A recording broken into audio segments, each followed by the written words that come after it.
Oh, chat. Oh, chat. What y'all doing? Y'all good? Y'all excited? Are we excited for a new season? I'm excited for a new season. Shit looks fucking insane. What the fuck? Do y'all remember once upon a time when every single PoE season would be just like crazy with a bunch of new shit all over the place?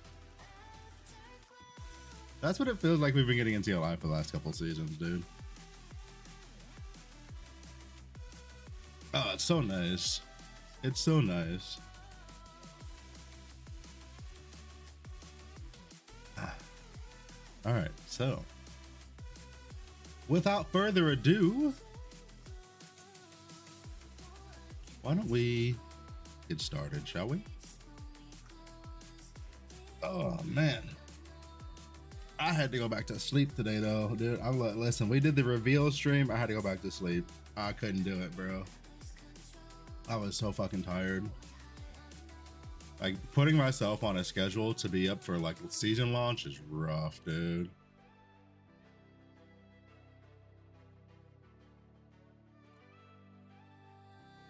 Season launch is rough, dude.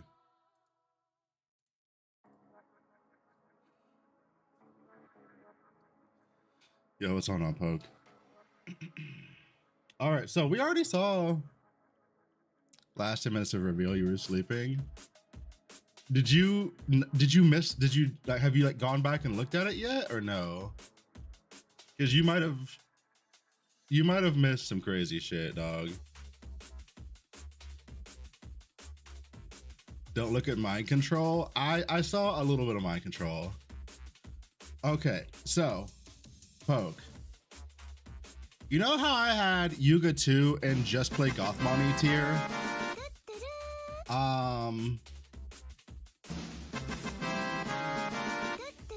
I mean, Yuga 2 is now another Goth Mommy, dude.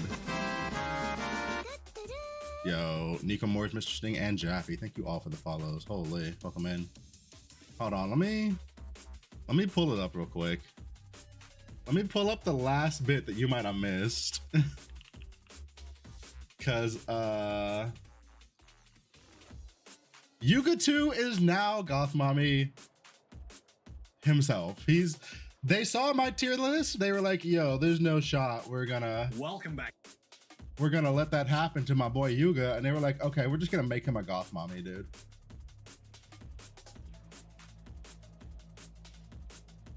Let's see. For Vendettas. Just for you, I'll show you this She Poke. grants massive new a weapon skin, custom body effect, and a stunning new Just for you, visual Poke. her Vendetta Steam trait. That's Yuga 2's new skin.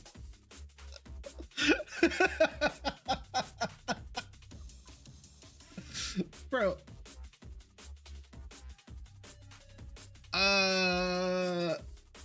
They saw my list and they were like, all right, bet. I fucking can't, bro. Oh, God. Yo, Exteria, what's going on? Thinking what's going on?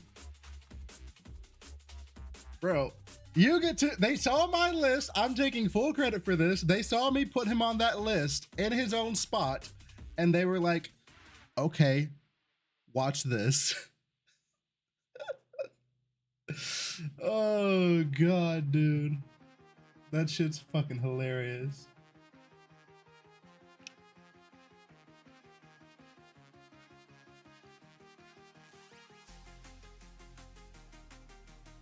All right, when Moto? They already did Moto. What do you mean? Or do you mean when am I doing Moto? Cause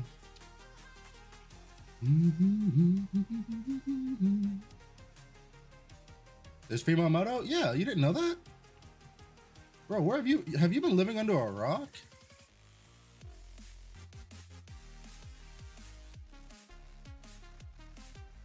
Hold on, it's lol. Do you not remember? How have you gone 2 seasons without saying Lollymoto? It's literally Lollymoto, dude.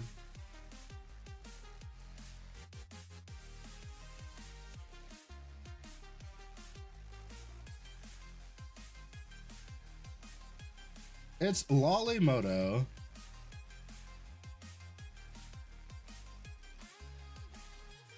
Where have you been?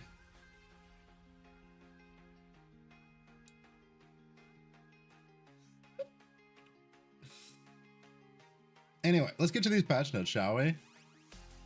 All right, chat, quick. Without spoiling it, what is your single favorite change in the, like, what skill or what character got changed and you love it so far?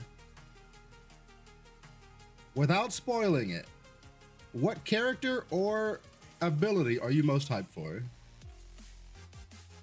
Before we start going through this,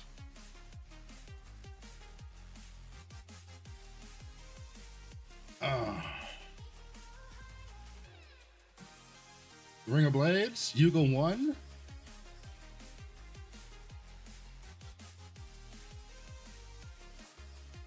Oh, dude, the Tangle stuff. Okay, so let's call it. Let's go ahead and just put these in like perspectives that we can all like understand just intrinsically. Tangle is brands, right? Like Tangle is brands.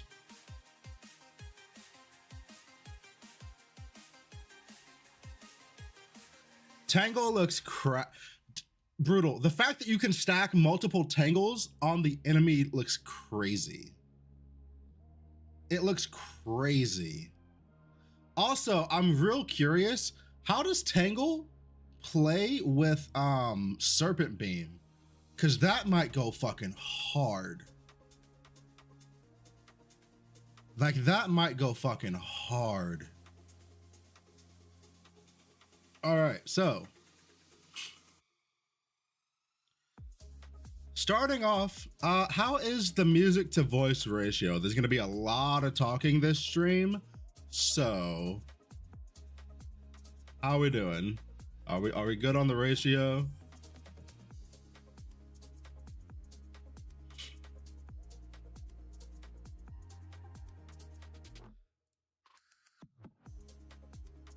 Can I not Tangle Serpent Beam, Nico?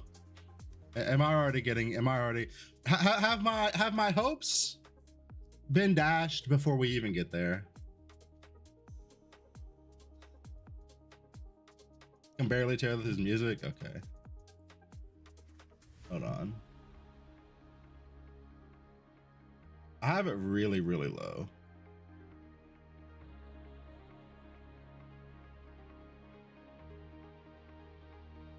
But sir, oh no.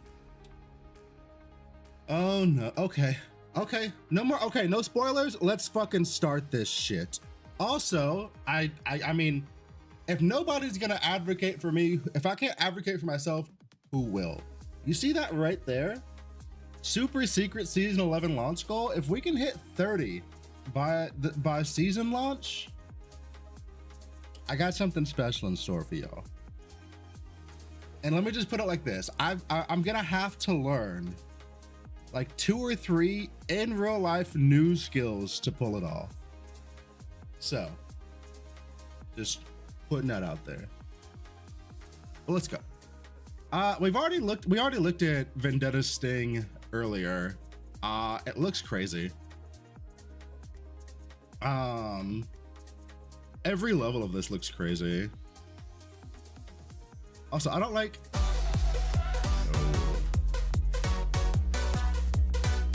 Before we even get started, 1 out of 30, baby.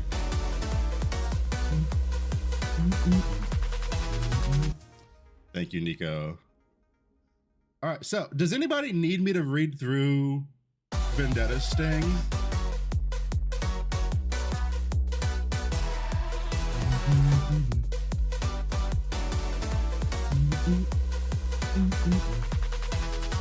Jaffrey, thank you for the sub as well. Thank you, thank you. Holy. I gotta download Firefox to watch Twitch now. RIP. Also, okay, I just had to make sure. Because, you know, listen, YouTube chatters, I'll be paying attention to y'all, but y'all are way quieter than, y'all are usually way more quiet than Twitch. So every now and then I just got to double check, but we're good. I'm seeing the messages. No problem. You're lurking? Hey, I appreciate my lurkers, bro. I appreciate y'all. I just gotta, at the beginning of the stream, I just gotta double check because sometimes it's a little bit fucky and it doesn't want to send the messages through, but we're chilling.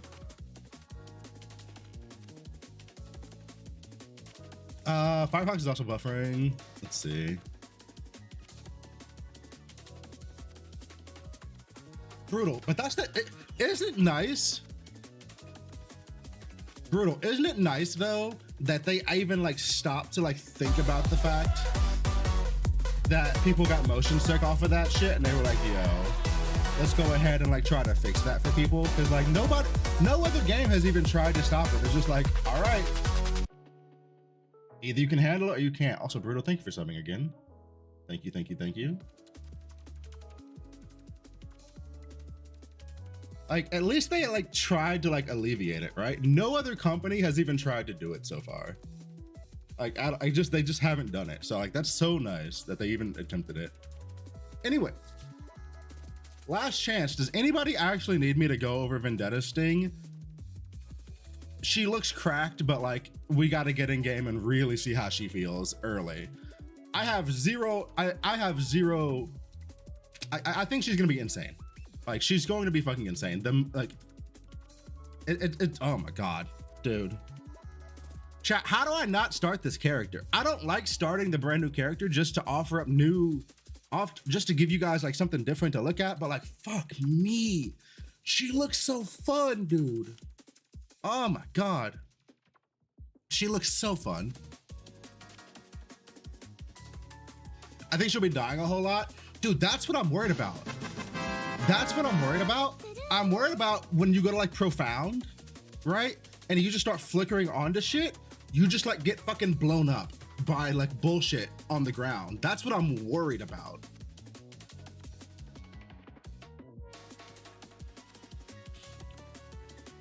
Vork, thank you for the follow. I'll not play her. I don't know if it'll be super expensive, but probably will play her for overcharging next season. So here's the thing, she's like, she doesn't really have specific items, right? That's the thing.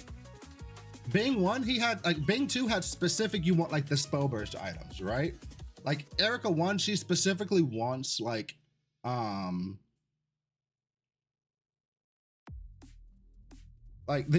lot of like the big issue is like, you got to worry about characters that want like specific things. This character is very generic in what she wants. She just wants melee gear, right? So like Thea 1, she wanted blessing stuff. Bing 2 wanted spell burst stuff. Rosa 2 wanted like mana stacking stuff. This character just wants good gear.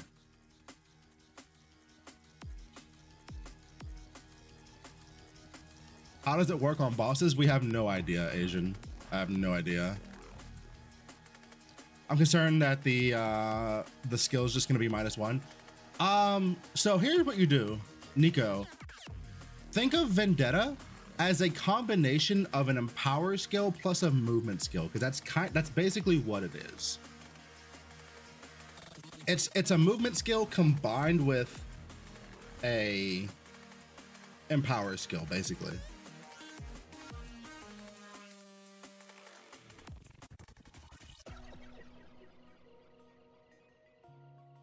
Once you have hasten, yeah, and hasten's not all that hard to get.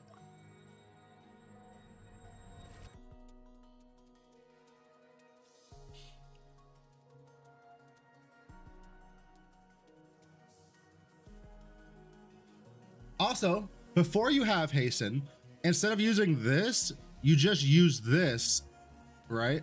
You just use the one that has a cooldown but does it 30 times. And then once you get your hasten, you can just swap over to this and you're fucking good to go. Redocus, thank you for the follow.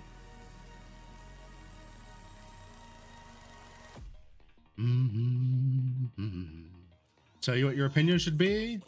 Let's find out. Kitty Express, this battle pet looks fucking insane.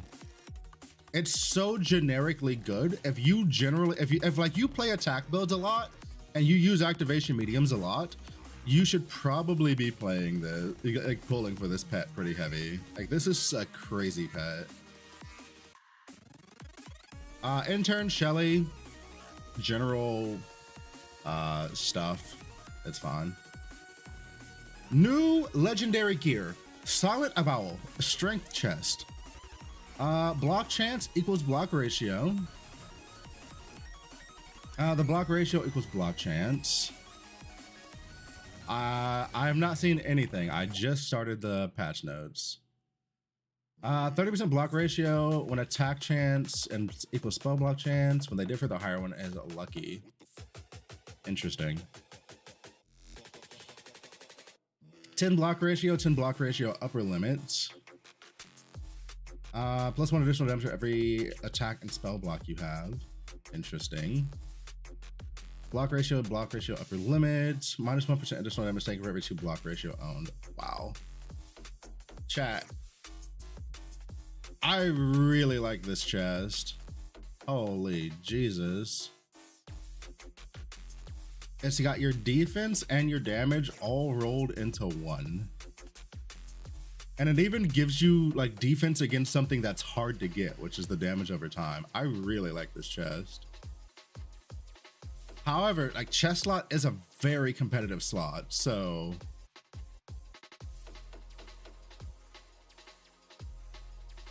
can you explain that one? I don't get it when I saw it on stream. Okay, so basically what this does is that your block ratio and your chance to block are swapped, right? So if you have 10% chance to block but 50 block ratio, you swap that so you have 50% chance to block but only 10 block ratio.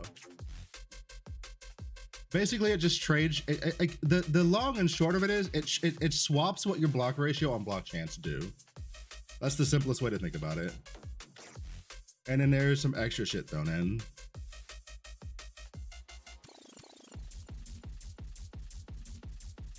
Does the max block, does the ratio swap too? It should. I would assume so, but I don't know. I have no idea. We won't know until we see it in game. Moving on to the next item, Malign Embrace. Flat energy, +2 tangle quantity. For each active tangle, you get additional damage on critical strike. Unlucky critical strike. Huh. This is not that big of a deal. This is easy to overcome. And this is a not only is this a shit ton of damage, this is a new damage multiplier.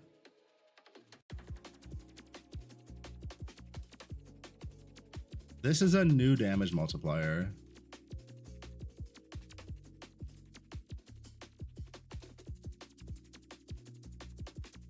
Okay, so Lucky works differently in this game. But in case you guys didn't know, I can actually show you this in game right now. So this is the way that Lucky works. So Lucky doesn't roll it multiple times and take a better outcome, or roll it multiple times and take a worse outcome. What Lucky does, let me take off I actually have Lucky on this character's slate right now, so I can take it off and show you. So what Lucky does is Lucky calculates like the average that you would get from like what you would traditionally think of as Lucky, and it just gives it to your character as the stats, right? So right now my attack critical strike chance on my main hand is 68%. If I put on Fluke, which is gonna give me Lucky, it's like you'll see an actual increase in my character sheet, because it just gives you it figures out what the difference would be and it gives it to you. So there, now I'm at 89.9% chance to crit, right? It doesn't roll it twice, it just figures it out, and like it's just a stat bump. And Lucky in this game does stack. So if I got Lucky from 2 different sources, it would calculate the first one and then it would calculate the second one, and it would add them incrementally. Now, do Lucky and Unlucky cancel each other out? I think so. I don't know, but I think so. I'm not 100% sure on that. Iron Guppy, hello, hello. Sorry about that. I'm just at the start of the stuff I have not seen yet, Guppy. So this is just like a fuck ton of damage potentially, dude. Also, again, this is a new multiplier bucket. This is a complete, like, so this is a crazy damage multiplier, dude. Because even if you've only got +2 from this, that's putting you at 3. So this line by itself on critical strikes is a 45 to 60% damage multiplier, which is nutty. On top of the actual +2 you're getting as well, which is also a fucking damage like Jesus Christ, that's a lot of damage. Old Grudge Necklace, max life, max mana, max energy shield, +1 tangle quantity, plus quantity duration, and flat critical strike rating. All right, there you go. That's looking pretty good. Let's see. Vendetta Sleeve Blade is a dexterity glove. Low amount of life, pretty okay dex roll. 40 to 80 melee damage if you okay, so this is treasure trove gear 100%. This is definitely treasure trove gear. Trickster's Tread has hasten when you reach max agility blessing stacks. Nico, there you go. This looks like fucking, that is almost certainly either treasure trove gear or like T1 drops all the time gear. So boom, hasten's gonna be super easy to get.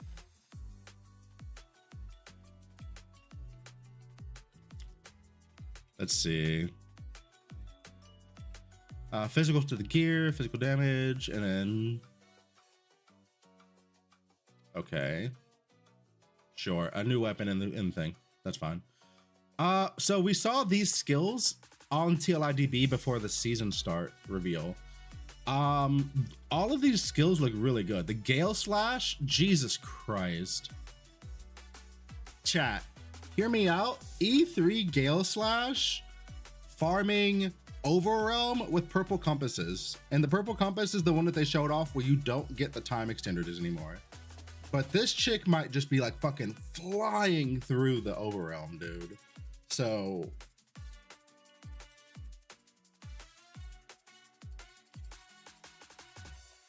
Spectral Slash looks really interesting to me. You still like Crescent Slash more? I like the movement from this.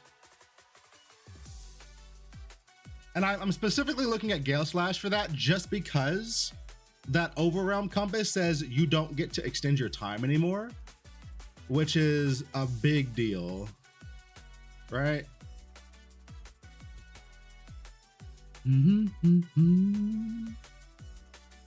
But like all three of these new skills look solid to me. I'm really excited for the Shockwave Warcry. Warcries are such a strong thing to have on your character. The Warcry nodes are fucking so, like, the Warcry nodes are strong. The Warcry effect from this is strong. I'm really, really happy with this Warcry for combo skills. We got a couple of new passive skills for ailment. Let's see. Additional ailment damage, chance to inflict ailments and ailment persistence time. Okay, that's fine. New support skills, Spell Tangle. Makes it a tangle skill and gives it a 25% damage bonus. Nice. Manifold Entanglement. When using the supported skill, creates tangles equal to the Jesus. Wow. Okay, so Manifold Entanglement says you just put this shit on there, you drop it, and all of your tangles are just dropped all at once. That's really nice. And they made sure to give us an activation medium for it immediately, which is also nice. And like this, even like the activation medium tangle even combines this into it.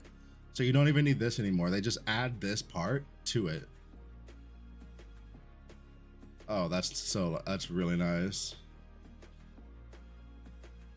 Gale Slash Onslaught. For every 5 meters moved recently, the supported skill gains an additional 8.8% damage multiplicative up to 5 times. Holy Jesus. Excuse the fuck out of you.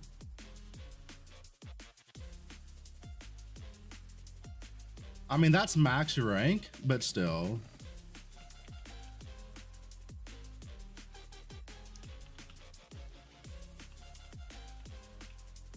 088.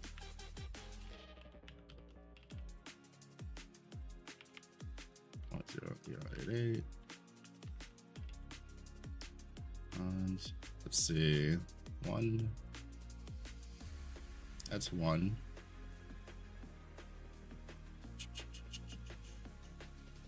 1, 2, 3, 4, 5. So that's a fucking wow.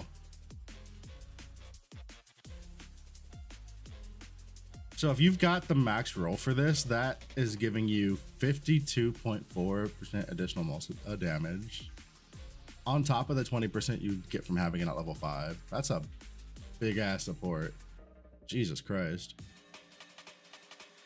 When the combo starter of the supported skill scores a critical strike, you gain 2 combo points.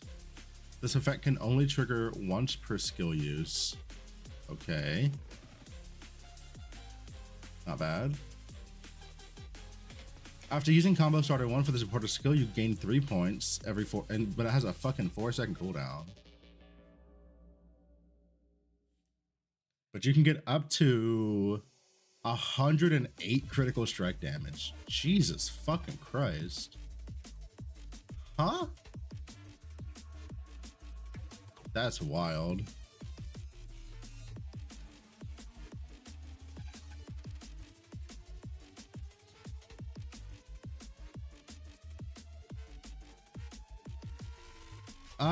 That is 2 supports needed to use Tangle. Although I don't know if this one's is mandatory, right? We don't know if this is going to be mandatory. It might not be.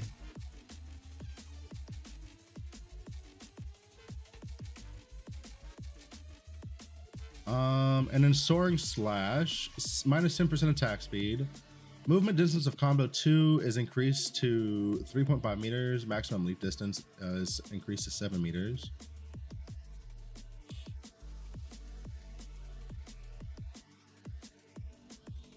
Yeah, that's very true, Brutal. The activation medium for this is basically it's both of these. So early you're probably gonna use both of these, but later you're just gonna get the activation medium.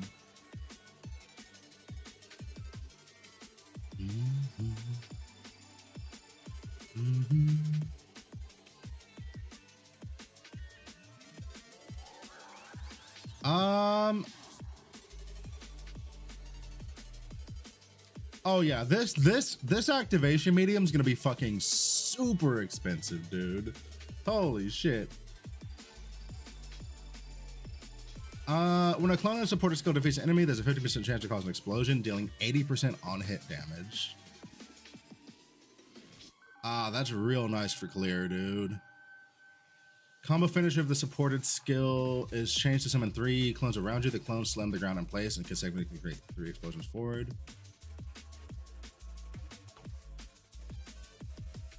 Okay.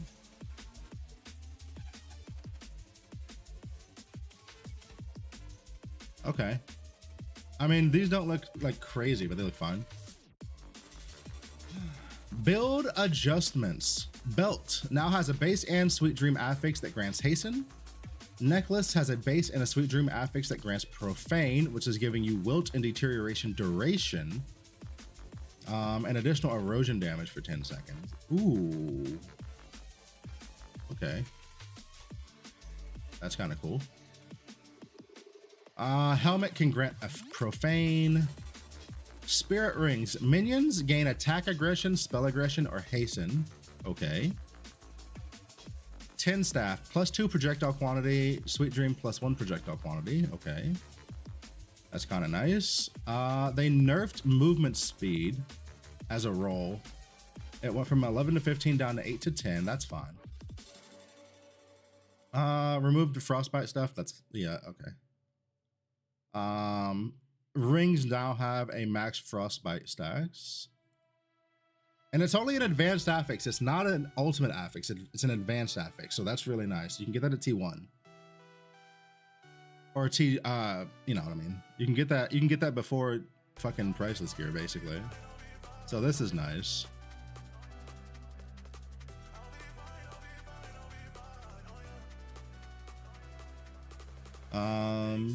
Weapon T1 ultimate affix, 53% damage to frozen enemies, changed to ring ultimate affix, 23% cold damage to frozen enemies.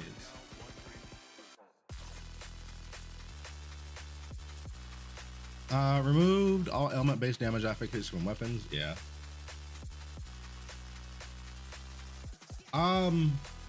They said in the reveal brutal that Frostbite starts out at 10, but you can get it up to 100.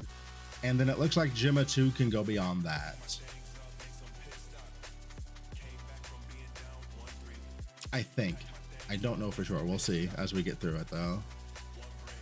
Wand.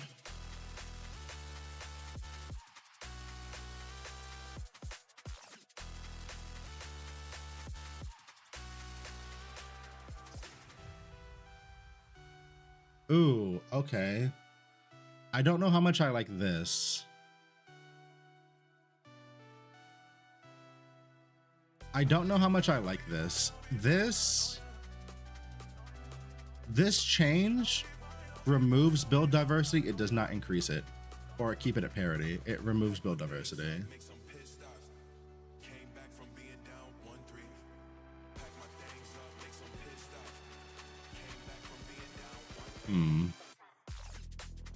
So wands can get trauma, ignite, or wilt damage.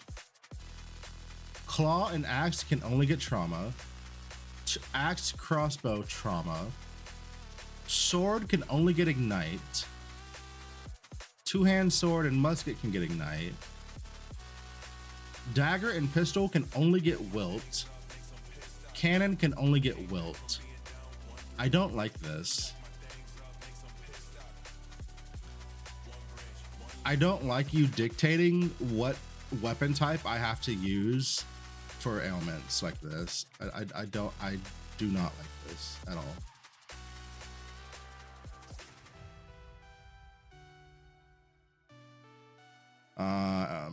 Does anybody else? Is bow anywhere on that list?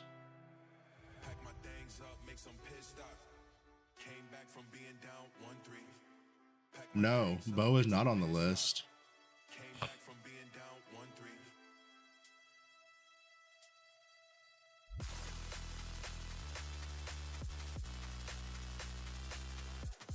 Bow is not on the list at all.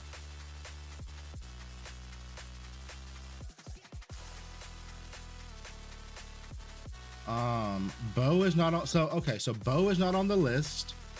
Cane is not on the list. No hammer is on the list.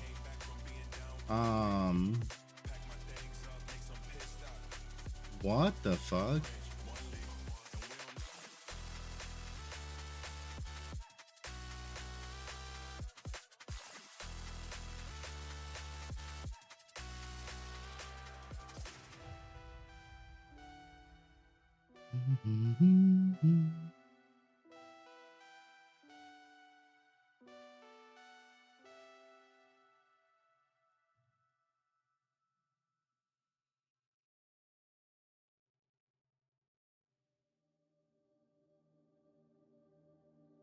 Yeah, and then staves get tangle stuff, and there's a new necklace for additional tangle on enemies.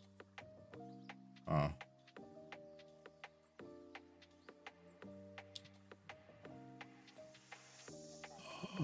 What the fuck?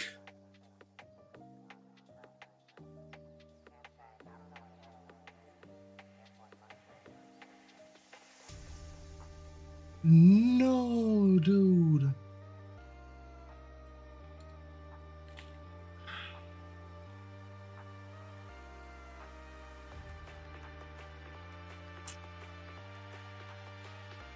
Are you kidding? Are you fucking kidding me?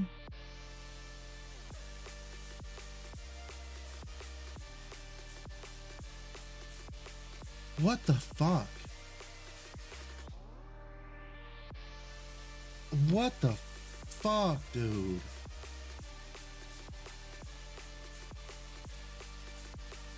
That's so bad. That is so bad. Wait, Trauma's Embrace. Which helmet was that?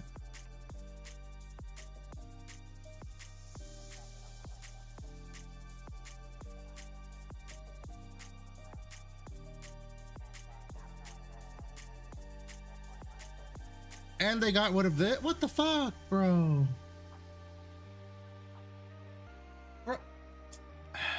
Okay.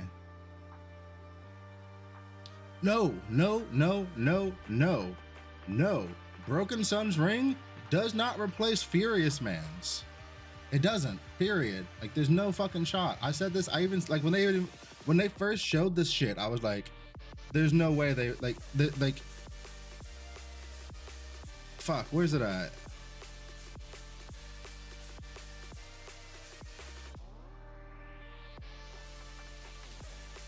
This has 30 demo charge speed on it, 130 to 150% demo damage on it.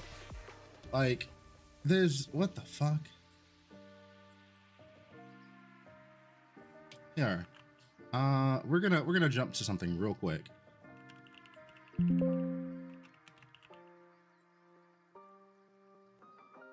Here, we're just gonna jump straight to this ring.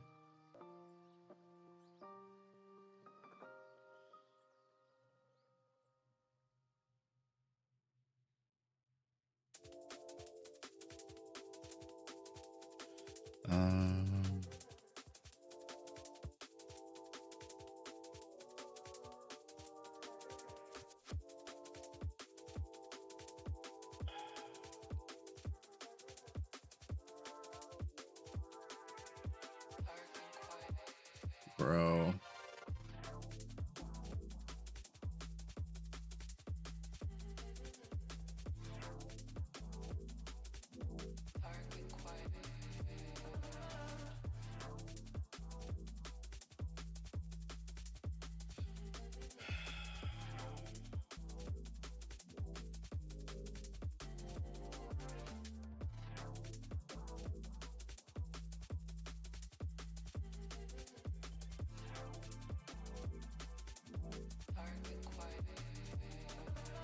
That's so fucking annoying.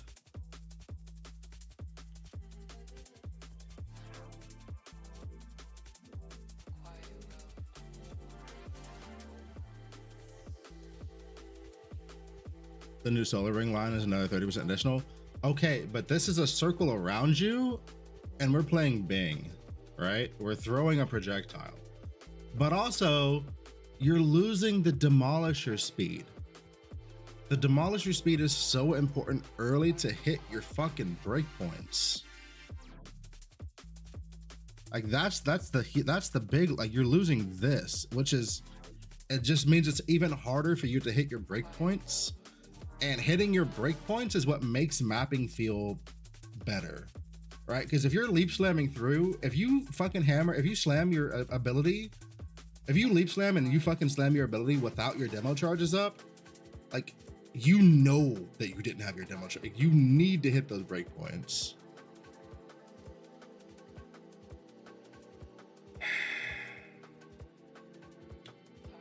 Okay. Okie dokie.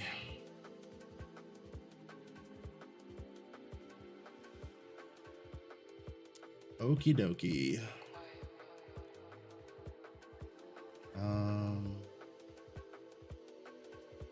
Let me see.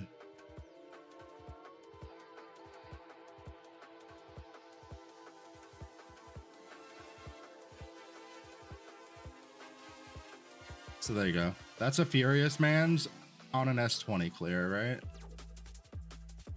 Another Furious Man's. Another Furious Man's. So like you used this amulet. So we'll see how it goes.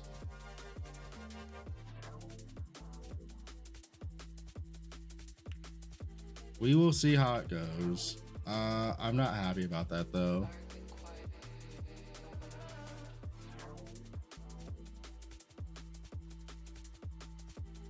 I'm also not happy about this. That sucks. Like, is there even a replacement for this? Because I don't think that amulet had a role for shadows, did it? I don't think it did. Anyway, let's start going through.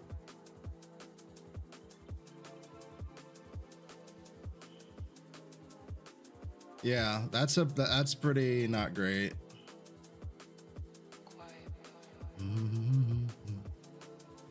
All right, legendary gear adjustments. Lone Walker nerfed from 1% aura per 2% sealed compensation to 1% aura per 3% sealed compensation. That is a 50% nerf on that particular mod. Crimson King, if you consumed more than 150% life, 55 to 45. Has been changed to 50 to 40 if you've consumed additional damage if more than.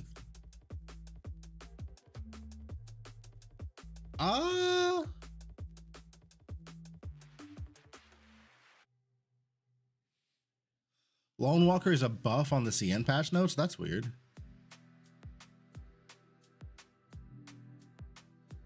What is it? What's the buff? Wait, huh?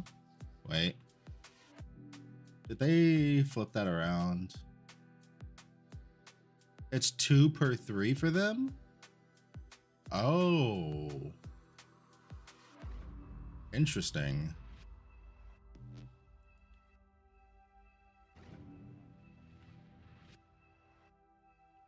So right now, let's say you had 60, right? That would be giving you 30. And then if it's 2 per 3, yeah, that's a buff.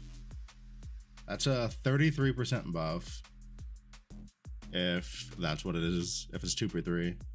So Lone Walker buff, that would have never been on my bingo card. Okay. That was never gonna be on my bingo card. Lone Walker getting a buff. This is fine.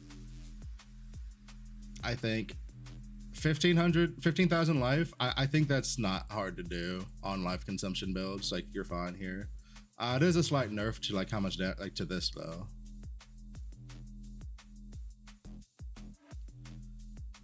Okay, so if it's if the American patch notes are correct, it's a 50% nerf.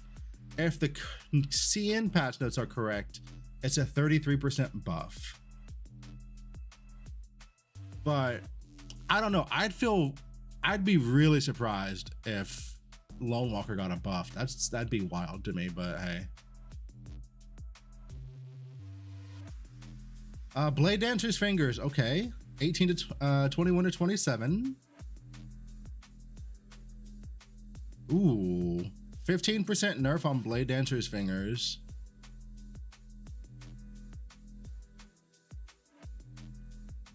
There's a 15% buff on Blade Dancer's Fingers. I think this is fine.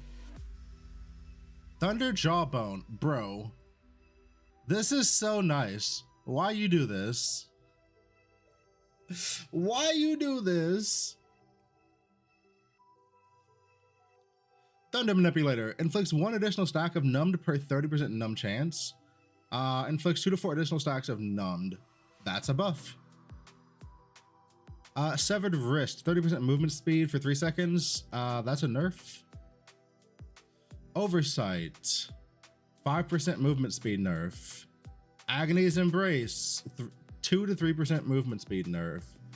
Frozen Sight, slight buff, who cares? Glacial Abyss Arrow. What does New Winter do, chat? Hold on, we gotta go look at that real quick. What does the New Winter do?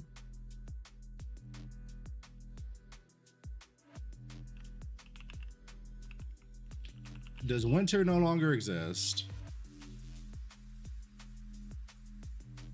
Huh.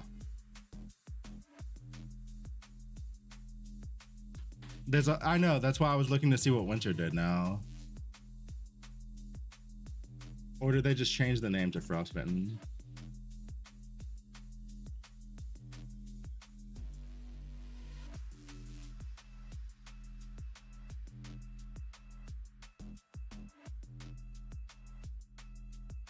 Does winter not work anymore? Asian. So the way that it works now is like the extra cold damage is built in to Frostbite essentially. So G2, dude, G2 might fuck this league, dude. G2 might fuck this league.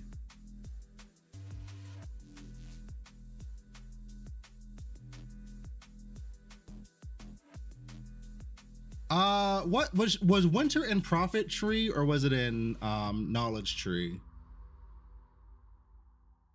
Question mark. I'm trying to remember. Was winter in Prophet or was it in Knowledge?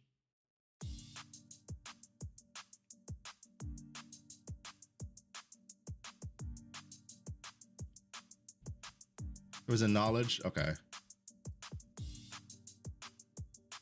Looking game, I don't want to keep swapping back and forth. It's getting annoying already.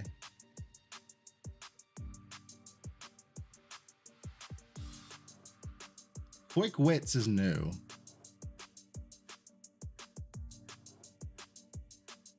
Okay, so winter got changed to Quick Wits in the Knowledge Tree. 25% additional spell damage when energy shield is not low. Minus 20% additional damage taken at low energy shield. Ooh. Ooh, okay. I kind of fuck with that. Peculiar oh no. Oh, okay. Okay, I gotta go back to the patch notes. Oh no. Okay. All right, we gotta keep reading.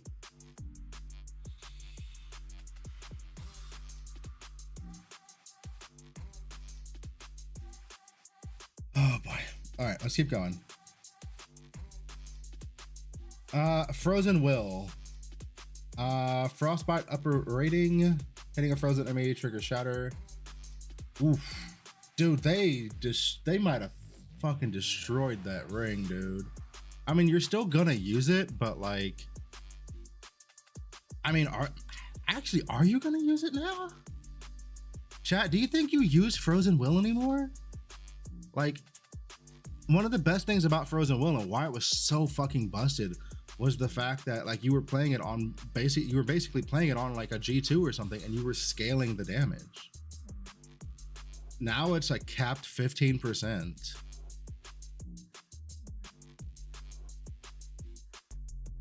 And it's on a 1 second interval now? Jesus. That sucks.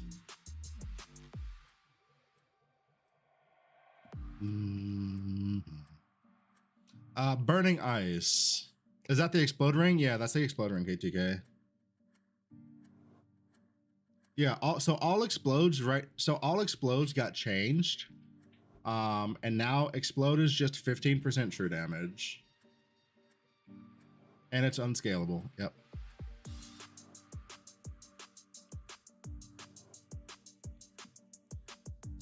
I don't know.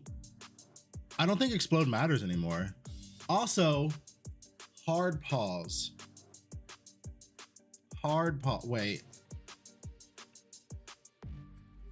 They said all explodes. Does that include Thea 3's explosions? From her, like her shit. Does that include her shit?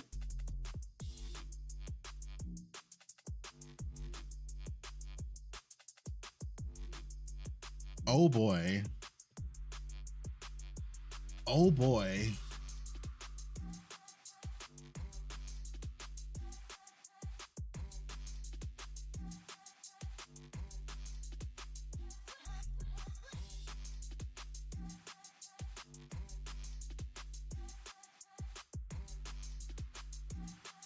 Oh no, it was Restless Glacier. Hold on, we gotta find Restless Glacier. Wait, stop, pause. Hold on. Damn it.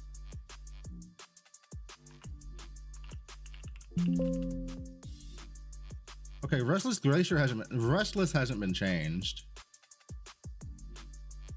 So that they maybe didn't touch this because it was just its own, like that was the mod wasn't explode, it was like explode. I don't know. Maybe this ring is still fine. I don't know. Can we go look at it on TLIDB real quick?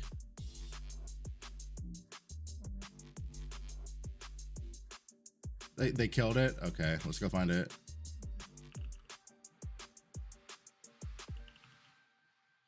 Frozen enemies have a 10 to 15% chance to explode when dealing true damage equal to 80 to 100% of their max life to enemies.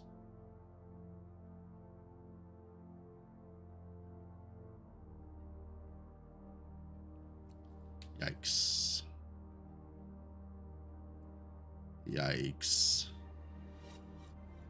So first they nerfed it to a 10 to 15% chance. And then they nerfed the damage. And you can't scale it. Yeah, dude, explode is DOA.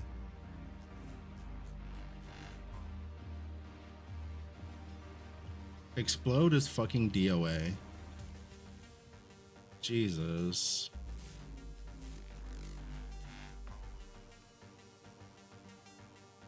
That's so bad.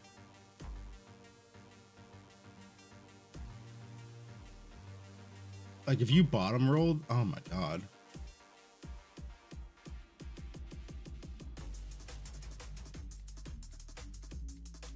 Like let's assume you get a max roll one, right?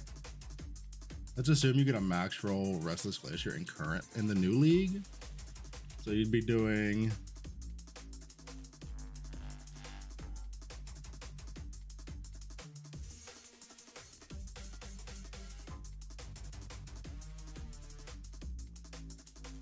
oh yeah, that's right. Fucking we can go look at the boots too. Big call out there. So we can go look at the boots and see what it is.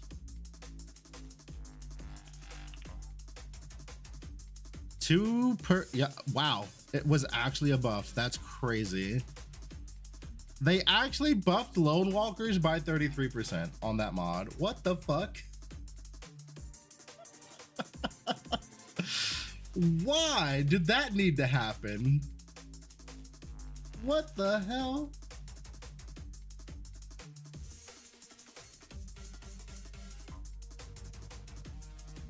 What was this on live? Wait, what was this on live?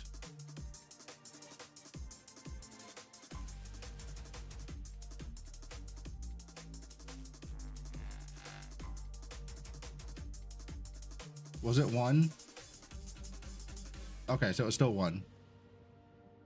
Okay, so the corrosion is still the same, but like the baseline uncorroded mod is just 33% better.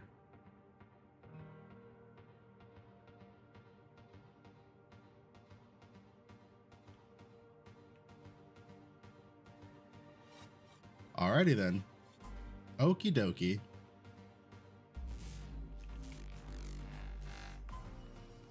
All right, let's go back up here.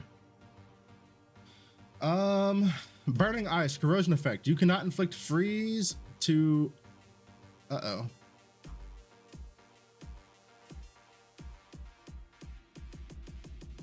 Chat, they got rid of this. Huh. Okie dokie. Everburn Thunderfire. 40 to 80% numb chance has been changed to apply an additional stack of numbed. And ignite chance has been changed to just 20% ignite chance. I actually used this belt for some stuff. What does the corrosion on it look like now?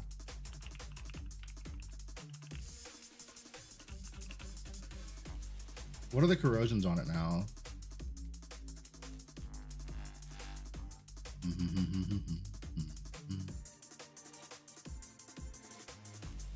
Okay, so you can still get, okay, you still get numbed effect on it. Okay, it's fine. It's fine. Back to the patch notes. Sun's Embrace has been reworked. It gives 3,000 to 4,000 armor, chance to ignite, +1 ignite limit, +1 ignite inflicted, 100% additional fire resistance when an enemy is ignited.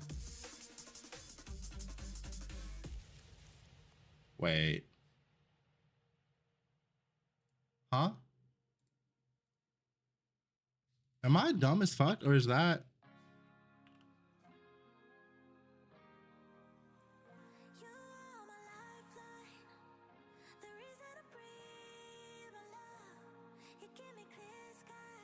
Oh.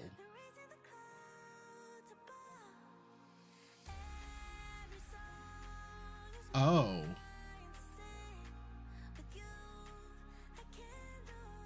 Oh, chat. Hello? Hello?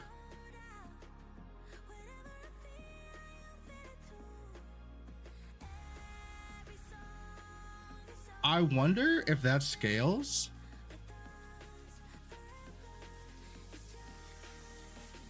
Where's it at? Where's the fucking body armor? Where's this damn body armor at, chat? Is it not a strength body armor? Is it a dex body armor? Hold on.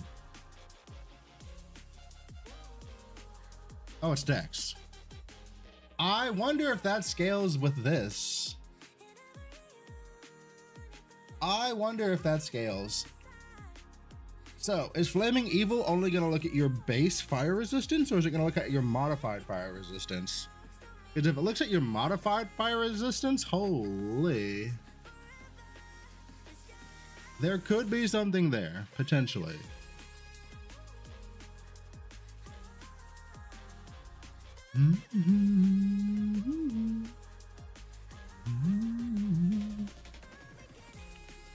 There could be something there, potentially.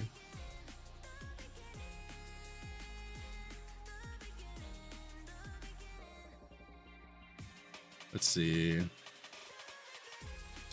Evil Heart armor has been reworked. Trauma damage, ignite damage, wilt damage. That's fine. They got rid of the downside, which is not. Oh wait, no, they didn't. No, they didn't.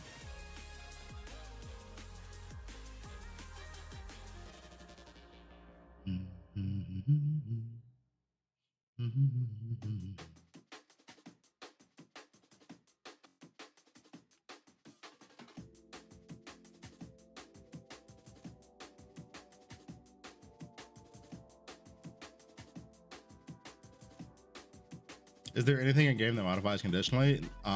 Like that specifically? No, we'll just have to wait and see. I will throw both. I will throw those items onto something and check them at some point in the season for sure.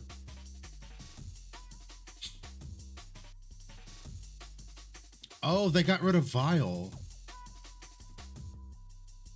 They took Vile off of Evil Heart, so now you got to get it in your on a slate or in your tree. Huh. That's annoying. Legendary Gear rework Chaos Abyss. No, wait, Vile doesn't exist anymore? Oh, wow. Okay.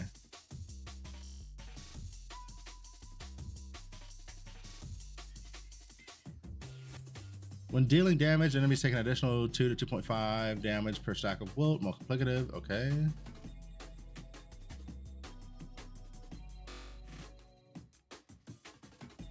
Do we have a date? Yeah, it's next. It's the 15th. If you're EU, it's the 15th. If you're US, it's the 14th.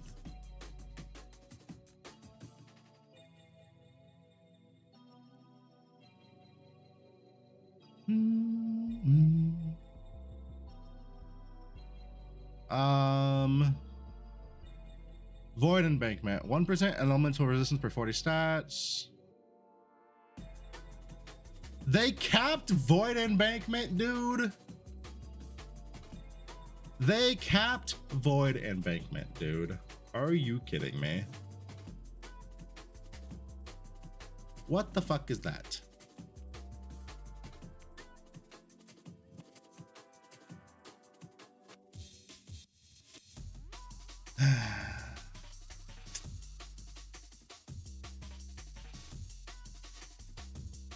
Excuse.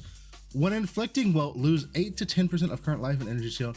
What the fuck is that?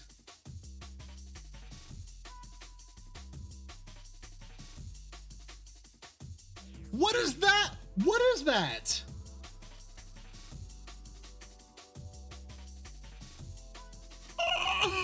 What is that? Huh? What the fuck is that, dude? Oh boy. Not like what was playable. I played Wilt last league. It was fucking bite. It was fine. I played Wilt last season. It was completely fine. Like if I like actually like put any time into it, it would have been deep space, no problem.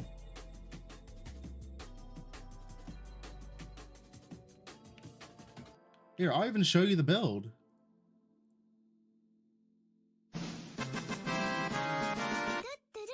This was my Wilt build from last season. I was fucking doing Wilt explosions with Chakras of Malice.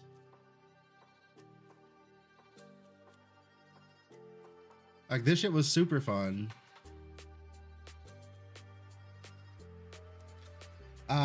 Linneman, thank you for the follow. And it's life and ES. Yeah, that's the other thing too. Like it's both of them. There's no way to avoid it. Like Jesus. How do you even play with these gloves? How the actual fuck do you play with these gloves? Okay, to be fair, here, stop. To be fair,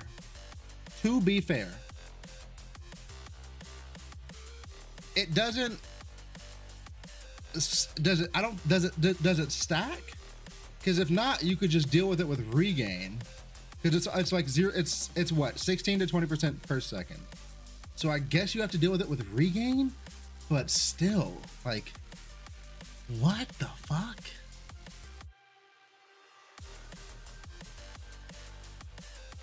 I don't know.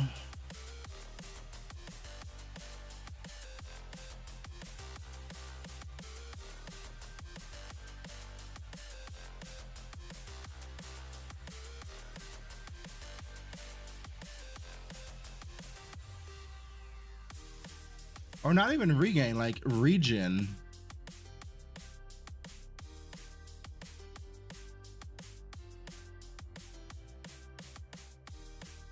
Chat, I don't know what the fuck they did to Wilt, but like, Jesus Christ. Did it deserve this?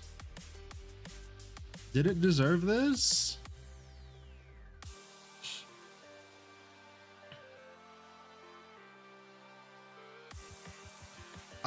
Void Embankment getting nerfed is annoying. But I mean, 20% should probably still be fine.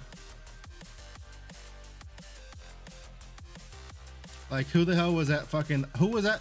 Who was rocking Void Embankment with over 800 stats? Like, you probably weren't rocking a Void Embankment if you were at that level of stats anyway.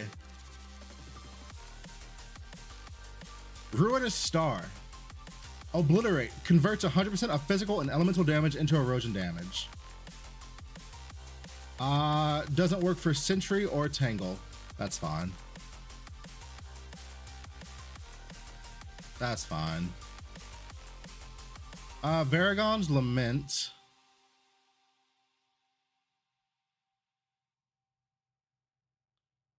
Okay.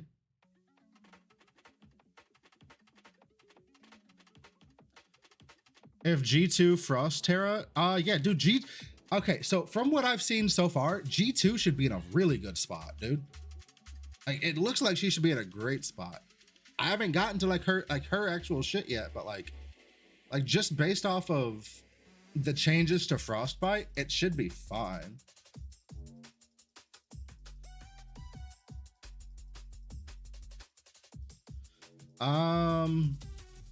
Corrupted Bulwark. Um,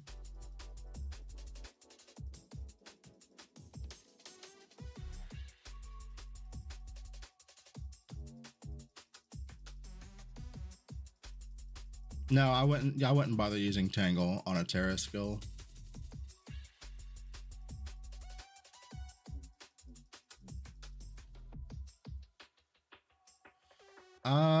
Let's see. Awakening Skull. Hold on. Okay. 40 to 50% armor damage mitigation penetration has been changed to 30 to 40. Okay. A bit of a nerf on Awakening Skull. That's fine. It's still fine. This is still fine. Like, you'll notice that nerf, but it's fine. What are these cats doing?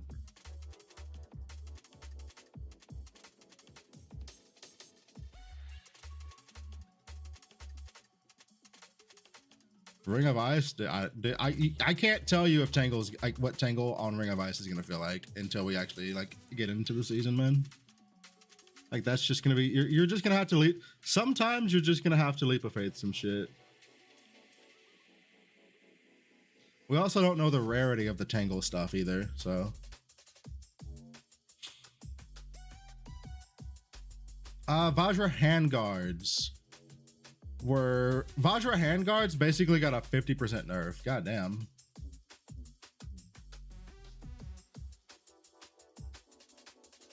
Embrace of the Dark Surge.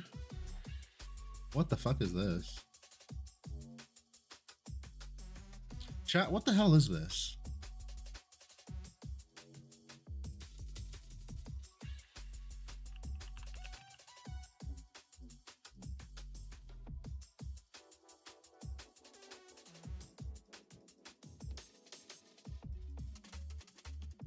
Okay.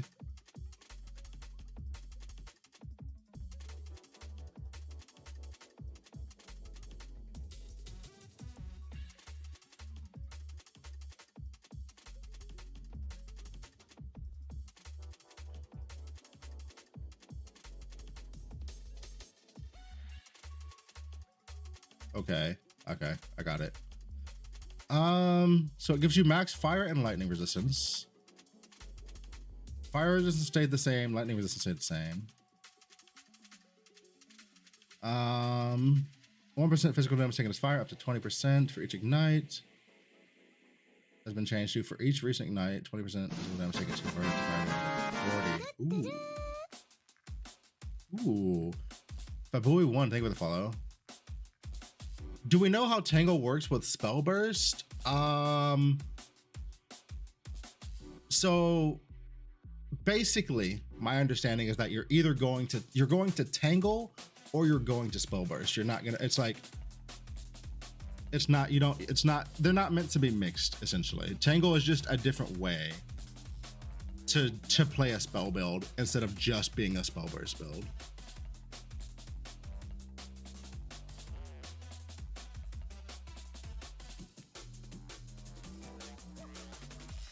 So fuck you if you bought Squiddle. I mean, you just play a Spell Burst build. It's fun. Just because Tangle exists doesn't mean that you don't have to. You can't Spell Burst anymore. This is an interesting change. I don't think people are gonna use it still, but 40% is not a low number. And then what is that? What does this change into now? We don't know what it fucking corrodes into.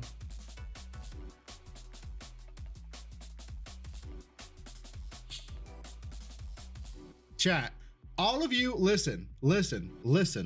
All of you go play Tangle, and then I can League start Bing 2 and buy all of my Spell Burst gear for super cheap. Okay? Just do that for me.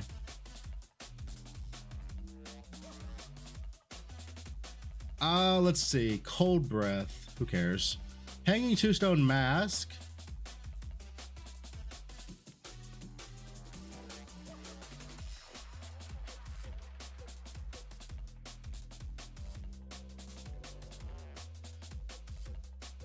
Yo, that's a fucking... Yo, they nerfed early game Iris 2. What the hell? Chat, they nerfed early game Iris 2.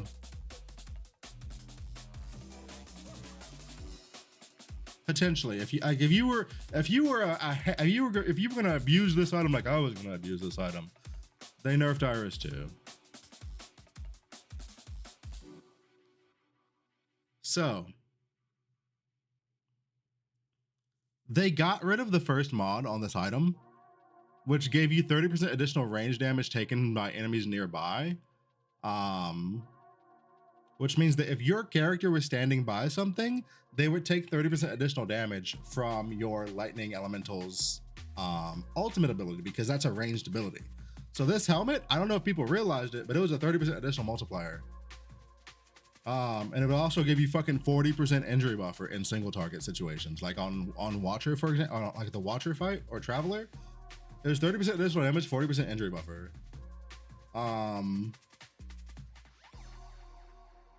They destroyed this helmet. It's trash. Who the fuck? Bro, who's rocking this helmet now? Out of curiosity. Who's rocking this helmet? The fucking injury buffer went from 40 to 10. And then they got rid of the multipliers. Like, what the fuck? What are we talking about, bro? Unbreakable armor. 50% barrier absorption. When armor is at least 1500 has been changed to... When armor is at least 2500, 40% extra damage. Oh. Oh. Oh, wow. Hey, yo, Firebird builds? Firebird builds?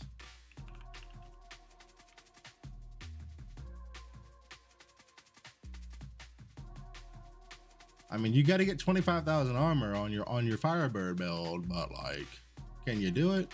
I don't know. I haven't built a Firebird build. Can you get 25,000 armor on a Firebird build? Question mark.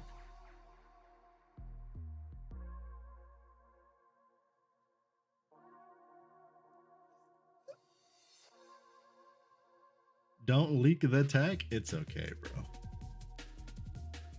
It's okay, bro.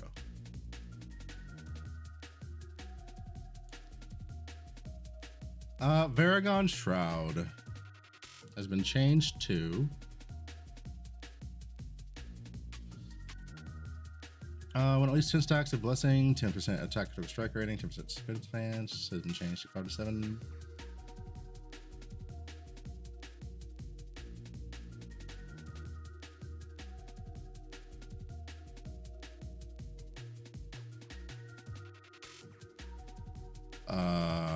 What?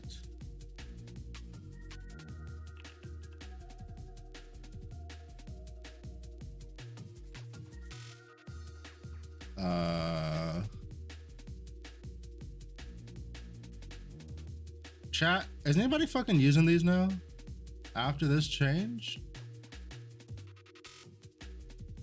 It does give you a way to get tenacity blessings. Wait. Okay, this is a big nerf. Because this was flat 10% crit, right? Am I wrong? This was 10% flat crit, right?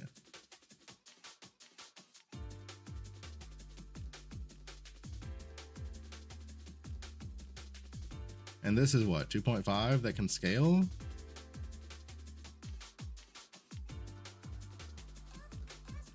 They got rid of the multi-strike.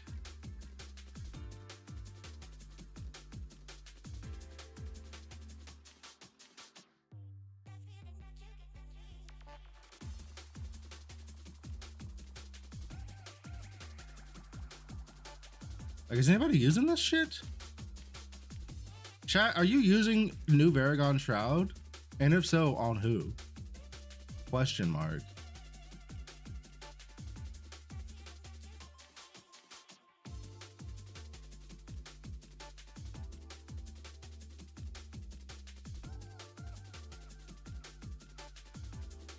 Whatever. Mind Infusion.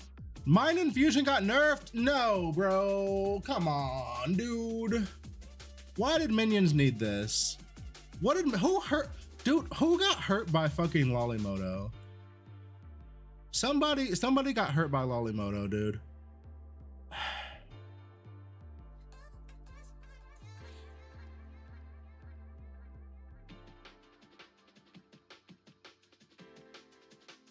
Wait. Minions have 30% armor damage mitigation. Jesus Christ, never mind. I lied. Fucking somebody loves Lolimoto. That's crazy. Trigger Dazzling Bloom when moving. What the fuck? Never mind. I lied. Chat, don't listen to me. Ignore this. This is crazy. What the fuck is that? 30% armor damage mitigation. What the fuck is that? That is so much damn. Okay.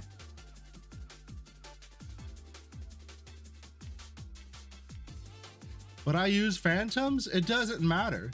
Armor damage mitigation works for everything. That's cracked.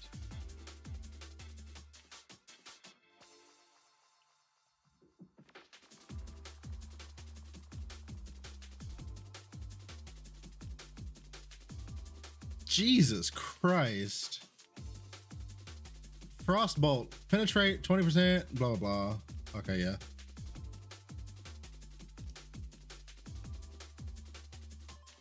Why did Frostbolt need a nerf?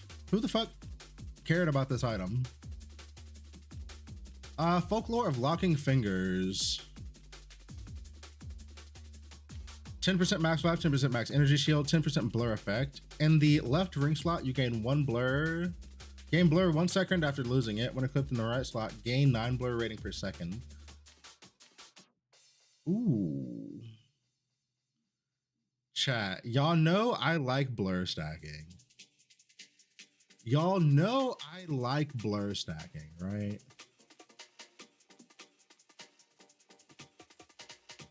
I really like blur stacking.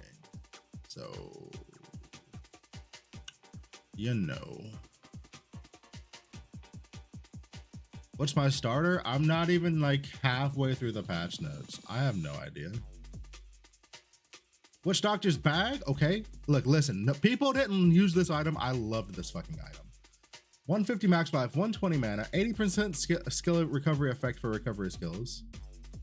1 to 2 skill recovery charges. When at full life, 35 to 40% extra damage. Ooh, boy.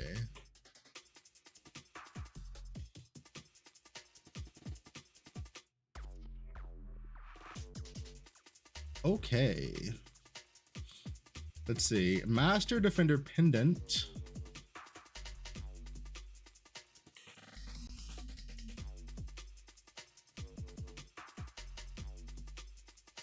Oh, okay.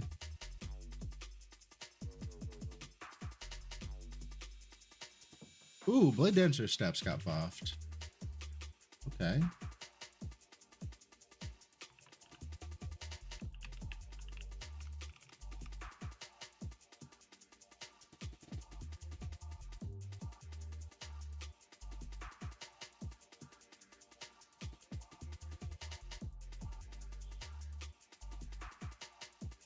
After using a mobility skill, you get 35 to 45% additional damage for 5 seconds. And that's not a rework, so the rest of this stuff is still there. So you can still reset your stuff with agility blessings. You still get the movement speed if you used a mobility skill recently. So these boots are basically 30 to 40 movement speed, 35 to 45% additional damage. And you can reset your movement skills. Seems pretty good. Lightning Stalker's Sacrum. Evasion nerfed. Horizontal proj buff from +1 to +3 to 4. God damn. God damn, that's a big change. Holy. Huh? Bro. That is a fucking huge change. Where's this damn thing at? So they still have, you still have the flat on there. You still have the deflection on there, but now this is just fucking 3 to 4 times better. That's a solid ass, that's a solid ass chest to throw on at the start of a season, dude. God damn.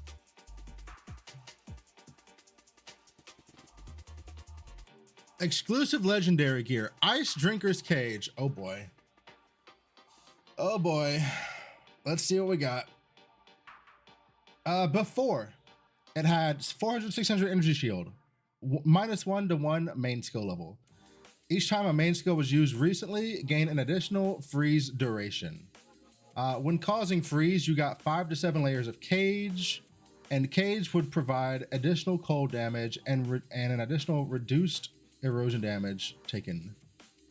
But you would receive stronger crowd control effects.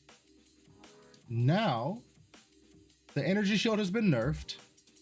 The skill level stays the same. 25 to 30 frostbite rating upper limit. When you cause frostbite, you gain a stack of restraint. Restraint grants an additional 16% cold damage and an additional 7% less damage taken. Oh, Jesus Christ.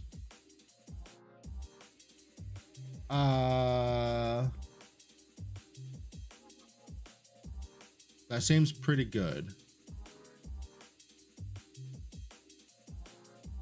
That seems pretty fucking good.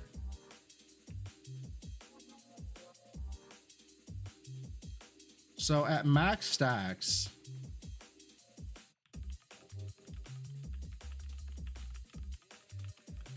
that chest is giving you 81% additional cold damage.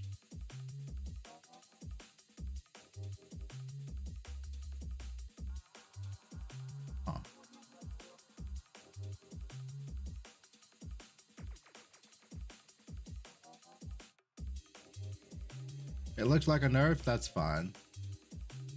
Because you're also getting this.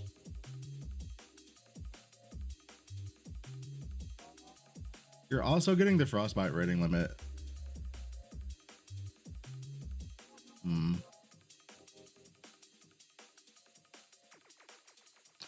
Also, brutal, or not brutal, Migo Tech, think about this.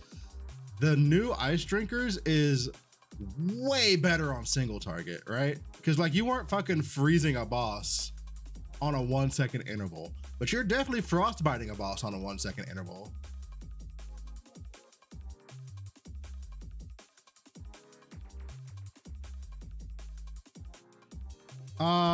Hero memories. T1 skill effect. Skill area has been buffed. Critical strike damage has been buffed. T0 skill area has been buffed. T0 specific critical damage has been slightly nerfed from 70 to 65.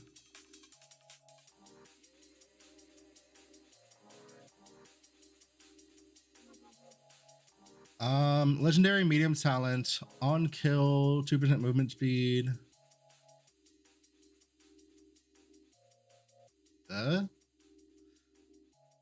Dude, why do they keep removing movement speed? I'm not a fan of this. We've seen like fucking 5 or 6 just small movement speed changes, but like you keep doing tiny changes and they start adding up quite a bit.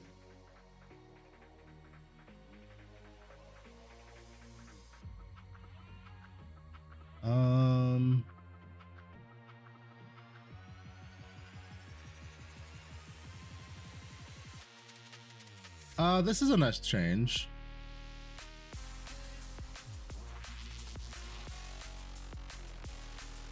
Ailment damage ignores resistance has been removed. That sucks. That fucking sucks.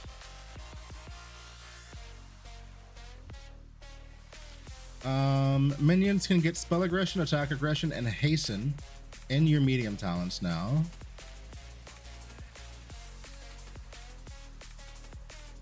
You can convert 50% lightning damage converted to fire or cold.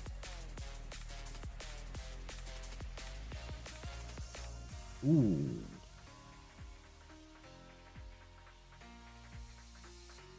Interesting. Okay.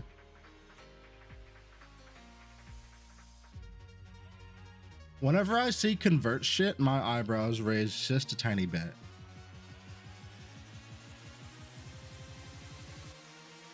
It's so easy to make conversions go crazy in this game.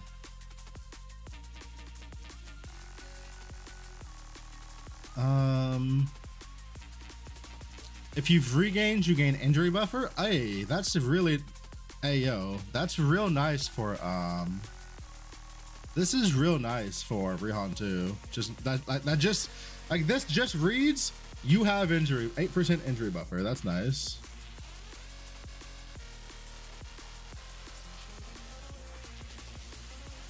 For each regain in the past 8 seconds, 2% additional attack speed, stacking up to 4 times.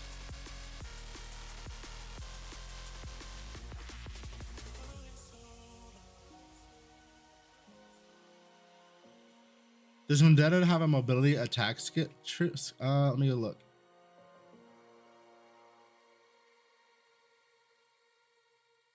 I don't know. I'll have to look.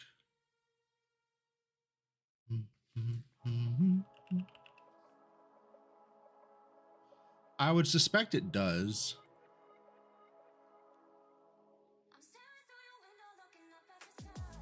Is there any way for me to see it?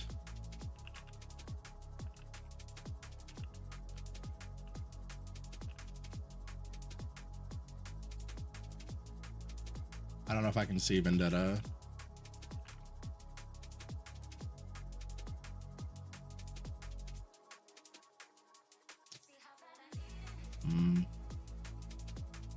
I don't know.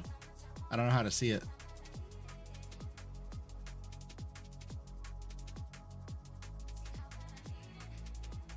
So basically Rihan 2 gets 8% injury buffer and 8% additional attack speed.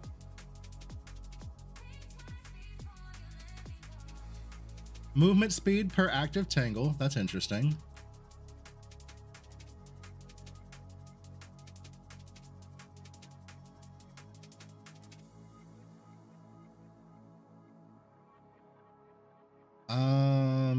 And then they removed these. Okay, I mean, this is fine. Nothing. The only like eyebrow raising change in the talent changes is this right here. Ailment damage ignores resistance.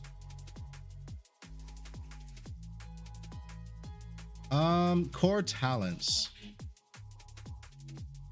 Think new tangle will make spell better. I think. What do you mean make spell better? Spell already good, so I think it's just going to give you a different way to play it that's not spell burst. Tangle looks to be really strong. I think you can tangle or spell burst, and either is going to be a fine option so far. Tangle with Bing 2, no. You tangle or you spell burst. You don't combine. Tangle is put in so that Tangle is put in as an alternate way to do things instead of spell burst. Basically I guess okay. Chat, I think this is a good way to look at it if you're a PoE, if you're a Path of Exile 1 player. Tangle is brands. Spell burst is unleash, basically, right?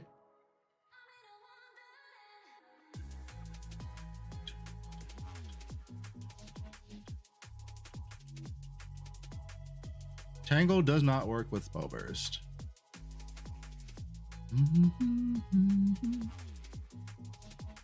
All right, let's get to these core talents. Instant Smash. 80% additional trauma damage dealt by critical strikes. Has been changed to 1% additional trauma damage for every 2 critical strike damage. That sucks. But I guess it's fine. Play safe.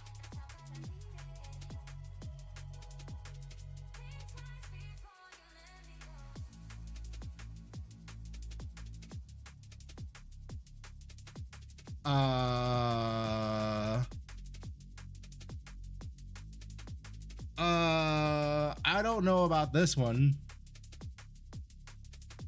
That's not so great. Huh. Chat, I'm gonna have to gear up my Bing too. And I'm gonna have to record his damage pre-patch and post-patch to see what play safe feels like. I don't like that change.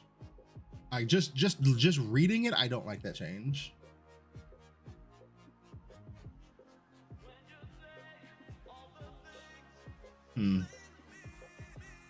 Open wounds. 125 critical damage against traumatized enemies has been changed to up on inflicting damage. 8% additional hit physical damage for each second of trauma on the enemy. What? Okay. Vial has been changed from 3% crit damage equals 1% ailment damage to when reaping.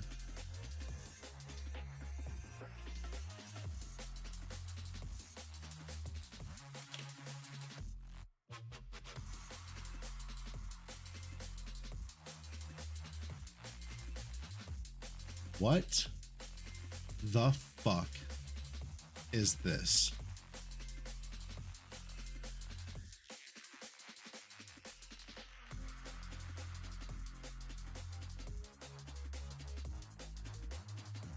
Okay.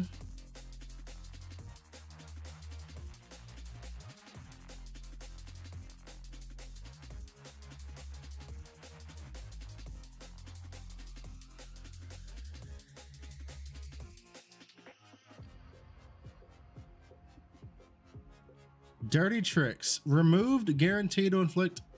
Okay, chat. Now we're getting to the.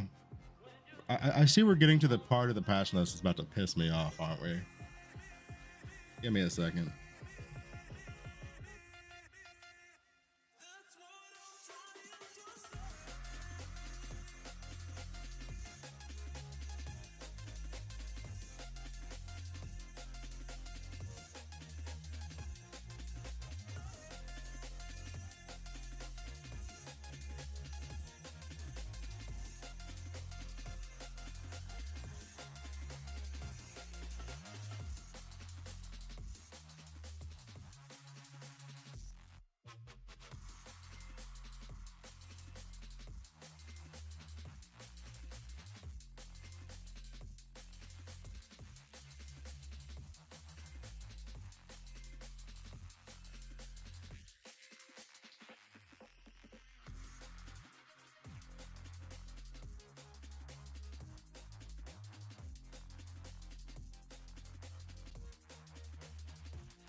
All right, here we go. Dirty tricks. Removed the reason to click dirty tricks. When dealing damage for each type of ailment enemies have, gain an additional 6% hit damage that is multiplicative. When dealing damage for each type of ailment enemies have,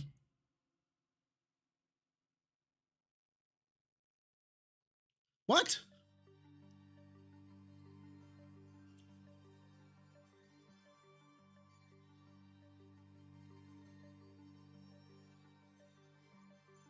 Chat, what the fuck changed? What changed besides this?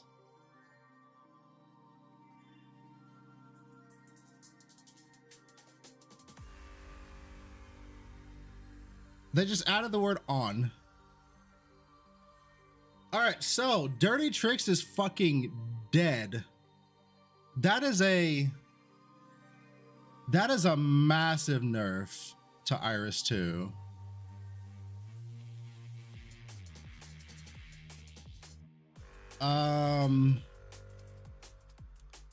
Okay.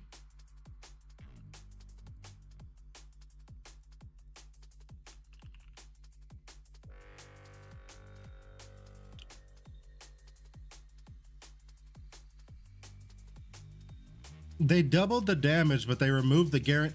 It doesn't matter if you double the damage. We cared about dirty tricks for the first part that you fucking removed. Who cares if this goes from 6 to 12? Nobody gives a fuck.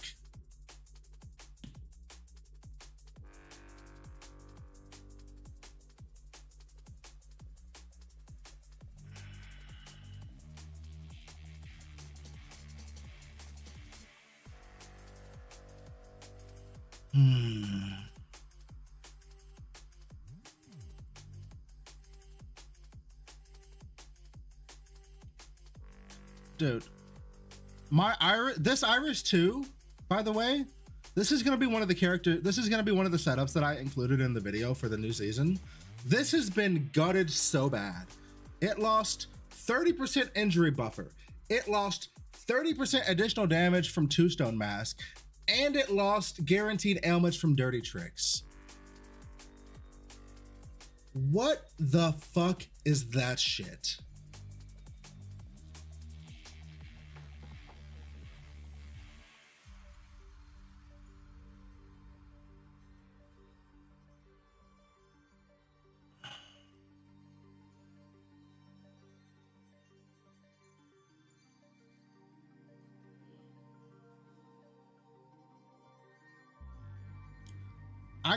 You know what? I'm gonna reach out to somebody because I need an Iris 2 main's opinion on this shit because, oh boy, I need somebody that no life's Iris 2 to answer some questions for me because this is looking rough as fuck.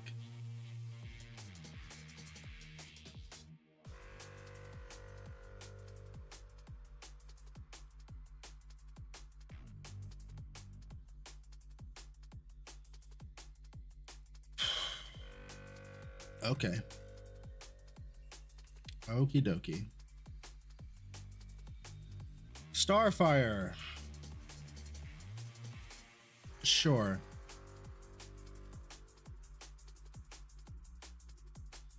P-Vibe.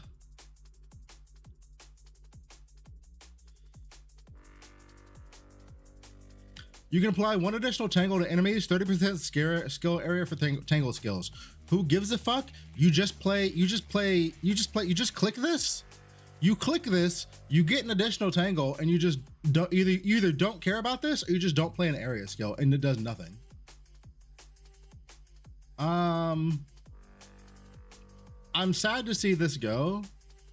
This was such a nice slate to slot in on a lot of builds, especially to get you to the guaranteed chance to inflict an ailment shit. So I'm real sad to see P-Vibe go. Acquaintance. 30% chance to trigger the main skill in additional time has been changed to has dormant entanglement. +1 upper limit to entangle quantity. When having dormant entanglement, 40% additional tangle damage for each inactivated tangle.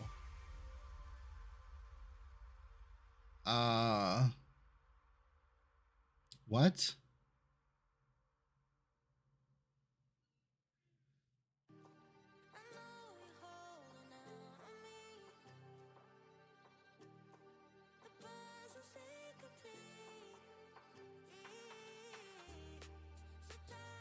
Is there any world where this is worth it? Let's plot this out real quick. Let's say you have 10 tangle stacks.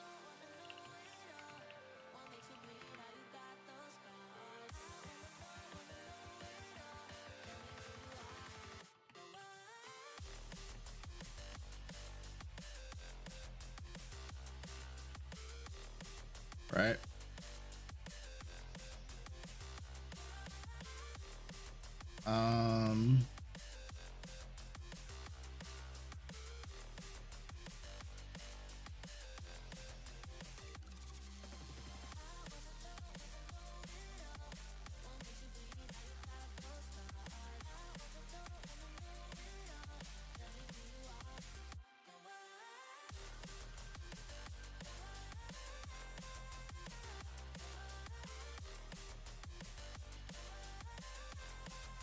Controlling how many tangle stacks on a target is going to be annoying. You're going to have to manually cast, is the first thing. You have to manually cast. You can't use the you have to manually cast, and you can't use the activation medium, which means this is DOA for like most people immediately. Like they're never gonna fucking click this thing. 8 times 40.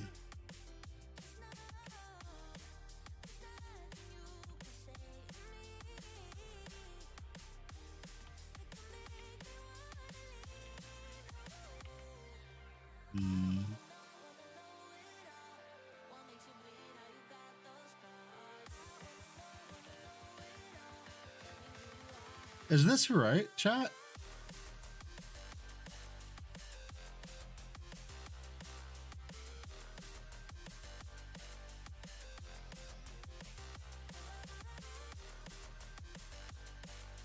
So it would be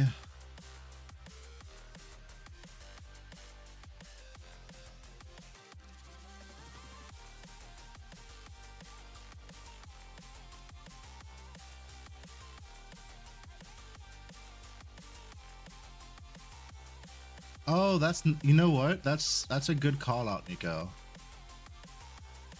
That's a good call out. So with this trait, you could essentially, what you could do is you could stack Tangle Limit, but not stack the amount that you can stack Tangle Limit, but not stack Max Attached, essentially. Okay, that's it. I didn't look at it. I did not look at it from this way, from that direction.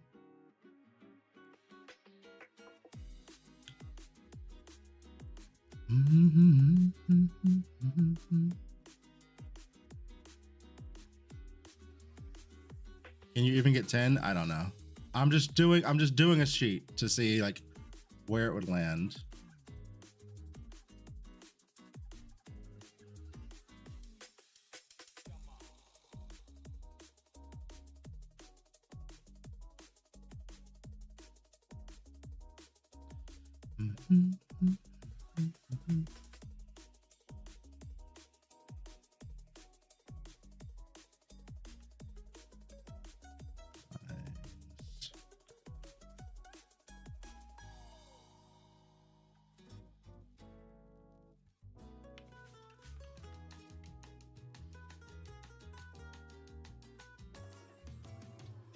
Is Max Tangle? Yes.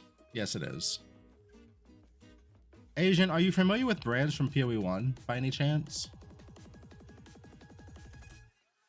Because if so, just think about brands in PoE 1. How you can have like 5 brands out, but you can only have like 2 or 3 attached to a boss. It's the same thing, basically.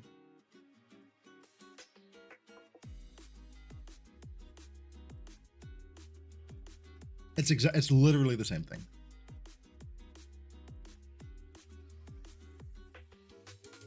Okay, so that might actually be insane. Depending on how high this gets, that might be insane.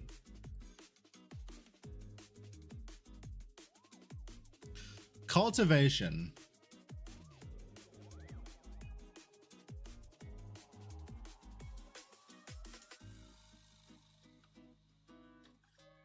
But if you increase max brands, you attach up to your max brands. No, you don't.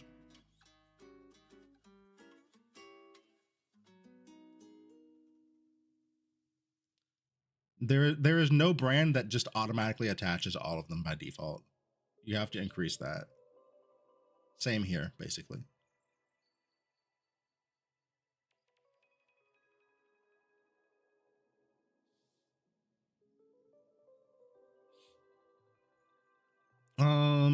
Let's keep going. Cultivation. Cultivation basically used to read 60% cast speed. It is now... Chat, what the fuck is 8 times 8? I can't do math right now. 64? Yeah. 64. In the last 8 seconds for each instance of regain, you get attack speed and cast speed. Okay.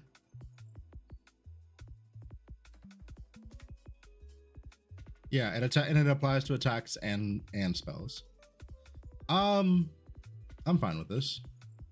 Extreme coldness. Okay. 50% frostbite rating upper limit. You can only deal cold damage. Chat. Okay, I need to go look at frostbite right now.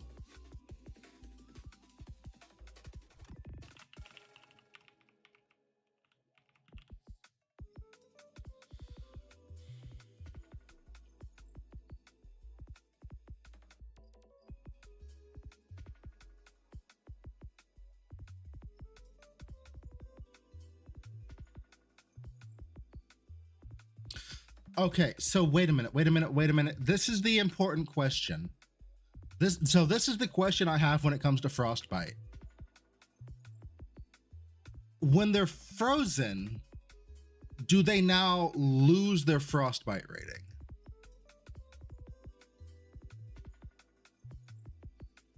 Because we're seeing really high amounts.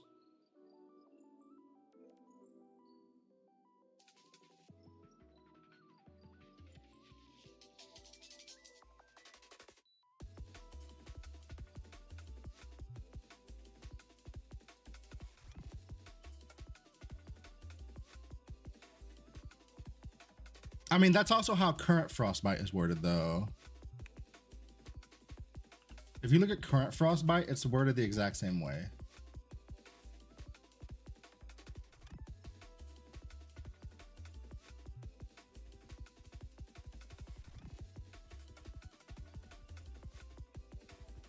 The target will be frozen once they have more than 100 points of frostbite rating. It's worded exactly the same on the at the end. So my worry is that if it does get removed, frostbite is a lot less impressive than it first looks, potentially.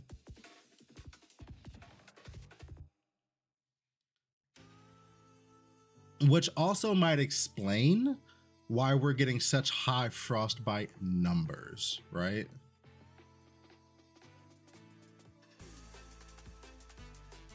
I can ask for clarification very quickly. Hold on.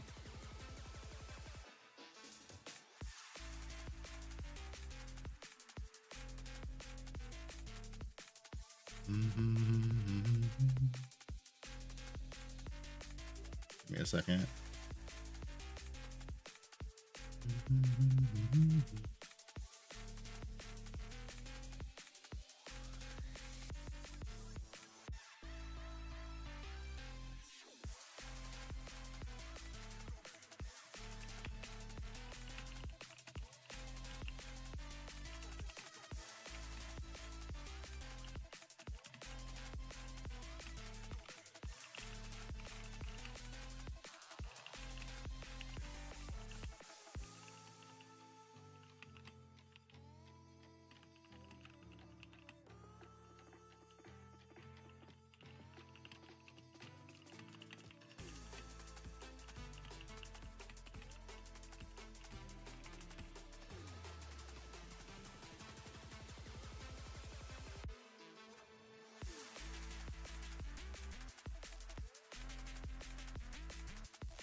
All right, I reached out in Discord to see if I get some clarification on how frostbite is going to function, but I'm assuming it's going to fall off, which is interesting. Damn it, I keep clicking the wrong thing.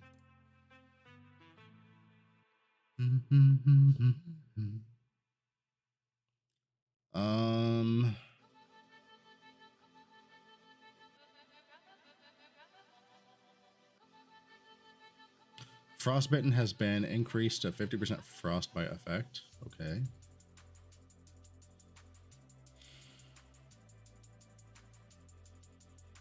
And then penetrating has been changed to just dealing damage. This is a good change.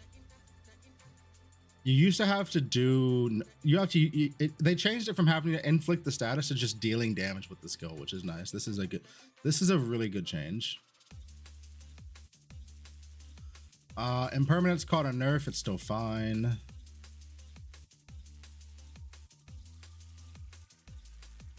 What the fuck is that?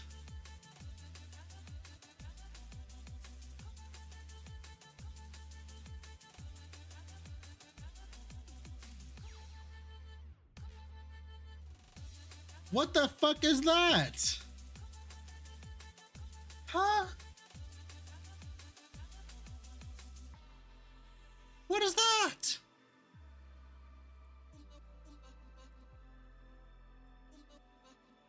Bro.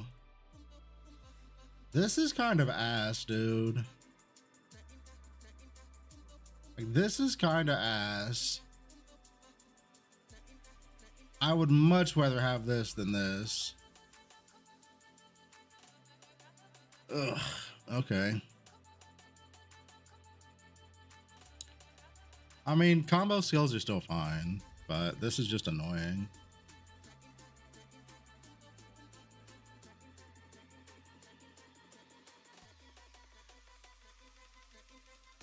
I don't like this. This annoys me. This is gonna feel minus 30% skill effect duration is going to feel so fucking bad early game. When you're early in a season, before you have proper activation mediums on your abilities, and you're using like fucking like the actual preparation support, minus 30% skill effect duration is going to feel so bad.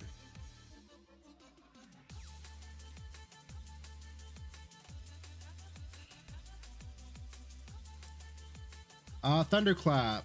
If you have Agility Blessing stacks when casting, consumes it to gain additional lightning damage. Slight increase to Thunderclap, sure. Full load. 40% additional damage for the next skill when mana reaches max. When releasing empower or defensive skills, life regain and shield regain are double for 6 seconds with an 8-second cooldown.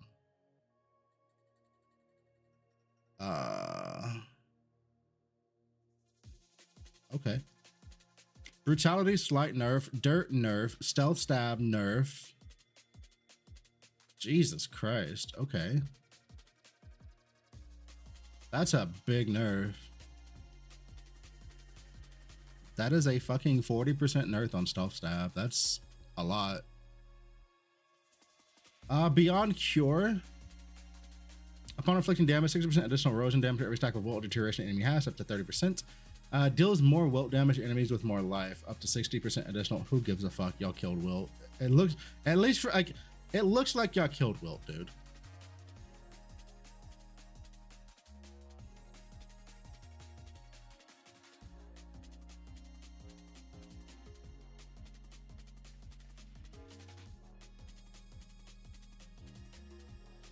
What the fuck is this?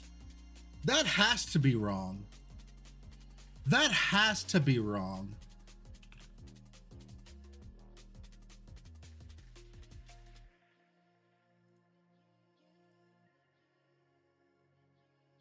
Okay, it's wrong. It's wrong.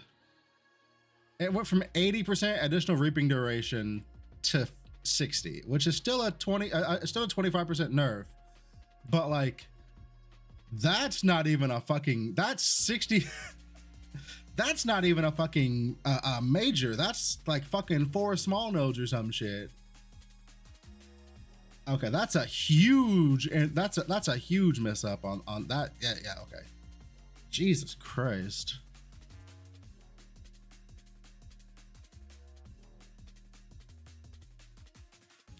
%40 nerf on holiness.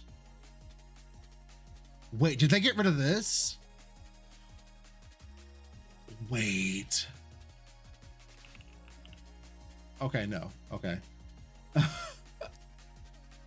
Okay.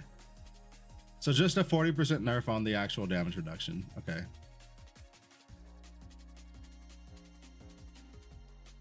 Isn't 60% reap duration? It's 60% additional reap duration.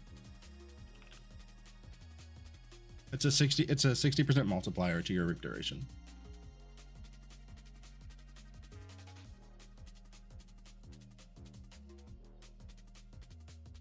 It was not good for bossing, but it made mapping with damage over time builds feel really like it made mapping with damage over time builds, especially builds that like actually did normal reaping and not reap purification. It made mapping feel. Stab in the black. While blur is active, lose blur after casting a main skill. Skill deals 35% deal damage. Okay, so stab in the back got a slight buff.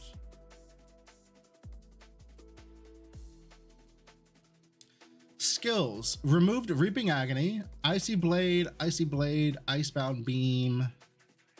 Added a new aim mode for keyboard and mouse. In this mode, when auto aim is enabled, skill auto aiming will switch to the same full auto aim as on mobile and controller. Oh, baby. Oh. Hot damn. Who needs a controller? Dude, I'll just keep playing keyboard and mouse. As God intended. Fucking finally. Shadow Strike skills. Base phantom targeting radius for Shadow Strike skills reduced from 13 meters to 9.5 meters.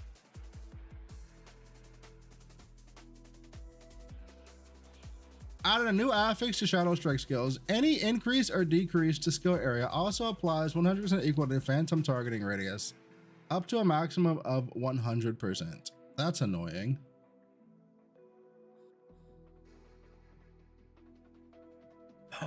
No!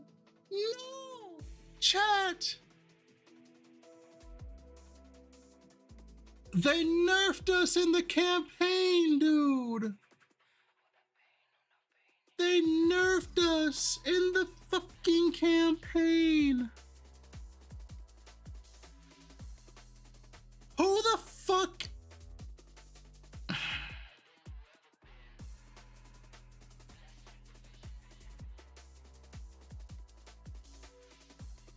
Double dash, dude. I would triple dash through the campaign. Here, let me show you the correct way to do the campaign.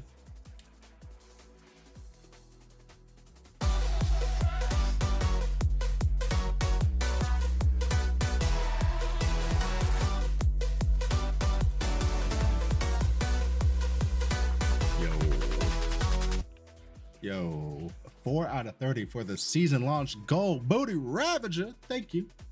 Thank you. Or the fucking bro, my Thea 3 rip. Listen. Oh boy. Listen, this is the correct way to do the campaign. You put on 3 shadow dashes. Fuck double dash, triple shadow dash was the way. You just piano that shit. 1, 2, 3, 1, 2, 3, 1, 2, 3. Not anymore. Not anymore.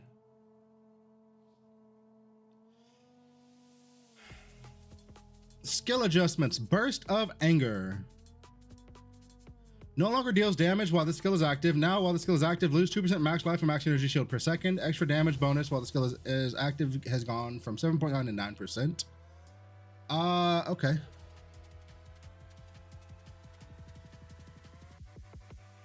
Charging War Cry gave Shadow Strike skills 20% phantom targeting range. Okay.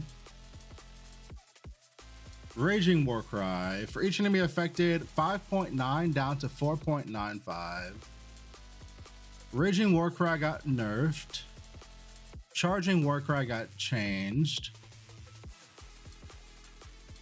Fearless Warcry got a big nerf from 8.3 down to 5.9. Crescent Slash, okay. Here we go. Combo base 1, 195 up to 286. Big buff. At level 20, that's 343. Okay, 343 to 502. Big buff. 68 to 83. Pretty okay buff. Combo finisher, the part that matters. 30% nerf.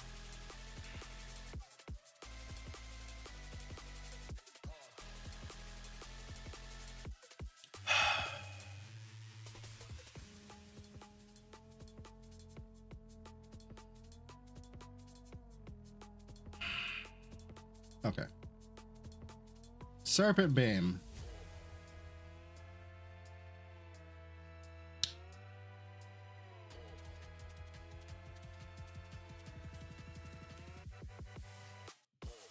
$767 to $1278, down to $403 to $672. What the fuck is that? What is that?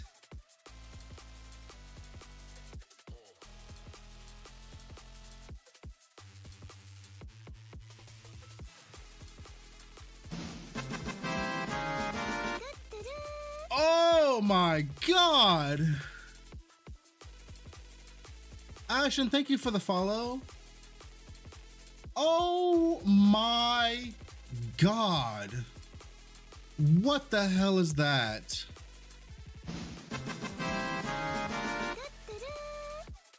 Punch me to the head, thank you for the follow.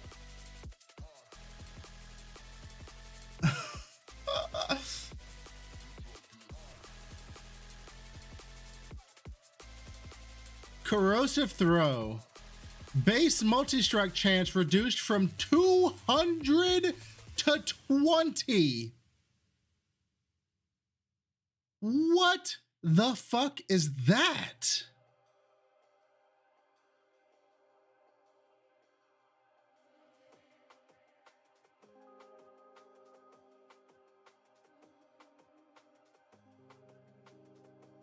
Okay.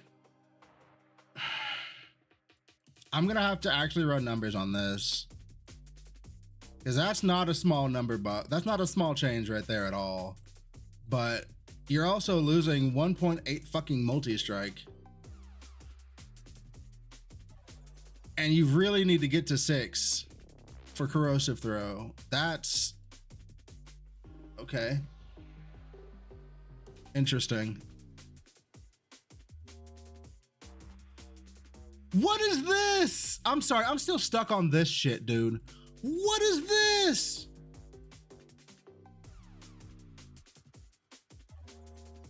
I mean, on the plus side, let me see if I've got my Bing 2 together still.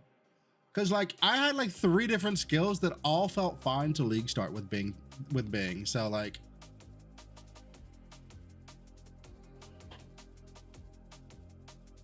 or no, it wasn't Bing. It was Yuga 1 that I did that on, wasn't it?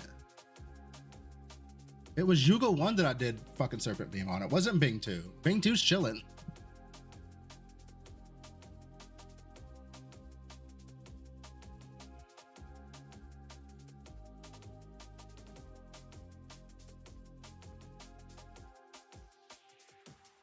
Bro, this was gonna be my this was gonna be my potential Yuga 1 league starter with Serpent Beam. They fucking just like there's no fucking shot. Okay, hear me out. Hear me out. Hear me out. Maybe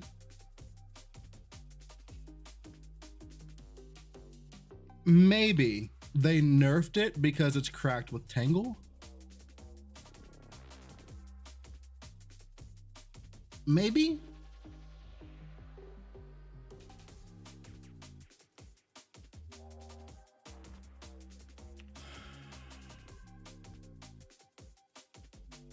$180 multi-strike chance loss is 5.5 slate mods. Yeah.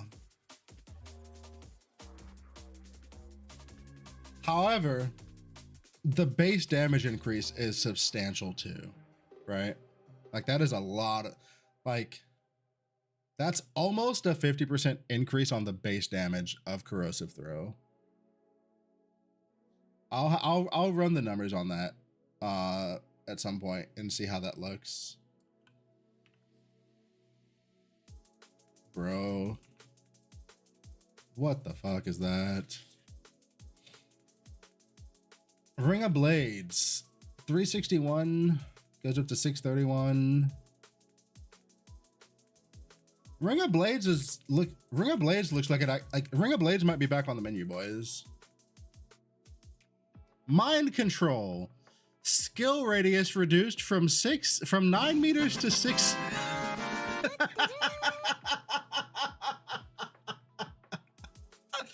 Mark of Gods, good morning and thank you for the follow.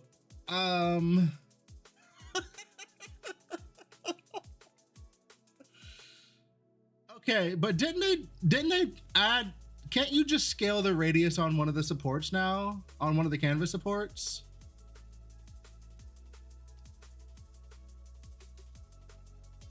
I'm pretty sure you can just scale radius on the support now, right?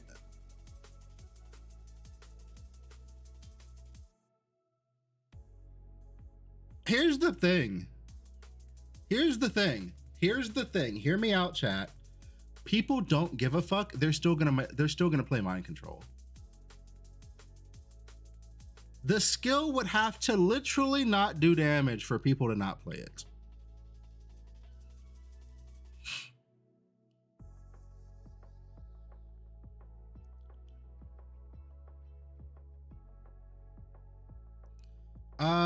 Extra channel stacks, Path of Flames, sure.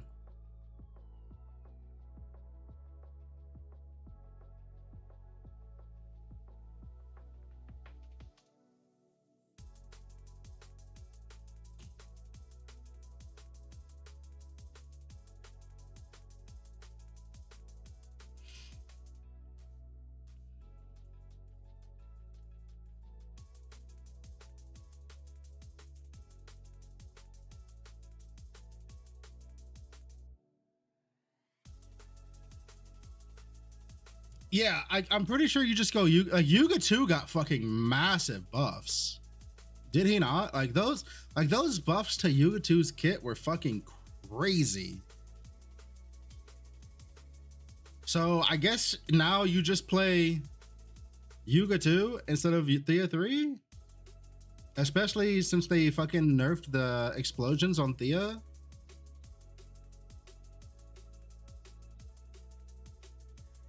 Brutal. I don't know if you saw the change. I don't know if you saw the changes, but Yuga 2's his ability, it now records fucking reap purification damage too. It's crazy. Like it records all that shit. With the range on MC, just go Shadow Swamp. Yeah, that's also... There's also that, potentially.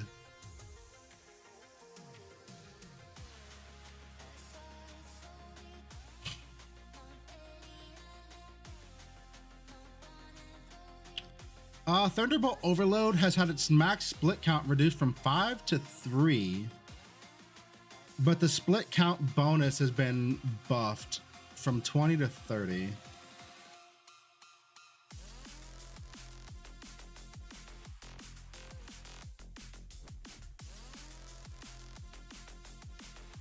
How many split counts did I have on this?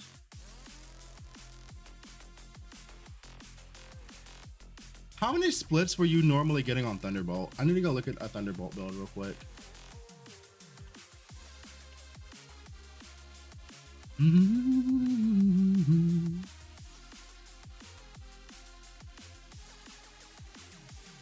Any Yuga 2 builds? I will have some stuff cooked up. I won't have a starter build video out until probably Monday.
Let's see.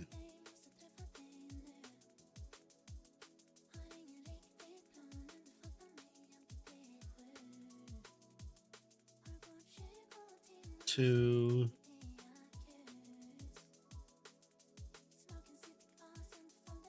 Three.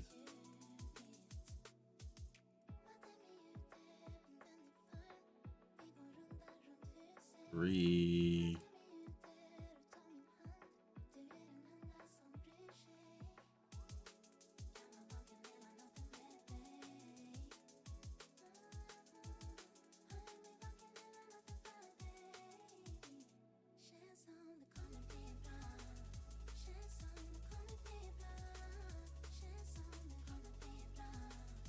How many fucking splits were you getting on this build?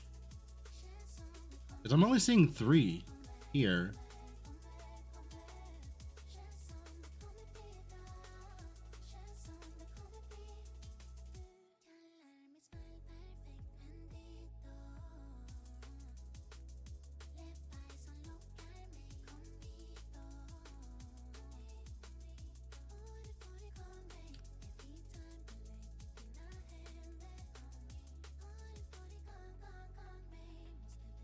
Yeah, it starts with 2, and then I saw 3 in the... There was 3 in the slates. Or is that jumps? It jumps 2 times, so no. Yeah, so like this only has 3. Splits and jumps don't do the same thing? I don't think so.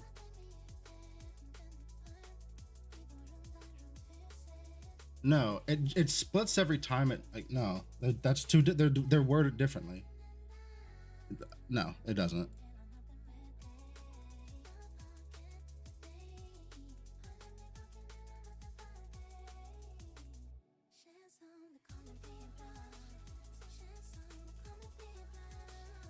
This effect does not include split quant.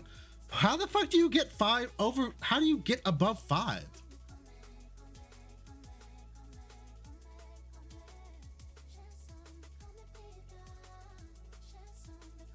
It has a base. No, okay, that's fine. Base max split of 5 means at like 5 is the maximum that you can have. It doesn't say it splits. It does it 5 times. You can't roll plus split. Plus split's a fucking. It's a divinity. Split is a divinity. You can only have it once. So you get 2 from 3 birds, 1 stone. You get 2. You get 1 from a slate mod. And then you get 1 on your tree. So that's 4. Where the fuck were you getting 5 from? Other than using the split support, which nobody seems to be using. Is there split on weapons? Did I miss the weapon splits? Did I miss the fucking weapon splits? Might have.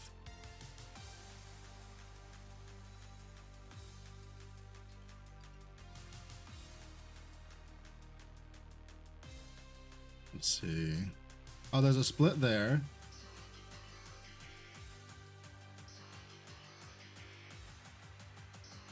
A split there. Okay, so that gets you up to 6 splits. That gets you up to 6 splits. Huh. I don't know. I'd have to do the math on that to see if that's which one is going to be better or worse. I don't know yet.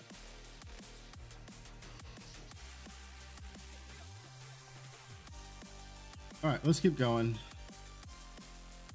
Spooky, thank you. Pineapple, we're still going through them. Frost Impact. Oh boy.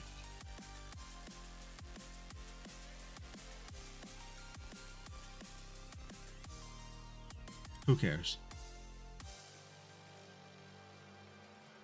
Eye shot buff.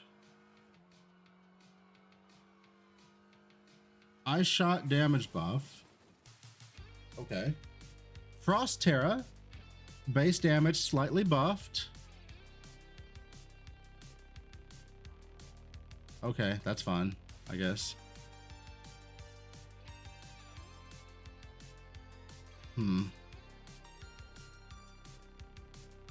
Chat, how do we... Hold on, I need to go look at talents.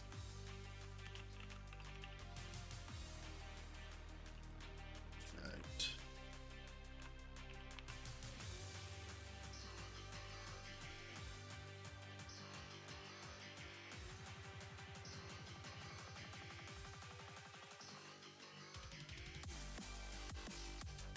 Frostbite is an element that may be triggered by cold damage against frostbitten enemies.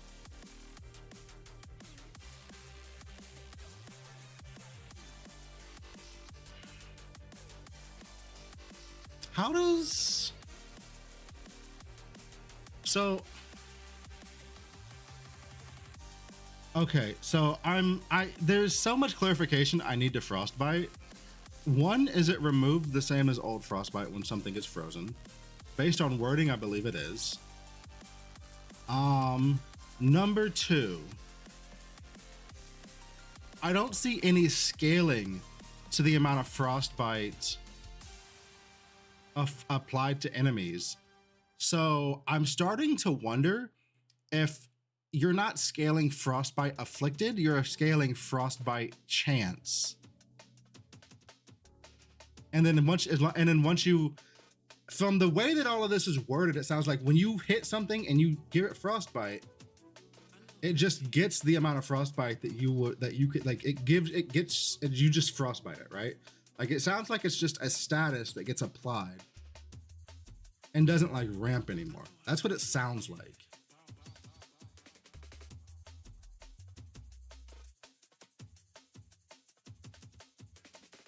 Because they removed all the stuff that scales how quickly you would apply it, right? Because there's no way in hell frostbite is now 1, 2, 3, 4, 5. Like, there's no way. There's absolutely no way.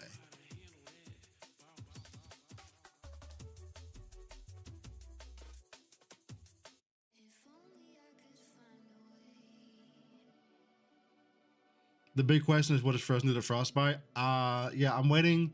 I reached out. I'm waiting for somebody to get back to me with that on that answer.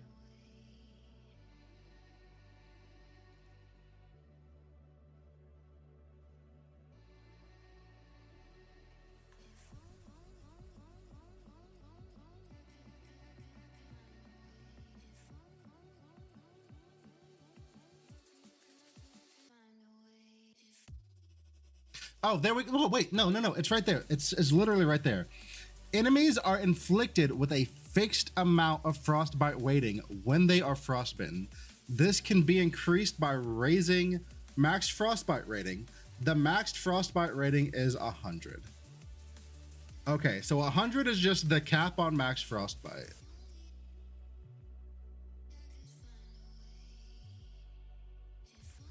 Interesting. So your base is 10, your max is 100. When you frostbite, you just give them all the frostbite.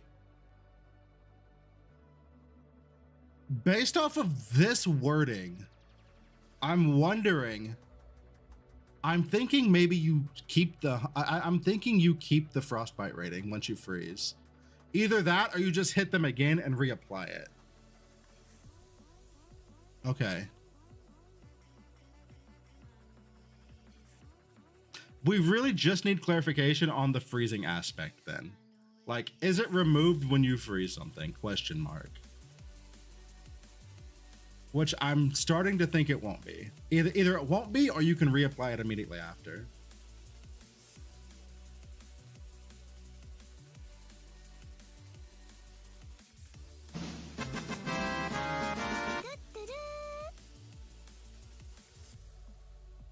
Even in the worst case where Frozen removes it, you just reapply it instantly, yeah.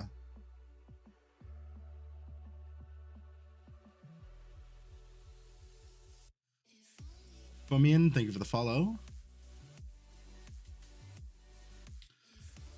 Okay.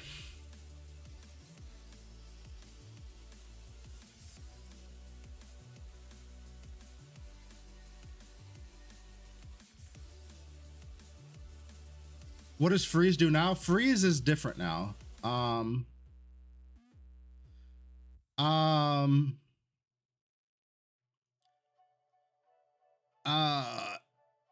It kind of like, okay. If it becomes frozen, a non-legendary boss will be frost sealed periodically and cannot act. They can still move, they just can't use abilities. The frost seal duration is 2 seconds and the interval is 3 for the same unit. So 40% of the time, if something is frozen, it can't use abilities, basically. So it can't attack or do anything. It can still move. Like, it doesn't stop them from moving. They just can't attack 40% of the time, basically.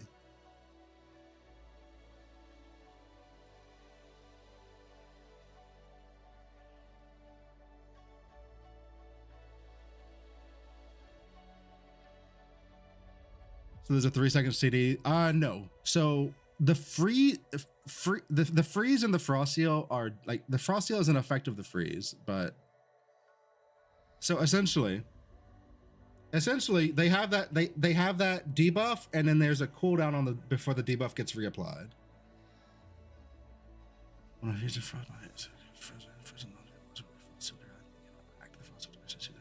What does it do to bosses though? Because it, like, they said some shit on the thing, but like, I actually want to read what it does.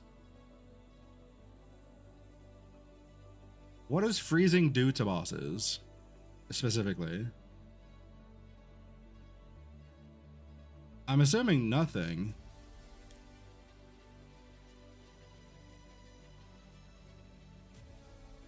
So like, you can I'm assuming you can freeze the boss, but the frost seal doesn't do anything.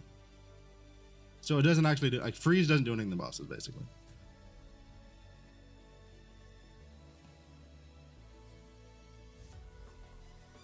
Yeah, so you're only gonna get the frostbite reduction.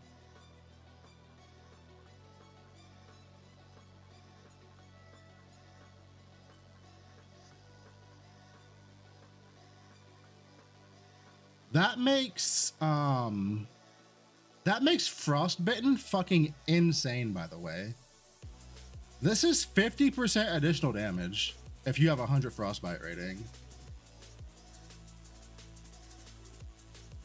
And that's what I'm assuming that's going to work on the debuff as well. So an additional 5% lost on enemy attack, cast, and movement speed. That's a fucking huge buff.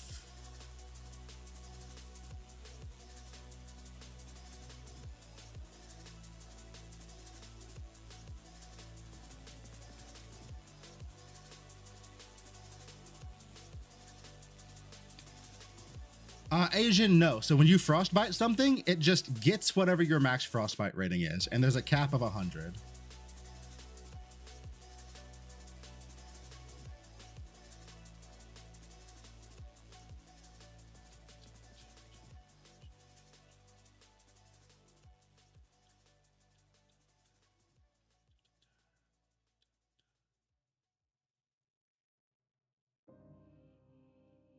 All right, let's keep going. Frigid transmission no longer refreshes when freezing. Now refreshes cooldown when causing freeze. Stone skin buff, frost shield buff, force start buff, brisk wind buffed, delayed pain buffed, safeguard buffed. Ooh, scorch, vulnerability, and corruption have had their chance to inflict the ailment cut in half, basically.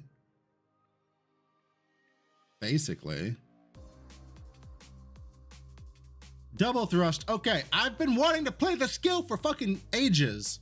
When the first thrust causes trauma, the second thrust no longer always causes trauma. When the first thrust causes trauma, extra trauma damage bonus from the second thrust reduced from 160 to 30. Eat a fucking dick. Eat every imaginable dick.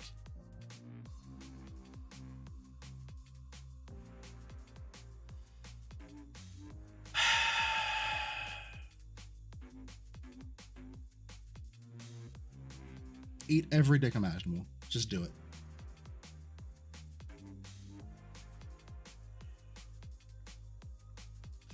Lightning beam. Oh wait, burning shot.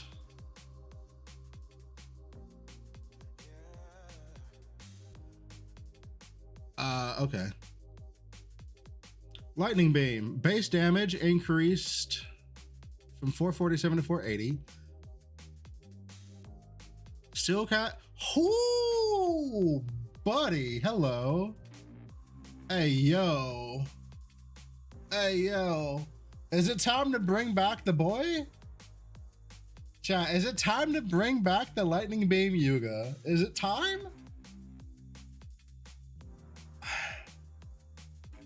Is it time to bring it back?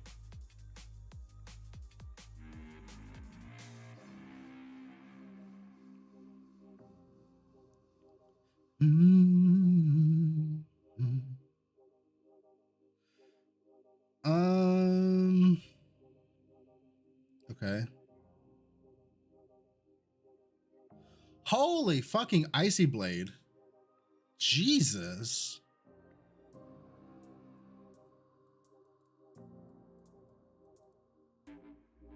I mean, they're clearly doing this to compensate for the change.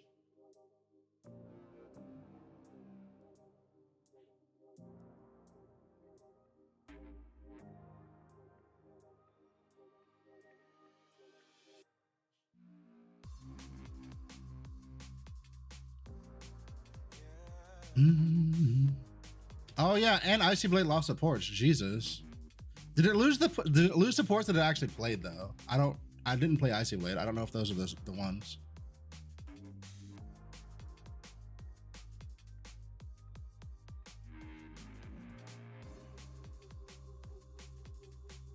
Haunting A-Bomb got nerfed. Uh-oh. Uh-oh. Erosion Magus went from a 20 hit to a 10 hit. Got way more damage though. God damn. That's a big damage buff.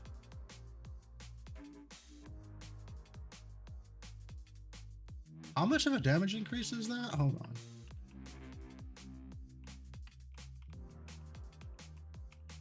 This is 2.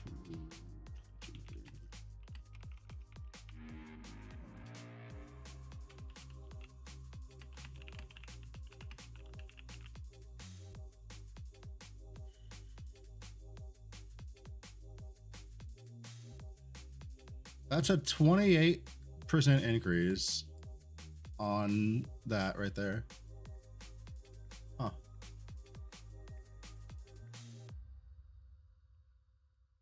But this got reduced by half.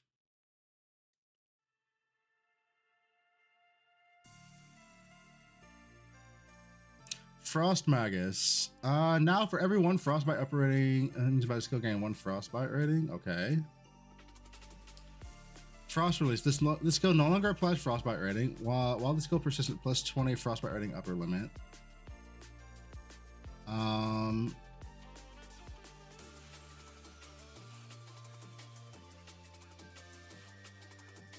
Okay.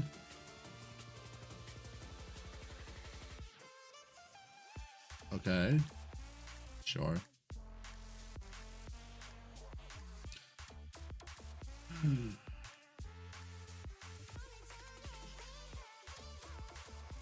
Who cares? Who cares? Who cares? No longer provides numb chance. That's dude. Removing all of this chance off of the focuses feels ass.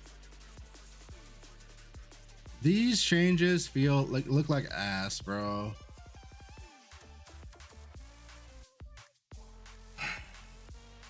Support skills. Freeze chance has been renamed to Glacial Freeze. Now inflicts frostbite when the supported skill deals hit cold damage. Bonus damage has been reduced from 25 to 16. Lightning to cold has been reduced from 100 to 50, but there's a 50% conversion in the tree now, so you can still get 100% chance conversion. High voltage no longer grants supported skills a chance to apply numb. Now inflicts numb when the supported skill deals hit lightning damage. Okay. Recuperation.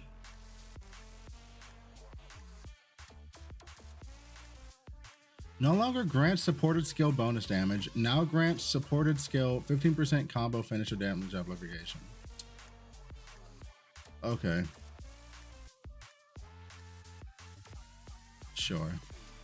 Dude, all this, dude, if they do all this ailment shit and ailments your ass, I'm gonna fucking die.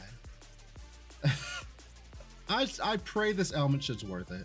Because they're making a lot of changes specifically because of this ailment change. Like, a lot.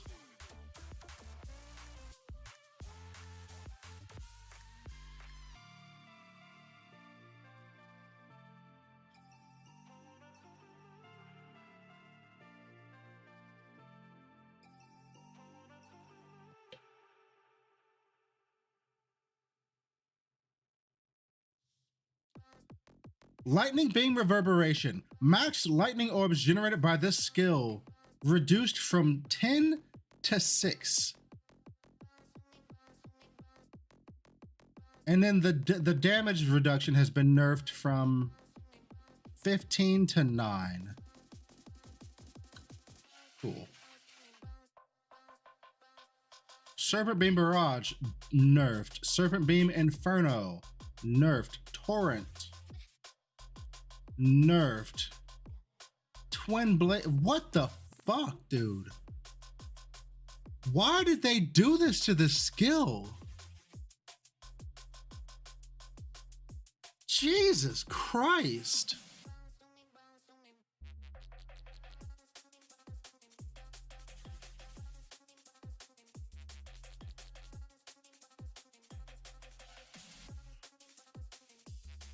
The only thing, KTK, the only thing I can think of is that Serpent Beam is cracked for fucking, is cracked on brands. That's the only way these nerfs make sense. That is the only way these nerfs make sense to me, is if this skill is just fucking insane on brands. Or tangles, or whatever the fuck you want to call them, dude. Jesus.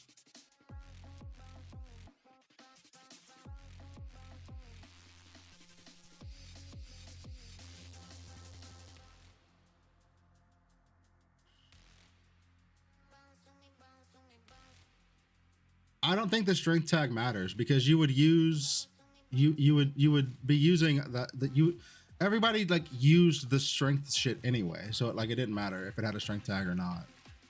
I don't think the strength tag makes any difference.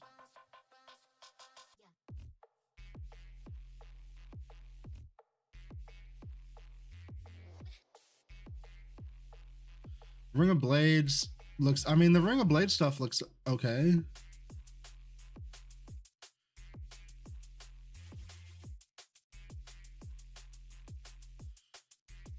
Let's see. Which of these do I give a fuck about? Corrosive Shot, don't care. Burning Shot, don't care. Hammer of Ash, don't care.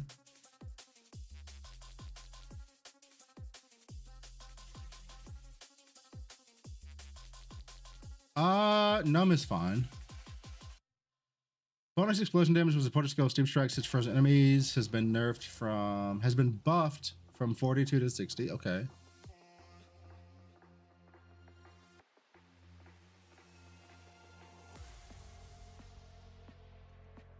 It does now that you can get those strength mod lines without the, so I haven't gotten to that yet. So I can't make a judgment based off information I don't have yet. I can't make judgments based off of things I haven't seen yet.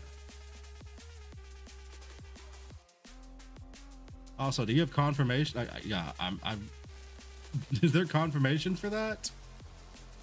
Because that seems like something that wouldn't actually be real, but I could be wrong.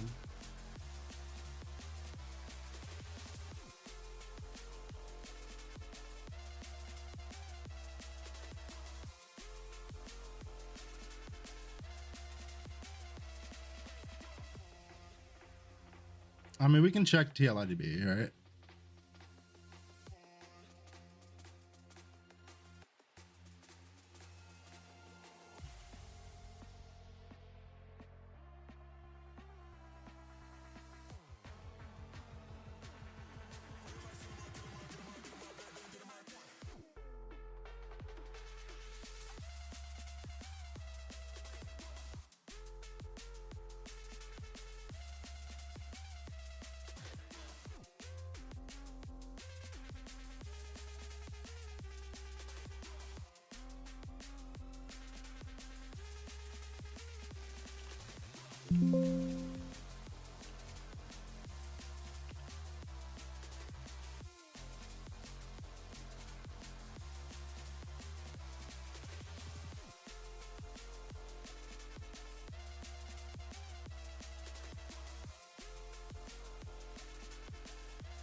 How do you see these items?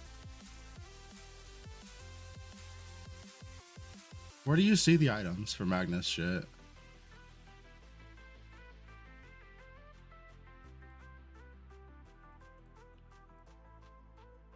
I don't see where they'd be at.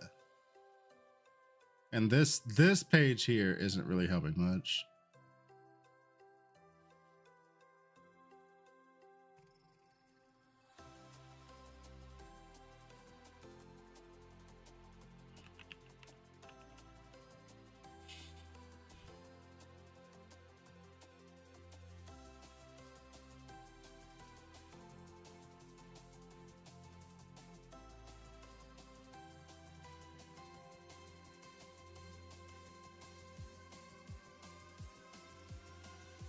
Okay, so Magnus's jealousy is there.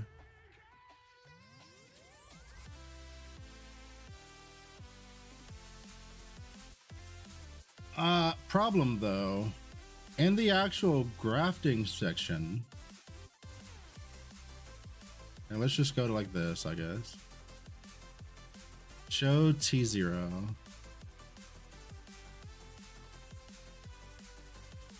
Would that not be listed here? Or is this not showing the legendary shit?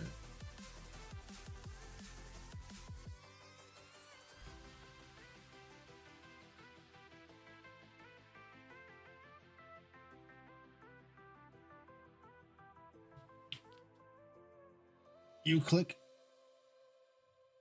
Huh. So are we? So, okay.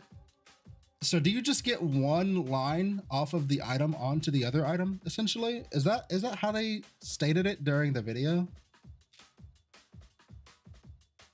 So like, oh, it's one random line. Jesus Christ.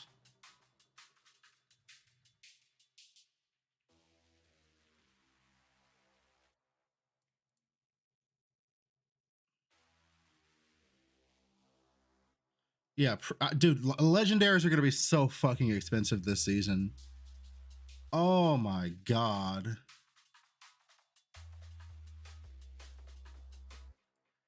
Legendaries are going to be so expensive this season. People are going to be blowing this shit up and failing. Oh God.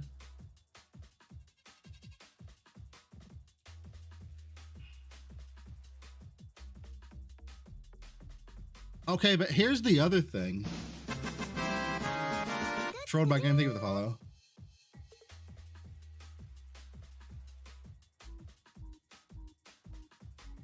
Wait.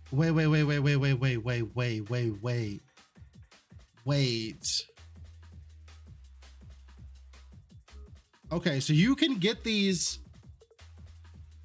So you can get these mods on any slot, right? So I could get like the Magnus. I could get this. I could like have a Vorax. I don't know, a fucking Vorax boot or something, and put this on there. Or is it tied to the chest? Is it tied to that location? Okay, so chest and gloves is what I've clicked on so far. Let me go look at head. Gotcha. Okay. Gotcha.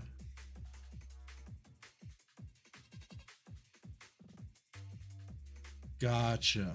Okay. Chest and gloves. Boot and belt.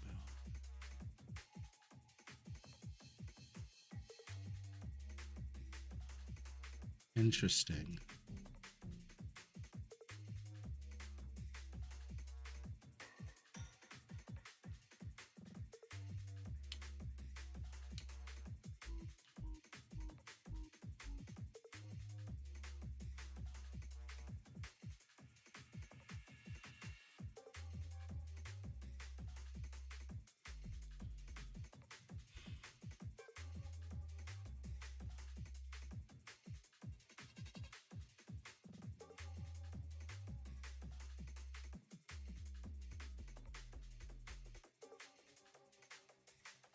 Okay, let's get back. Okay, we'll get to that in a minute. We'll get to it in a minute. We're getting out of track. We're getting out a lot. We're okay. Let's just keep going. Mind control entice no longer applies crowd control effects. Now allow supported skills to benefit from skill area bonuses. Now grant supported skill.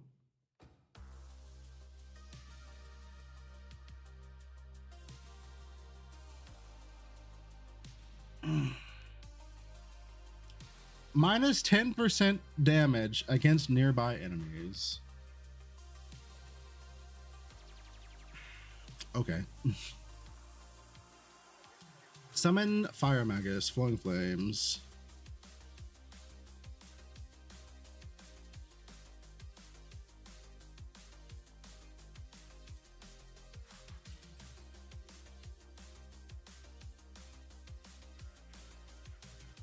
Grafts, you can have, so a graft is a crafted item that you can have one of on your character, Asian.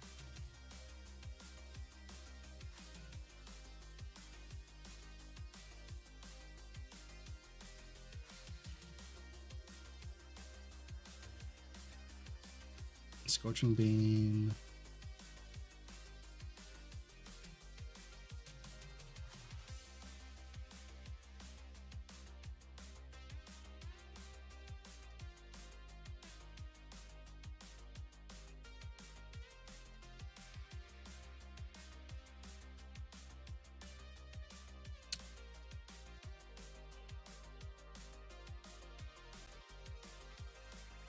Spirit, we've got that figured out already.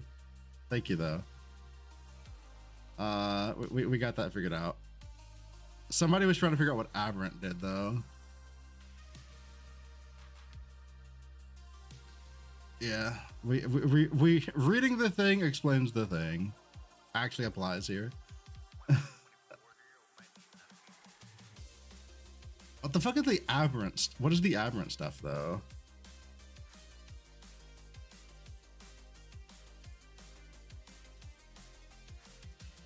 What is the distance? You know what? Again, we're getting ahead of ourselves. Let's keep reading. Scorching Beam. I want to try this at some point, maybe. Ring of Ice, Iceal.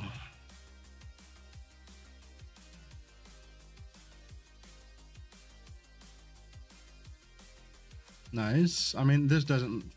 This is functionally. There's no change here.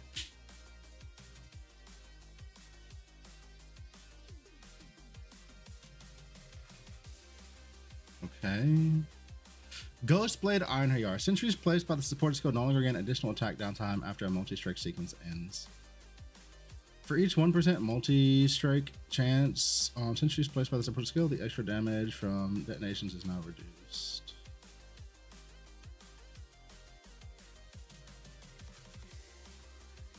Interesting. Aberrant's the summoner stuff? Okay.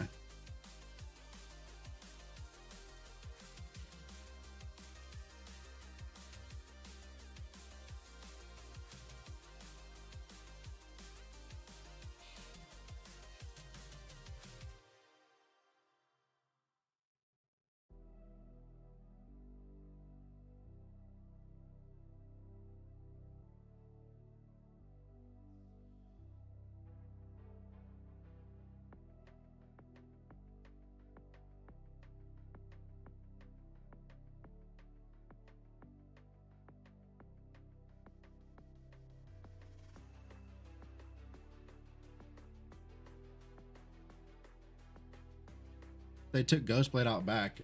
Can you explain that line of reasoning? Because I don't see anything here that's a...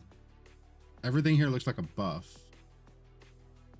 They removed the downtime. They lowered...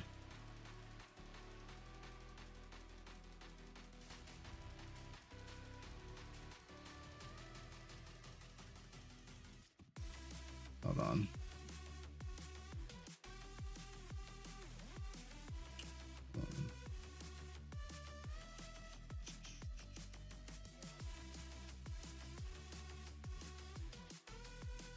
Was that tied onto...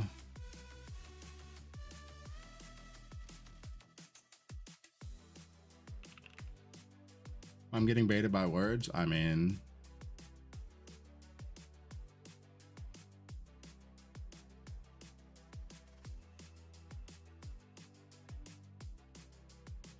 Okay, so this got cut in half, basically.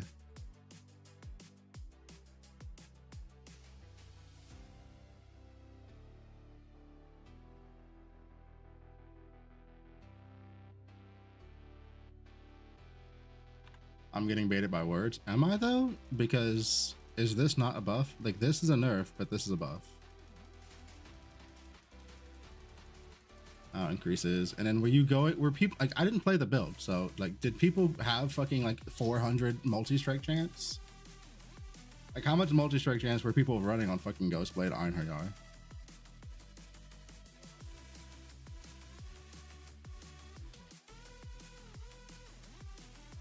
Like how much did they have? They had 6? Okay, well then there you go.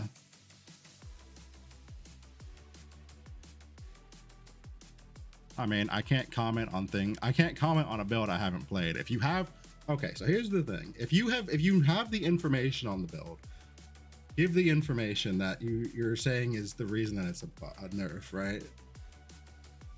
Like if you know how much multi-strike chance that these builds were running, then you just say that at this outset, and then that like clears up the confusion.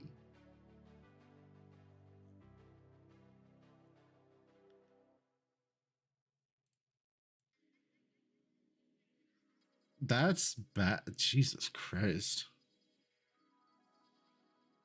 I mean, that's okay. If they were getting 6 before, and now they're limited to 2, that's such an insane nerf on this support. I haven't played this build, but that's...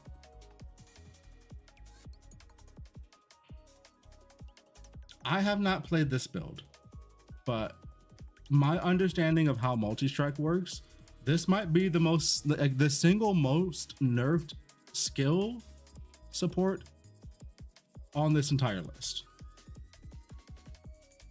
Because of the way because of how multi-strike increment works. That's a lot. And you said they're getting 6 usually?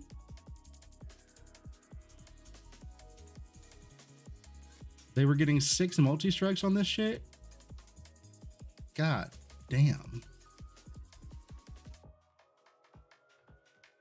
Yo, what's going on, Kathy? Bro, Kithic, what did they do? What did they do to my boy? What did Serpent Beam ever do to anybody, bro?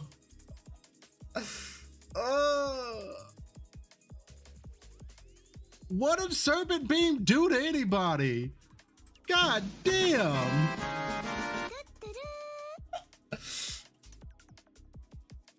What did we not know? Okay, my tinfoil hat is that what we don't know is that Serpent Beam is crazy with Tangle in the new season. That's the only thing that makes sense to me. Easter King, thank you for the follow.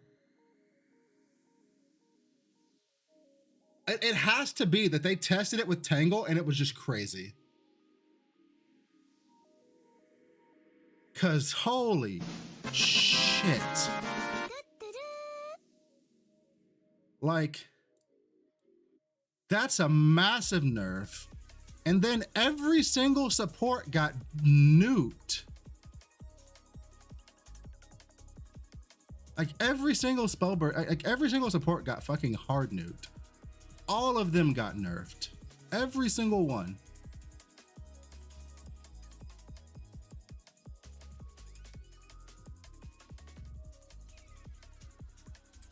Is Iris 1 dead? I don't know. Oh God, okay. Buckle in, boys. It's hero trait time. Let me get my glasses back on so I can have something to throw if I get pissed off again.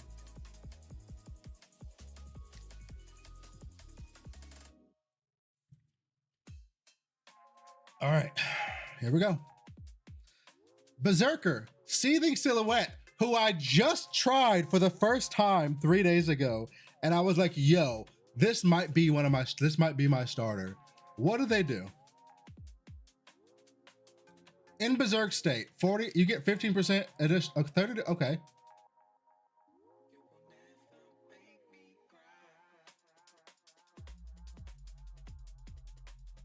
Bruh. Really? I mean, this is fine, but that's annoying as fuck. This is annoying, but it's fine. That's fine. Yuga Spacetime Illusion. Doubled cast frequency. Hold on. Which one did I use on Yuga? Hold on, I gotta swap into my Yuga real quick so I can see what I was using on him. See, this is the part where not knowing the name of traits but only referring to them as fucking like trait 1, 2 or some shit is a problem.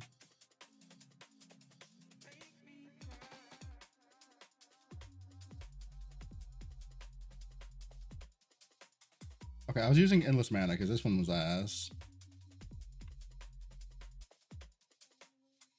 Endless Mana.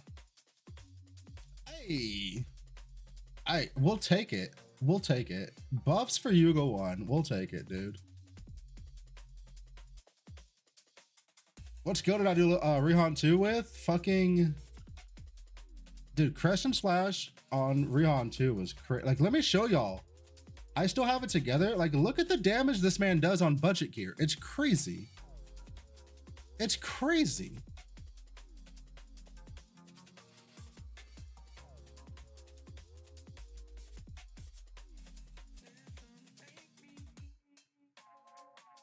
So this is the Rihan 2 tester that I put together.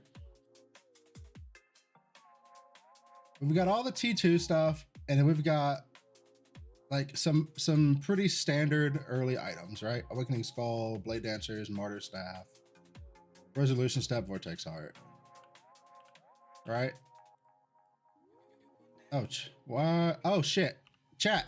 You guys didn't remind me that I fucking I took off my stuff because we were showing something.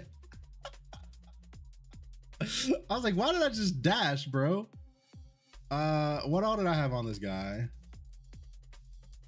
Vulnerability.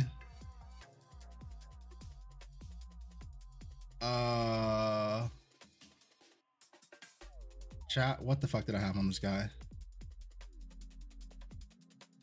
Bull's Rage.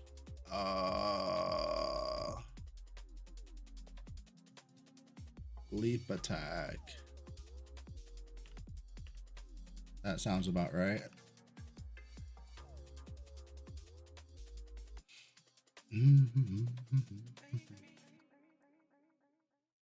Hold Hold on, I gotta leave and reset. My shit's all fucked up.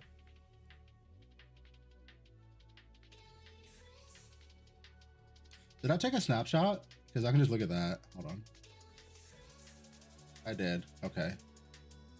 I had on Resurrection, Warcry. Oh, we got rid of that. So Bull's Rage and something else. I was using Blink. Was I using Blink? There's no way. There's no way I was using Blink.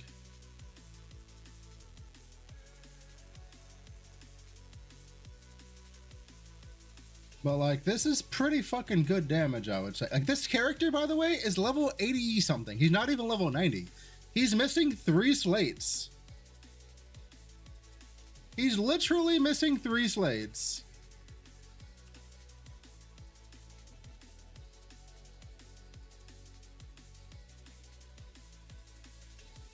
I had not played this character before. I had not played this character before. I really like. I still don't like how narrow his end game is, but I really like this character.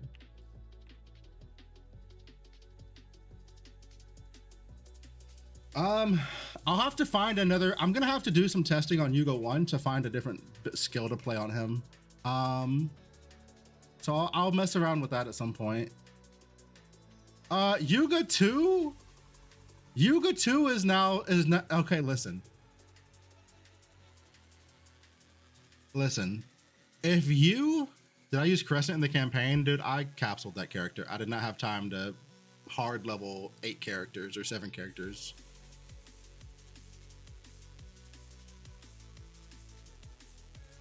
Have you tried Lightning Beam for Yuga 1? They changed the support, Super Saiyan. I don't know if you saw that. They changed the canvas support.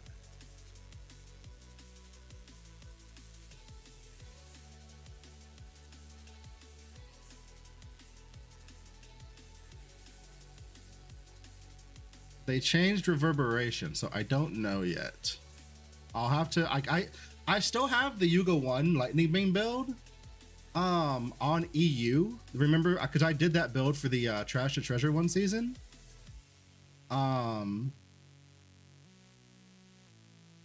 So I can throw that guy. I can test him at some point. Yuga 2 is now Goth Mommy, chat. If you're gonna play Mind Control, go buy the fucking skin, and this is your new Goth Mommy. Okay? Just accept it. Dynamita, thank you for the follow. Cat Eye Erica.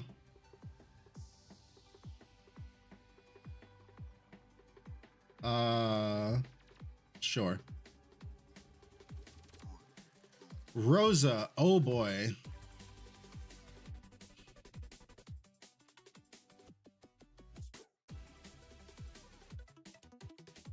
Okay. When blocking, gain damage for 10 seconds, up from 2 seconds. That's nice.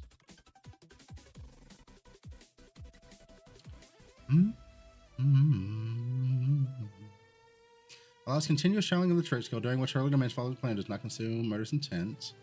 With a maximum, that's a nerf. That is a nerf.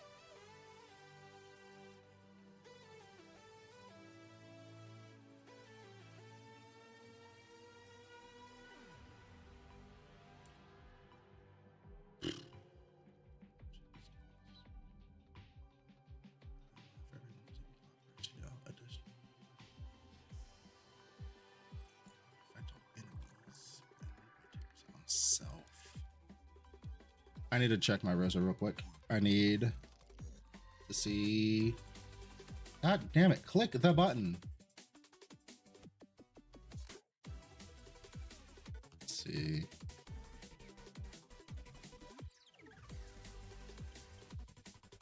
I never played. I've not played Rosa 2. I just haven't done it at all. Yeah, that's looking like a buff on Rosa.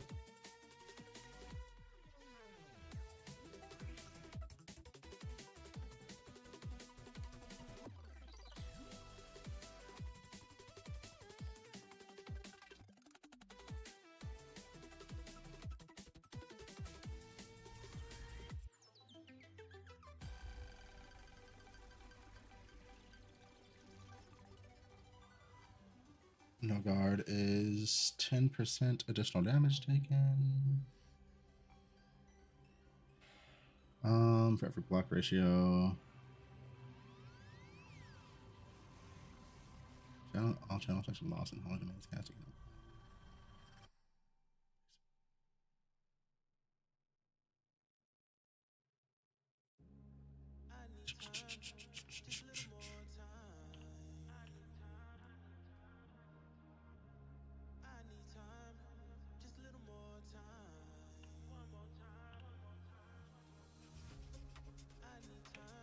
Okay. So your radius is larger. So it was your radius was reduced by 50%. Now it's reduced by 30%. So your radius is larger. You're only going to 2 channel stacks. So this is actually a buff. I misremembered how this worked. This is a buff because this is triggering quicker.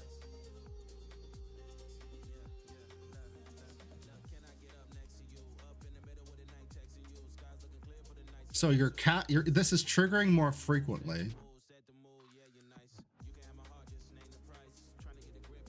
And now this is buffed from 1.2% to 2.8% at the top end. Or like, it's like 3 times as strong at base rank.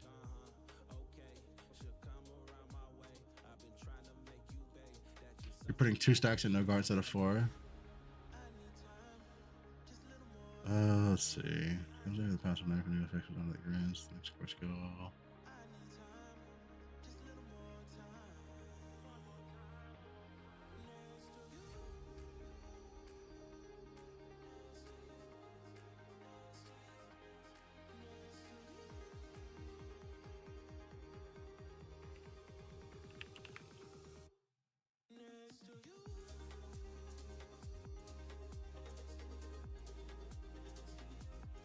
Let's assume you have 50.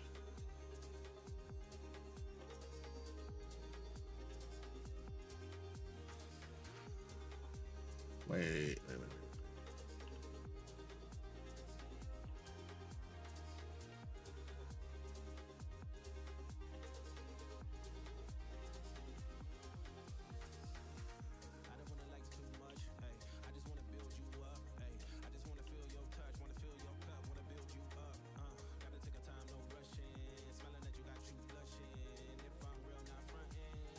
Is her shit not working on? Do I need to like go into a map or some shit? Hold on. Rosa is annoying to do stuff. Let me run into a time mark 1 map real quick. I just need to see something.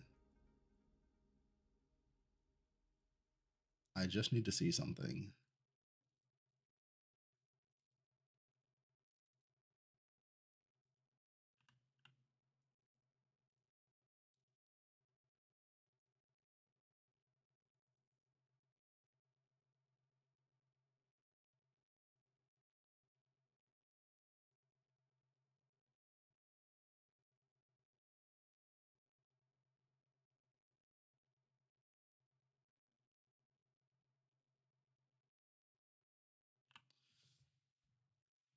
Am I crazy? Because I read something and I was like, wait a minute, is that how that worked normally? Because I don't think it was. And you had mentioned something about, I read where you had just said something about how you were getting 2 stacks instead of 4.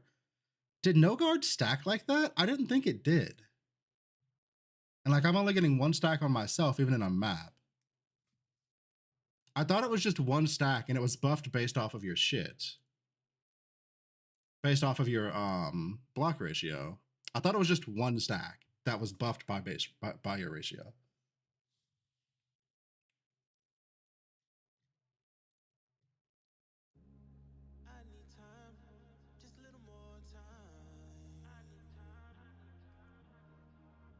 Let's see.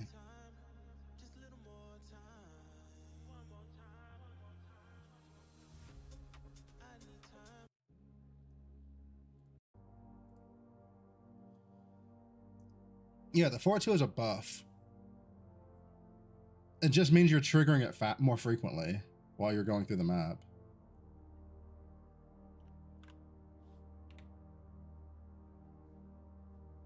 So this is just a large, like, okay, let's assume you have 50 block ratio, right? Let's just, for shits and giggles, assume you have a 50% block ratio. So 0.8 times 50 would be 40% additional. Whereas in this one, it's 2.4 times 50, so 120. That's so much.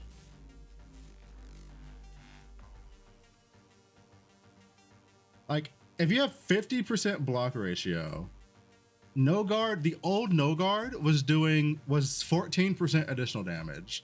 The new no guard is how much?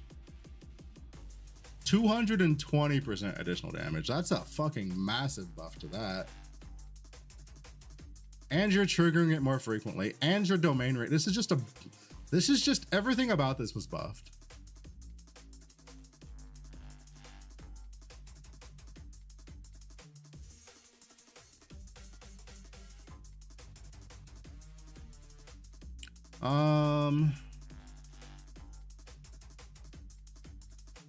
Spirit, where are you getting this? Or what do you, okay, please don't just randomly copy and paste and quote things. It's just like a wall of text.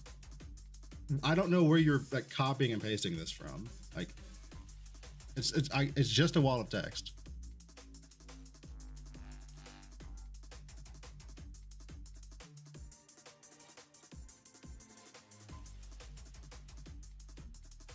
No, like this whole, like, no longer the easiest AFK style tank. She's still highly effective for tagging. Like that shit is literally irrelevant.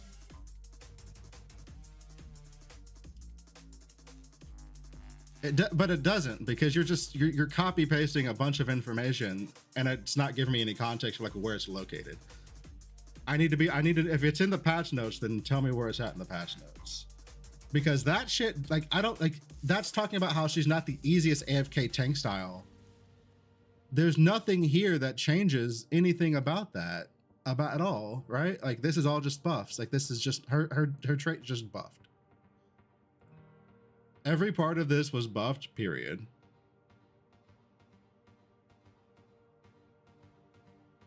And then this was buffed. So what was, like, that's why I said that didn't really mean anything. Like, whatever the shit that they typed doesn't mean anything, because looking at the actual changes to her, there's no changes to her AFK tank style that they're mentioning, right? Like, none of that, like, all of that means nothing. Her ability to gather enemies and scale damage through block ratio remains largely intact. Well, yeah, it hasn't changed. It's been buffed. I don't understand. That's why it's so weird. I don't understand what any of that means. Like, where do they even type that shit?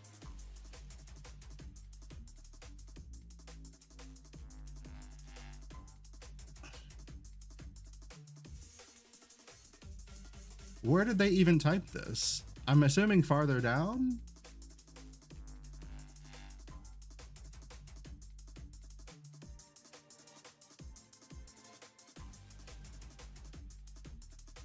Like, this is a huge buff.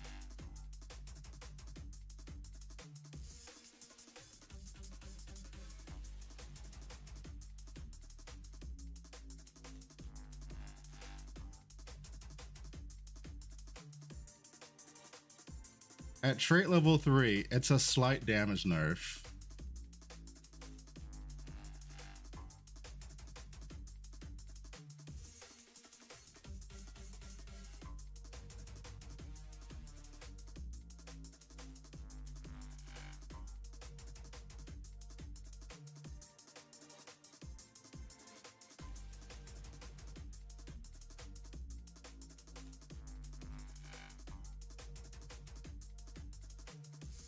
No, I checked it on the dummy, and the dummy was only getting 1 stack too. Unless in maps they were getting 4.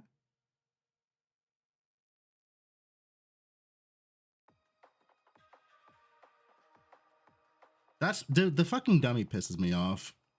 When you're like, there's some stuff that just doesn't work on dummy, like fucking num stacks, for example. They don't work properly on the dummy.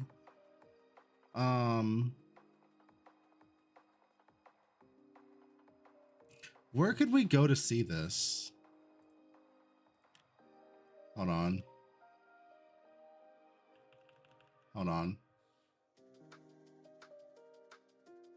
Wait. I think I know where we can go to see this. Maybe.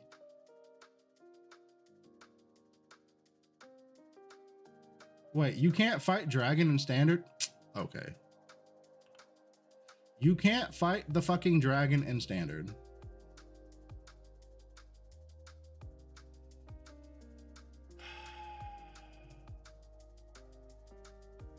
Whatever.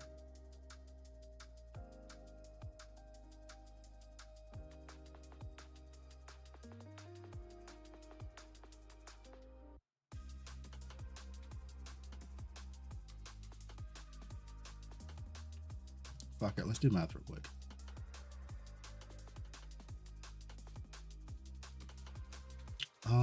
So let's assume 50% block ratio at a level 3 trait level. So that would be 15 times 4, so 60.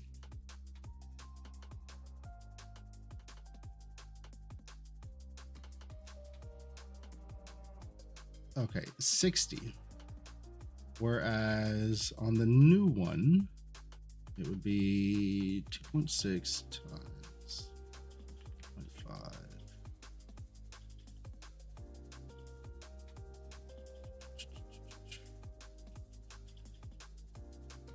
No.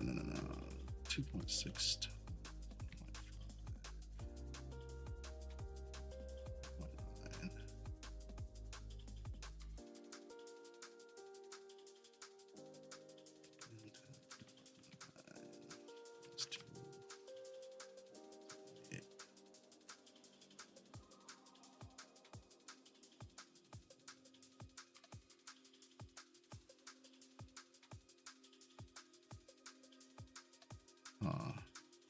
Wait, I did not do that math right.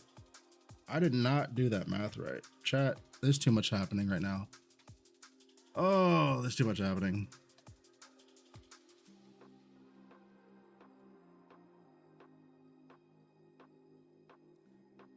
Okay.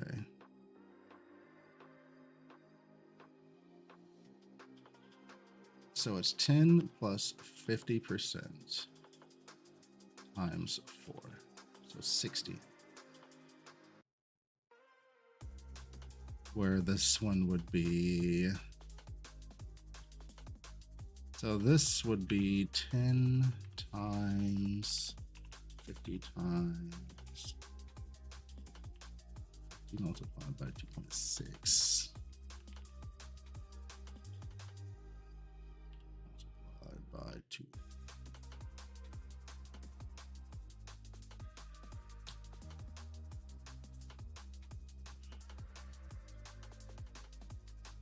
What's going on, Banful? I'm trying, dude. I can't do math right now. Like, there's too much shit in my head. I can't even. I'm literally not even typing this in the fucking calculator correctly. So it'll be 50 times 0.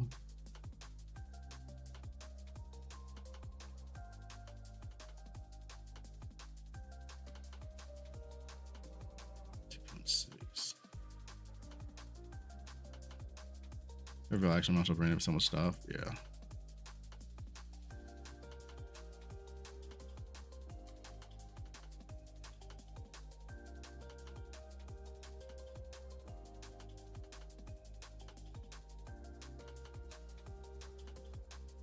$2.6.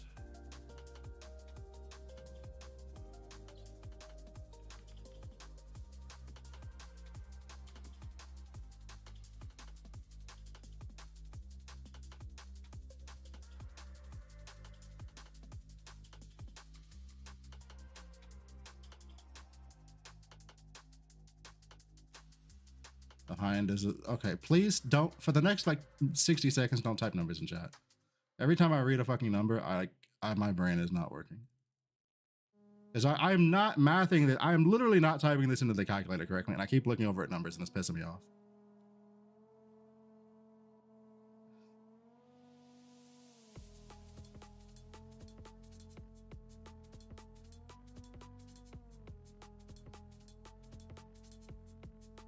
Jesus, is today the first time I start banning a ton of people all at once? Because it might be.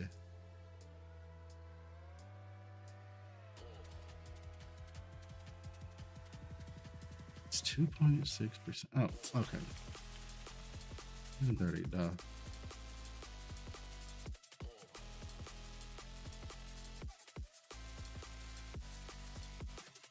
$160. Oh.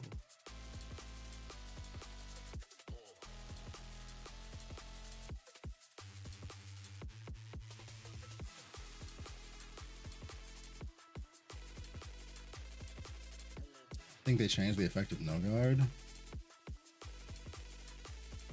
Hold on, let's go look.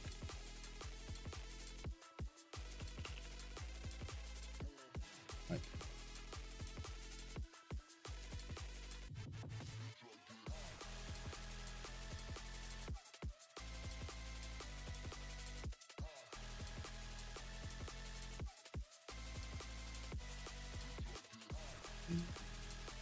Am I able to read Chinese if I need to? Only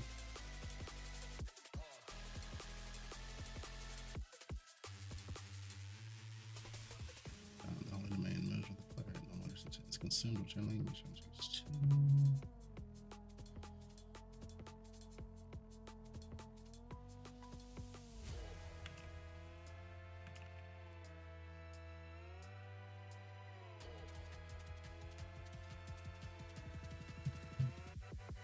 Okay, that was the question. That was where I was getting confused at. Understood. Okay, so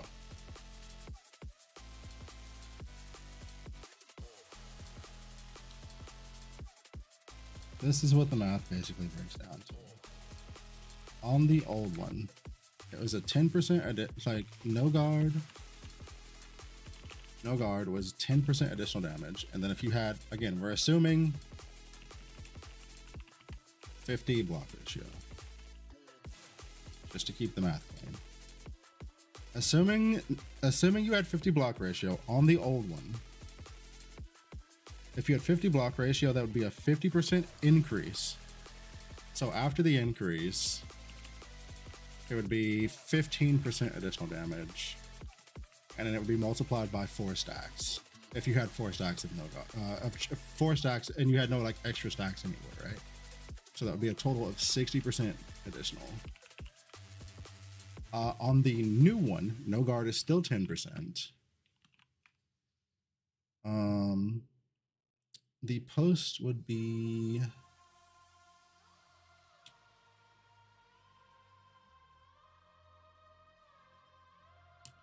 $50 times 2.6, it's 130. No guard, so post increase would be 10 times 1.3. No.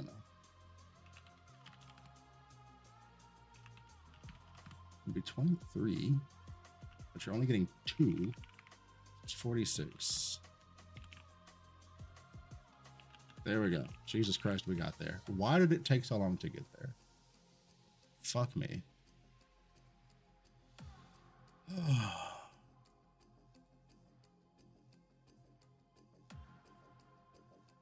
All right. So that's a bit of a difference. Yep, it's a nerf. It's a 25% nerf, basically.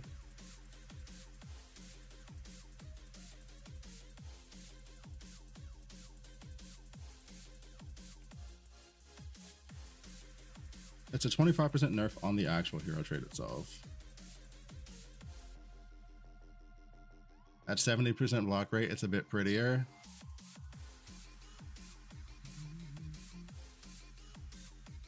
Let's see.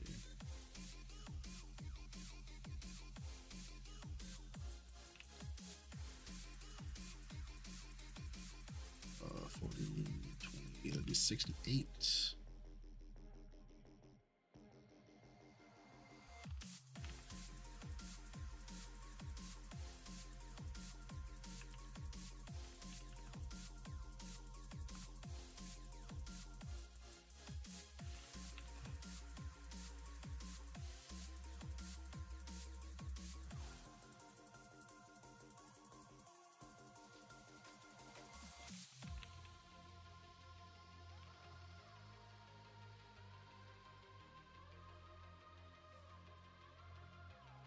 Yeah, I mean, it's still a nerf. Oh, we can... Is it the same?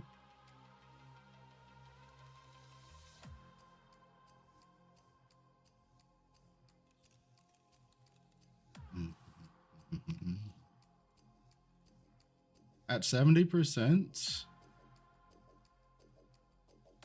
At 70% block ratio, it's 68 on the old one, and then 56.4 on the new one. I didn't actually put the post increase number there, but this is what it was when it was doubled.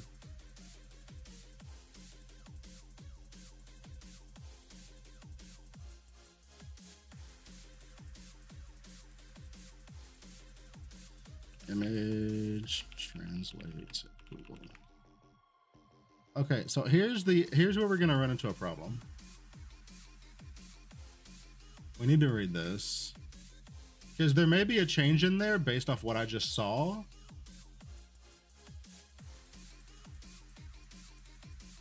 That could be a big problem.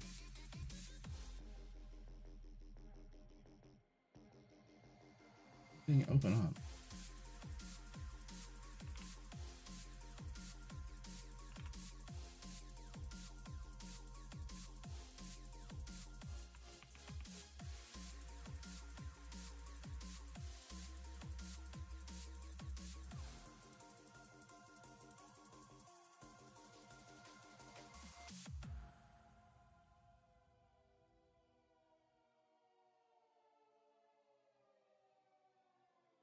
Okay.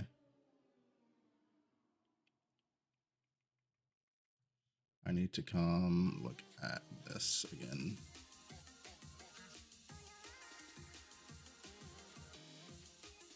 Hello? Why is it not letting me mouse over?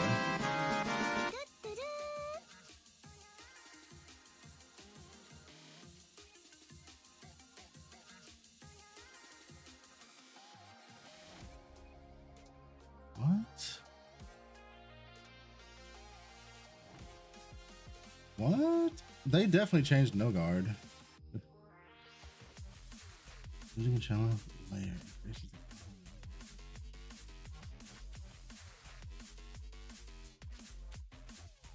What is this? What is this extra shit they put on no guard?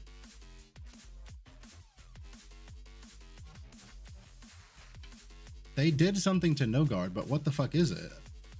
Kaze, thank you for the follow. They did something to no guard. What the fuck did they do to it?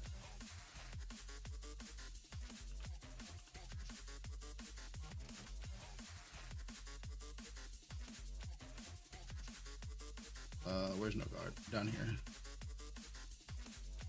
That's the current in-game tooltip for no guard.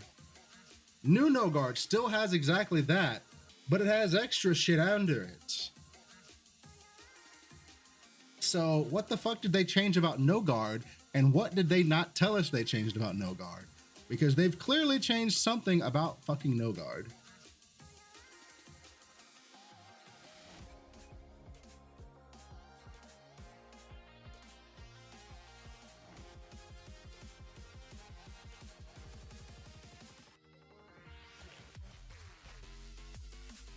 Hold on.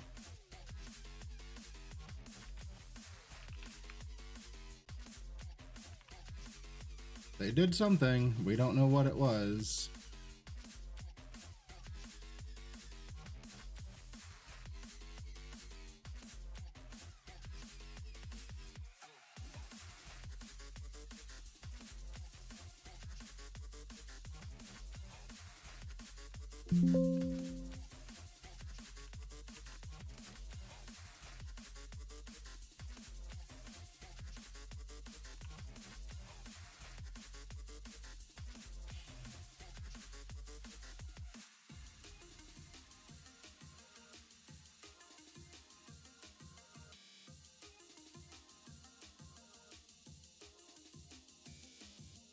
That's not the answer. That's already how no guard worked when Holy Domain was done.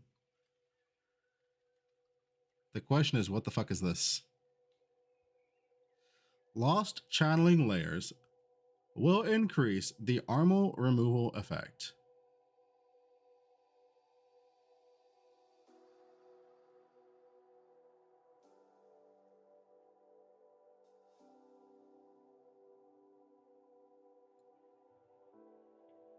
So does it now get, is that?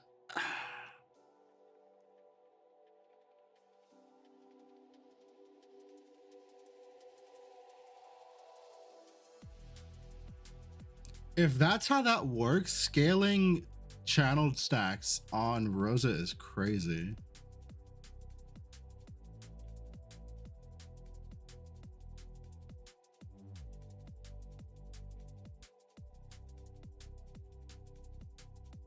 We need to see the proper English translation of this.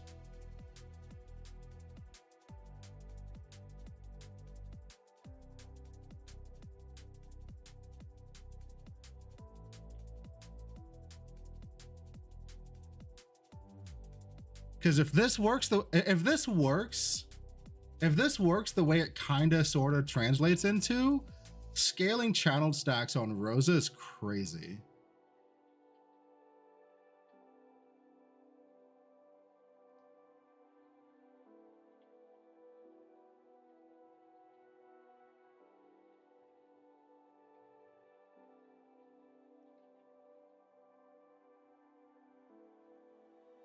Okay, so we need to see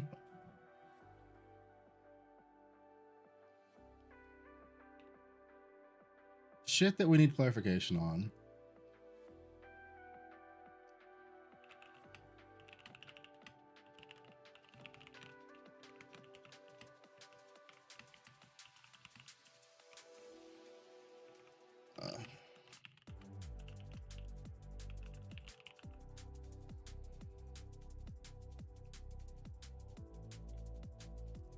So does it go 100% and then 2, 3, 4? Yeah, basically, he's king. It looks like it goes, the first 2 channel stacks, your base channel stacks are 100%, and then every channel stack past that is 100%, which could be wild.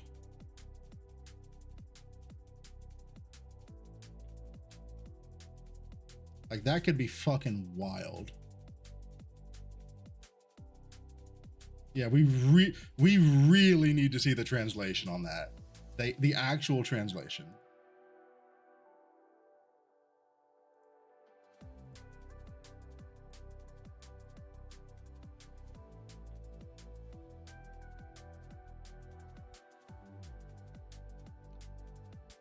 I mean, it does specifically say it does specifically say lost channeling layers, right? On that translation.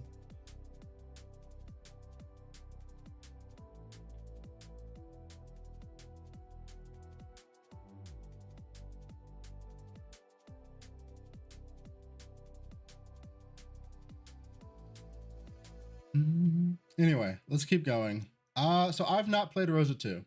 I don't know anything about her mana stacking.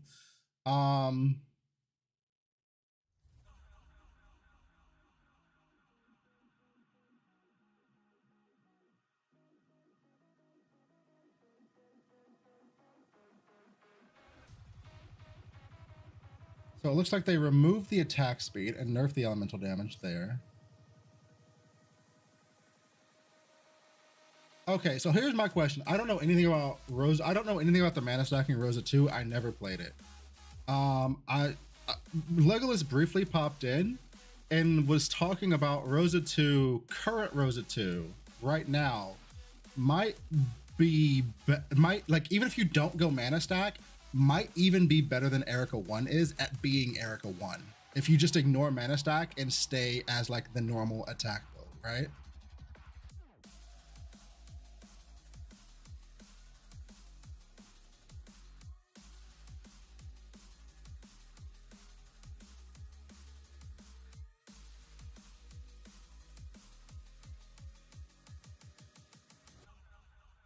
So with the do these changes do anything to that?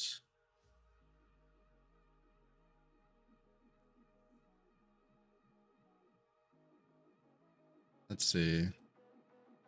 I don't know the character. The first the first two here don't look like they do.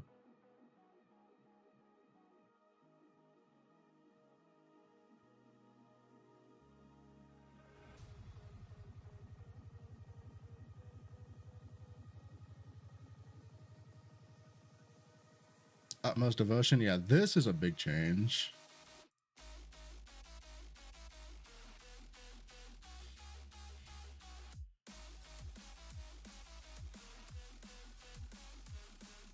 Applying armor reduction to all units within the domain. Armor reduction lasts for 8 seconds. Yeah, we need to know what the we need to see the actual translation in game to see what that shit on no guard actually means. Like what armor is being reduced? Like, it doesn't make it as it stands. It doesn't make sense. Wes, or we. I'm gonna just call you Spirit. It's so much easier. I'm gonna say Spirit. Right now, it's very unclear what the extra shit on no guard is doing.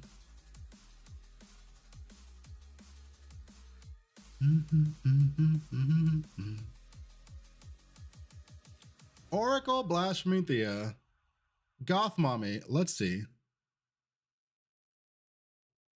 When enemies within 6 meters of desecration are defeated,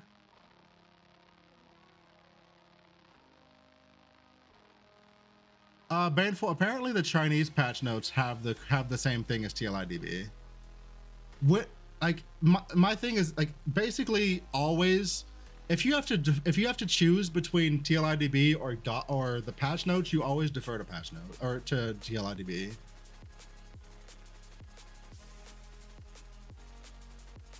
Oof. Ooh, God. Why? Oh no. A 50% chance nerf on the explode.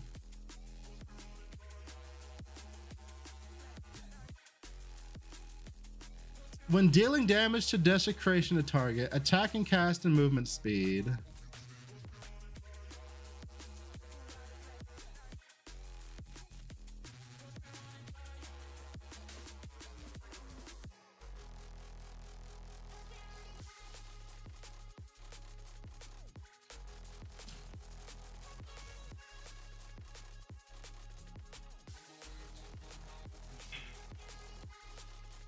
Chat, I'll be right back. I'm gonna go pour one out for Thea 3, please. And I'll be right back.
Coax, Simlers, thank you both for the follows. Welcome in.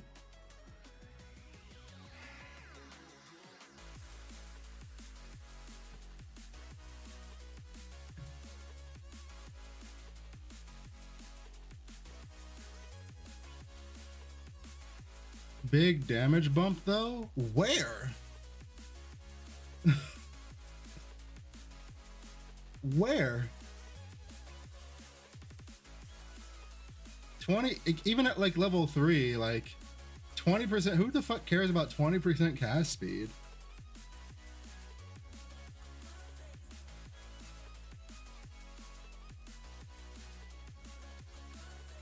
Like, it's cast speed, who cares? It's like 20% cast speed at level 3.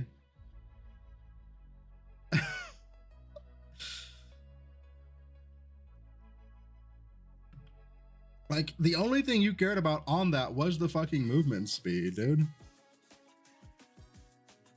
Jesus. Okay. Okay, here's my point. My point. People keep saying rip Bing 2. People keep saying Bing 2's dead. People keep saying Spellburst is dead. I'm about to find out who's catching a ban right now for being a fucking liar. Bing 2, Creative Genius, Whimsy Signal. Hold on, let me go to my Bing 2. Let me see exactly what I was using on that man. Because y'all know I don't know fucking names of shit.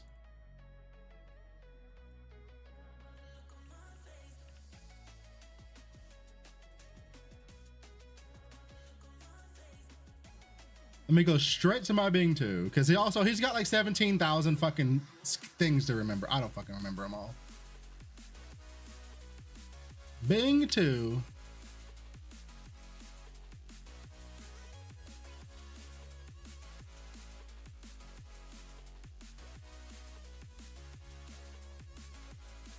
Inspiration, Trouble, and Brainstorm.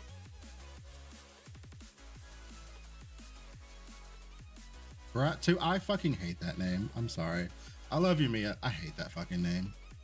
Like, it doesn't, I don't understand where that shit came from.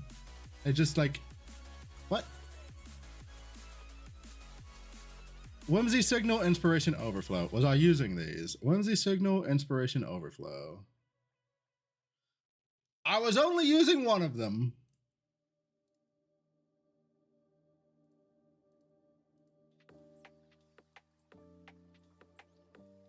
That was Whimsy Signal.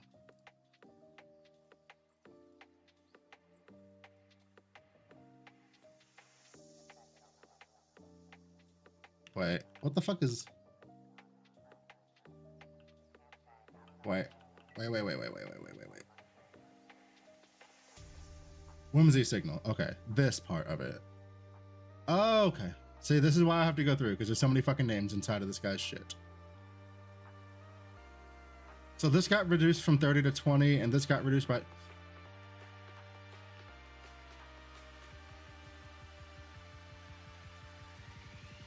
What are we talking about? Bing 2 is fine. Who cares? The only questionable change I have is the play safe change, because that play safe change looks real fucking rough, dude. That's the only question I've got when it comes to Bing. Serpent Beam and Chain Lightning, it's a good thing I didn't play either one of those skills on Bing 2. So I'm completely fine. I am completely fine. I didn't play Serpent Beam on Bing 2, and I fucking hate Chain Lightning. I'm fine. Yeah, that's why I said the play safe nerf is the one that's got me like, that could be kind of rough. Forsaken Iris.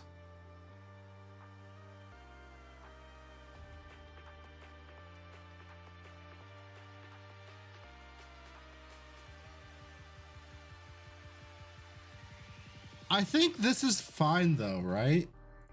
Minions got so many damage buffs, right? Minions got so many damage buffs. I think Iris is fine there. I think I think my early build that I had set up for Iris got fucking gutted, but it wasn't Iris that got fucked over. It was the items. Like, I was using this shit early. I was using this early, and now it's a dead item. You can't use it.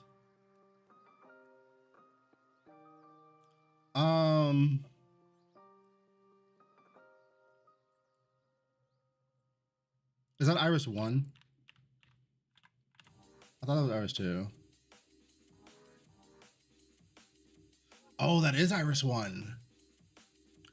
Bro, I haven't played Iris Run and I haven't tested Iris 1 yet. I don't know. That's interesting.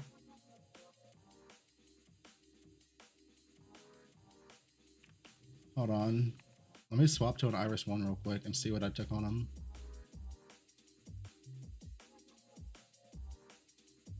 Again, though, like there is a ton of damage, like not even counting items. There's even like you're getting hasten and you're getting aggression, like spell and attack aggression in the tree now too, to try to help make up for that. I mean, 50% is that's a lot. That's a huge damage nerf on that talent. And I haven't played Iris 2 in a hot minute, dude.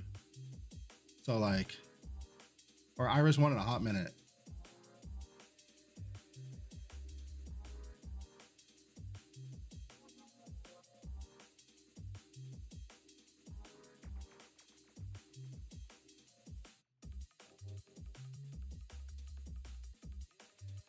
See, I've never played Amazing Friends Iris 1.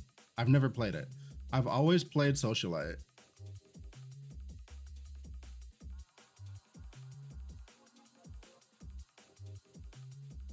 So I've never played this.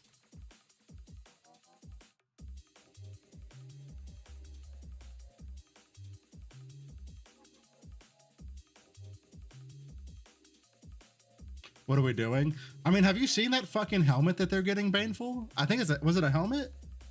It was a helmet, right?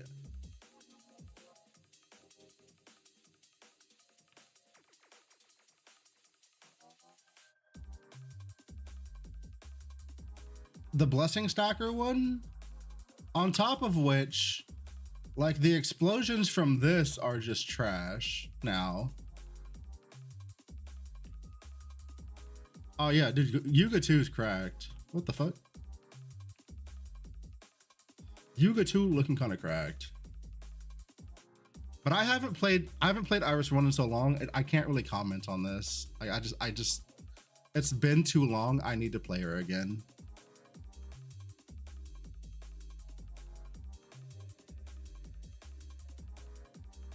Do we know if the helmet will have organs? We can check real quick if you want.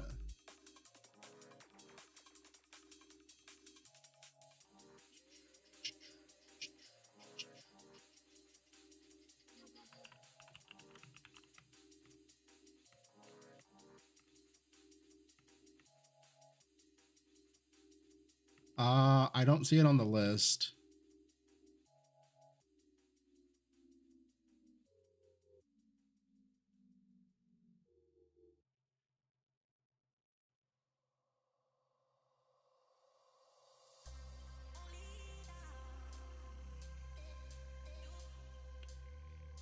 It's not on the list.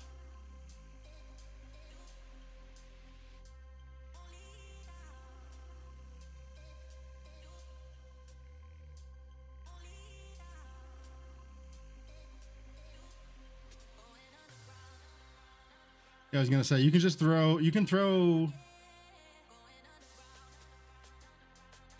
throw part of a troublemaker onto an amulet and still wear the helmet, or something like that.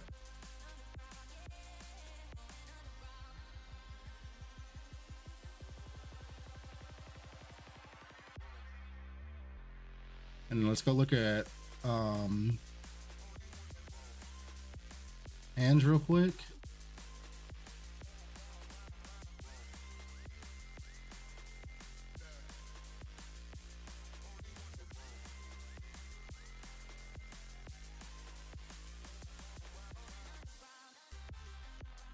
Okay, yeah, you can graft this.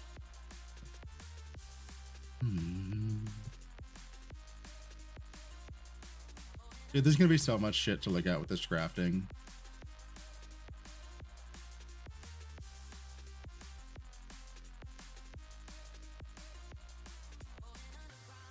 All right, let's get back to it. Skill distribution. Lightbringer, Rosa, Ultimate Blade, Thunderspike, and Icy Blade adjusted to unlock at level 14. Okay. Erica 1 gets Thunderspike at level 14 and Haunt. So you don't have to bother muling if you don't, if you're fine just playing whatever for the first 14 levels, you don't even have to waste time muling on Erica 1 to get Thunderspike now, which is nice. Same for, and that's nice. This is a nice change. Where do you see the organ list on TLIDB?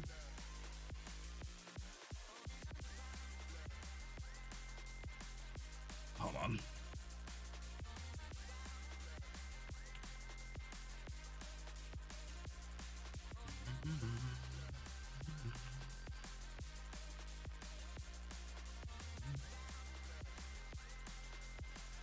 All right, Frostfire Gemma. Okay.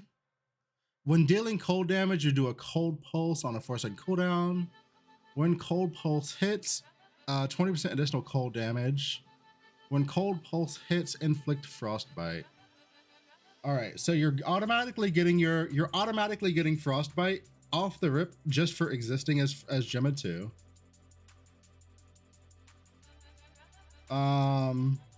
And you're getting a 20% additional damage. You're getting a separate 20% additional cold damage buff for 6 seconds. Okay. At level 45. When cold pulse hits an enemy for the first time, additionally apply 100% frostbite rating. Frostbite rating can exceed the max upper limit up to. Oh boy. Oh baby. Okay. We're just gonna go baseline. Okay, when we're looking at talents, we're gonna look at baseline level 3 talents. Because I think that's a good baseline to look at. Level 3 talents. 200 and 134. Holy shit.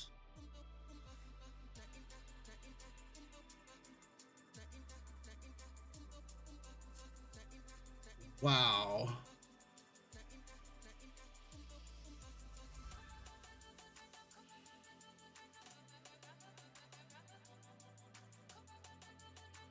Okay. Chat.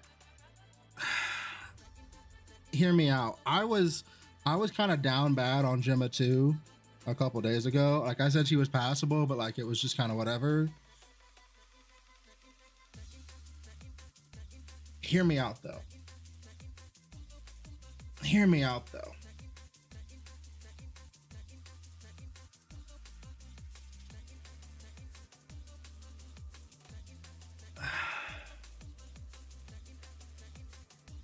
God damn. That's some fucking damage, dude. We're only at level 45. We haven't even looked at the other two.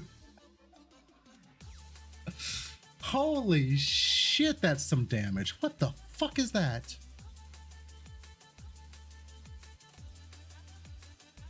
Okay, level 60.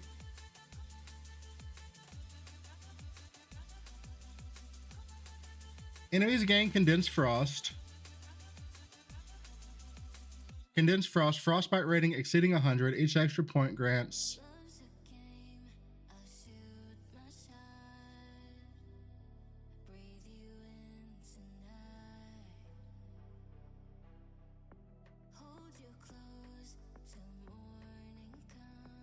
Oh, wow. Okay.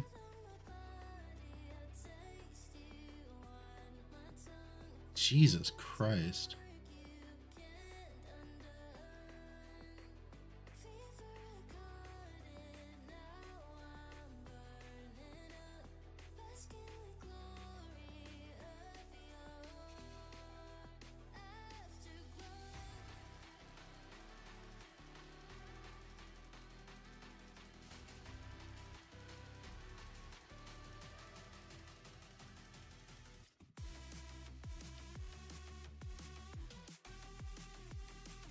Wow.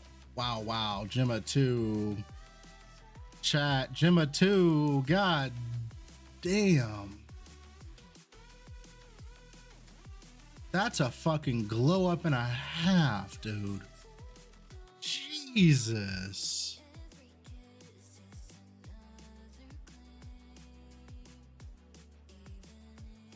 Who has not? Dude, Baneful, the fucking RMT boys have never salivated more than they have this fucking season, dude.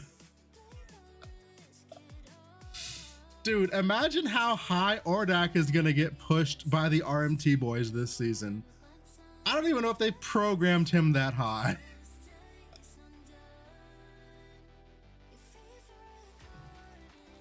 Oh boy.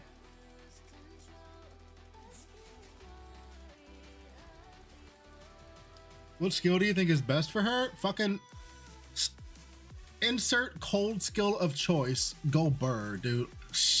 Jesus.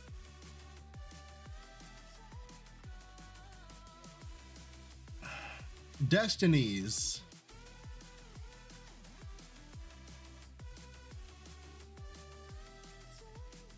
Oof. Bro, they really did a number on the fucking shadow tracking, huh? They really just don't want people, they really want people fucking investing in AoE for that shit.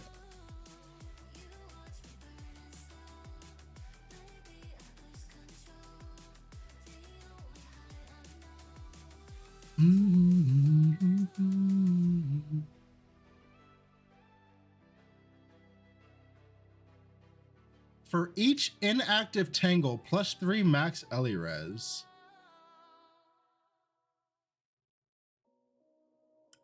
Huh. That's kind of nice for bossing.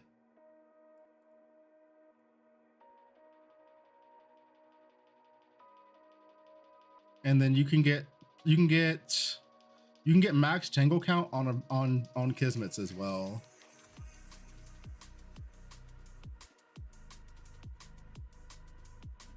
Greatly reduced the amount of aromatic material required for Source, Gale, and Frozen Lotus.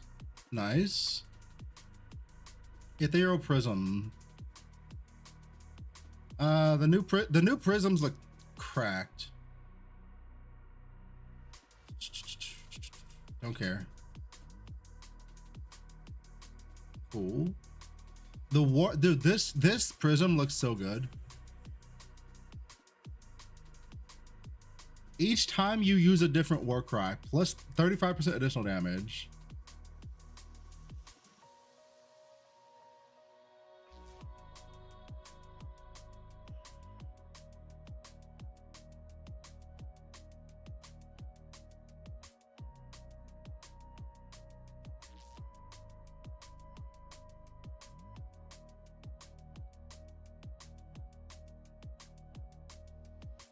Power skill. I mean, does the second part kill it?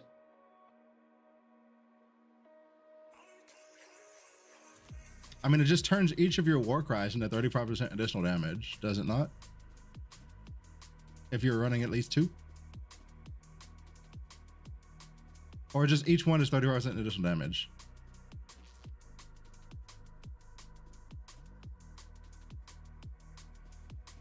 Your empower and your defensive skills are no longer doing anything. That's fine because you're putting in war cries now, right? Who cares? You're just slotting in war. You're not slotting in those skills now. You're slotting in war cries.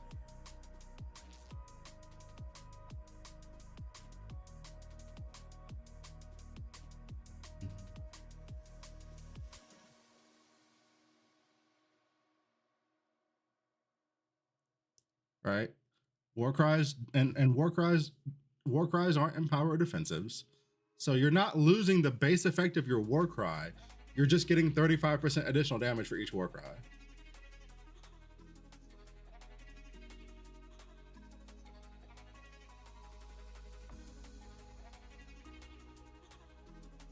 So let's think about this for a moment. You've got 5 skill slots. One of them is your main skill. if you're using that, 2 of them are war cries. 1 of them is a movement skill for most characters. So then you've got 1 other slot you need to put in.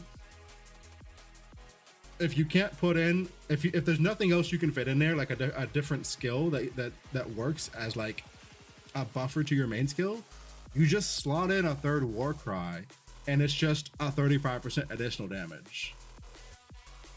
But I mean, that's probably gonna be like a curse or some shit.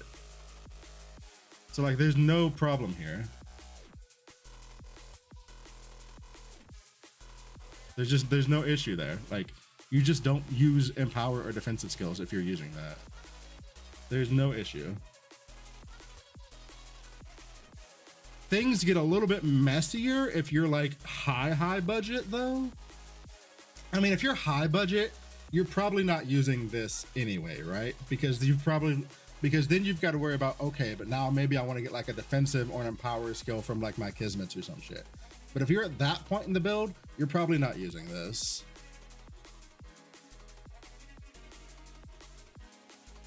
But like any melee build that can rock 2 war cries, which most of them can, that's just a 70% additional damage prism, which is nutty.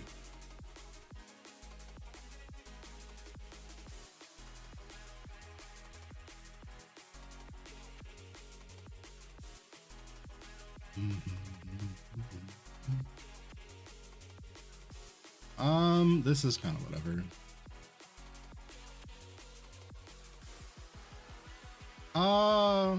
Man, I'm so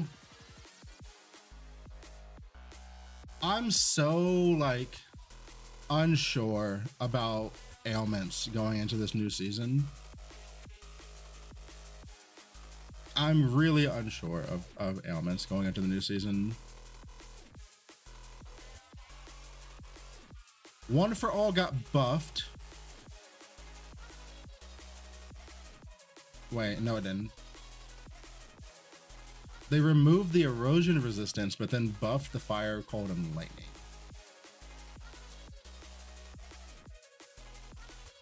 Okay. All right.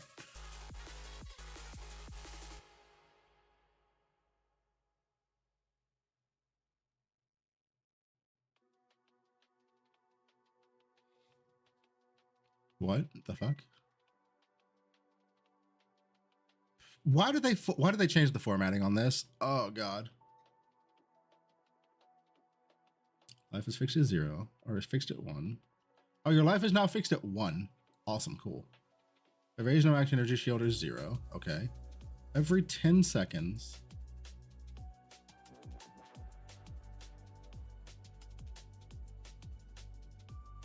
You gain a barrier equal to 2% of armor. Oh. Yo, that's a huge nerf.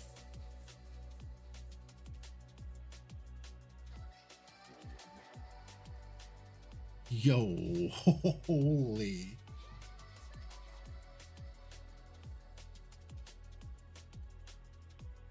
Is it fine? I'll defer to you because you played this.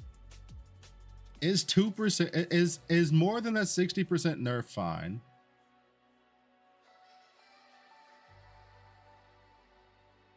You had so much armor, I don't think it'll matter. Could be. Did my Bing 2 build survive? I need to see Proto. I just need to, there's only one thing about the build that I need to see, and it's just how does the new change to playful or to play rough feel? I just need to see how that feels.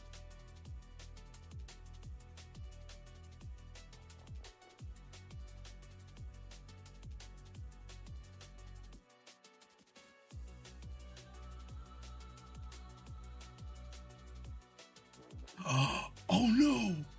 Yo, that's a good call out. Wait a minute. Wait a minute. Stop. Oh, fucking wait. Wait a minute. Oh no. Oh no, no, no. Oh no.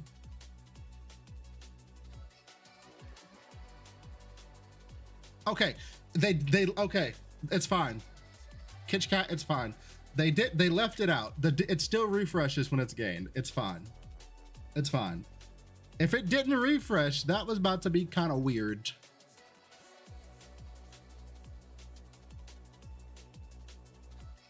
And it's still deep. It's still defense, Asian. They word shit weird on fucking patch notes.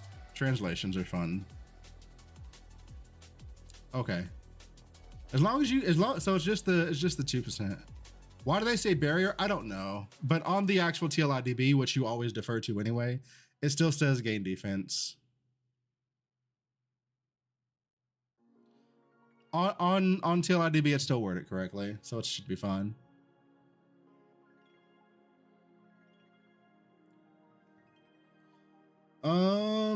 Moving on. Upon defeating an enemy, mobility skill is reset with 0.2. After using a mobility skill, the next main skill deals 25% additional damage. Upon exiting a stationary state, gain 1 stack of buff lasting for 2 seconds with an upper limit of 5 stacks. Gaining a buff refreshes its duration. Each stack of buff grants an additional 14% additional damage to enemies in proximity and 8% attack speed.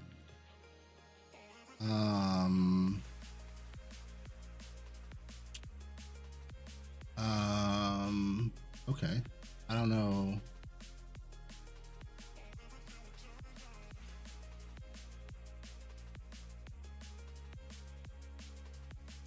When exiting standstill.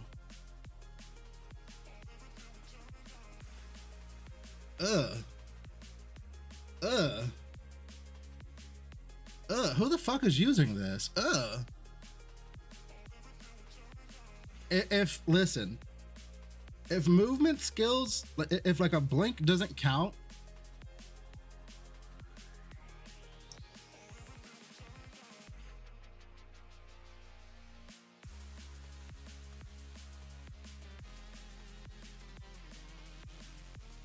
who is using this?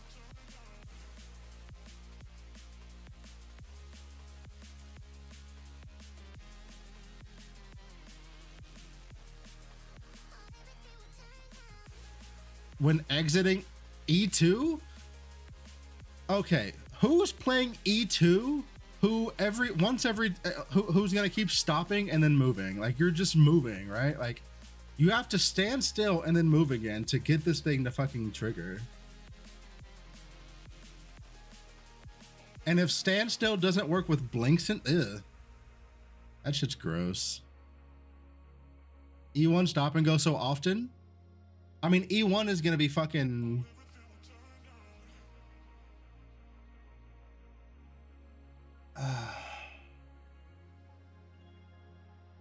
E1's fine. That's fine. After mobility, okay, you guys aren't hearing me. I said after a blink, right? Like here, let me go to a character who's actually using this in league right now. I'm not worried about like Erica or some shit that's using, like, E2 is always running, which is why I don't think E2 is gonna matter. Like a character like E1 who's like fucking like sure, that's fine because they count that as moving, but like, is a blink gonna count as movement for that? Also, proximity's trash. But like, look at this character, for example. Like, technically, I'm never not standing still, right? Or not this character, but like, this guy is actually using a movement skill. But if you're using a blink, let's say you're a cold, let's say you had a cold build and you had like fucking unlimited blinks or some shit. Does blinking work for this?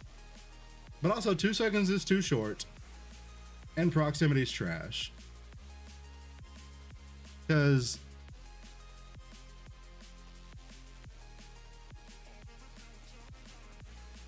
like, this is proximity, dude. You have to be on top of the mob.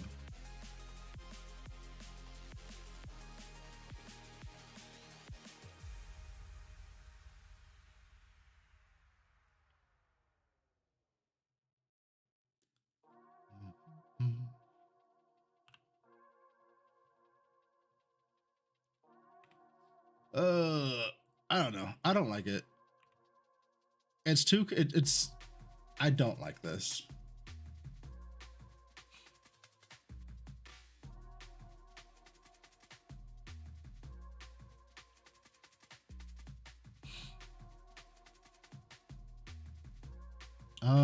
Let's see. Sweeping Fury. Okay, here we go. 100% chance to additionally release the main skill. In a circle, 50% additional damage, up limit 5 plus 2. 100% chance. Okay, so we still have a 100% chance to release. 60% damage reduction. Okay, so a very slight nerf to Sweeping Fury, but it's fine. It went from a 50% damage nerf to a 60% damage nerf. So, fine. Completely fine. Keen Intellect. Okay, here we go. Old one was each spell was 5% additional. New one is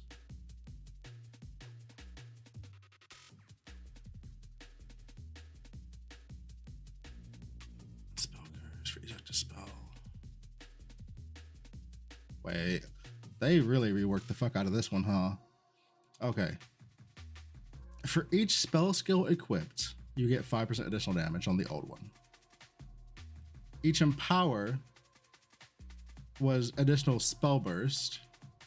Each curse was 5% penetration. Each defensive was 15% max mana. Each mobility was 12% cast speed. Empower was 15, now it's 12 for spell burst. The curse penetration is completely unchanged. Max mana is unchanged. So basically they removed this part.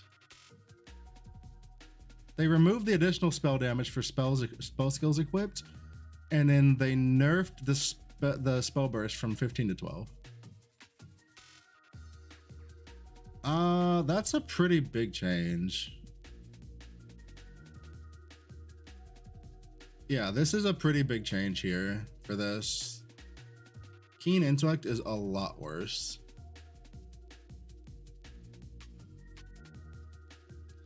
Towering Presence adds 100% of main hand weapons base damage to spells. Did Thea 3 get nuked? Thea 3 dead. Yuga 2 is your new Lord and Savior. They even gave him a Goth Mommy skin, so you can still feel like you're playing Thea 3. So you just buy the new skin for Yuga 2 and you're good to go.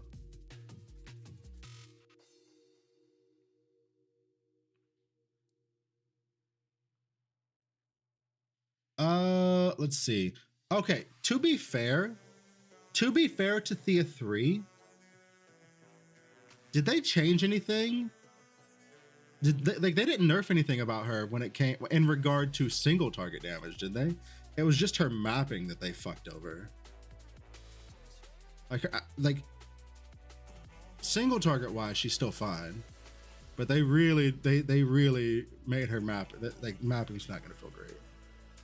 I mean, it'll probably be fine, but it's not gonna feel as good as it did.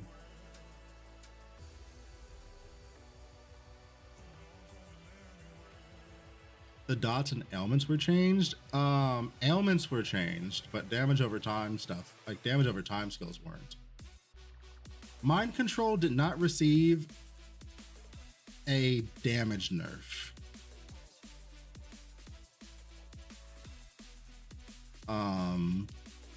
It lost quality of life for mapping is what it did.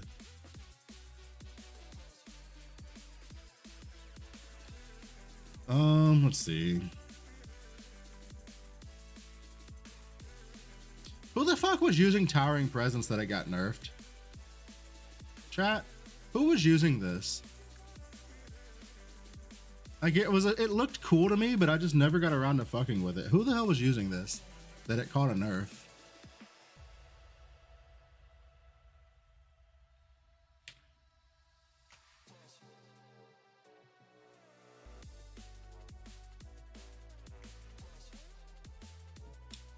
You saw a C3 build with it?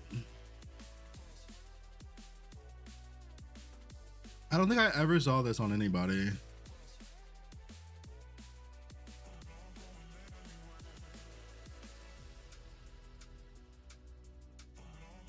Kane's half plus proj and shit. Oh, it's interesting.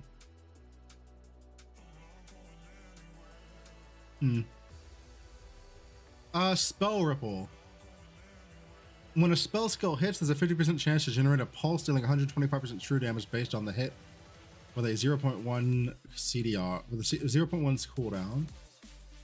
50% chance to do Spell Ripple got buffed. Spell Ripple got a buff. That's kind of nice. I kind of like this. Like if your build needed just a little bit of help with clear, like this got you there. It felt pretty nice. Juggernaut reduces armor by 10%, elemental and erosion resistance by 2%, lasting 8 seconds, stacking up to 10 times. Let's see. Still 10% armor.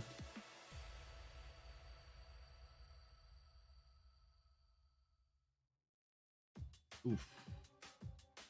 So they got rid of this and they nerfed the They nerfed this by 50% and they got rid of this.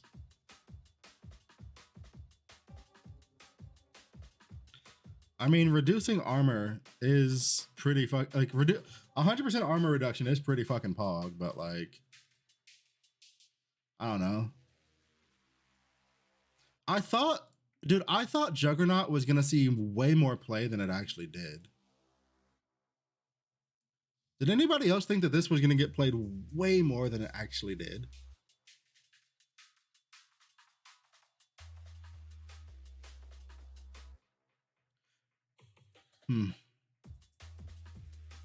Adaptive defense evasion chance is equal to block chance. Upper ratio plus 60%.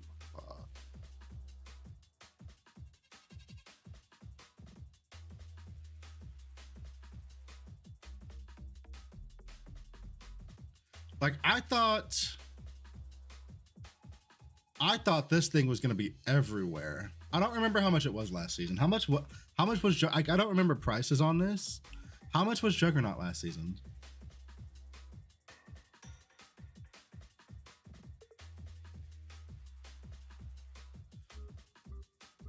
It was free.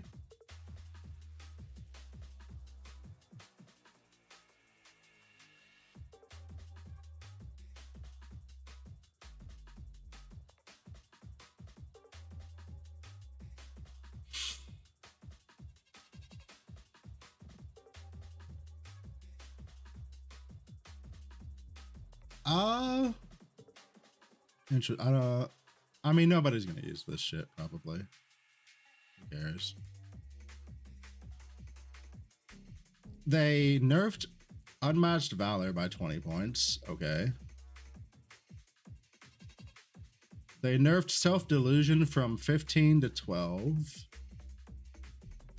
Escalating Affliction. Okay, I used this.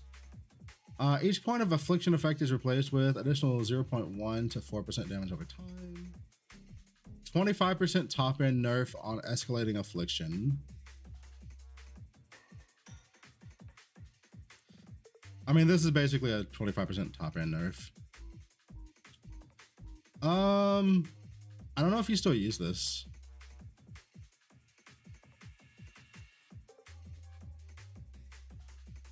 Escalating Affliction was weird.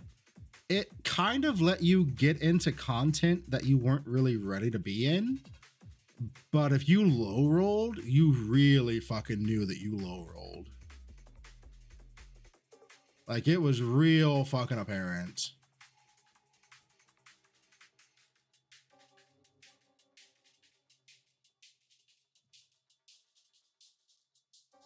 $90 instead of $70.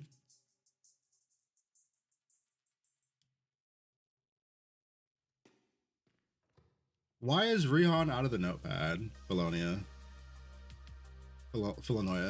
You gotta... Why is Rion out of the notepad? Because of the like the nerf on his hero trait? Because I don't think so. There's so much extra shit that you can get for regain right now on the tree.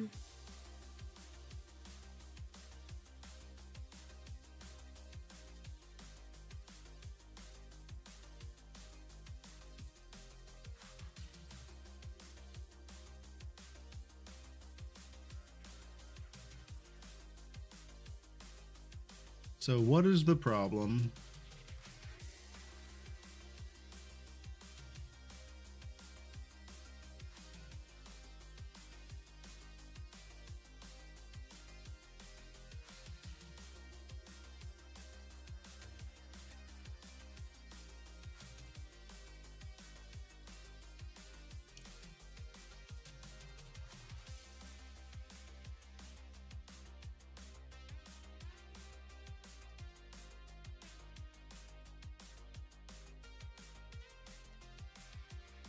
What glove are you talking about, Flanoia?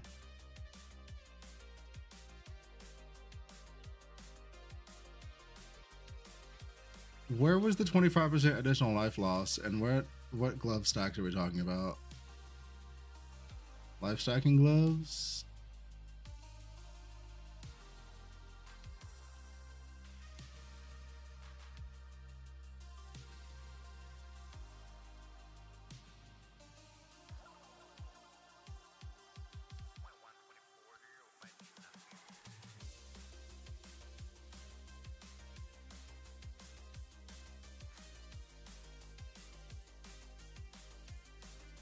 Five, 10, 15 at level 3.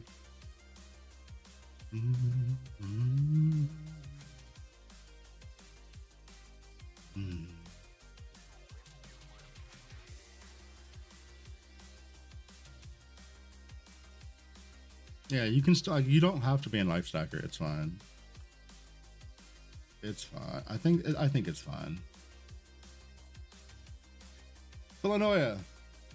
At level 3, that's a 10. Like it goes from 25 to 15. I don't think that's a big deal. I don't think that's a big deal. I don't think this is a big deal. It goes from 25 to 15. I think that's fine. I don't see why that's going to be like. Sure, you have you have less life now, but I mean, okay. So a little bit less life, a little bit less damage. Should be fine. But what about the gloves?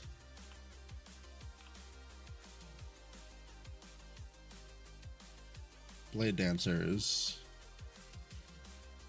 Let me go look at Blade Dancers. Did I miss something about Blade Dancers? Because I didn't see anything. Oh, from 200 to 170? Dude, let's be real. Like, let's be honest here. If a 15% nerf on those gloves is enough to kill the build was shit. It's literally a 15% damage, a 15% nerf on the glove. That's what it's 15%. If 15% is enough to kill that build, that fucking build was on life support.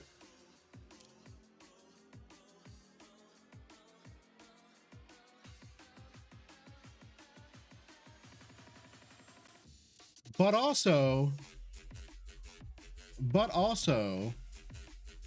you could potentially take that mod and like throw it. Like are you forgetting about the fact that you can like graft stuff now? Because grafting is kind of nuts. Like you can get that mod. Like you can get like. Hold on, let me find the fucking gloves.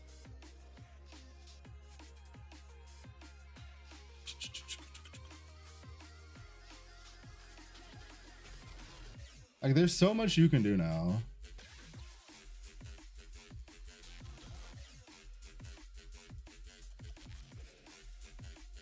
What is grafting? There's gonna be you have you can have one grafted item on your character.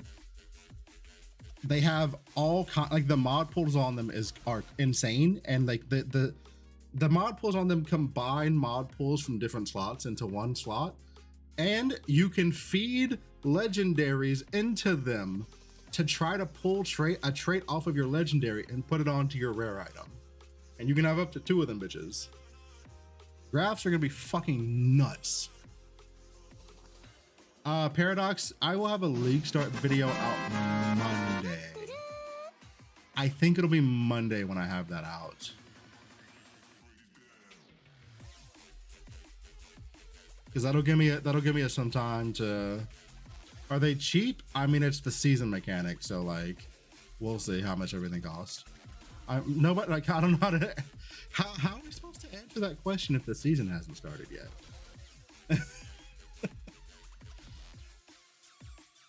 Lamagri, thank you for the follow. Welcome in. All right, back to it. Minion shit. Don't care. This is looking kind of nutty.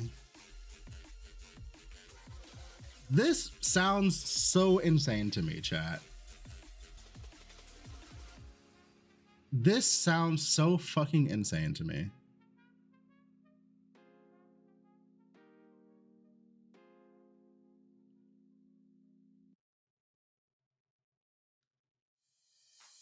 Like,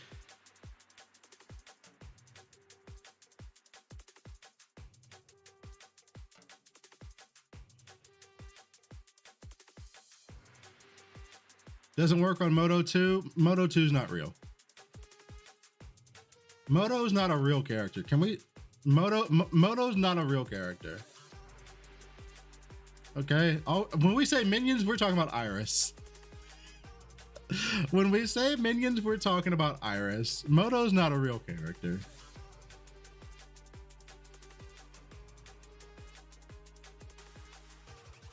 Oh shit, Baneful, are you still here, bro?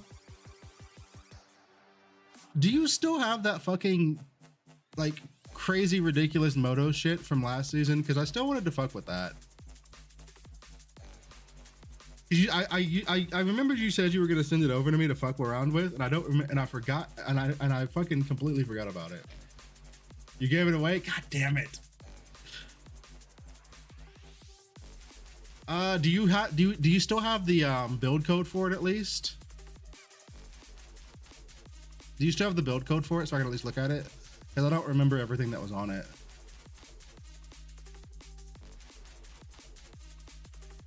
Don't have the build code. God damn.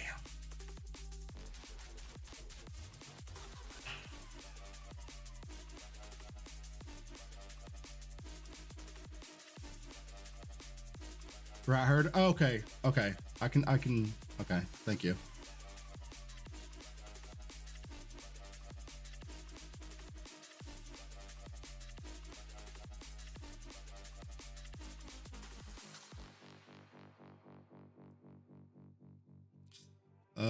Let's see.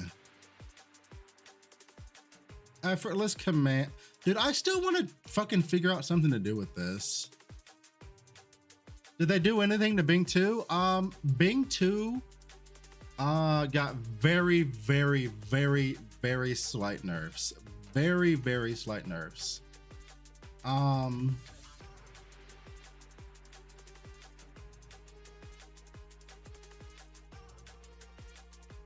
The only thing that I'm concerned about when it comes to Bing 2 is gonna be one of the core talents. Selena was not even mentioned in these patch notes, AFK.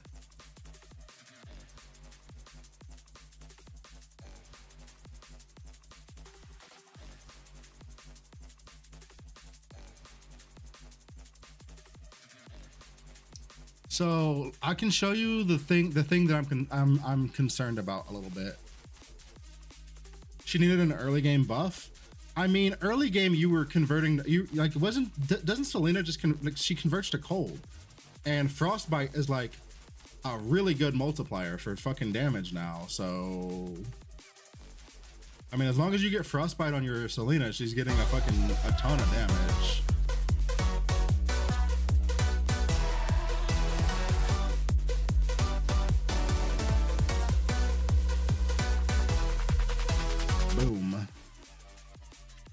Yo, we're at 5 out of 30 for the super secret season launch surprise. That is right up there. Thank you, Banful. So here, listen, chat.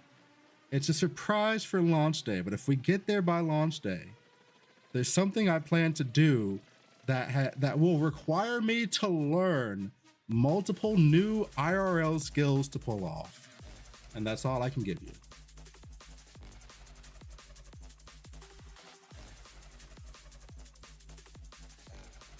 You didn't realize how good they did you not realize? Like, they're fucking ridiculous. Like, they had that price tag for a reason. They're fucking insane.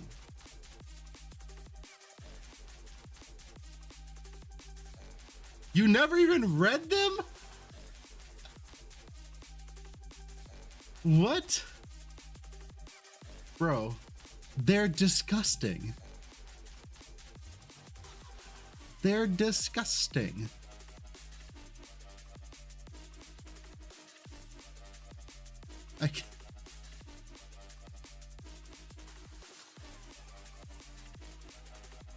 They're disgusting.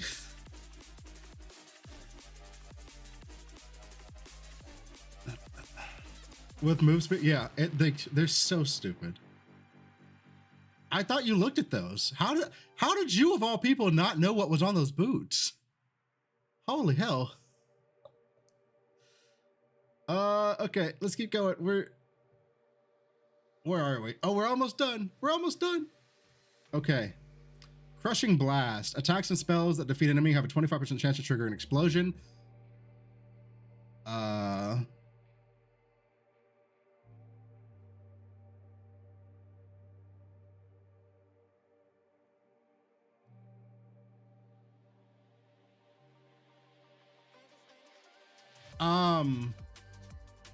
Is that not good enough? This might be the first explosion that looks good enough. It got like the explosion got multiplied by 10.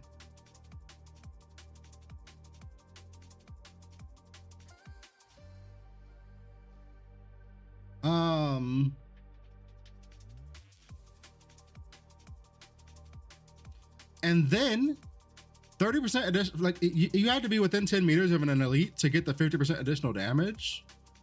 Now you just get 30% additional damage to elites.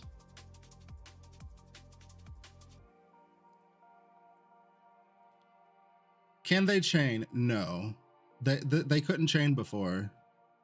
It's attacks or spells.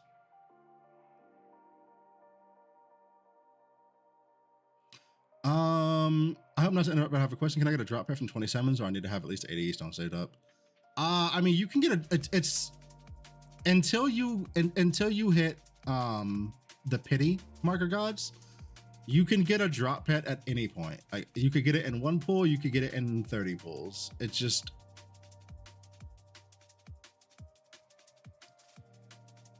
it's, you know. So this is the issue that I'm having with Bing 2. Play safe.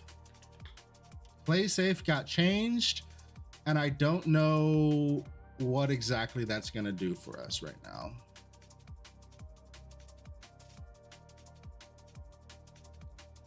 Getting the new league attack pet. The new pet's crazy.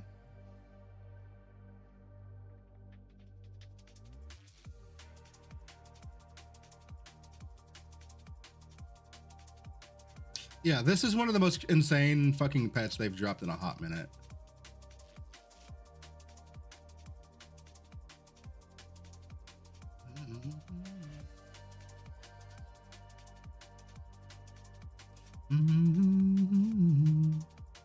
Also, hold on. Let me keep looking at play safe real quick, and then I'll get to that Philanoia.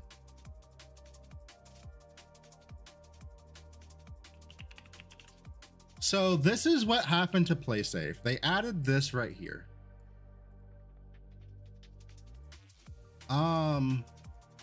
Minus 33% additional spell burst charge speed, plus 40% additional hit damage for skills cast by spell burst. I don't know how this is gonna feel. But other than that, Bing 2's actual like nerfs were fine. It was two 10% nerfs. So one thing got nerfed from 30% to 20%, and then another thing got nerfed from 20% to 10%. When Mia checked it in her last build, it was a DPS loss. I mean, I don't care if it's a DPS loss. I care about how much of a DPS loss it was.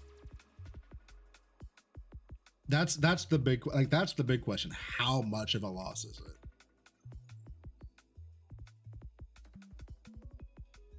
That is the question. Y'all 101, thank you for the follow. Welcome in. Because I suspect it will, like, I suspect it will be a damage nerf, right? Because we already, so there's two things. There's two things going on with this that make me think it's going to be a damage. Okay, let me just fucking do this. There's two things going on here that make me think it's going to be a damage nerf. Number one is that, like, that's just a fucking a third of your spell charge speed gone. Just period. But also, we already have this specific multiplier in other places. So it's not even a unique multiplying bucket, right? So it's definitely going to be a damage loss when you're running play safe. I just don't know how much. I will put my Bing out. I will gear my Bing 2 in a manner that he's able to do T8s in like the budget gear setup that I tested a couple days ago. I will put that together, and then when season launches, I'll go in, I'll fill out the tree, and then I'll test it again and get a feel for how much I think that's doing for me. Is Chain Lightning still viable? Chain Lightning itself didn't get touched, so I mean, probably. I mean, I'm not a Chain Lightning person. I don't like the skill personally. Did Chain Lightning get a damage nerf? I don't recall that. Am I missing? I don't remember that getting a damage nerf.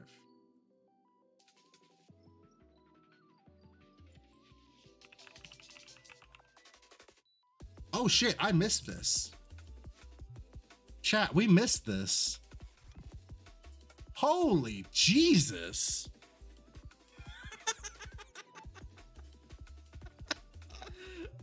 Holy fuck. That's a nerf. That's a nerf. I mean, I never played Chain Lightning, and I never played Chain Lightning on Bing 2, so I give no fucks about this. I hate Chain Lightning, so it is what it is, I guess. I literally missed that.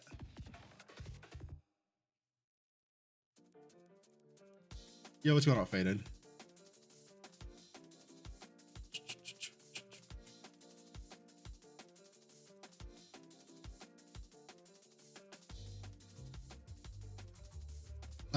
We know the prisms, we know this.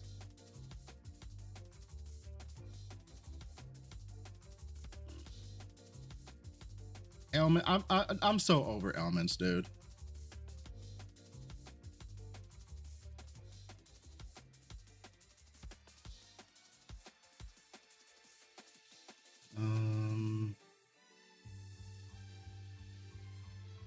Okay.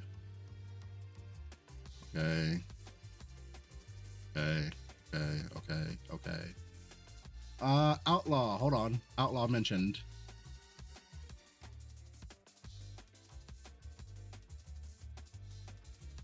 Netherrealm talent, medium. And Netherrealm stages, all security have an additional 40%, negative 40, negative 70 drop quantity.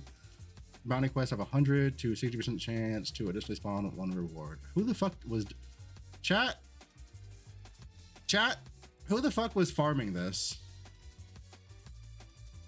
Who was farming bounties? Because like most people weren't touching bounties. I know some people were, but a lot of people just weren't even bothering with bounties. Bounties was like bounties was a fucking bounties was like bounties was pog, but it was like such a fucking gamble that most people just didn't do it.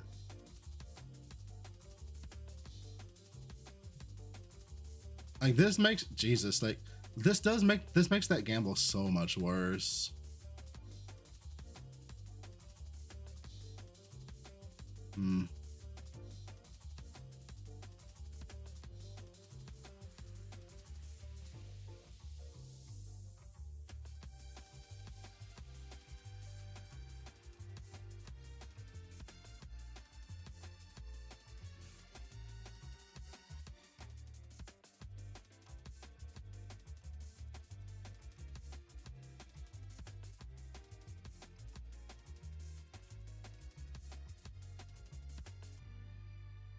I'll be honest.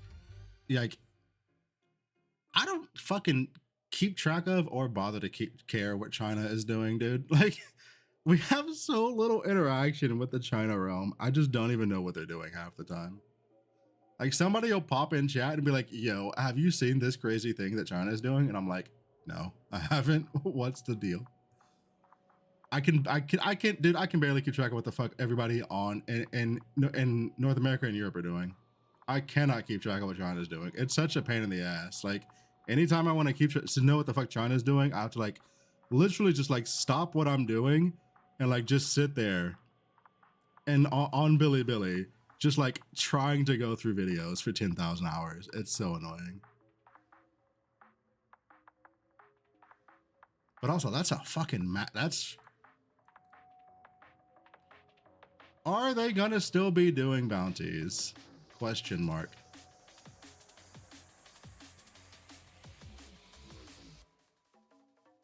%40 nerf here, and then even like a pretty large nerf on drop from regular security.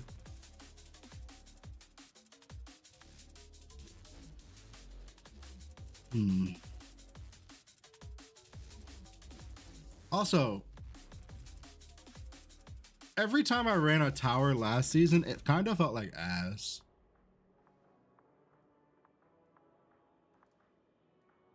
I don't know about y'all, but I think I ran like 5 of them, and all of them felt like shit.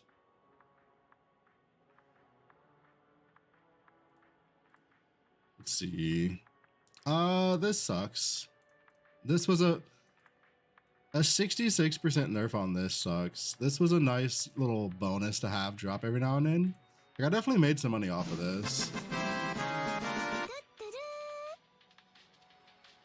But as long as they don't, like, I mean, this song seems fine. This is annoying, but it's fine.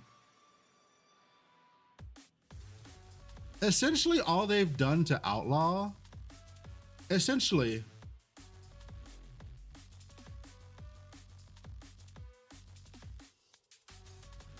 all they've done to Outlaw is made the top end less frequent, essentially.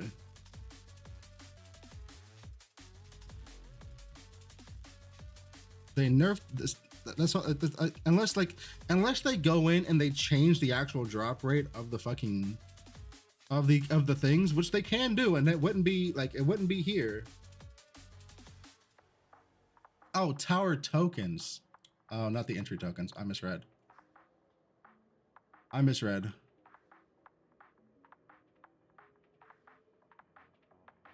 This is fun. I mean, 99.9 of them are going to be fucking energy anyway.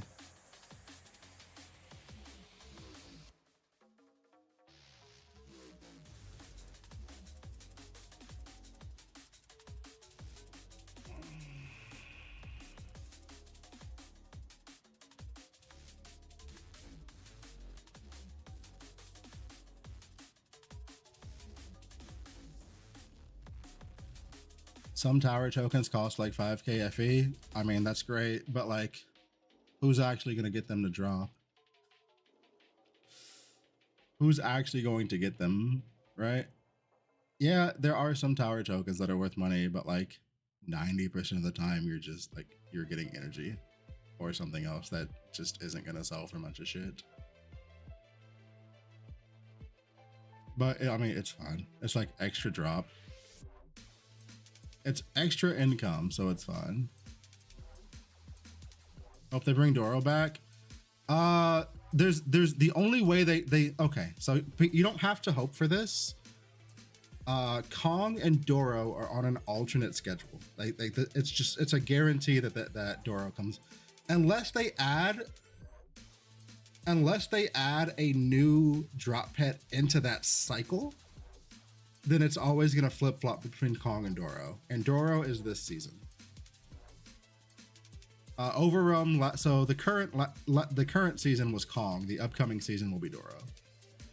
So unless they add something into that rotation, it's Doro this season.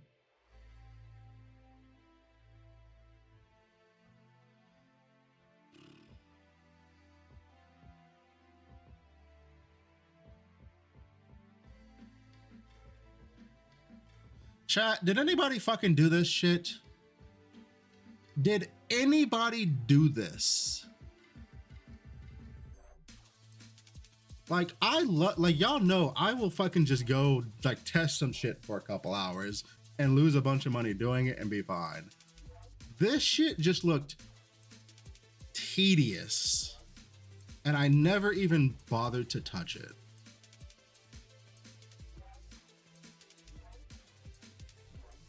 Like, it felt like it was just like, my understanding of it was like, god damn, it was gonna make your maps take so long, having to do all that fucking god shit in your maps. Like, God of Might, God of Machines, fuck me, that shit adds so much time to a map, dude.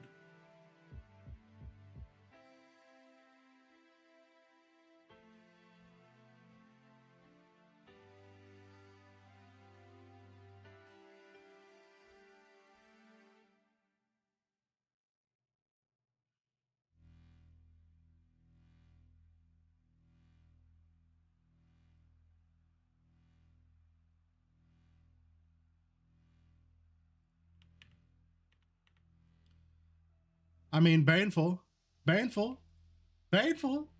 I do have my fucking $200 Dark Surge fucking. This pet's gonna trigger. This pet's triggered me so much. I need food.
All right, chat, we're going cam off because mukbang DR is never going to be real.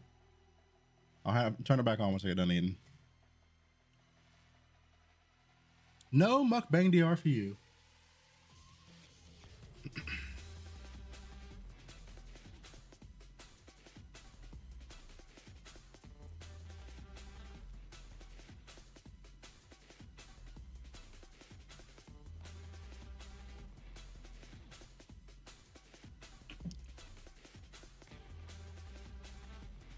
All right. Let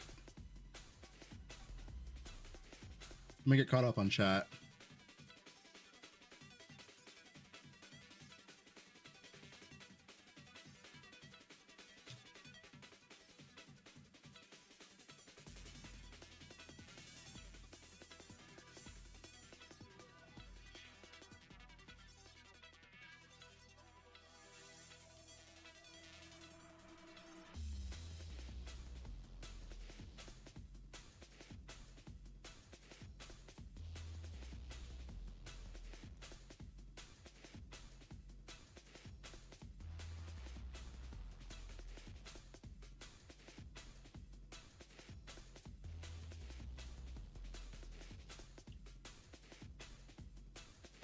All right, boys. So there was a change to compasses that I just noticed, and I'm curious what you guys think about it.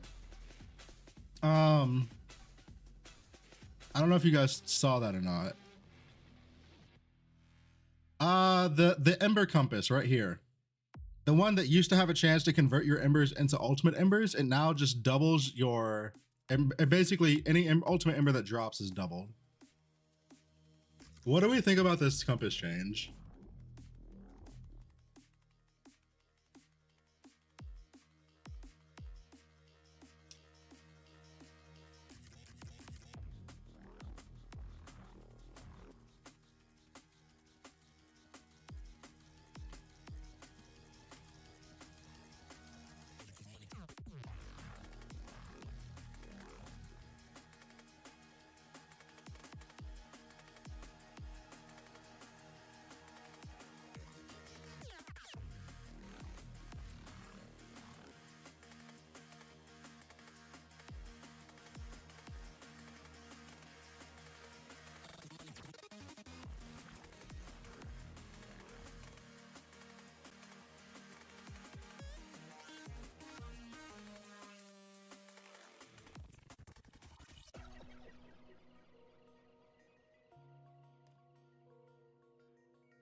We want the core drop appeal of this gameplay to be its unique drop, so we have increased the drop quantity of tower mods and bounty gameplay while reducing the drop quantity of other items.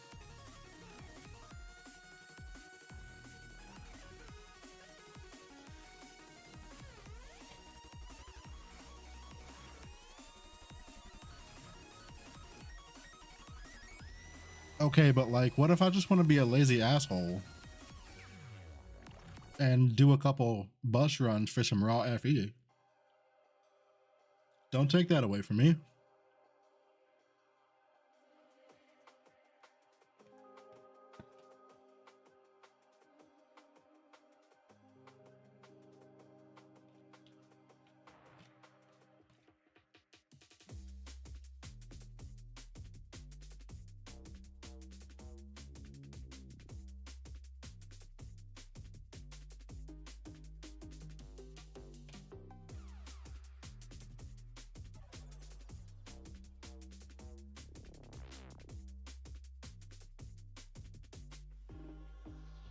You get tower mods? That doesn't help me.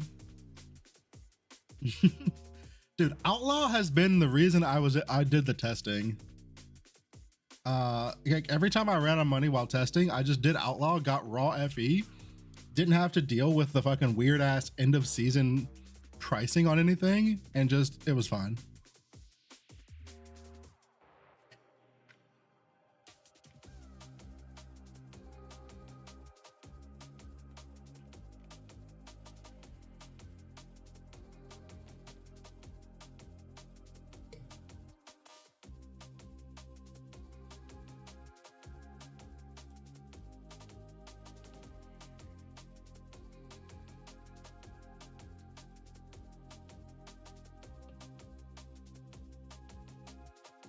I just hope we have like, as long as it has like decent raw FE in it, I'm fine. I'm still happy.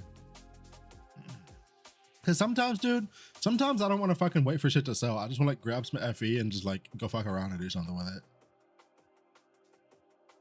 But this is not a comment. Like, please don't misunderstand me. My comment about this is not in regard to actual like during season gameplay.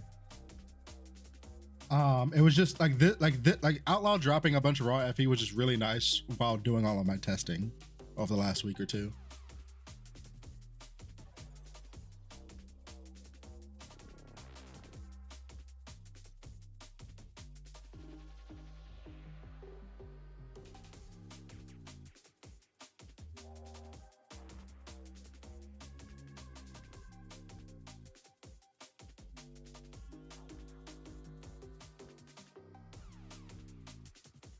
Significantly increased the probability of reward affixes where non-legendary gear drops have an X% chance to become flame fuel, while correspondingly decreasing the probability of other reward affixes.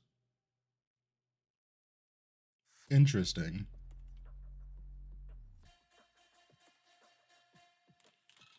Very interesting.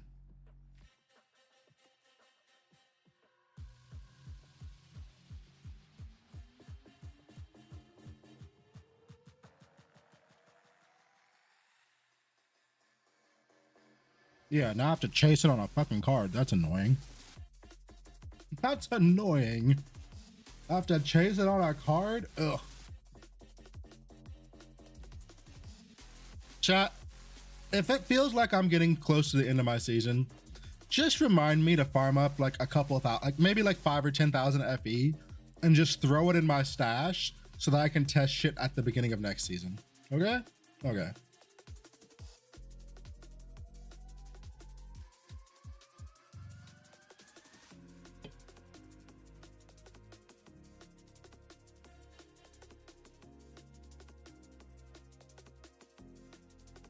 Also, just let me crash out for a minute. Let me crash out for a minute.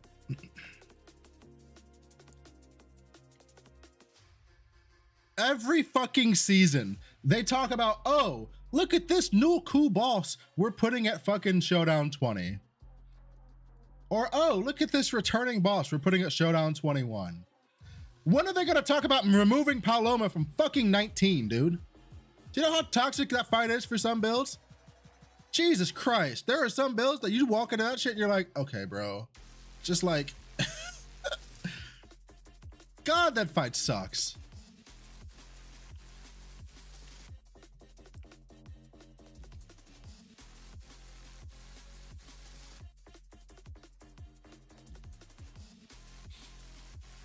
Let's see.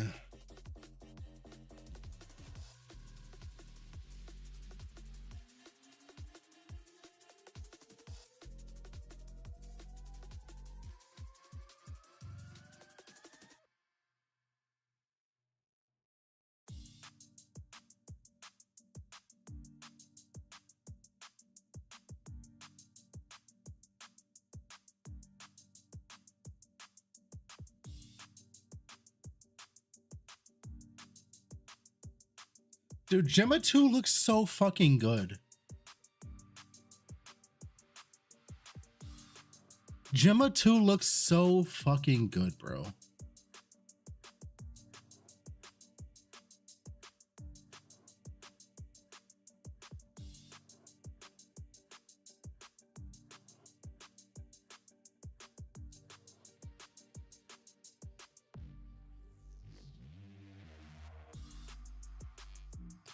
Fulu. On any character that's not called Gemma 2, your frostbite is capped at 100. If you are playing Gemma 2, your cap is 200. Per hit, when you hit something, whenever you're max, so it doesn't stack up anymore. It's just when you frostbite, they get max frostbite, whatever your max is. So whenever you apply it, they just get the full amount.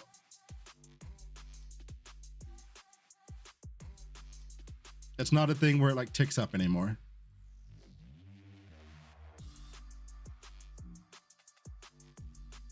I think Ring of Ice will be good. Shit, I don't know.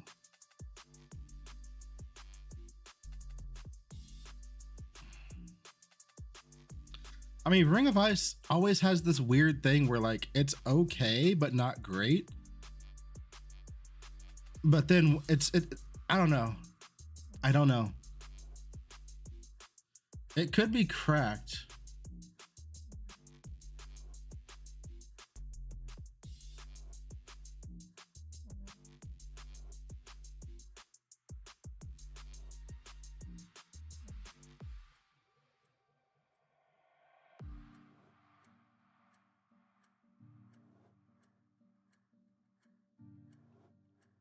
Ring of Ice is always insane. I would not call general early gear Ring of Ice insane by any stretch of the imagination.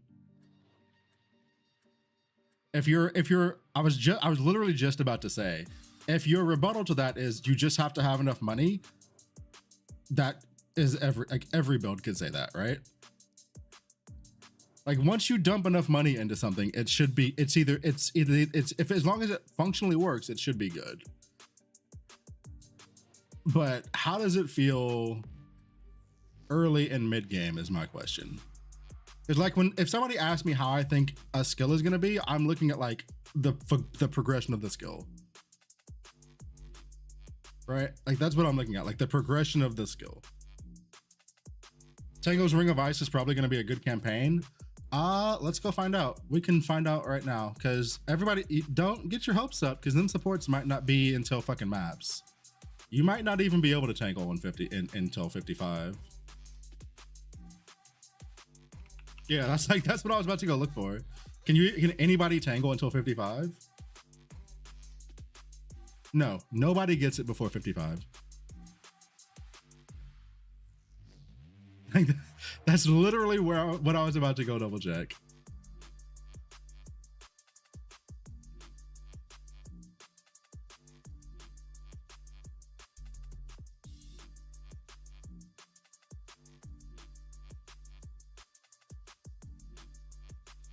Spellburst Ring. I thought it was the old helmet. I don't think you did Solid River for that, did you? I'm pretty sure it's old helmet.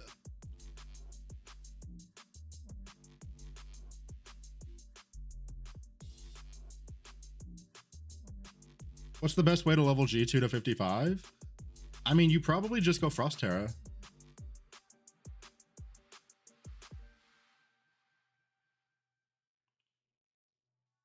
Like Gemma 2 looks fucking insane.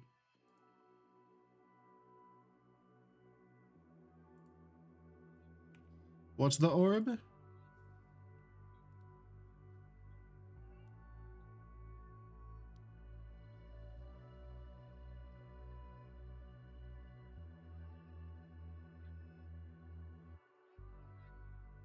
Yeah, we can just log in and look real quick.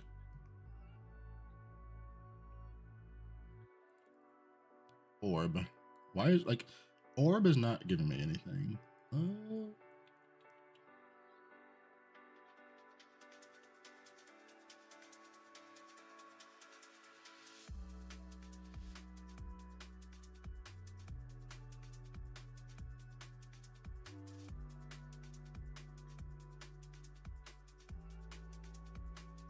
Oh, this shit.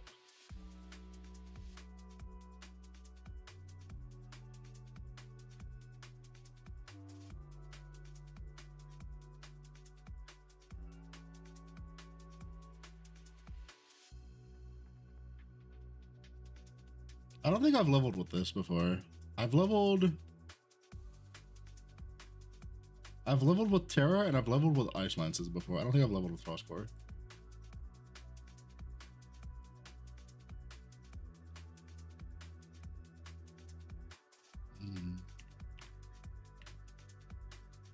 I think Gemma okay, so I think G2 is gonna be nuts. I think Moz need to allow your message. Huh?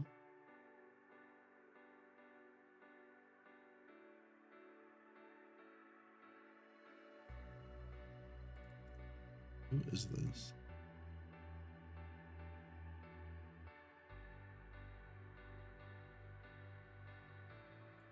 I have no idea. Why is that blocked? I don't know why that's blocked. That doesn't even show up blocked for me. Chat, if I pull my OBS over here, you guys can see that, right?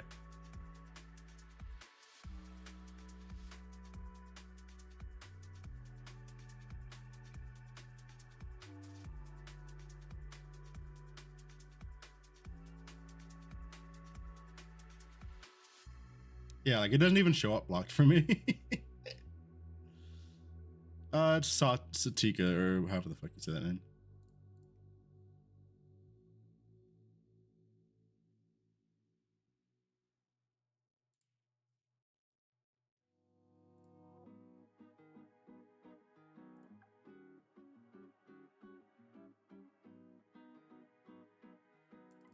I mean, let's be real though. With new Frostbite changes, I think Gemma 2, you just click cold skill and go to maps. Like, she's going to do so much fucking damage, dude. Just click cold skill, go to maps. Oh boy.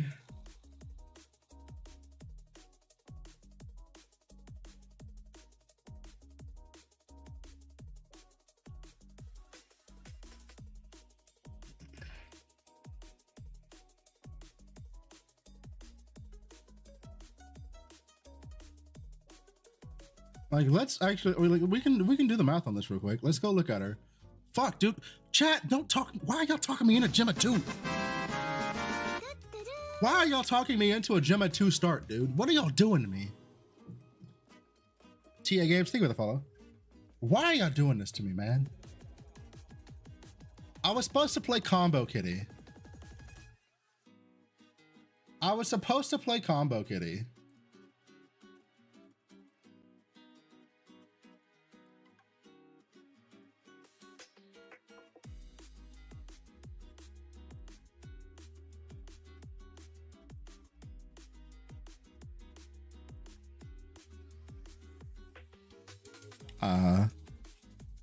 Yeah. I don't usually know what other people are fucking playing because I don't generally care. But if like every fucking streamer's going Gemma 2, I won't bother. Real talk. If every streamer is already gonna go Gemma 2, I won't bother. Like, literally won't do it just because.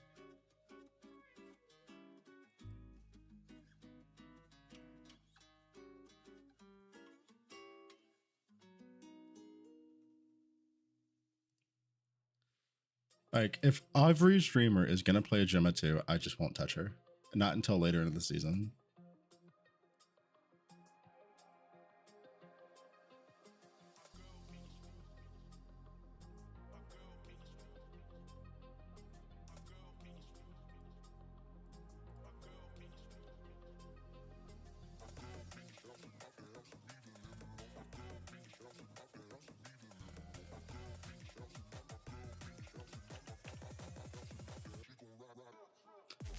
Like, it might be so much that she might get nerfed before the season starts, realistically.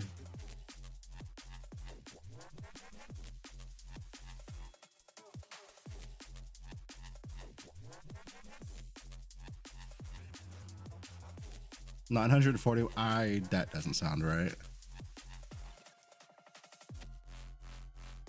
That doesn't sound correct at all.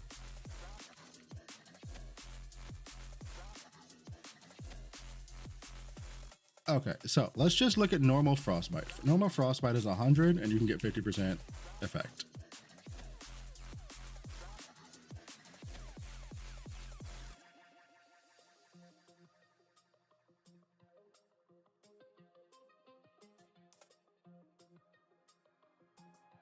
So base, like frost for anybody else is going to be 150% damage, right?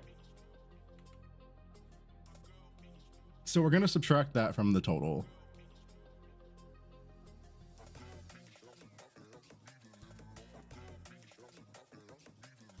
So she's going to go up to 200 and get, let's say 110 on top of that.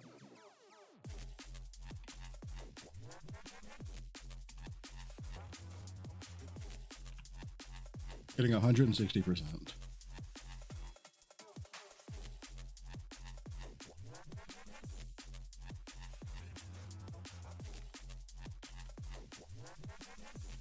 And then once you subtract the 150, that's 370.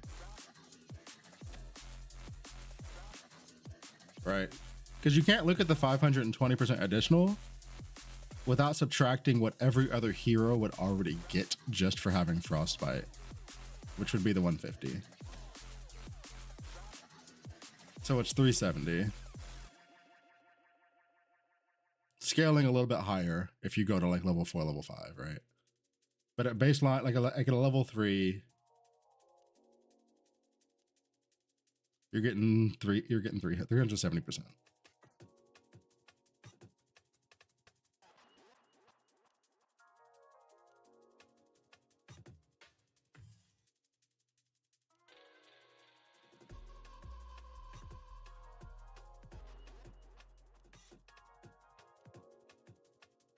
I mean, you just play any physical skill and convert 100% physical damage to cold and call it a day, right?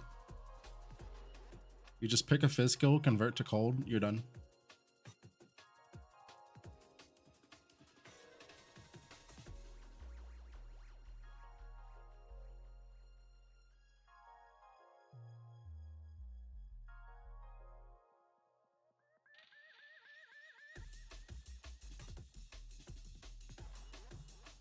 You do, what's the,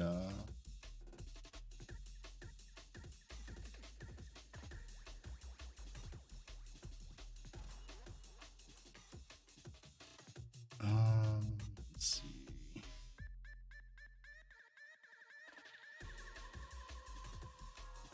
Give them as a trigger. You got to track.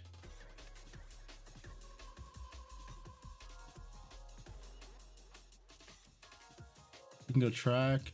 You can go rhythm. You just don't do still attack as well.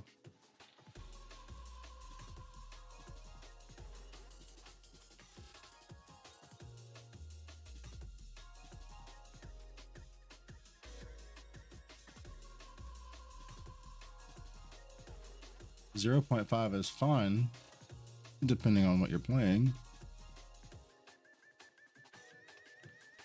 But like you're now trying to force something to work a certain way, and well, there's not a lot of shit that's gonna work with it, unfortunately. Like the ground shaker's probably a good call out because it works fine on a 0.5, right?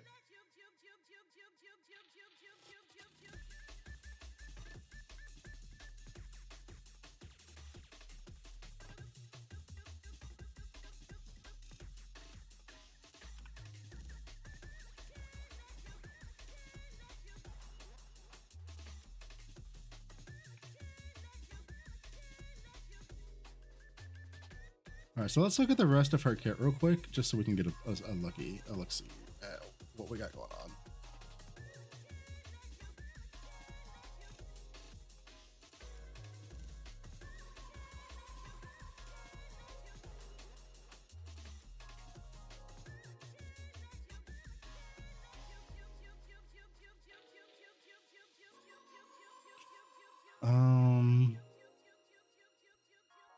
So this is its own multiplier, by the way.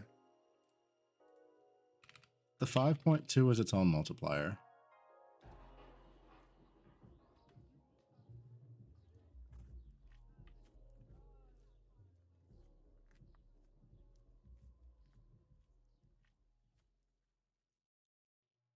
And then you're getting a 2.0 multiplier.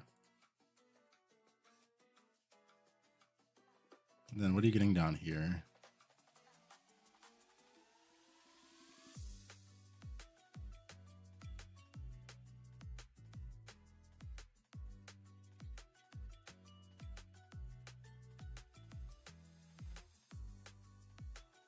You can't just trigger anything. I hope it works. I mean, you technically can.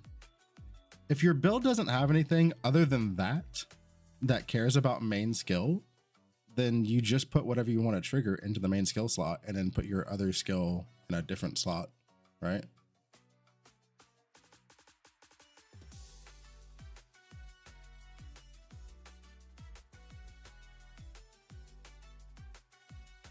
Is there something to see which skills have auto channel? Any channeled skill can be auto channeled.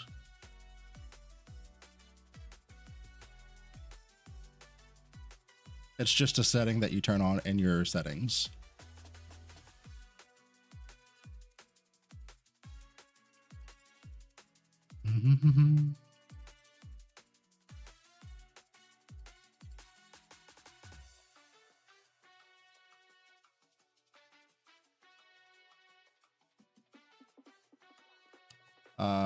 Glacial Knight's another 5.0. Yeah, Lima, go into your battle settings and you can change it in there.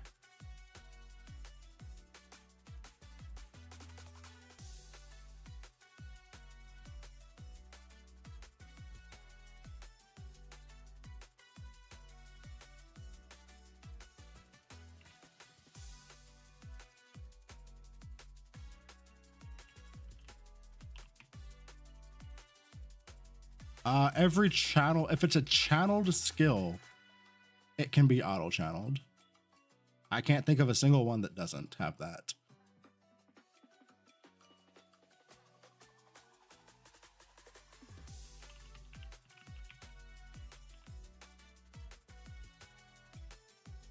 Okay, so these are the multipliers that Gemma 2 has right here.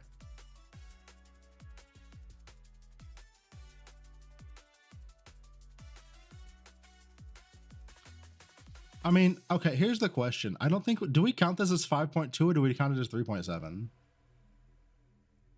Because 1.5 of this, everybody that's doing cold damage could technically get. So do we count this as a 3.7? I think we do. To see what she would be getting versus somebody else.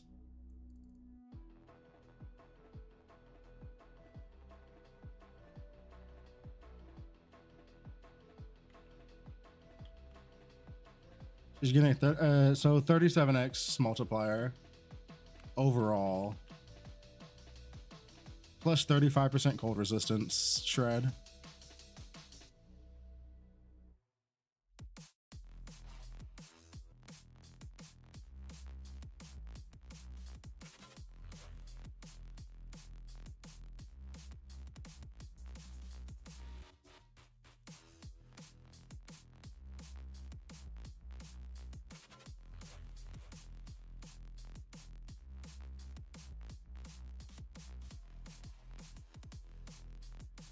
Jesus, that's so much.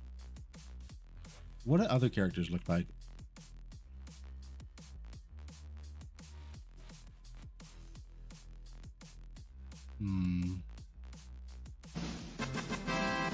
Energy Fiber, thank you for the follow.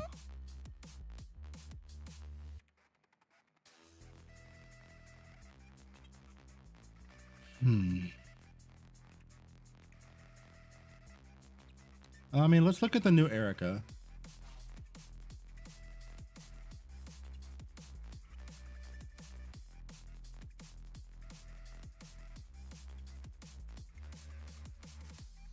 Check Thea 3, 0 multipliers.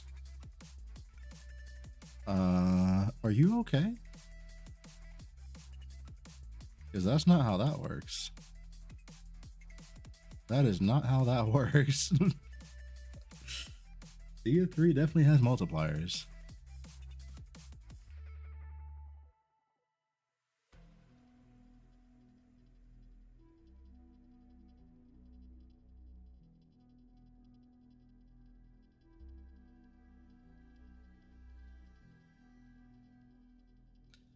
Teleports to a random enemy within 8 meters, then triggers a main skill one time.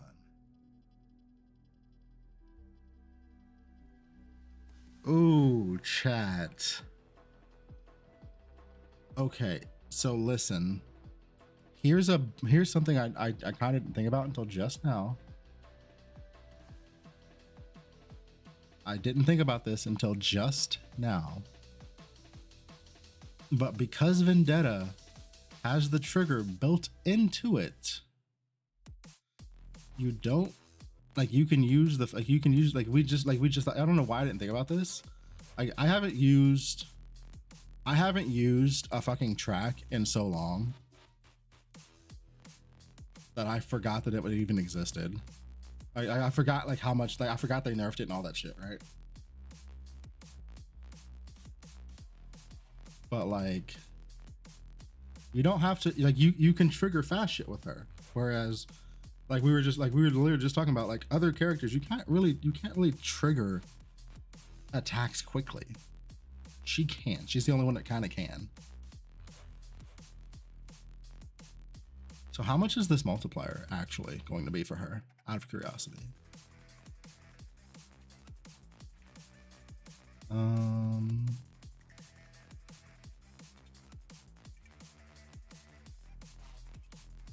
Okay, so you get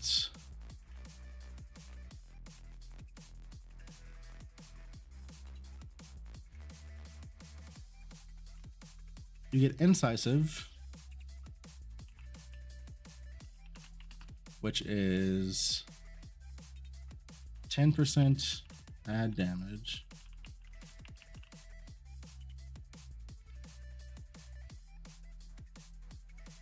Going up to 20% if you're right on top of something.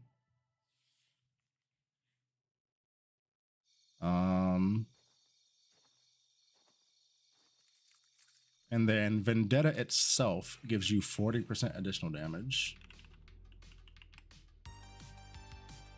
Is 40%. It's additional damage, not additional attack damage. Yeah, it's additional damage.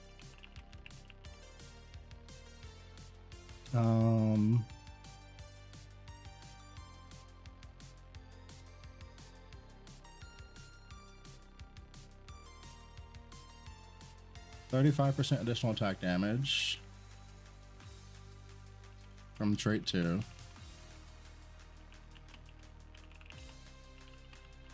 From the trait 2.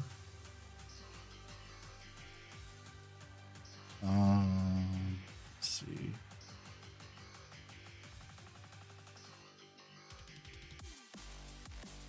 And we're going to be looking at this at level 60. So 1, 2, 3 right here.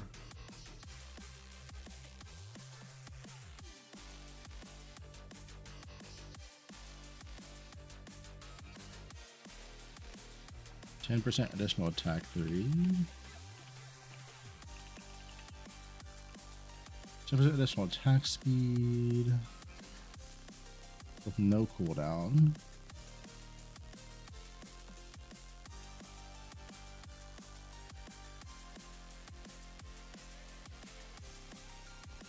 And then we'll go with this because it's easy. We'll go with this one. I don't want to deal with this one right now. Incisive gains an additional base effect within 5 meters. Damage taken increases the closer you are to the enemy, up to 5% additional damage taken at 2 meters. 40% increased effect multiplied by 8, so 320 effect of incisive.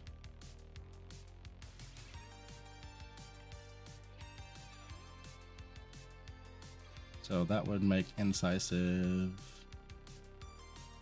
Hold on. There's additional damage, right?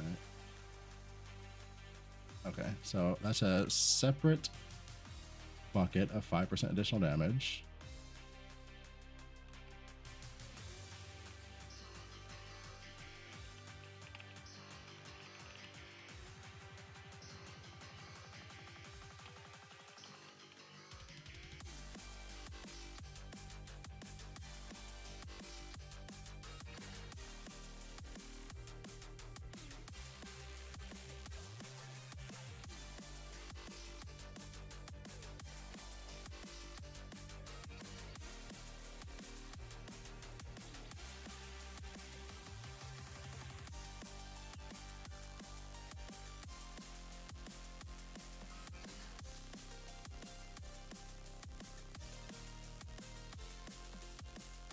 The 5. Oh, this is on you?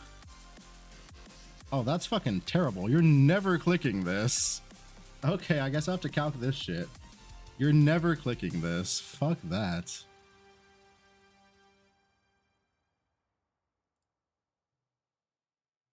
Never in a million years am I clicking that shit, dude.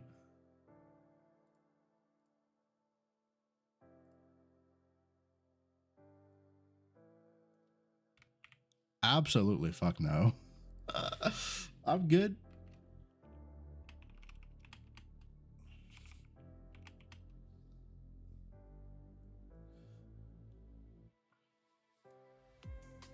All right, so what the fuck does this give you? At rank 3.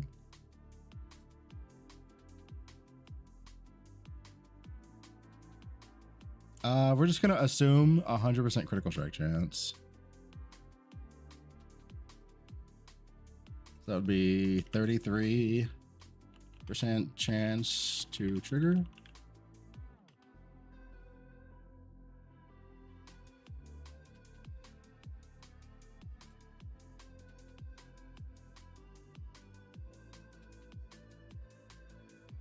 And then if you can get up to, Jesus.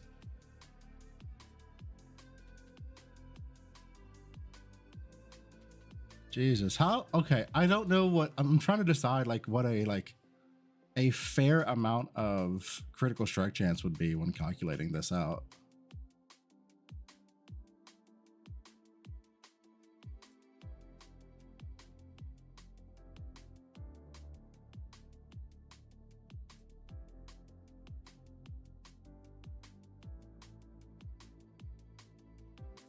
$150? Okay.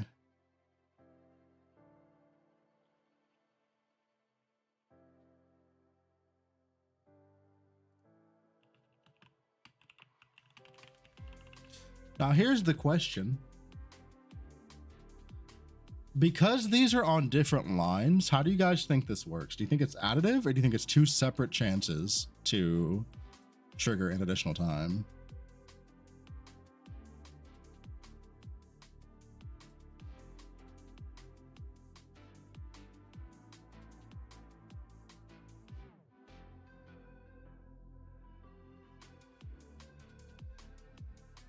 Calculated as two separate chances.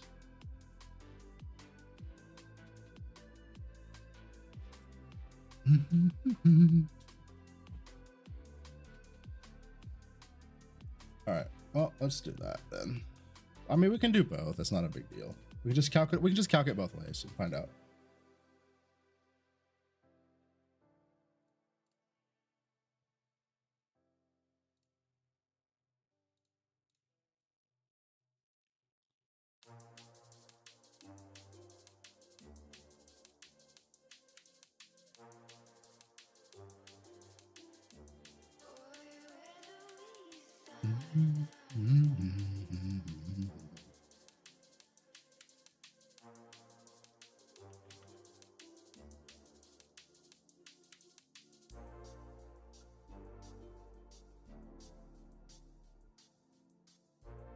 No. These would be added together. So, okay, so let's add all this shit together. Incisive plus trait 2 would be 55% attack damage.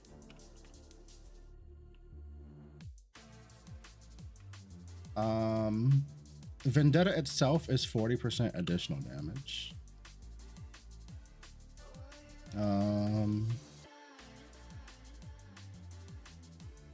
Okay. So it would be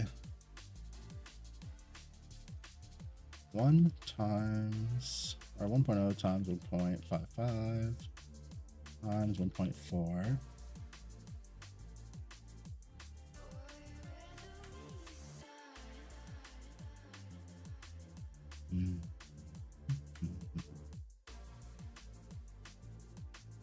Times 1.1.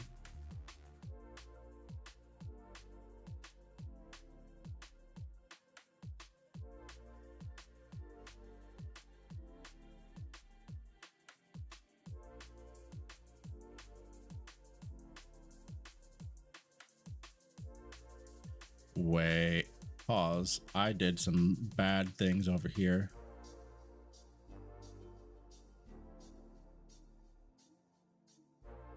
Chat, I messed this number up. This is supposed to be 0.2.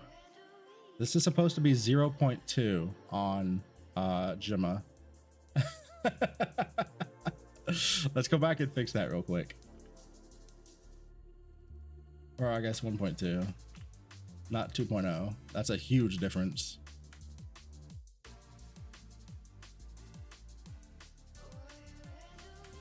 Please add a timeout someone redeem. That's extra work for me, bro.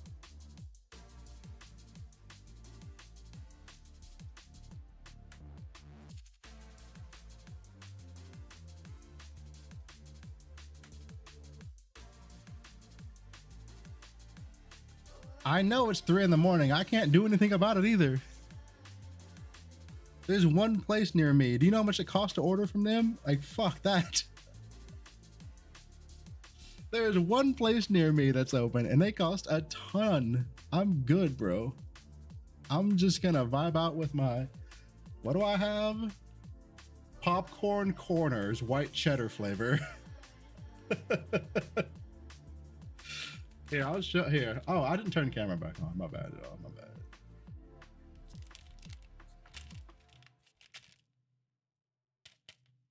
Bam, right there.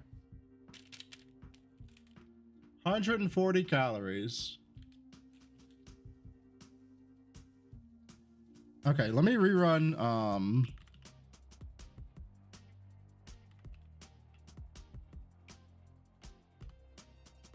still a pretty high fucking number, 22.2.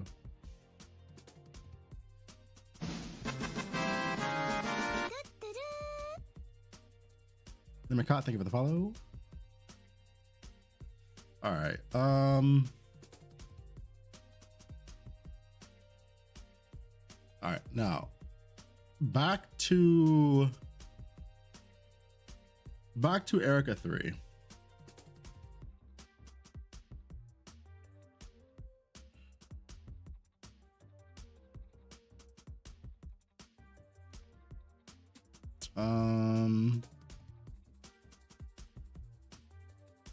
So it's 1 times 1.55 times 1.4.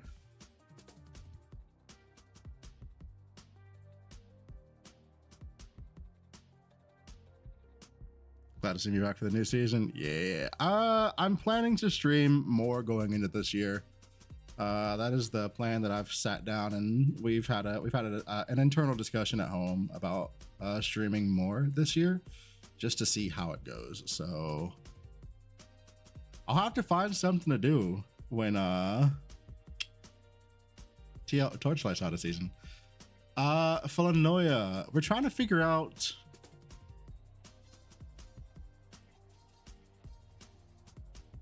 how much damage the new Erica 3 is getting, because I just did Gemma 2's multipliers. She's getting 22.2%, a 22.2 damage multiplier, plus 35% cold resist shred on top of that.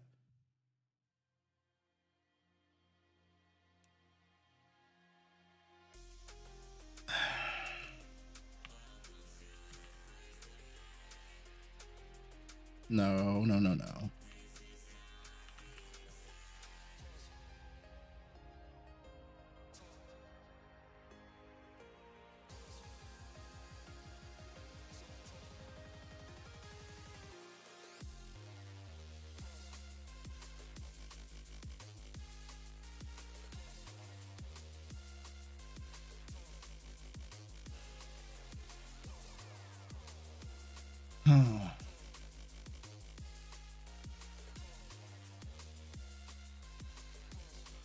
Okay, so 2.387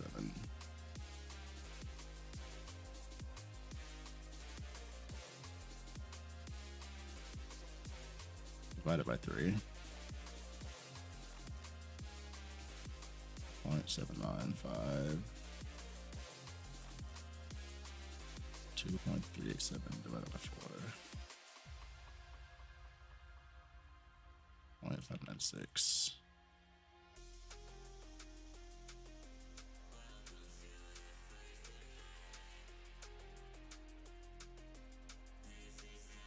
Chat, am I fucking crazy? Am I crazy? This can't be right. Like, at any point, did I fuck up the calculation here?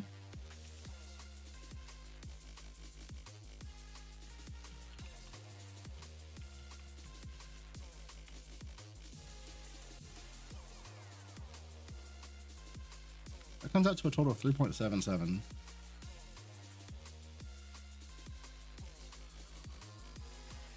I had to fuck up something somewhere. Hold on. Where did I get the 5.0? 1, 2, 3. Hold on. I need to go look at her skill 3. Something has to be wrong because there's no way.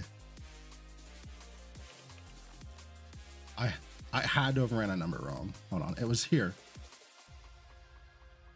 So condensed frost.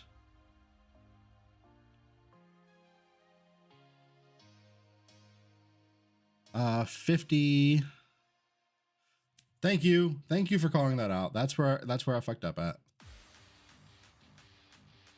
Yeah. So I'm looking at this. So it'll be 25 plus 50%.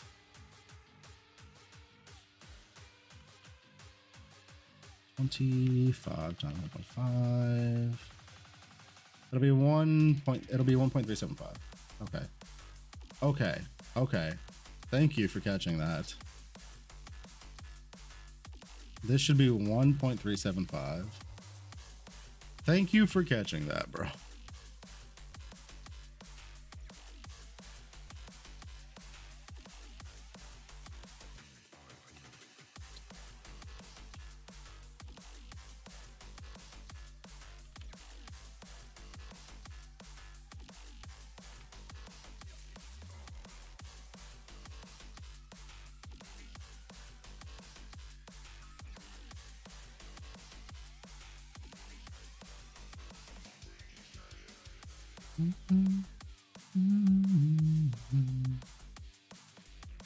Yeah, I mean, you can also just do this too.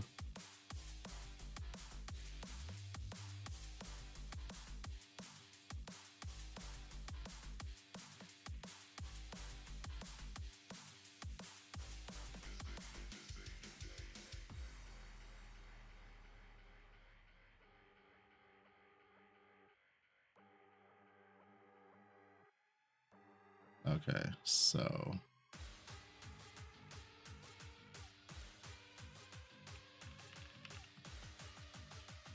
1.72.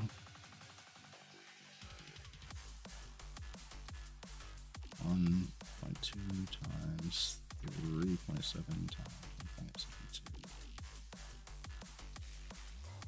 1.72. If you go Dance of Frost, it's 7.63. Rounded up to 7.64.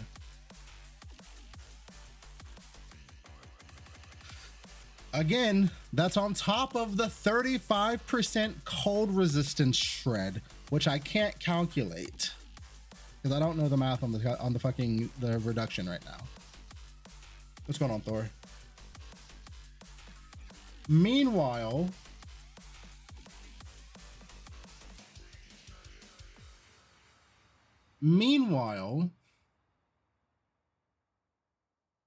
Erica is a 3.77.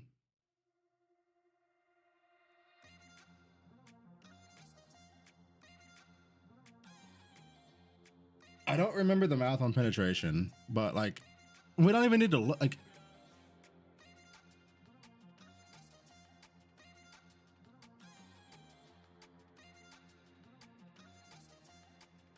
how much?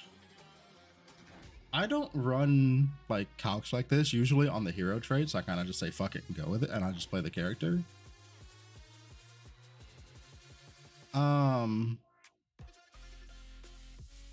What's like a rough damage increase from like from attack heroes essentially?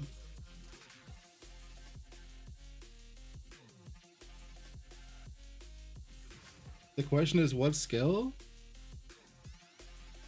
What do you mean? If her multipliers are with her multipliers being as high as they are, you just play with the unless you're like unless you're trying to like be like top fucking 20% Gemma, you just put any skill tagged cold or lightning on the character and just go. Or any fizz skill, any skill that you can just convert to 100% cold. You just put that shit on her and you do whatever the fuck you want to do. Like, hear me out. Hear me out, chat. What if we go cold convert Ring of Blades?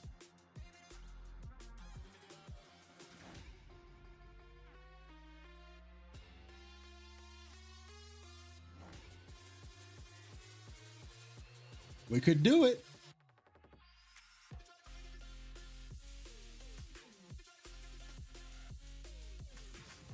We could do it. And that's a channel skill. Yes, it is. Talk about something else.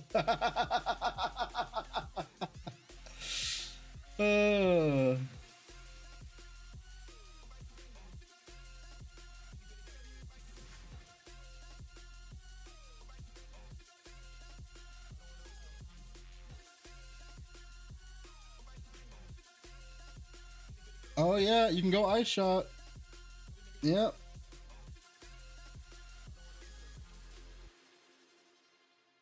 Also, like, there's so many skills you can go. Okay, here, let me just walk you guys through any like skills that would actually you could play on Gemma and it'll be fine, right? All right, so ice shot probably gonna be pretty good. If dude, chromatic shot with tangles might fucking be a real thing. Oh, is this the year I play chromatic shot, bro? But no. You can't do chromatic shot on Gemma because you can only do cold damage. You can only do cold damage. Yeah, I got it before KTK got it. Okay, you can't do it on her.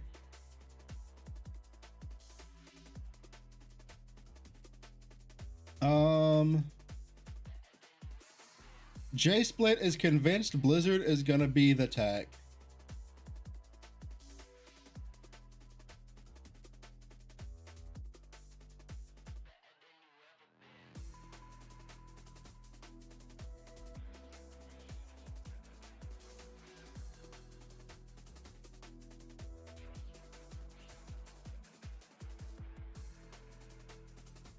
What element mattered anyway? I'm confused. What element mattered? I'm with chat. Wait, I read this like, what ailment matters?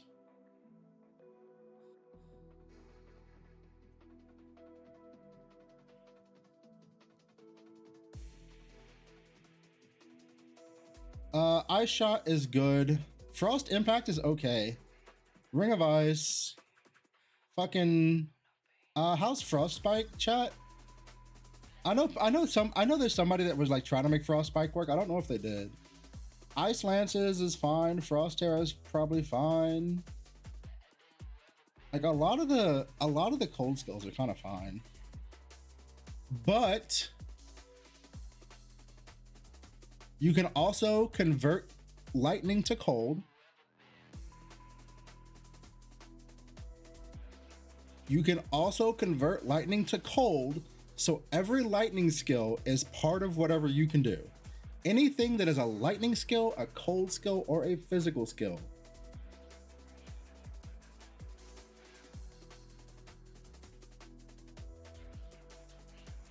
You can put all elements and stack with Peculiar Vibe. Peculiar Vibe doesn't exist anymore. And you can, how are you getting all elements? I don't know if you saw those changes, but those like that stuff that doesn't exist anymore. Hold on. Let me I don't think you saw those changes.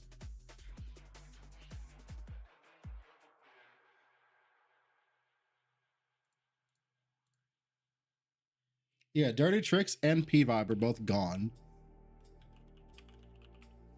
Dirty Tricks, they removed this. And then For vibe, they completely changed it. They completely changed it.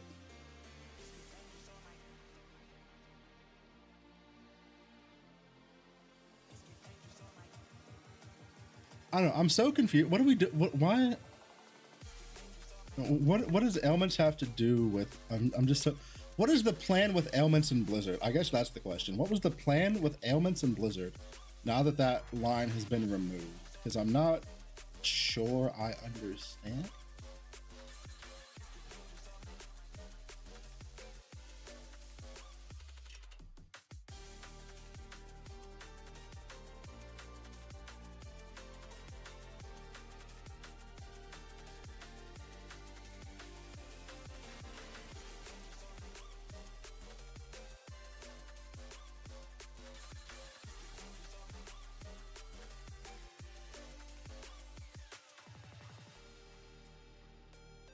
Oh, okay. So you were just trying to go like a wilt build or some shit?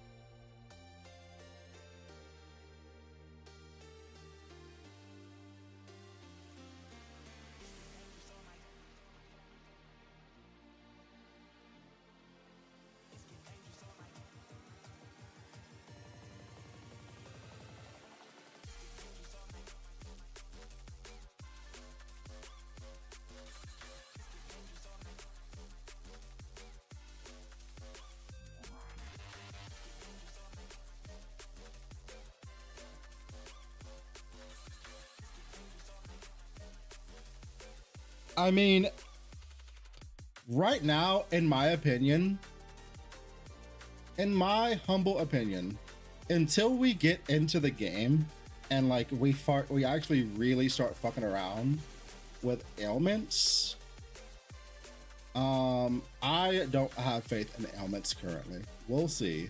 I'm very much on a we'll see when it comes to ailments. iCity, thank you for the follow, by the way. I'm sorry I missed that one. I'm very much on a we'll wait and see thing with ailments right now. I don't know, dude. I don't know what they're doing with these ailments, dude. I hope they're good enough.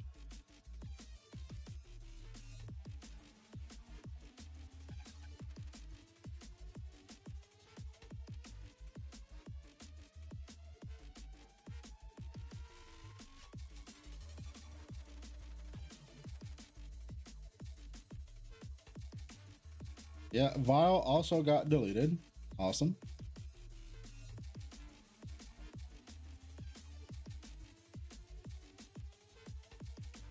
All right, so just to get a comparison, I'm gonna look at Erica 1 and see what her multipliers are. Or try to.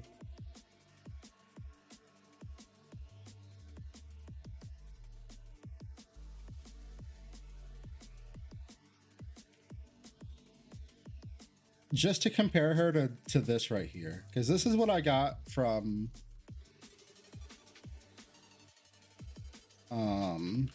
Erica 3, 3.77.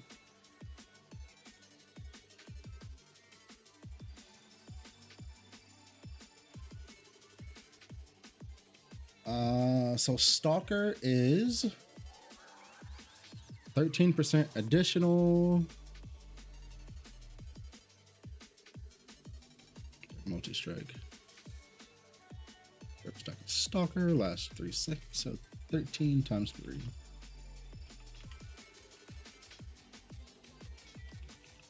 That's baseline.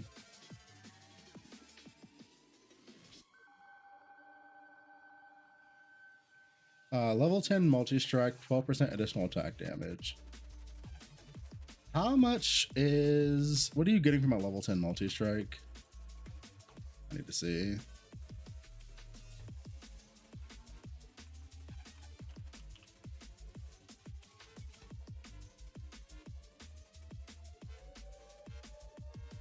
$110.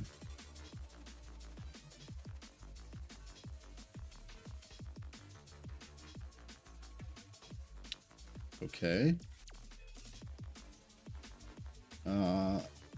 T1 is giving 110 multi, and then 12% additional attack speed.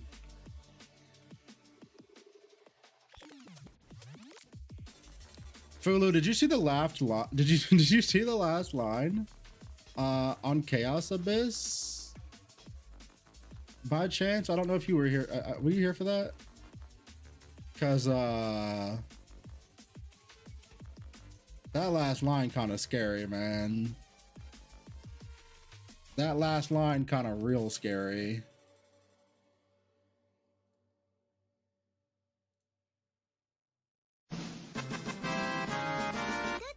Chaos, thank you for the follow. That is insane.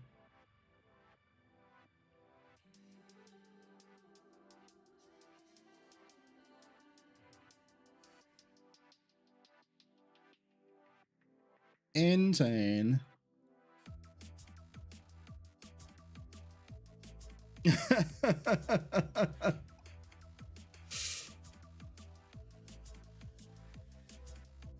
These are the hero traits on Erica usually.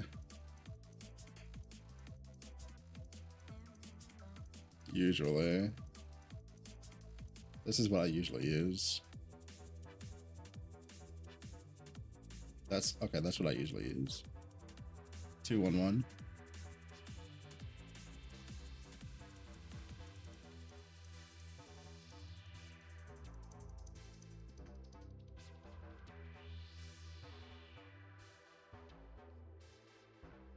Max multi-strike count plus 1 max stalker.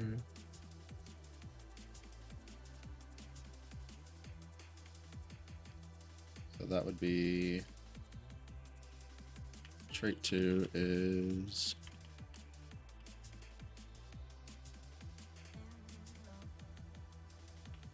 three stalker stacks and then 8% additional.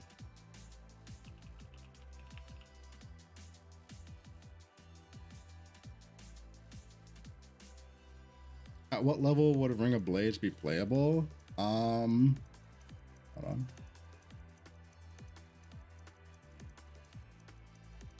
Let me see real quick.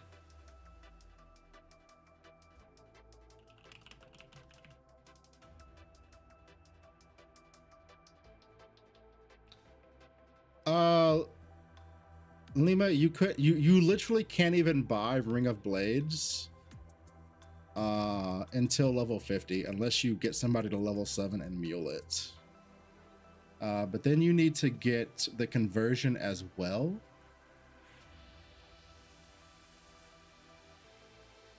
You would need to convert. Let's see. So you'd have to get into profit to be able to get your conversion.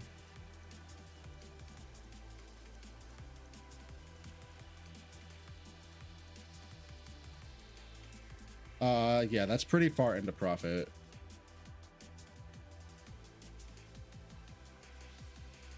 It's like the final, it's like,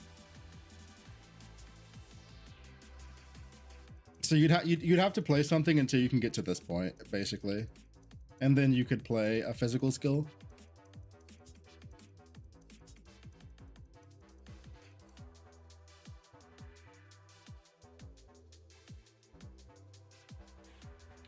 You don't want to play Ice Beam, Lima. Ice Beam is Ice Beam only feels good on Selena. When you're playing Ice Beam on any other character, you have to stop an Ice Beam and then go.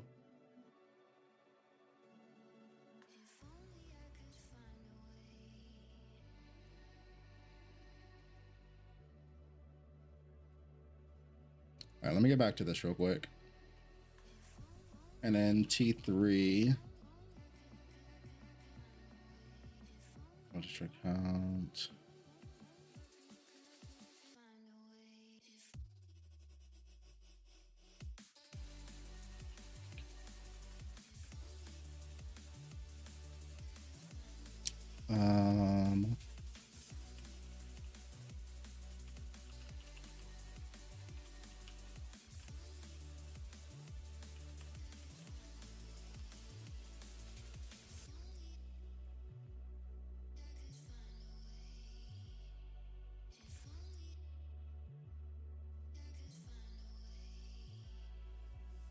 I would just do what everybody what's been suggested up here, Lima. When you're leveling your Gemma, just play with Frost Core until you can get that, and then you can swap over to Ring of Blades at 50.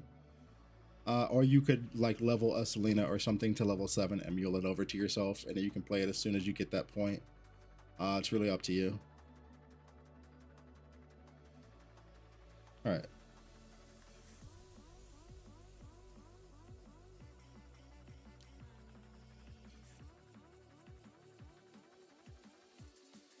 So 60, 78.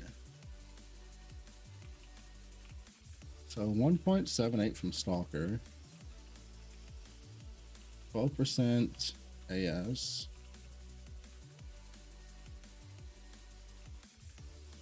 Stalker is 8% additional. So 1.08.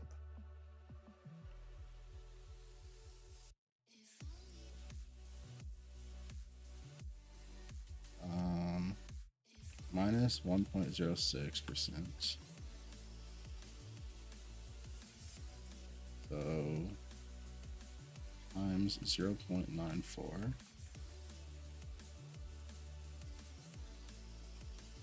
All right, let's do the math on this real quick. So it's 1.78 times 2 times 1.08 times 0.94.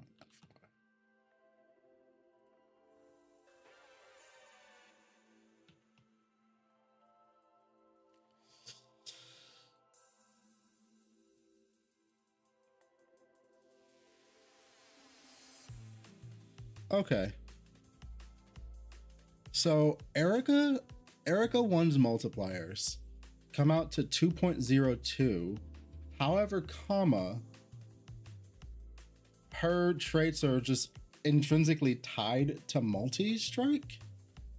And you're getting you're always at 2 initial stacks of multi-strike minimum. And you also I can't account for multi-strike increment damage because I don't know how much you'd have. But multi-strike increment does go kind of fucking crazy.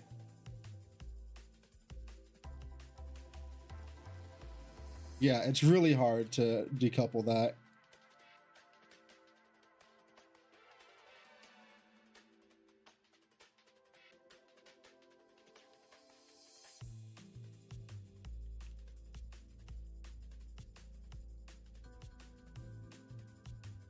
Let me look at let me look at this Erica real quick.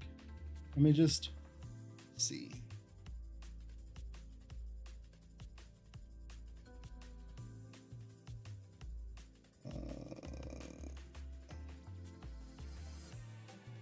We'll just count 55, I guess. Is that fair? I think that's fair.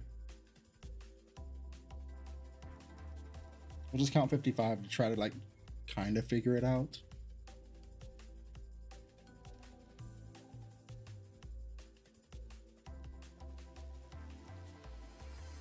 So at 55, that would be 2.10.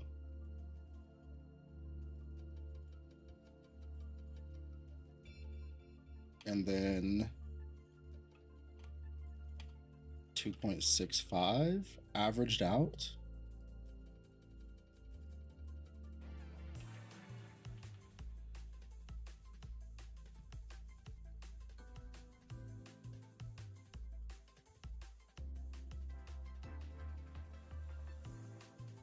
What?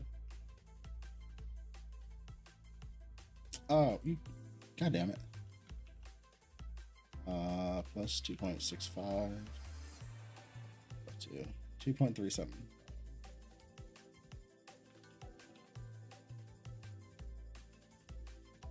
Okay, so looking, I kind of had to include some kind of multi-strike increment to try to get a feel for Erica 1, like as a number, like just as a number. So I just included the 55 from fucking the core talent, so we had something. But just that, with just this, is 2.375, which is kind of nuts.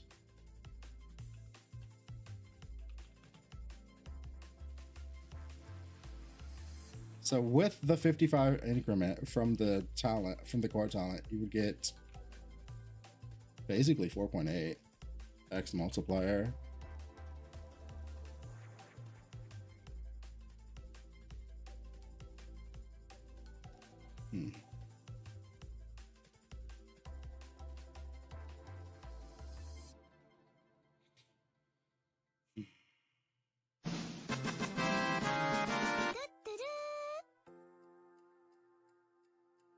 Basically.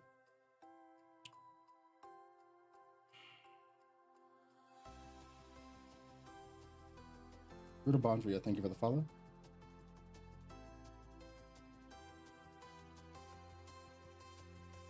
Okay, so I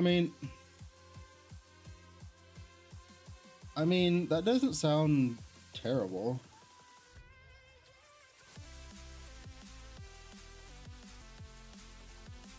I mean, this seems like a fair, like this just seems, I mean, this just seems like too much. I feel like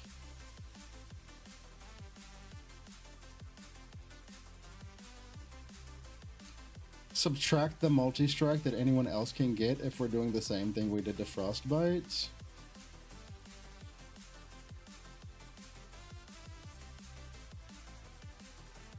There's no multi-strike here. Like, I didn't add any extra multi-strike. All of the multi-strike here is from her kit. Period. Like, that's it. That's it.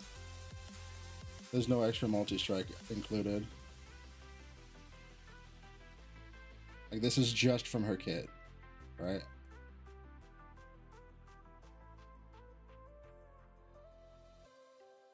Yeah, so I just did the 110 multi from the extra skill, and then she gets the +2 initial. So at baseline Erica is gonna alternate between two like increment level 2 and increment level 3, right? So she's gonna jump back between 2 and 3. So I took the damage. I just averaged it out between 2 and 3.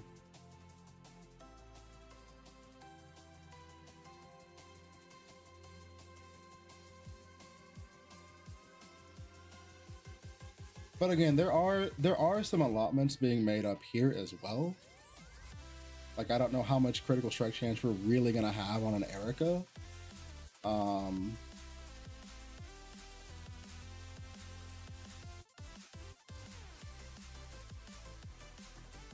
But then there is something else to consider as well, right? So there is something else that we kind of have to consider here. For Erica 3, Vendetta is taking up one of your skill slots, right? Like, it's just straight up taking one of your skill slots.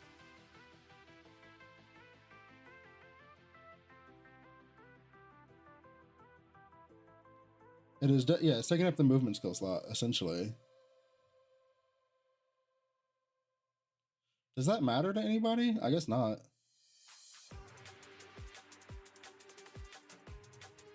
I guess not really, no.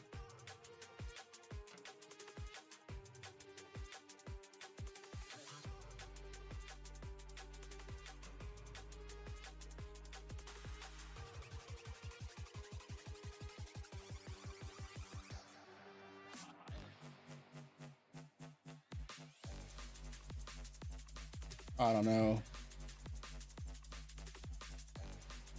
Can it be supported with quick mobility, periodic burst, etc.?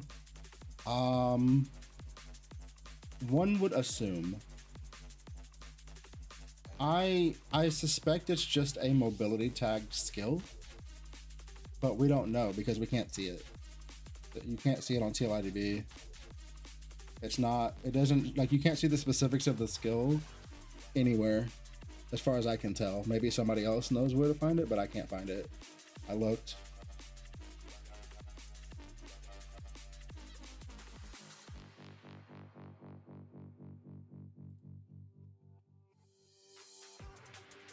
It just gives you this, and that's all it gives you. And then I tried to look through like the skills and maybe see if it was something in there that I could see.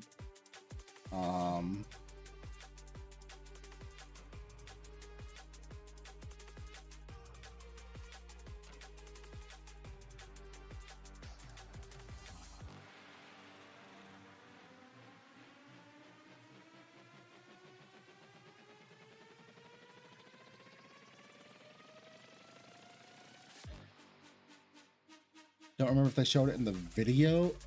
We could go look. That's a good, hold on. Let's go check the video, see if we can see it. Hold on. Let me pull that up.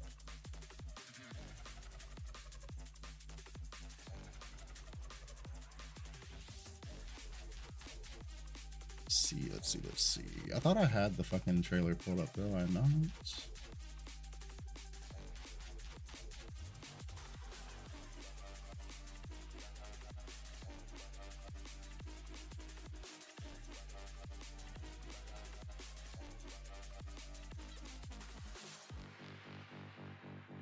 See.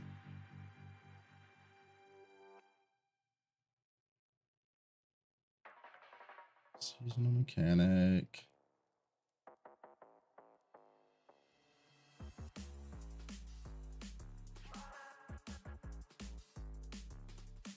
Okay, let's see if they show it real quick.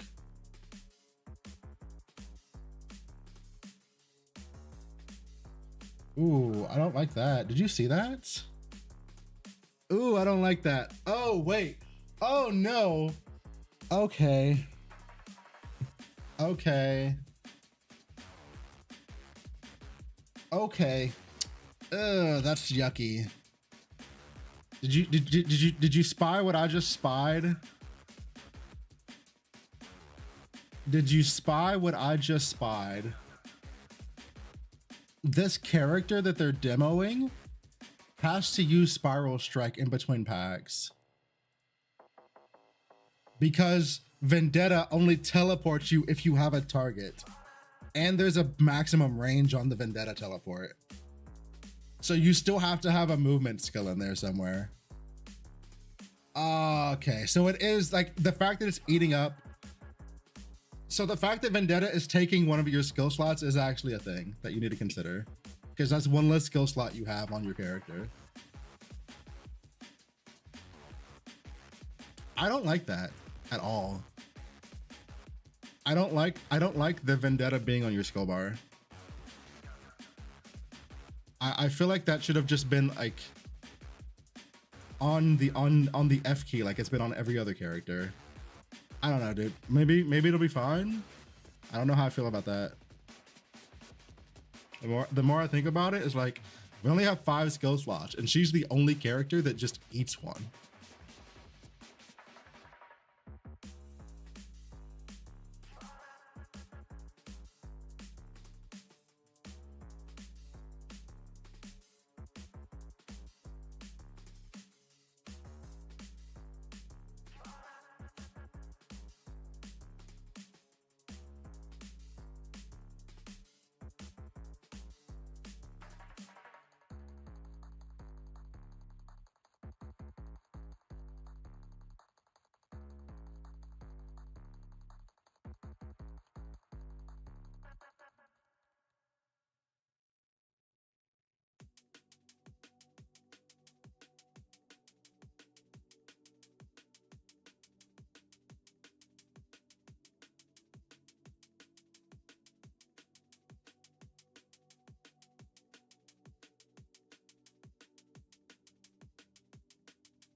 Just so we're clear, chat, I'm never turning this on. Get your Dramamine before you fucking open the stream up. I'm never turning this on if I league start Erica 3.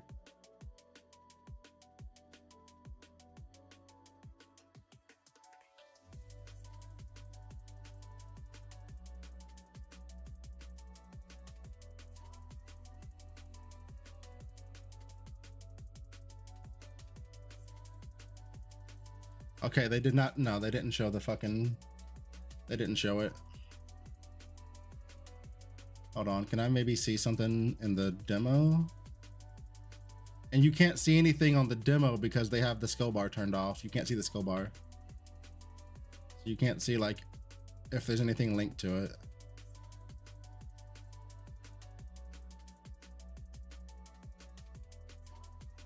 That's annoying.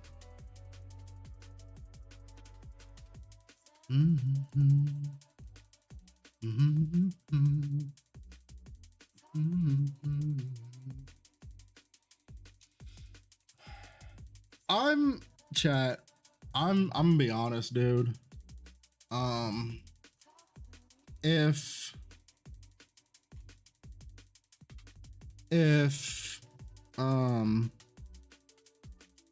I will be extremely surprised if G2, I would be really surprised if G2 doesn't catch a nerf before launch. I would be really surprised.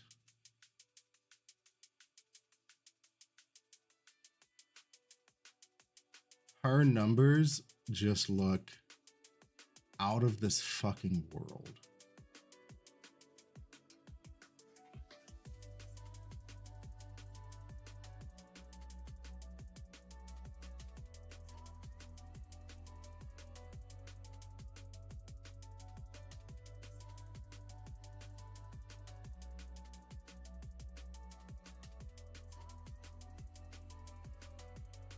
It's, I mean, apparently every streamer is starting G2, dude. So, I mean, that tells you all you need to know, right?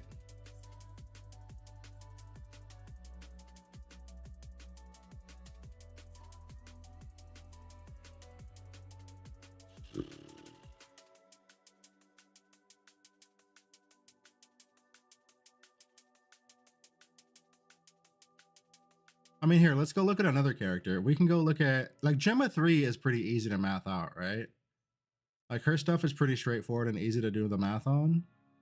And she has, and Gemma 3 is considered to have, like, really decent multipliers in her kit, correct? Like, people just generally, it's just like a generally, like, strong multiplier across her kit.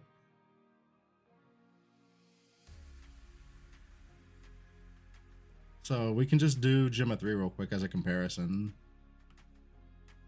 versus all this other stuff we've done.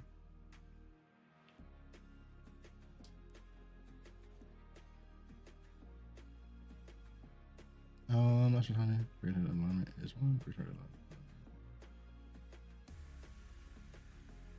so there's a 45 from Purgatory.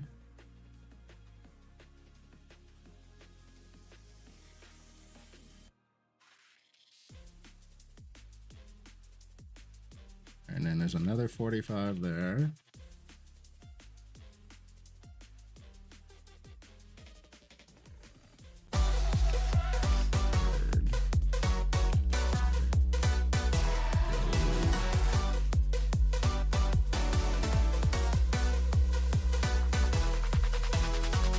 Overseer the Salt Mines, thank you for the fucking sub. Thank you very much. And Goose Techie, thank you for the fucking follow. Thank you very much for the support. Welcome. Welcome to How Busted is Gemma 2, the musical. Let's see. All right, chat. G3, which one of these are you taking? Are you going 122, 111, 121? What's the general? What's the normal setup on Gemma 3? Like that most people run, and that's what I'll use when I do the calc. Because I haven't played Gemma 3 in Ooh, 3 seasons. I want to say maybe 4 seasons. It's been a fucking hot minute, dude. 122. All right.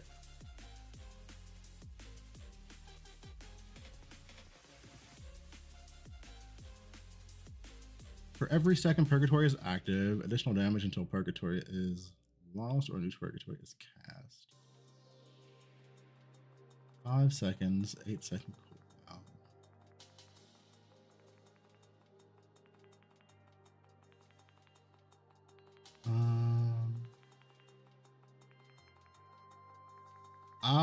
You can maybe do. We're like 4 days away from a new season. You could ask in the official Discord. Otherwise, you're probably not really gonna find anybody. Like the season is, like the current Overrealm season is just, it's dead, right? Like we're 4 days out from a brand new season. How do we average that out? We're averaging everything at level 3 talents. So 1.5 to the duration, so 6.5 with a 1.5 second cooldown. Can you put a cooldown reduction support on this? I really have not played Gemma 3 in a hot minute. Do I even have one?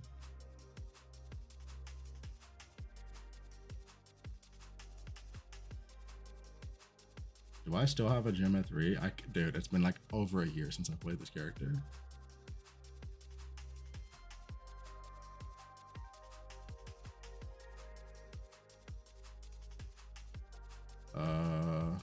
I do not. Cool. Cool.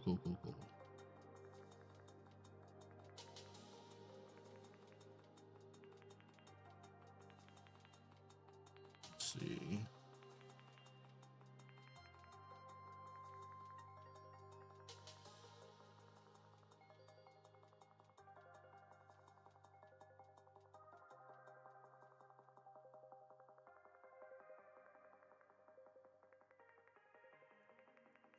Pleasure. No, thank you.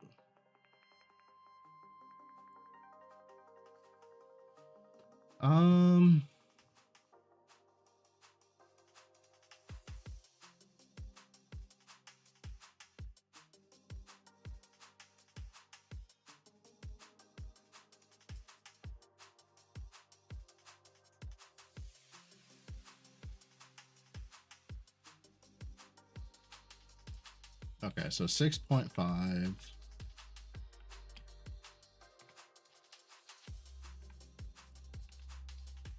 6.5 with a 1.5 second seal down.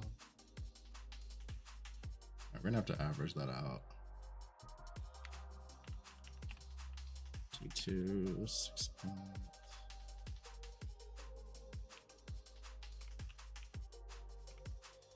Uh, 6.5 seconds, 1.5 second cooldown, 8% per second averaged.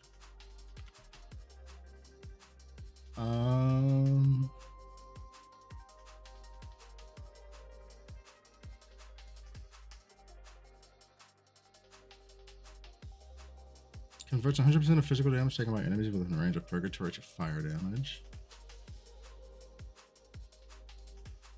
40% additional fire damage taken by enemies within the range of Purgatory. 30% additional damage against enemies within the range of Purgatory. Jesus Christ. Bro, why is her multiplier so fucking high? Wait a minute. Wait a minute.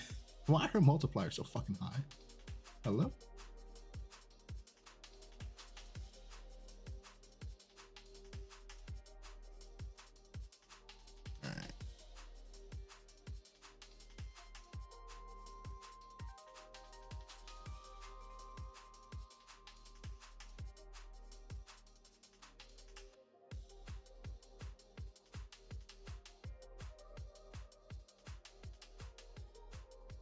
Wait a minute, how do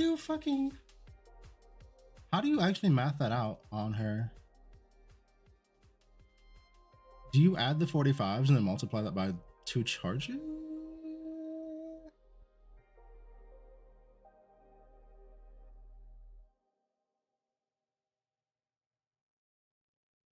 Huh? Oh, okay, I don't have a G3. See, now I need a G3. Whatever, dude.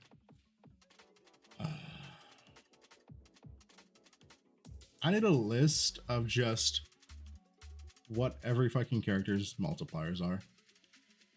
It'd make this so much easier. I don't feel like doing this no more. This is fucking annoying.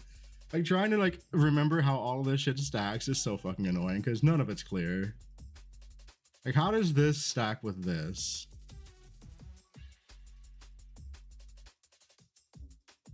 Like we're fine with most of this and then we get to this and I'm like, is this adding to the purgatory effect? Is it separate purgatory effect? Does it matter?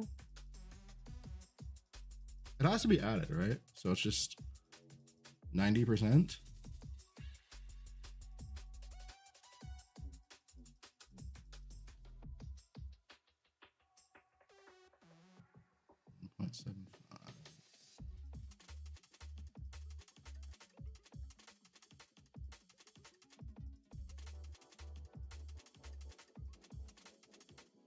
All right, okay, this is what I need to say. Hold on.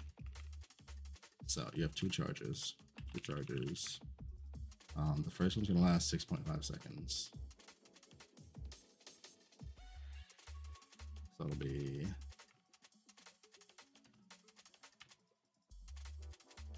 1, 2, 3, 4, 5, 6. 0.5.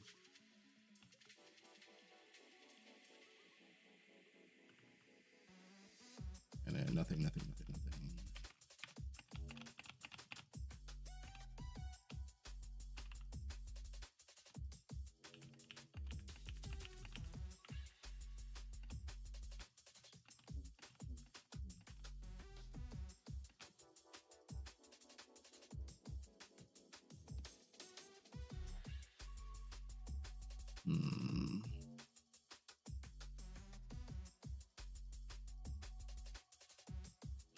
Okay, somebody, I listen, somebody in this chat has played Gemma 3. Do you have, with the 2 charges, do you have any downtime on your purgatory? Yes or no? Even if it's only like 1.5 seconds or some shit. Do you have downtime at some point? Question mark. I have not played this character in too long. I don't remember.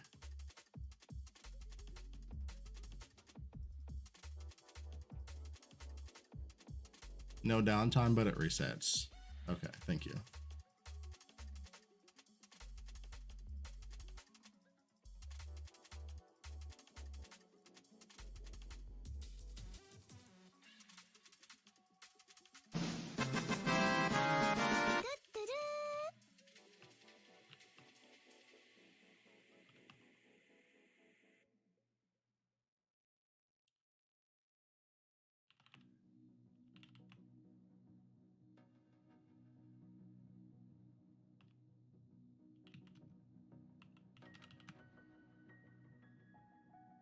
Yo, what's going on? What am I playing in season 11? Man, I don't know. I mean, it's...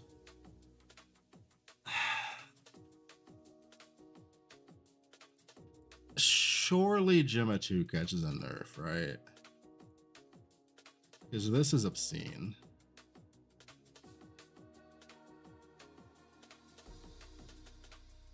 Gemma 2's multi is 7.64 on top of 35% cold resistance.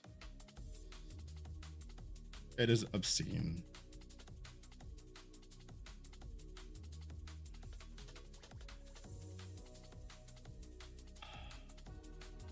Like, I don't even know what to say here. It's just, it's obscene. Thank you. All right, so let's just assume we're just gonna, this is averaged out. So the average out on this is 33% additional damage.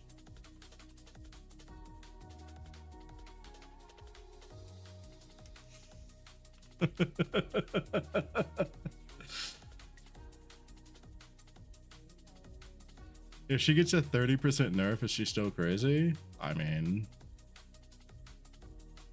how much was it again? 7.64.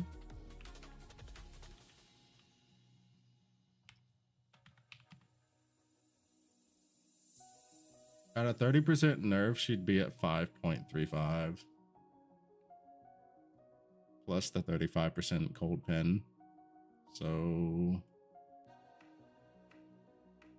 still looks good.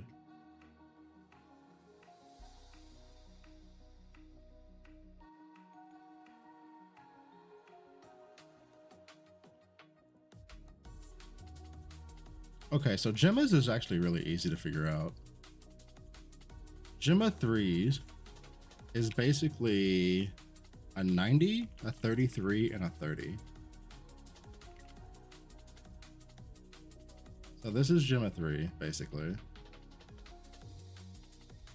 1.9 times 1.33 times 1.3. So Gemma 3 is a 3.28x multiplier.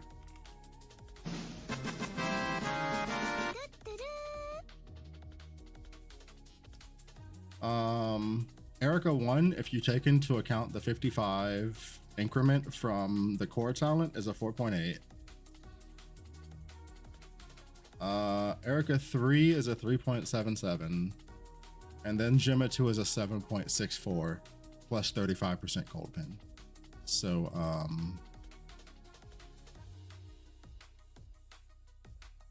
what? Fucking you what? Contract, thank you for the follow.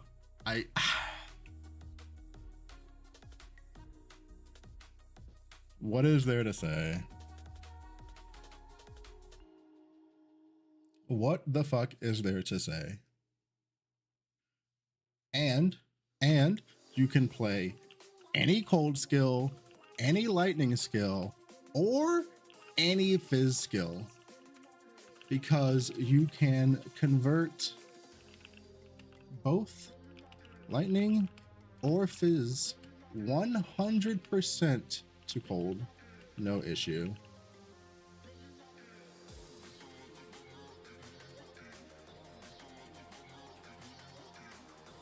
You can. It did, but I think you missed what they did to the tree.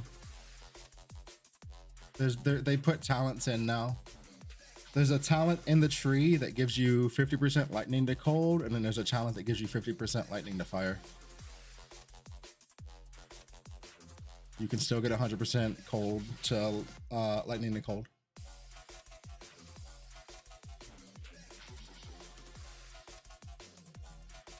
Where is that talent tree? Where is that damn talent anyway? Hold on, where the fuck is that located? I'm assuming Prophets? Oh, it's an assassin. What? What does the assassin tree look like now? What the fuck is this?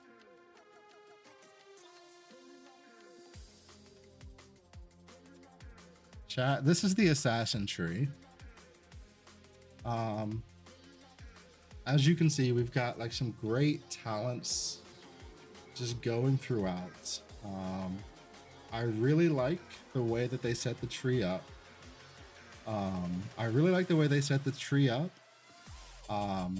Not putting any ink on the canvas, allowing us instead to use our mind's eye to decide what the tree looks like.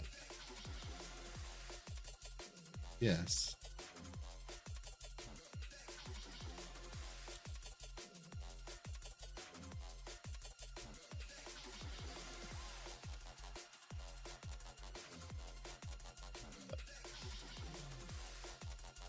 Wait.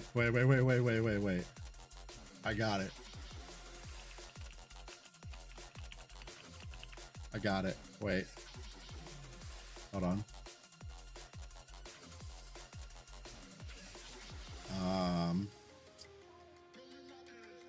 John's.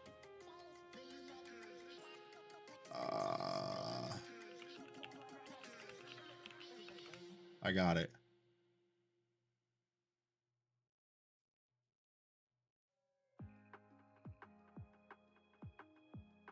This is Assassin.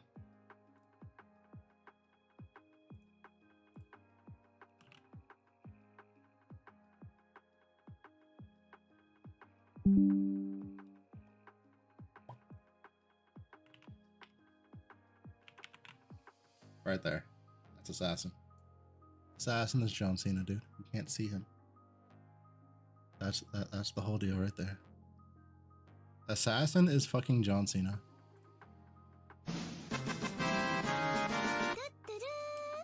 Bring Maka. Thank you for the follow. Try a different browser. I refuse. They fucked the multi-shadow dash? Yes, they did. It's dead. It's fucking dead, dude.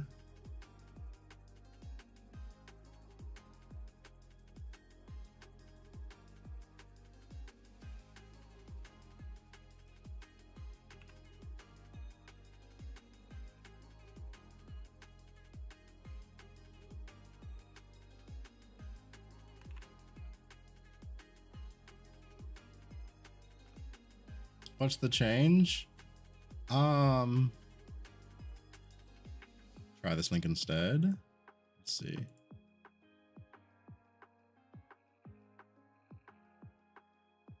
There we go.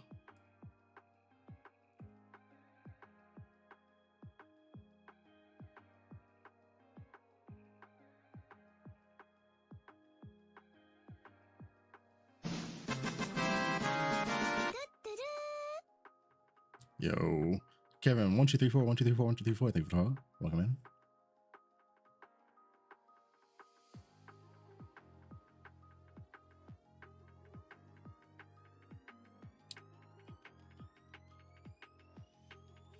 Okay. I mean, okay. So if you're playing a lightning skill as Gemma, you're probably not getting that until sometimes in maps. Because this is not a tree you want to go into. And now it opened no problem. Chat, it opened no problem.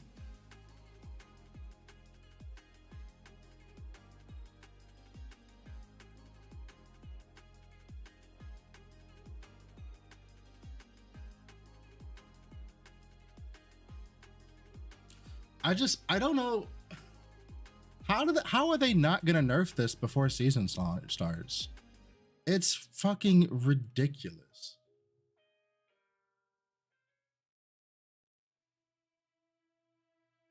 I just want to play Balatro. Listen, I've never played Balatro. I did not get the reference.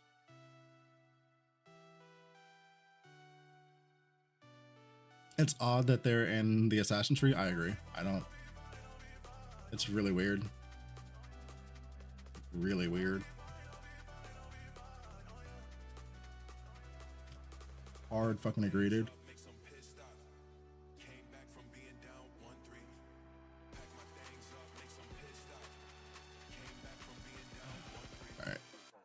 All right, so what do we think over what are my thoughts on the overall patch as it stands right now?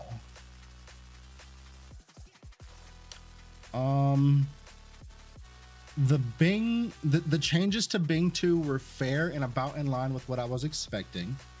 I said multiple times before that I did not think Bing 2 was an out of line character like a lot of the recent characters have been.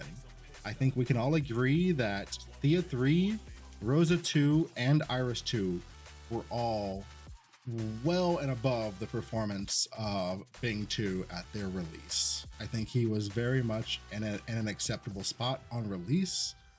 And and the nerfs that he got going into the new season are very, very minor. With with one massive change, which is the change to play safe, which I just don't know what the numbers are on that yet. I will maybe reach out to Mia since somebody said she's already done the numbers, and see if she knows roughly what the damage nerf on play safe was, because that's really the only thing that's in the air in regard to Bing 2. Otherwise, he should still be completely fine. I did not play Chain Lightning on Bing 2. The nerf to that skill doesn't matter to me one bit. And then I'm pretty sure, like, early on it probably feels shit, but I would assume once you've like invested into the character that your damage is probably still fine. Like,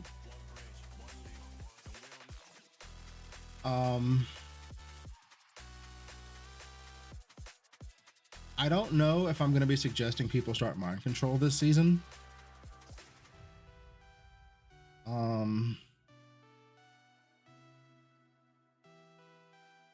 I mean, Yuga 2 is now a thing. Thea 3 definitely got cocked. I gotta decide if I think it's gonna be good enough on Yuga 2 as a league start.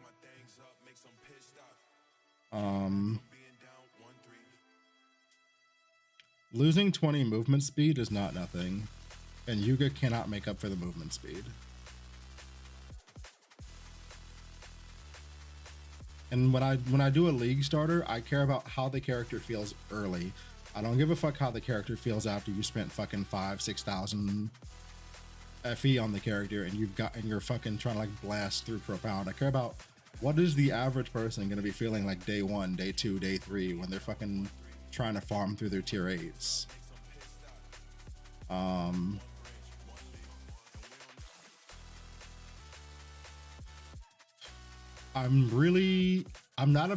not huge on this loss of Furious Man's Loud Song, the amulet for Demolisher charges. Demo speed is a fucking hard. You really need to hit your demo speed breakpoints for demo skills to feel good while clearing. Losing that 30% roll just makes it that much harder for you to hit your breakpoints.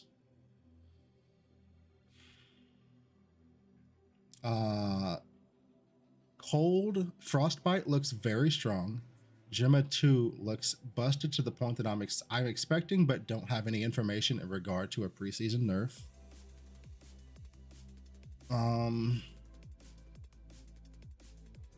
Grafting looks absolutely insane. As far as ailments go, ailments are very much going to be I need to get in game and actually try them out. Right now, I'm completely up in the air on where I think the ailments are going to fall. I just don't know. Tangle looks like it's going to be extremely strong.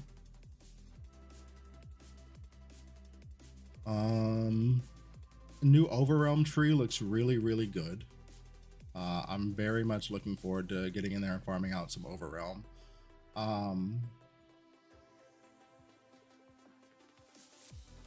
I might just say I realize Gemma 2 looks super, super strong. I might just decide to say fuck it and go with Erica 3 as a league start, simply because of the purple Overrealm compass. The overall, if your character has the speed to do that compass probably goes crazy. And she's definitely a fucking speed character, right? So maybe there could be something there.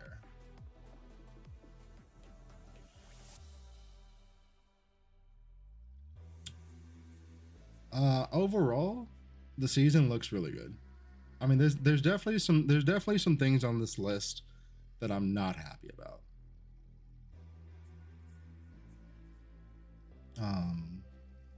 There are definitely things on this list I'm definitely not excited to see. But I think overall the season mechanic looks really strong. There's a ton of legendaries that you could potentially graft onto your graft gear that are strong outside of like the normally expensive shit.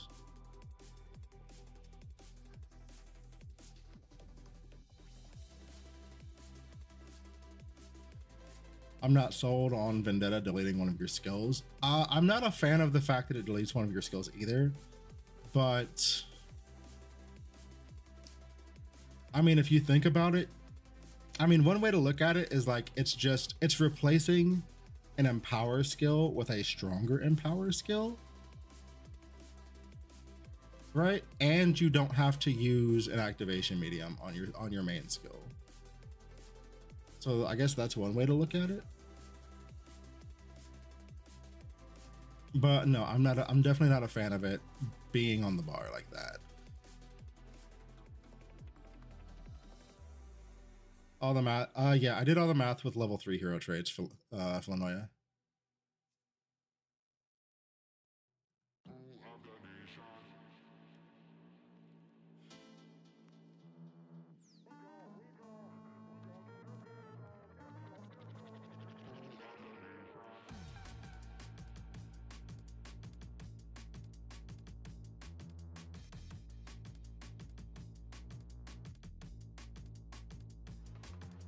Imagine getting +2s. I mean, we can find out real quick. If you want to see what a maxed out Gemma 2 would do, we can find out real quick.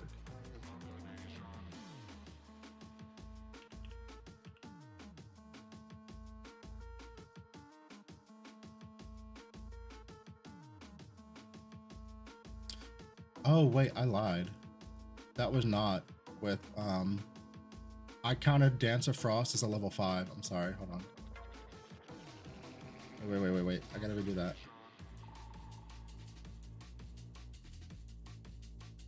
It's actually a little bit lower than this. Hold on.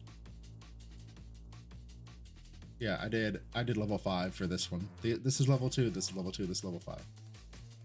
It'll be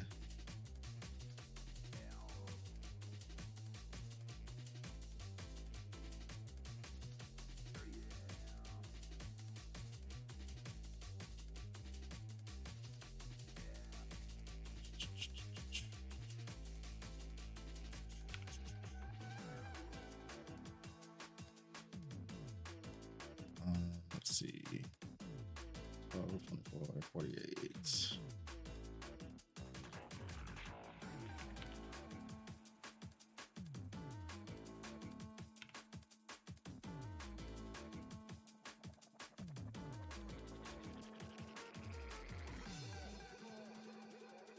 Wait, bro, I might be, chat. This is the last time I'm doing math.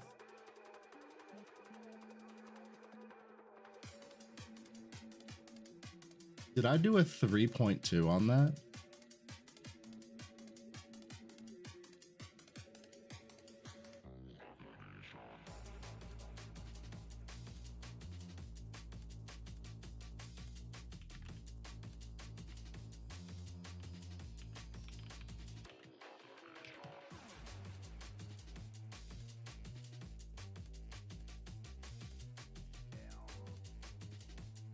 Hold on.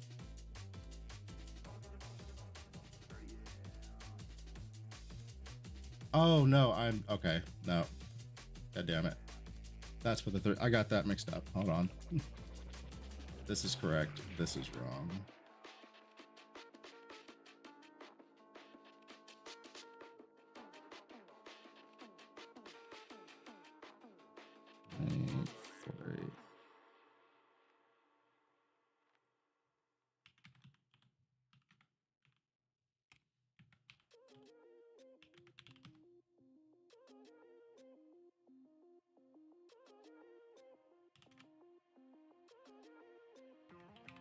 Okay, that's level 3. That's level 3.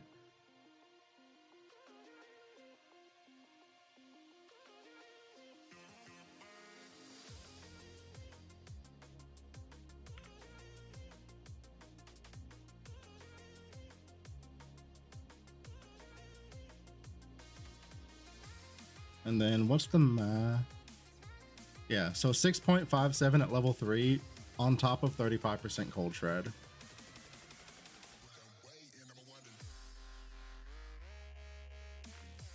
Yeah, with minus 35% mob res for cold damage, which isn't even calculated because I don't remember the math on resistance shred.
I mean, how much resistance does, we don't know how much resistance Mike Watcher has, right? We don't have those numbers, I don't think.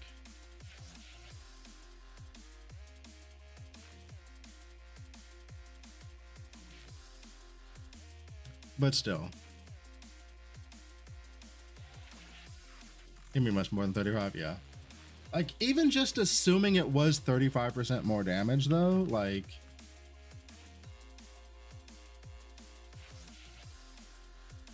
even just assuming it was 35% more damage. Hello? Like, this character's ridiculous.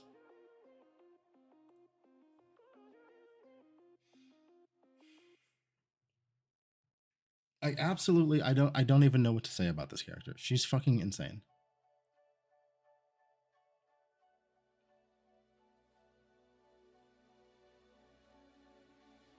All right, chat. What are you? What's the multiplier commonly for each class? I did a couple of other characters just to see what the multipliers would be. Erica 3 was a 3.77.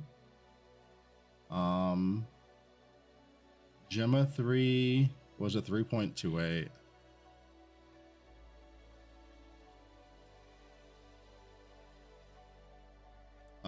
I haven't looked at any other casters. Erica 1. So Erica 1 is kind of harder to do. Erica 1 is 2.02. But the thing is, you can't really, it's hard to do hers because she's so intrinsically tied to multi-strike, and her kit doesn't have multi-strike increment damage in it. So I didn't have any multi-strike increment to do. So I included the 55 multi-strike increment that you would normally get from the core talent. And with that included, which was the only way for me to like really math anything, it was like a 4.8.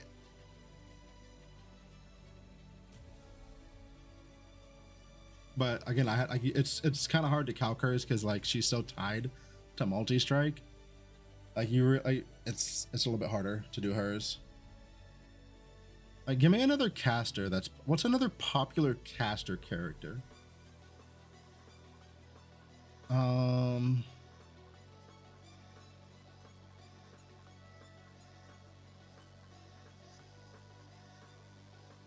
G1, Bing 2. I'm not fucking cocking Bing 2. That's annoying. I don't wanna. G1. Sure, let's go G1.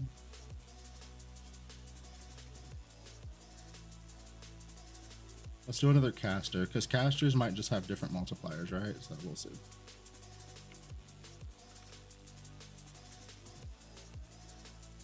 Enters Frostfire Rampage after casting a Fire Cold skill 5 times.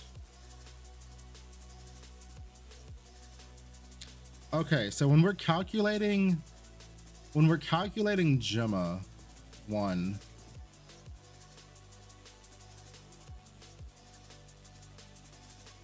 FBI, open up! G1's weird as fuck to calc. Yeah. Wait a minute. God damn it, Fulu. Yo, Enzy, thank you for the raid. Welcome in. Hello, hello. Welcome to comparing Gemma 2 to every other character and why she's so busted.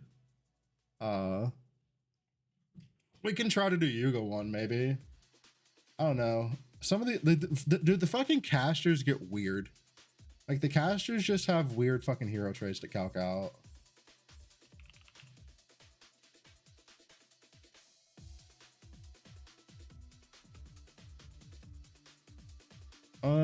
Let's see.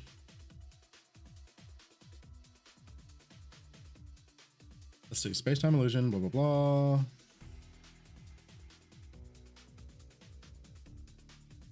Uh, 60% cast frequency.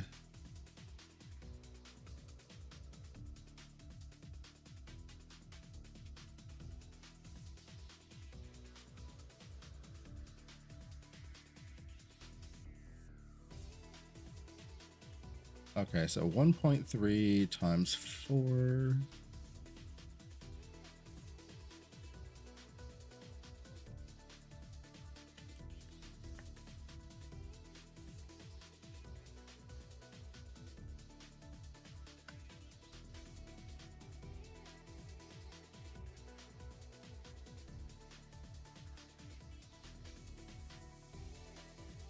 You're not gonna do Howling Gale on Gemma 2.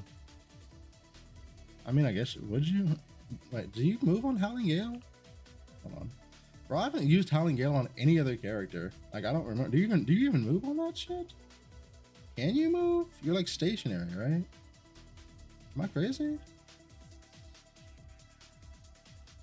Am I crazy? Yeah, you're stationary.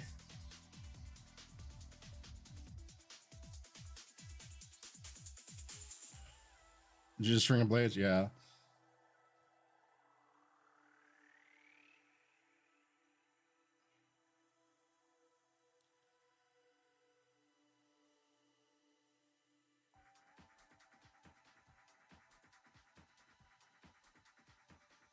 There's no way I'm playing fucking non-Selena Howling Gale. I refuse. Hulu, I don't know what you were playing, but I ain't doing it. I refuse. Not in 2026. That's just not happening. Dude, why are caster traits such a pain in the ass to calculate? Like, to calculate fucking Yuga 1, I have to like look at the count, the space-time illusion count, plus the cast frequency. You know, I'm just gonna use the numbers in the kit. Fuck it. That's it. Just the numbers in the kit, nothing else.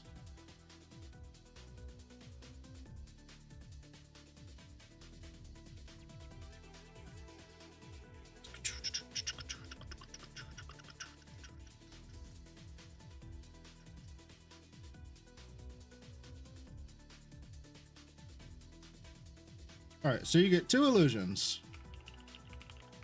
60 cast frequency.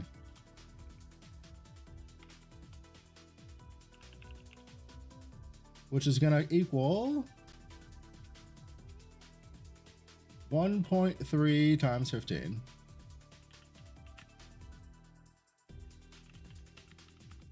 So 19.5.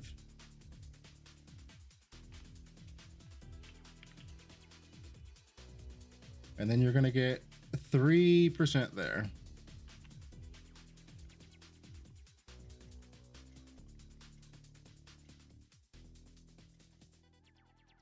All right, so it'll be 1.03 times 1.195 times 2 plus your cast frequency.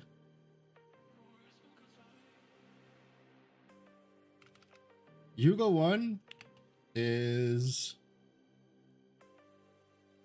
at level 6, at level 3 traits, a 2.46x plus 60 cast frequency.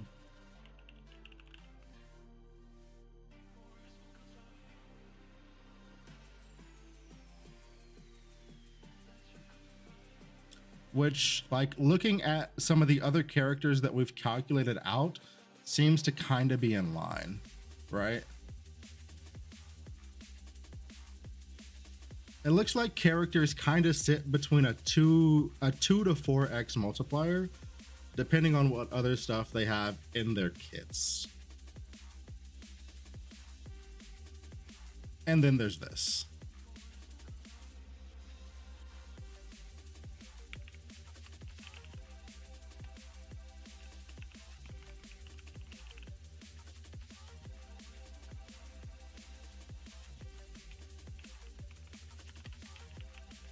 And just for shits and giggles,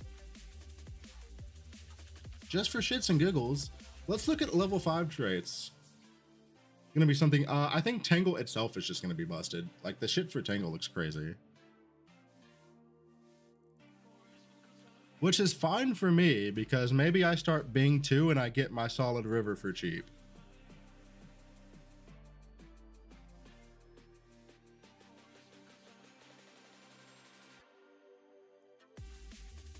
"90-second G2 Howling Gale from 2024.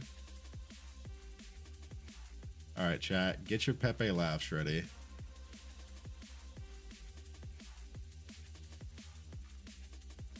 Here we go.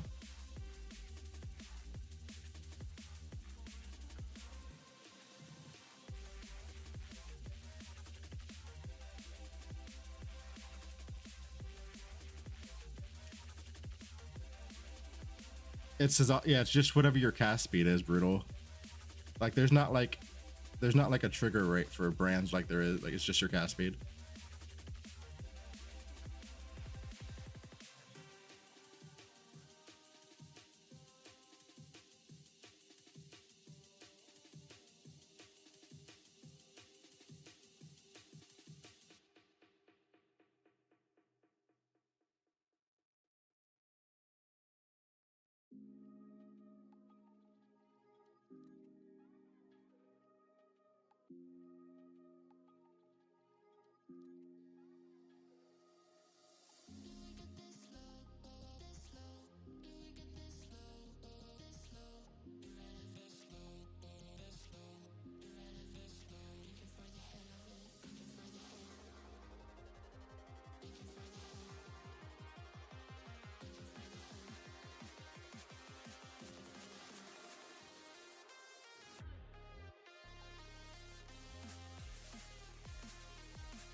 Okay, okay.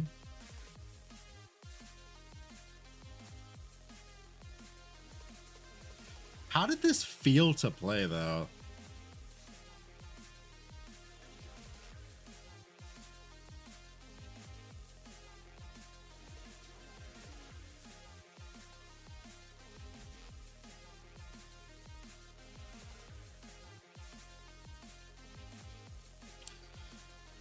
But with Gemma 2, you're considering things out of traits. You don't have the Frostbite over 100 and only trait scenario.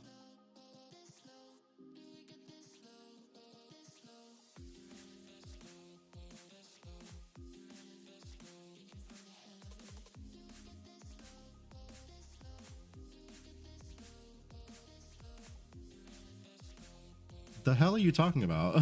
No, I didn't. I literally subtracted it. This is what every character can get from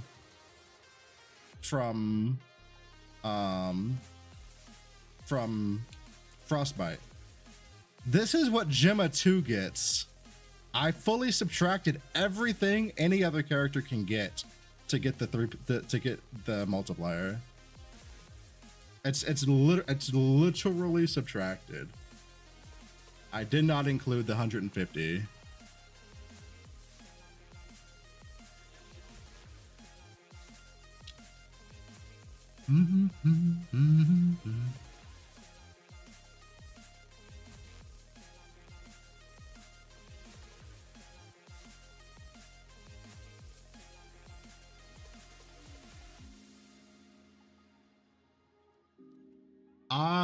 The way they worded it, Tangle should not work. I don't think Tangle is supposed to work with Burst.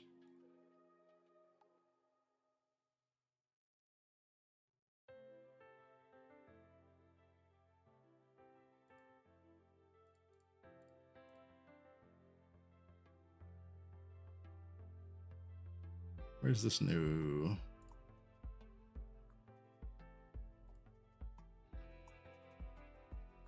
Okay, Tangle.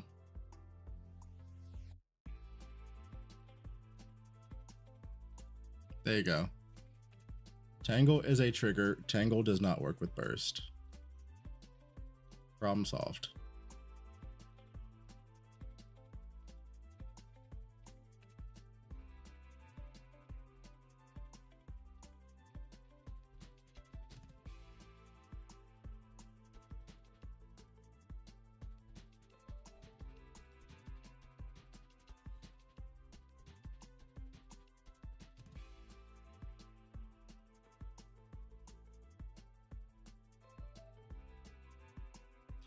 Deep freeze just puts your cap at 200, doesn't give you the 200. You need to pick this to get the 200 out of the trait.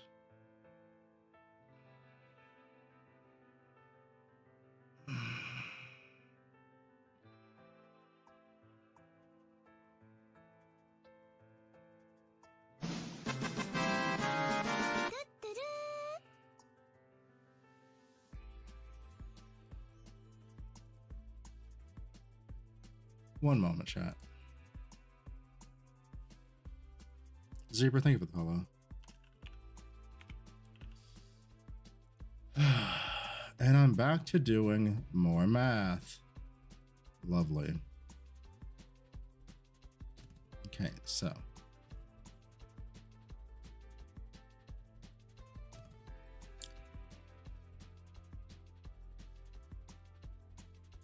Okay.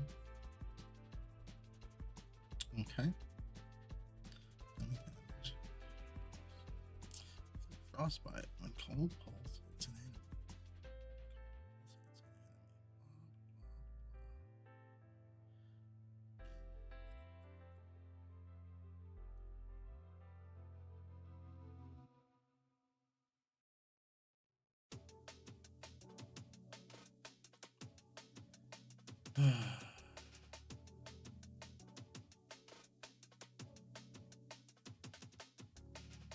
Actually, you know what? I'm not gonna bother. Because this is I'm just gonna hard stop right there. This is a dumb argument. You're telling me not to consider Frostbite on a Frostbite character. What? If you're playing Gemma 2, you're going to have Frostbite, period.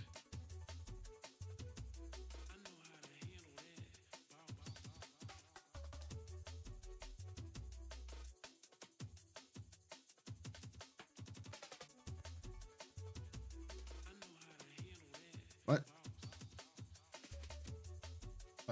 What is there to, what are we doing? What are we doing?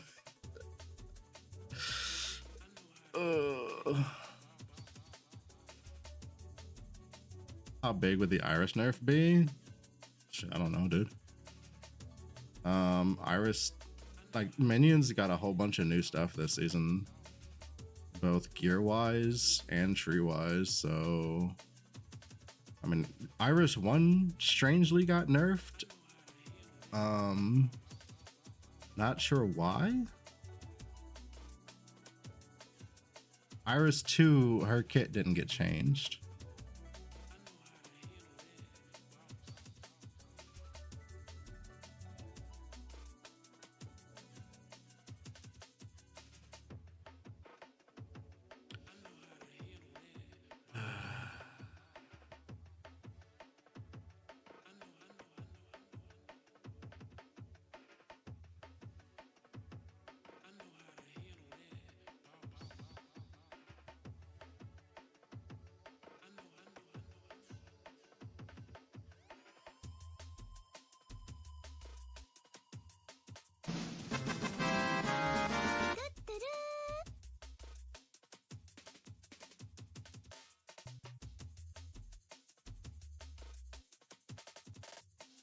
What's the nerf for Shadow Dash?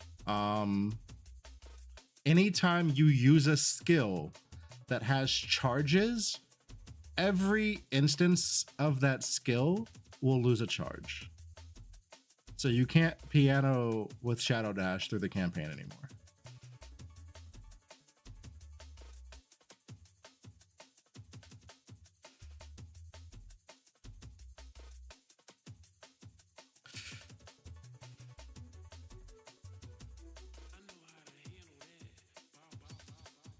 Erica 3 looks fine. And the new pet looks really, really strong. Like if you're planning to play Erica 3, it's really strong. But you need to decide, like, do you normally play builds that could put that to use?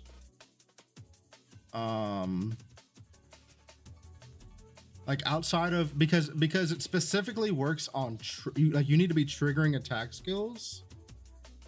So like other than your Erica, like if you really like if you play Erica 3 and you just fall in love with that character, I would go heavy on pulling the pet. If you also play like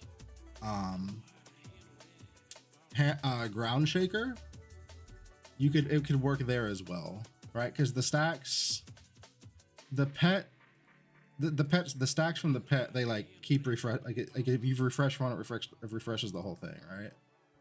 I'm pretty sure.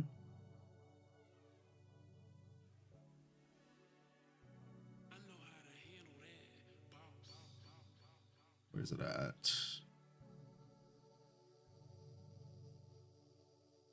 Kitty Express.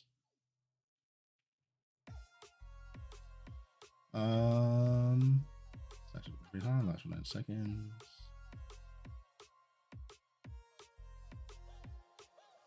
Let's see. 5% additional attack damage for every stack of feline stimulants. You gain a stack when triggering a main skill. Plus 2 max. So at most it's 5 max. They last for 9 seconds. So even on like a slow build, so even on like a ground shaker build, you can have this at max stacks.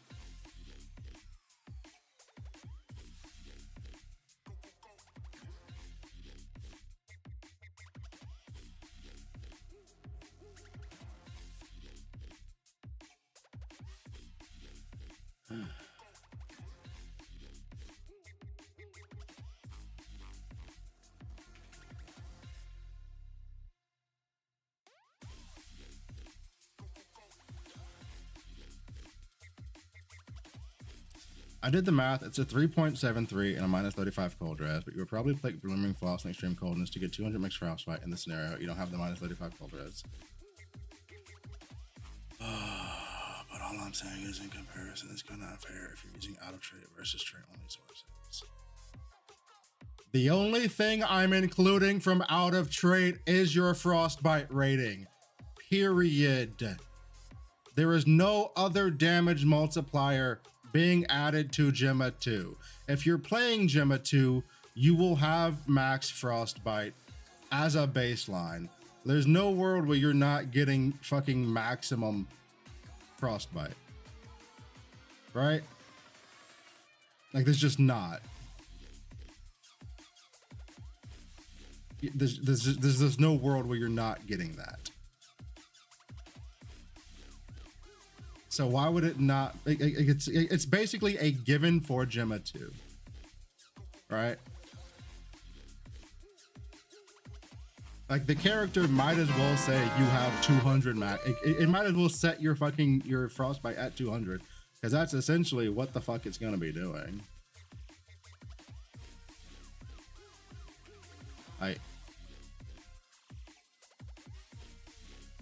There is no world where you don't have that maxed. The amount of frostbite you get from everything is so ridiculously high. I don't see a world where you ever click that other one. Like, who the hell is ever clicking this?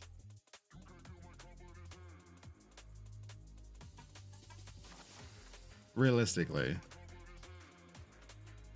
Who is clicking this?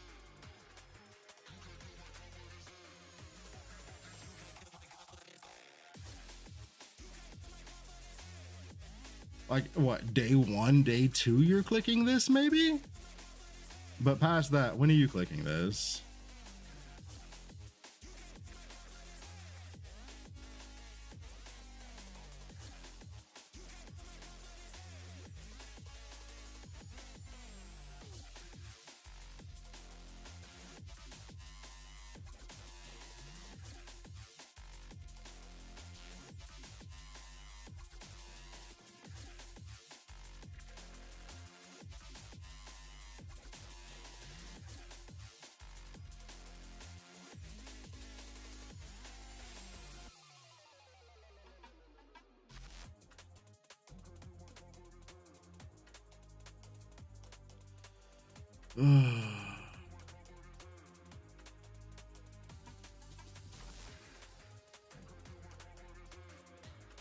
Ideal skill for E3 is? I have no idea.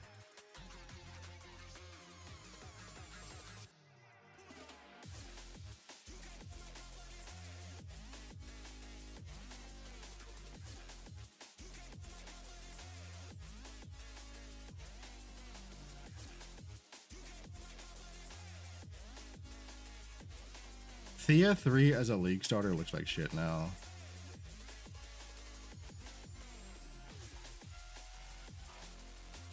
Like 20, like the 20% movement speed is kind of. I don't care what I mean, I don't care what I can make up once I've invested into a character. I care about how my league starter feels at the start of a league. And losing 20% movement speed on a skill that's already giving me minus 30% movement speed ain't it.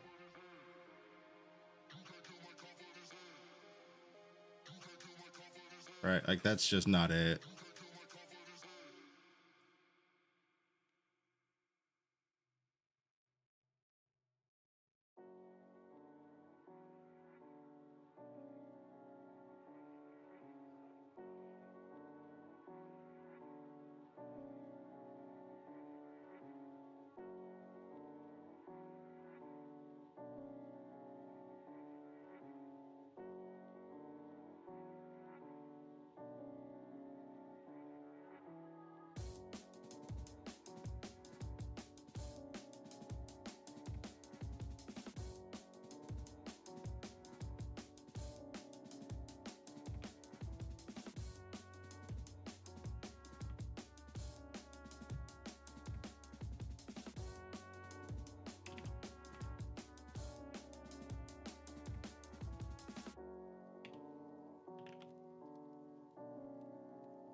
All right.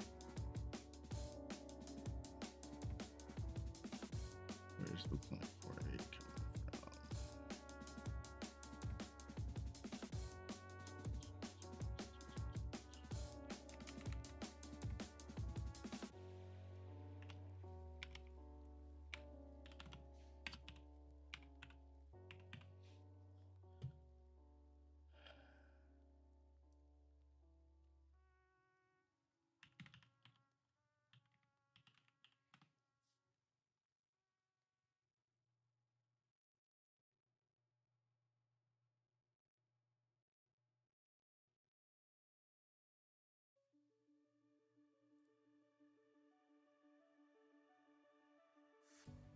Make sure I'm doing the number right.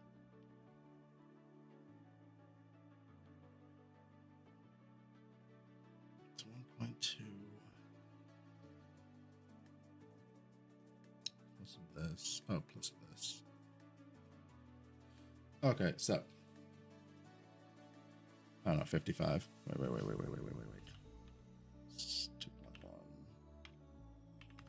is 1.5. So this should be 1.15.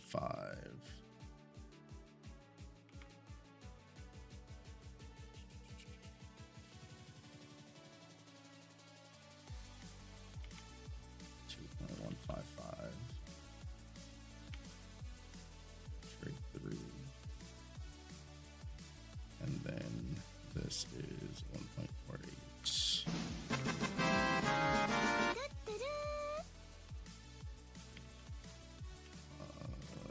2.155.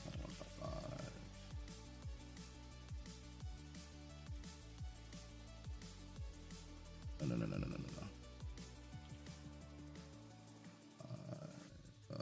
Standard.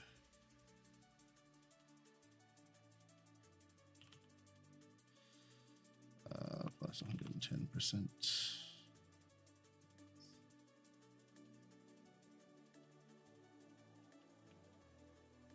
Should we do 1.155?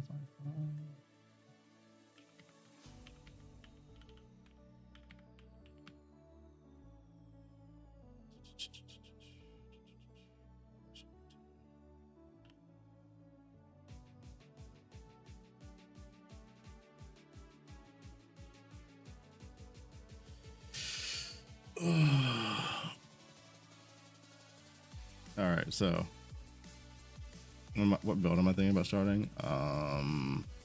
There's a couple. Gemma 2 looks stupid. Erica 3 might be on the list. Gemma 2 looks good. Erica 3. Bing 2 looks good to me still. Maybe Rihan 2 as well is on the list for me.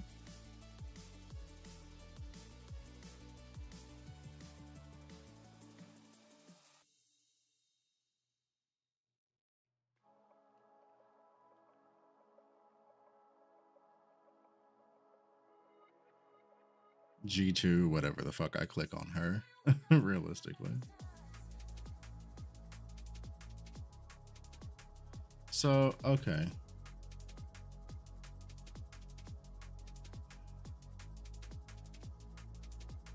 Chat. I'm about to skip an ad break just so we can do this because I really don't want to keep doing math. It's so early for me, dude. My brain is not working. But in the interest of fairness, I'm going to exclude everything else and only include, I'm going to look at day 1, day 2, Gemma 2, where you don't have your frostbite rating yet. So we're only going to look at what's on this screen. I'm not even going to give her 100. We're not going to include this, which wasn't included anyway, right? Like the 6 point whatever was not including this. We're just going to do this, this, and this. So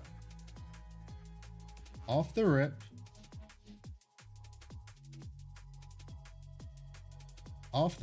we're getting a 1.2 multiplier off of Frostbitten Heart itself.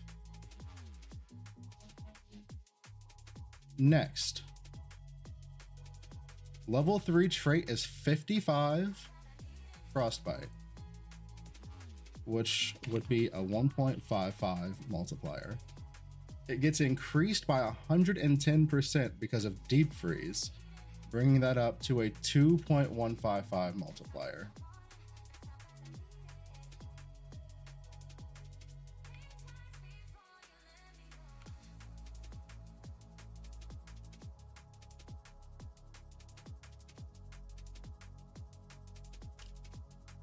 And then for Dance of Frost, it's a 1.48 multiplier. So let's just do, you have literally nothing. And we've seen we've seen Frostbite rating. It's so easy to cap this, but let's just do day 1, day 2 to be fair. 1.2 times 2.155 times 1.48. At the absolute worst, 3.82 multiplier. At the absolute worst. But then if you're doing that, you're not counting this. Like we're not even accounting for cold pulse damage. Like we're just not even, it's not a thing we're considering. We're not considering the damage from that at all. At the absolute worst, she's a 3.82.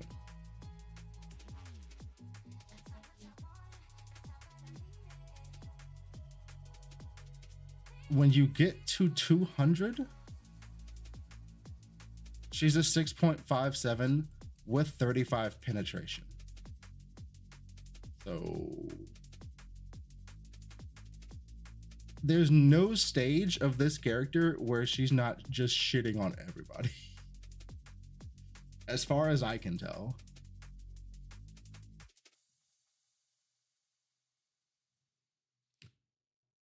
Cold Pulse does do damage. It does cold spell damage.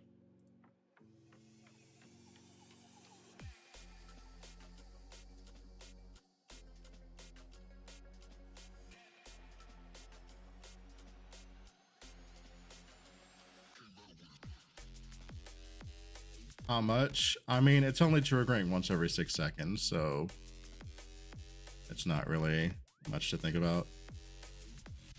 You still get 100% convert on slates. For what element, Philanoia? For what element?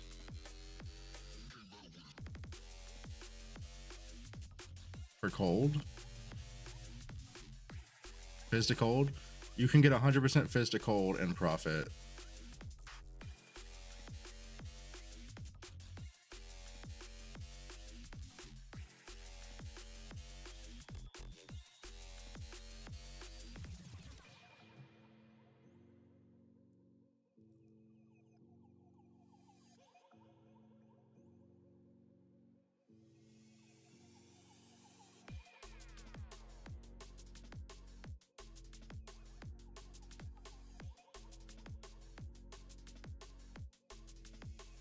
But like, also to be fair,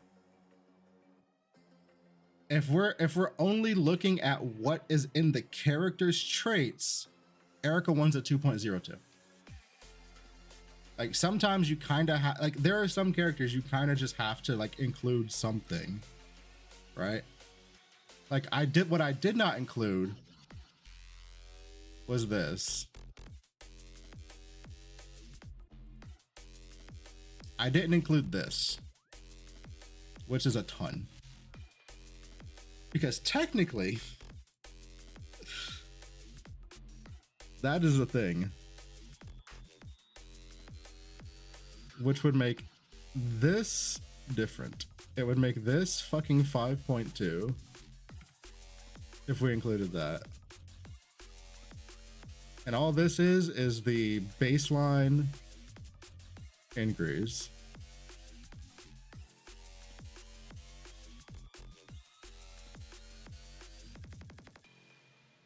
Ring of Ice, let's go.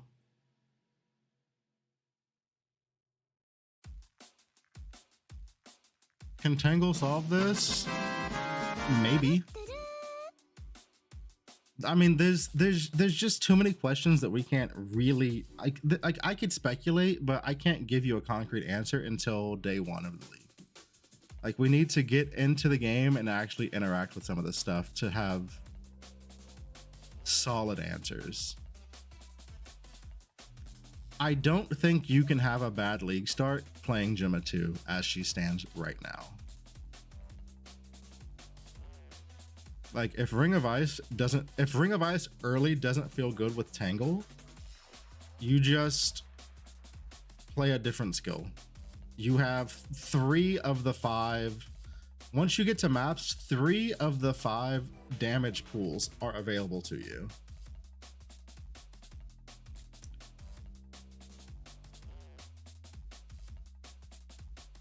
Frostbite does not ramp up anymore, Rox does. The way that Frostbite works is whatever your maximum Frostbite is, when you inflict Frostbite, they just get all of it at once. So if your max Frostbite rating is 100, if you inflict Frostbite, they just get 100. It's not a ramping thing anymore. Tidasan, thank you for the follow. Froom86, thank you for the follow. Raw Gamer BCN, thank you for the follow. Insomnius Games, thank you for the follow. No, you don't ramp it up. It's just you hit, as long as you Frostbite just puts it on them. There is no ramping involved anymore.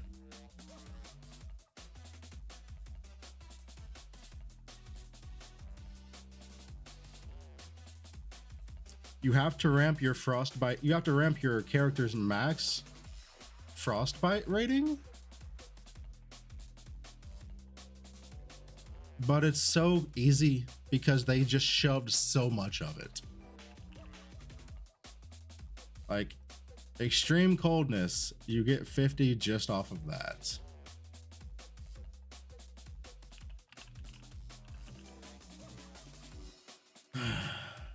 All of the micro talents give you 2. All of the medium talents give you 5. Let's see the tree for profit real quick. Now show me the actual tree. So that's 2, that's 5. You can roll that on your slates. Pretty easy to get. And then it's also on your gear as well.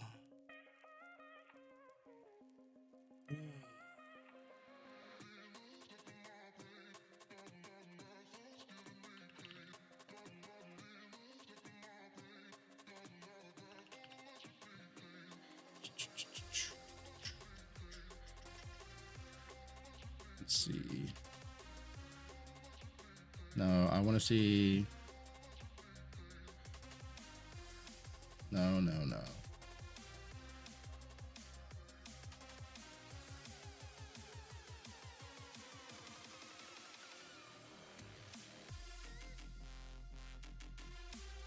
I would fizz spells, ring of blades, if you're gonna play a fizz spell.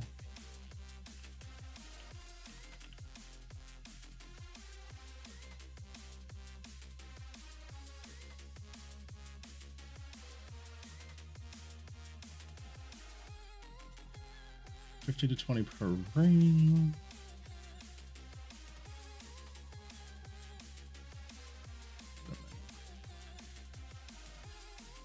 Stop. Hold up. Wait a minute.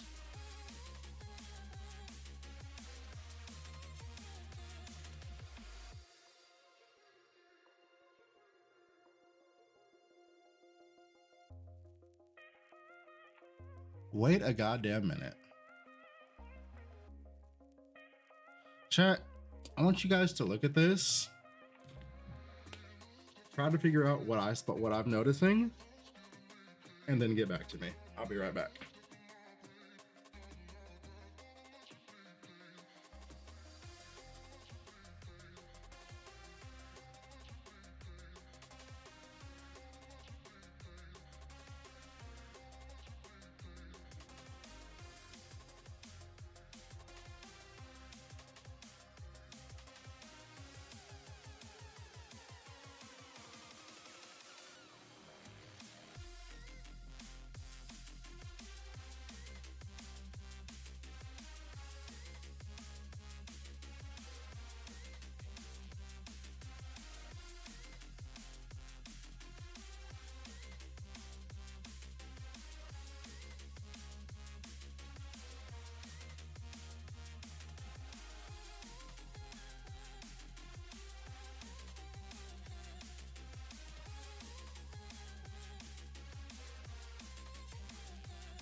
I'm noticing a problem that I didn't notice before.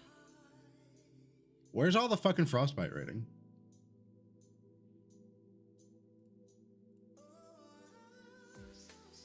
Hold on. Let me write all this.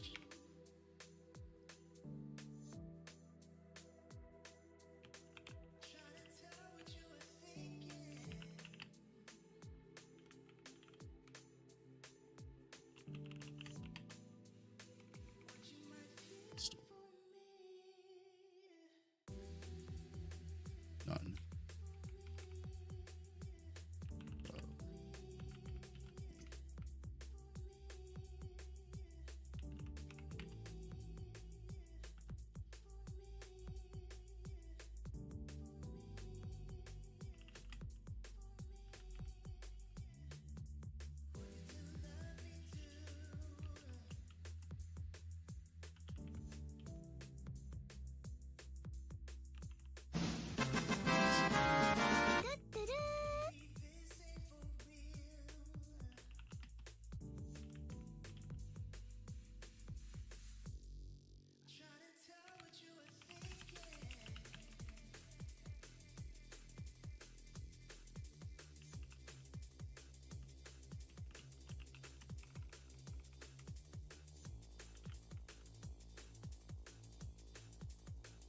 Okay, so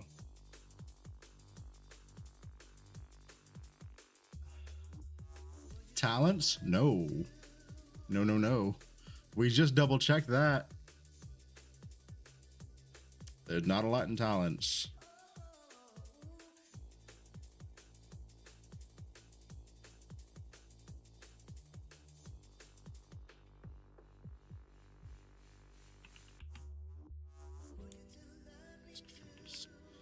You get 50 from extreme cold.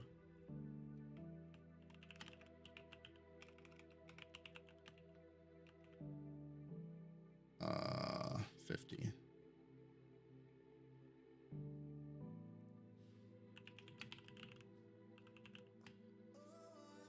You get 6 from micro. You get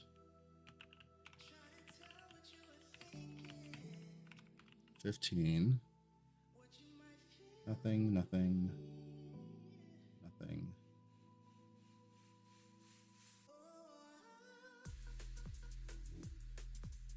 That's all of it so far.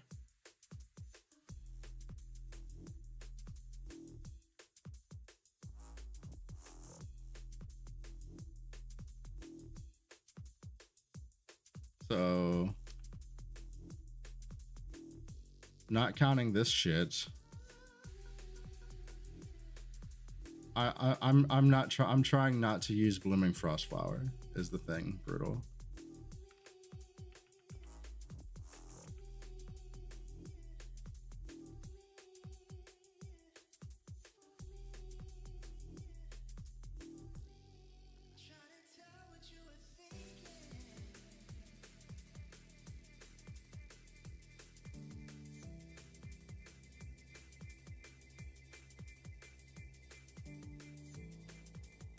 This is so much better than this for single target. It's not even funny. And like, if you don't need this, if you can get your max without this, this is just infinitely better than this. 35 pin is a shit ton.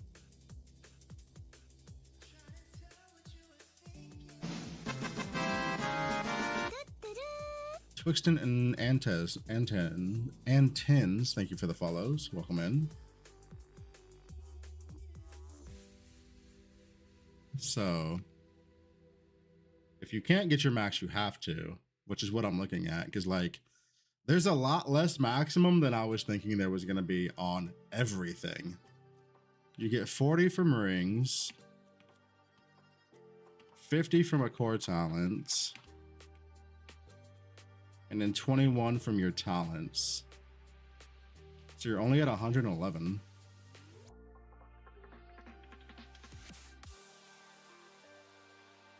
Were you not? I literally went back and redid that.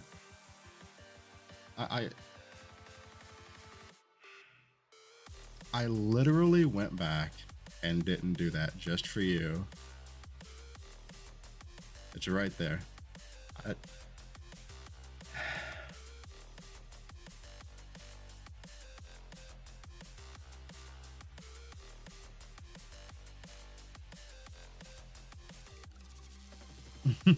Oh, I didn't include the 10 base, so I guess technically this is a little bit higher. This is a little bit higher, just a little bit, not a lot. Here, we can add in the 10 base. I did forget the 10 base. So it would be 60 plus 110%. So it would be 2.26 basically. So 1.2 times 2.26 times 4.01.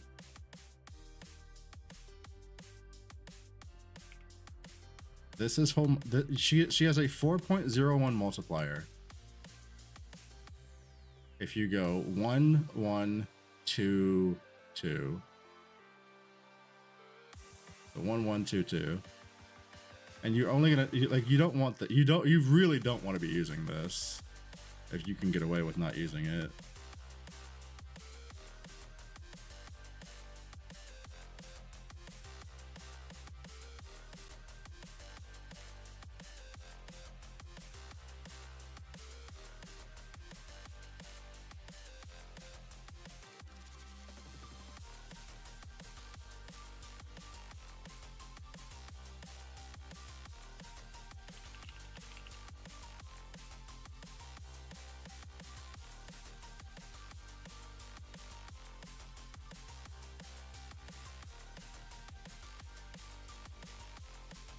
Yikes. I don't like that. Not a fan of that. I mean, it does exist. We will put it on the list.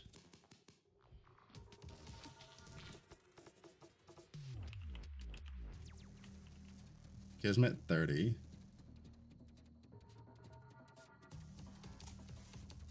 Prism.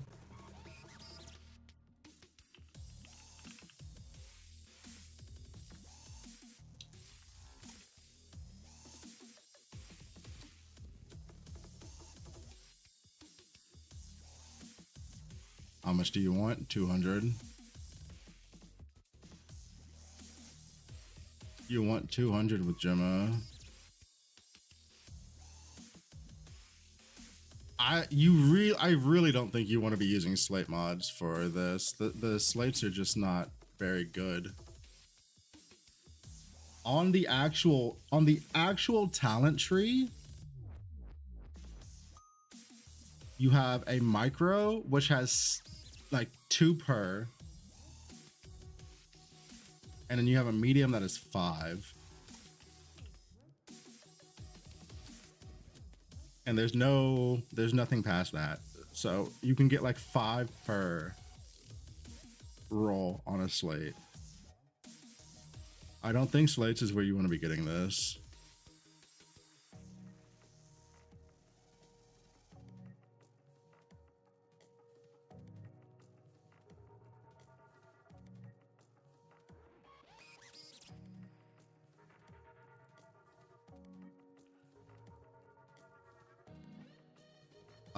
I'm very confused why there's 2 of these.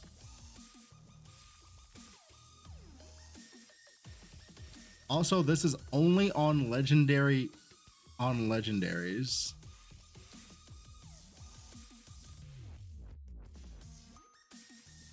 So you'd get maybe what, 3 legendaries? Unless you like really, unless you like had like some like a real like, I'll just say 3 legendary talents, because like it's not like you're getting like, most trees aren't getting a shit ton of legendary talents for this, right? So I'll say 3. You have 1 spot you can get 3.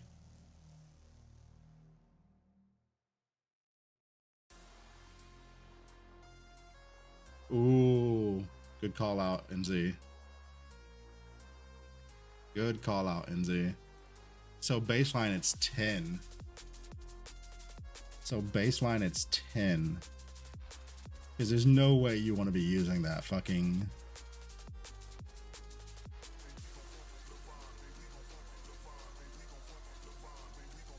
Baseline 10.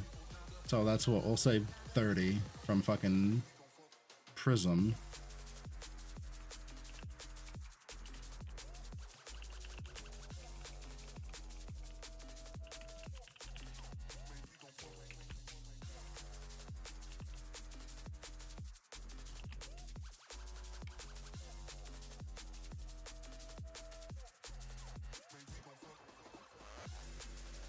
So that'll give us another 30. That would get us up to 141. Huh.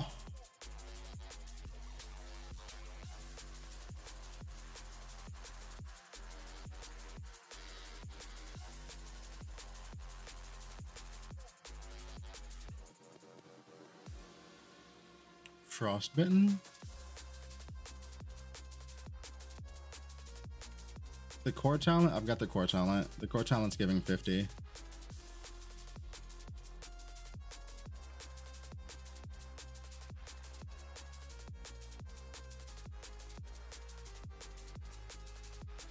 It was 100? No.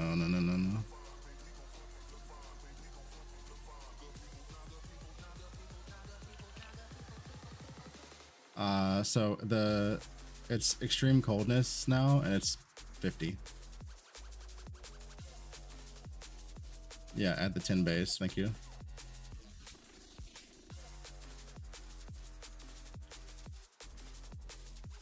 So there's still 49 unaccounted for frostbite rating that you have to find somewhere.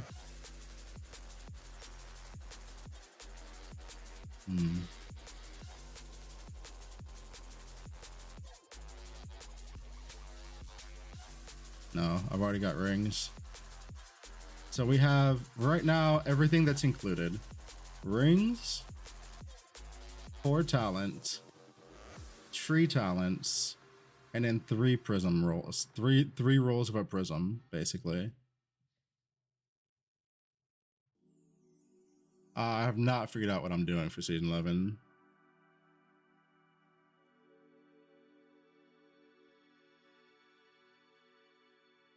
Huh.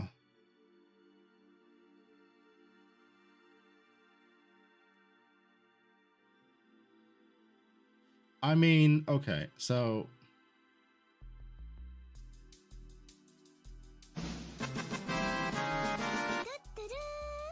getting to this point doesn't seem very hard, right? This seems pretty fun. This seems pretty easy to get to, the 151.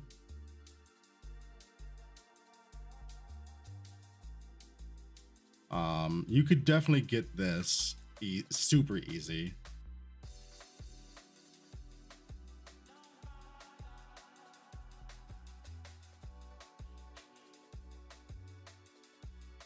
Yo, what's going on, Legolas? Bro, Legolas. So I heard you're gonna be playing Gemma 2 cold to lightning fucking thunder spike this season, or lightning slash this season. Is there any validity to this claim?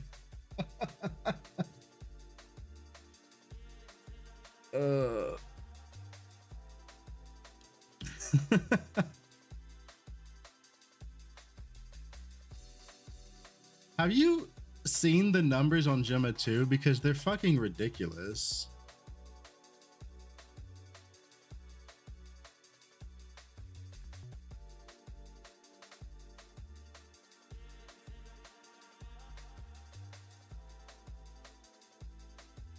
Okay, so what we're finding out is that you can very easily get to 151.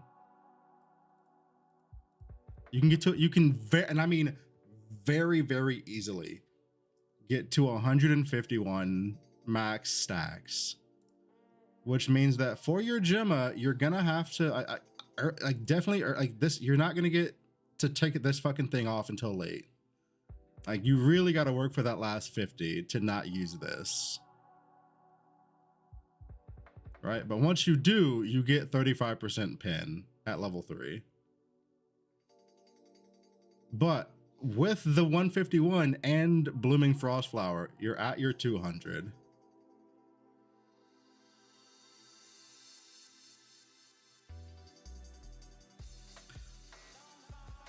So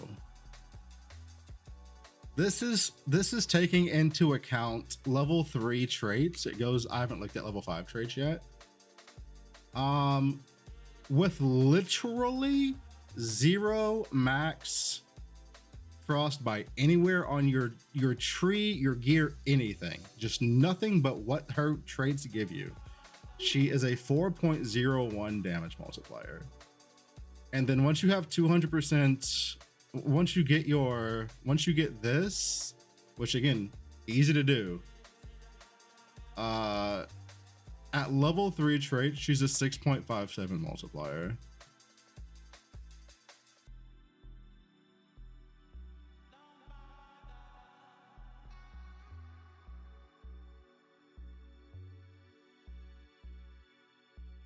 And that's level 3 traits. That's not even level 5 traits.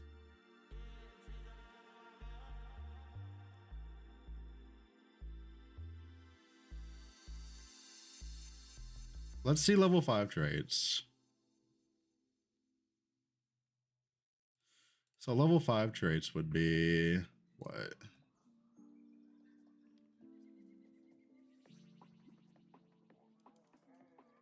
Uh, 1.2.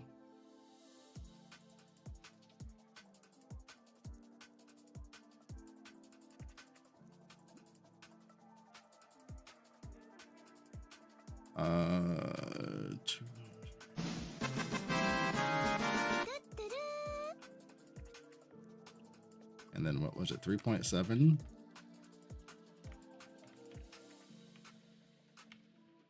And then 1.72. So 1.2 times 3.7 times 1.72.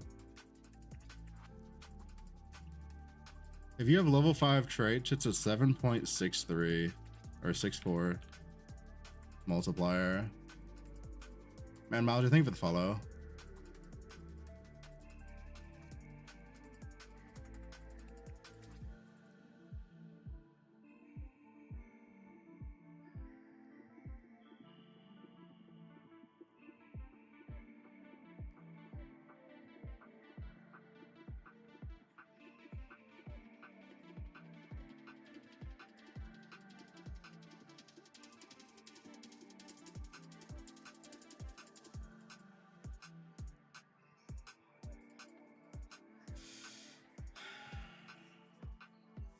Can I send you the link?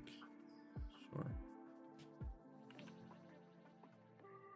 I got you, man. There are the patch notes.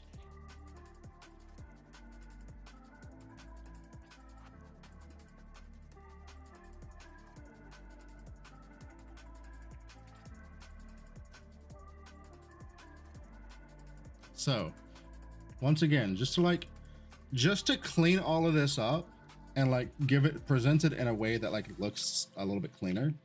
Gemma 2 multipliers.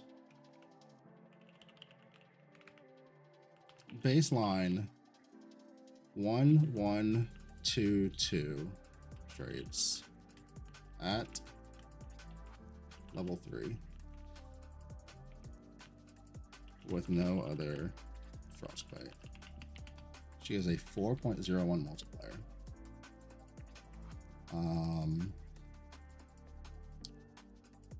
At 200 frostbite, 1, 1, 2, 2 traits at level 3. No. She is a 6.57 multiplier. And then at level 5, she is a 7.64 X multiplier.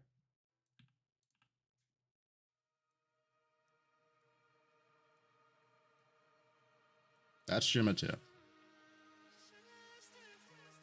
As she stands right now.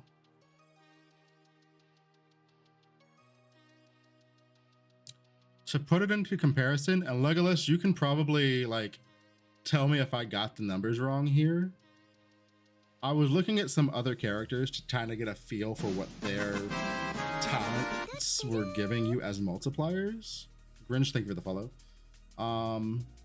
When I did Erica 1, her kit multiplier only came out to a 2.02 multiplier because, of course, she's so fucking tied to multi-strike increment, but there's no actual increment in her like actual talents. So I included, I kind of had to include something for her. So I included the 55 multi increment that you would get from the core talent, and including that with just her base kit got us to like a 4.8, right?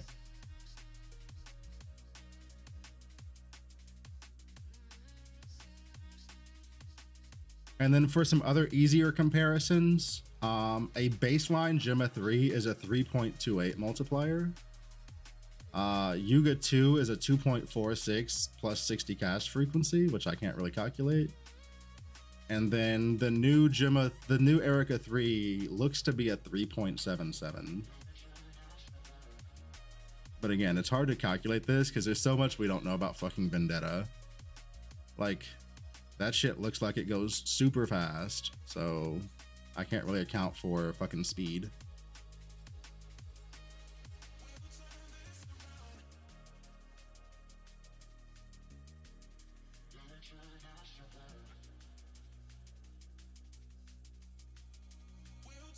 Yeah, I mean, multi-strike is multi-strike as a mechanic is probably the most busted thing in this game.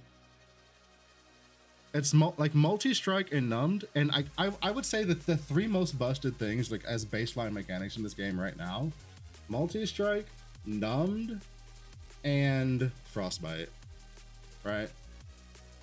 With frostbite not even being remotely close to fucking strike board. E1 looks so good this league.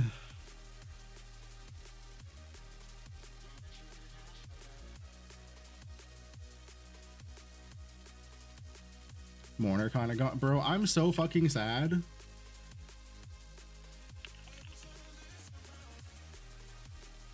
Where's it at?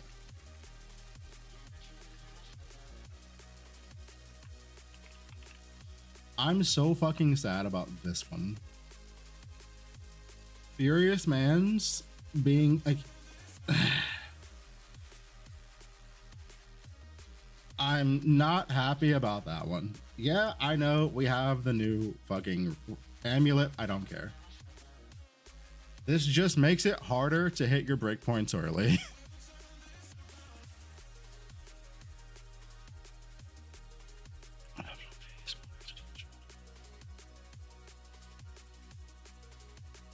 Yeah, I don't think like the area changes to TS are kind of like annoying at the beginning, but like whatever. Who cares?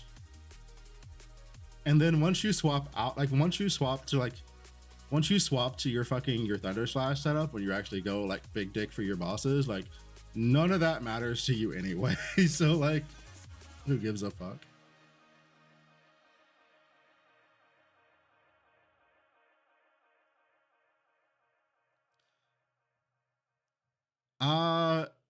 I didn't play Rosa 2, the Mana Stack version.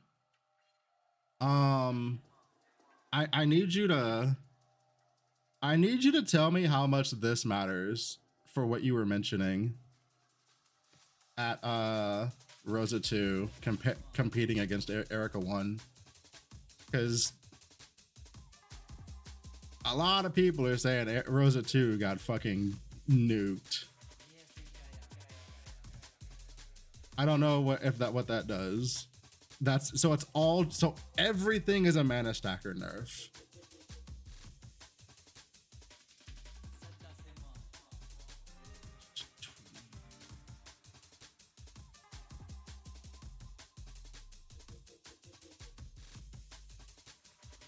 So this was the only change? Huh.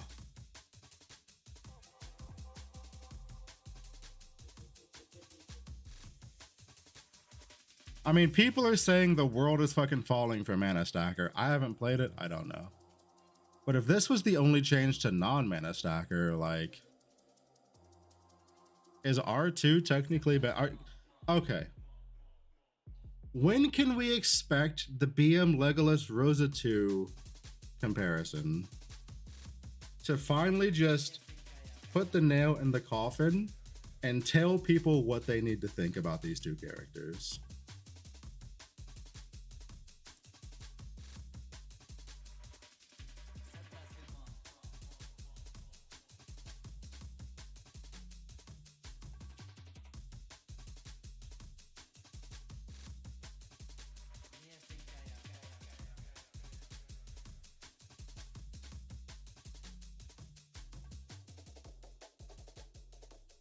I don't understand the point of this. Hold on, didn't it? They changed something else about infiltration. There was another infiltration change. Did it matter?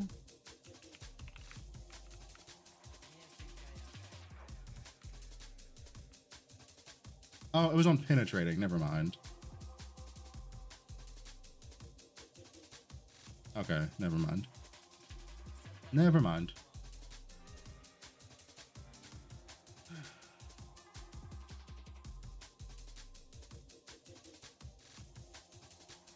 Also, I just want to know.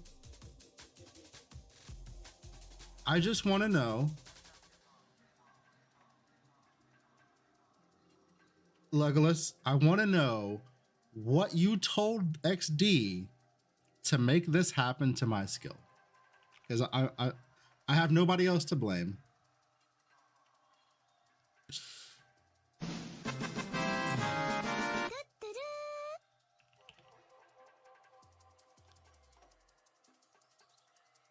I'm actually gonna have to run numbers to see if this is a buff or a nerf, but I really don't like seeing that, dude. What the actual fuck is that? What the fuck is that? From 200 multi-strike to 20. Hello?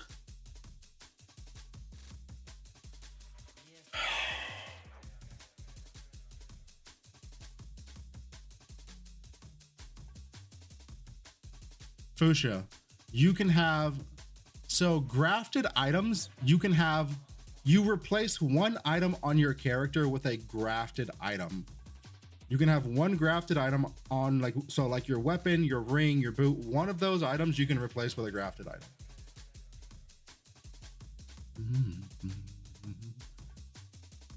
Yeah. You can have one item. Like, they can have too many mods.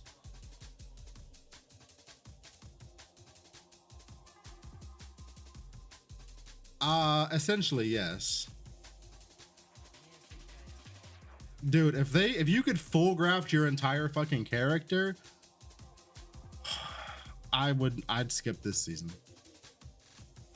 The headaches that shit would make when putting out build guides would be my 13th reason. I couldn't do it. The amount of people that are gonna ask me, okay, but what's the best graft? I'm already like,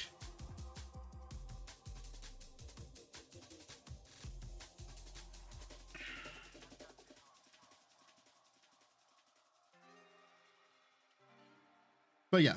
So I don't like this, but this is a fucking huge buff. 244 going up to 383 is kind of cracked.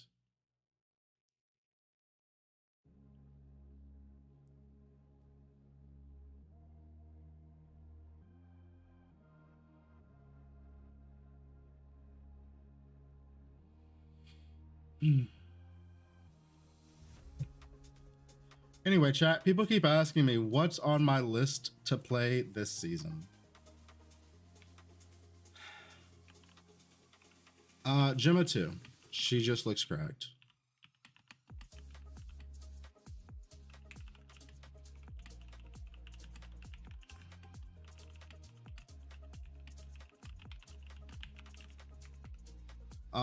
Erica 3.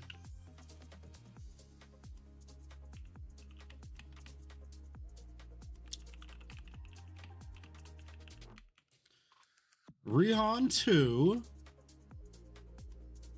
I really liked the way I really liked Rihan 2's early game. Like it felt so good. Plus there's extra, like there's new stuff you can get in the trees while regaining. Right? So that seems pretty good. Thick boy is thick. Bitch, stop trying to autocorrect me. Gemma 1, that is not on my list. Gemma 1 is not on my list. Bing 2, my goat.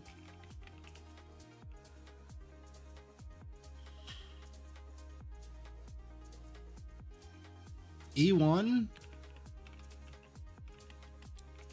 I'm real curious about the corrosive throw changes.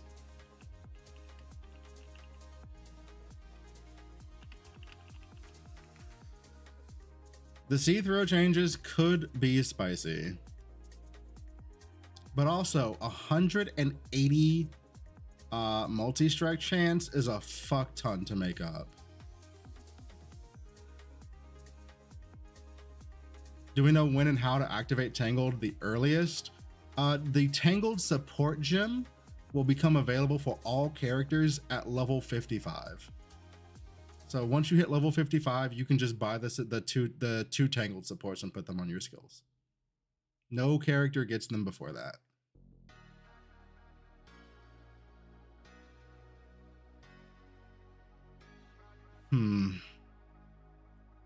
I think this is my list that I've got to narrow down.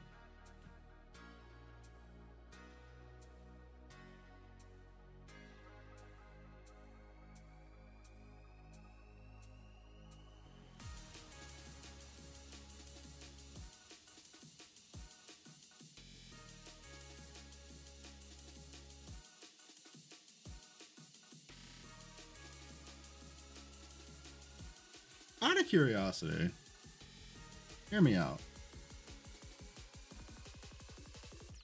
Is there any world where I can't just do this? If I wanted to.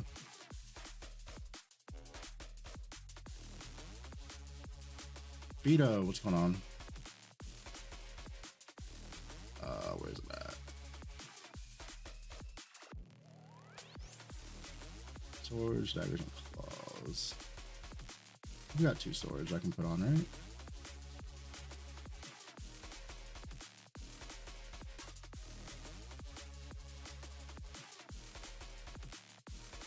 I mean, you gotta put off on that shit. Hold on.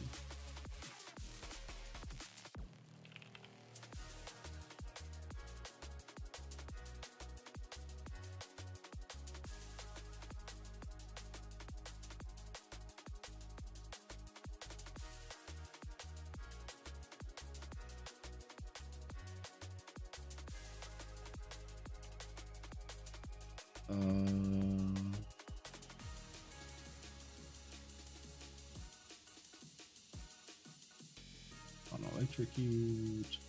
I don't really feel like changing my tree.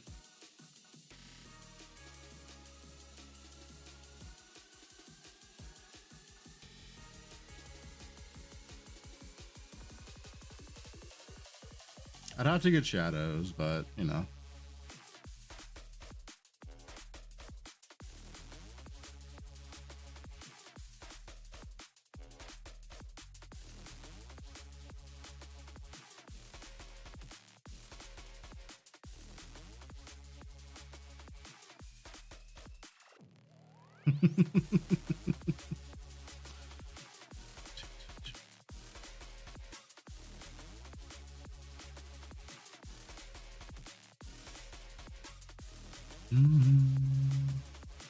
too much. A.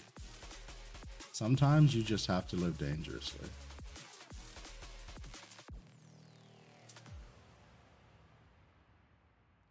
Sometimes you just have to live dangerously.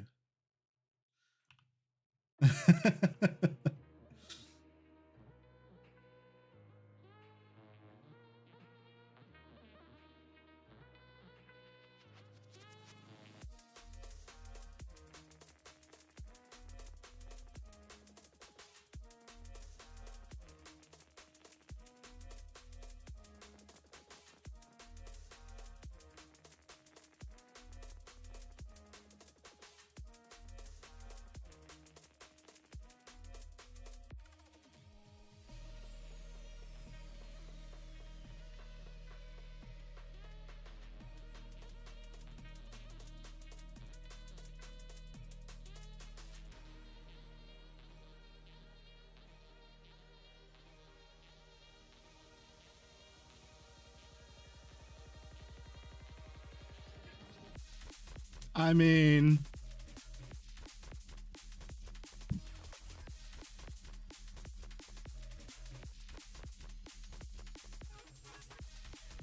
how many money? I haven't played the game since I last went and did stuff. Let me go look. I have not played the game. No.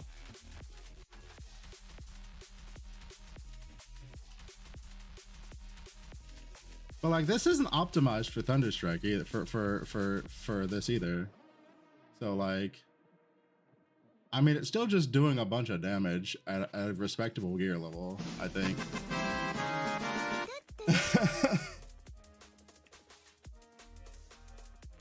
Bro, am I a Rihan 2 gamer? Chat, am I a fucking Rihan 2 gamer and nobody fucking told me I was? Cause like, that could be just what's happening. I could be like, yo, move over, kitties. I need thickness in my life. I'm just saying. I'm just saying. Also, hear me out. I need to pick my character based on what I want to farm, dude. And I think Rihan 2 probably handles God of Might real nice.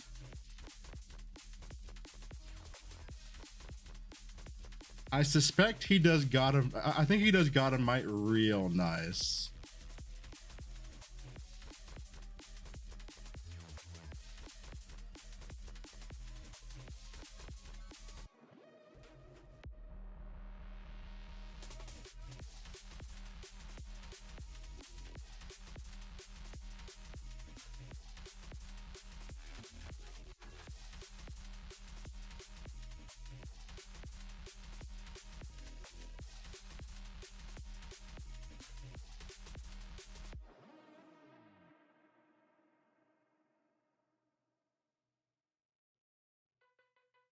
Oh, wait, chat, I forgot. I'm missing something on my might playlist list.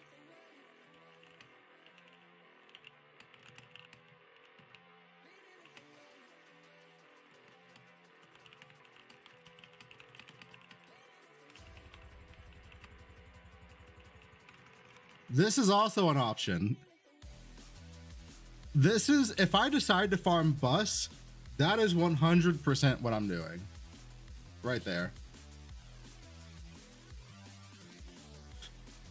If I decide to farm bus, I'm 100% doing that. I'm gonna capsule a fucking Carino 3 after I get a resonance support. Just straight up.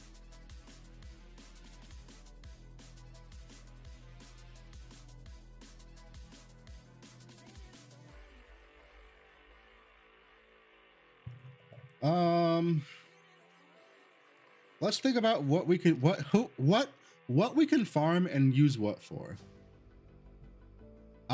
Erica 3 speed, she looks she looks like one of the fastest characters like right out the gate, which means that She looks like she'd be cracked for Overrealm. Maybe can handle purple Overrealm Compass. C3 Blazing Bullet. What bus?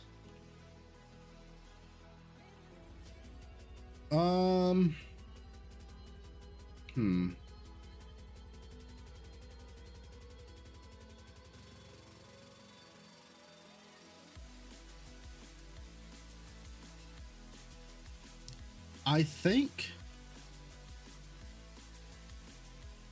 think the rest of the I think okay, so first and foremost, if I'm doing bus, it's this, period. There's no question here. It is Blazing Bullet. Overrealm, any of these I think can do Overrealm. I think it has to be Erica 3. At least as a start, if I want to try to do this compass. For anybody that, why not just start Blazing Bullet? I hate everything on Carino 3.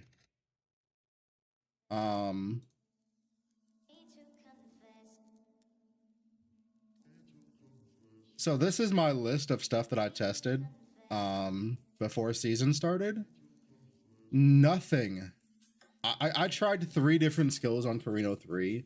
None of them felt good in T8 without a T1 weapon.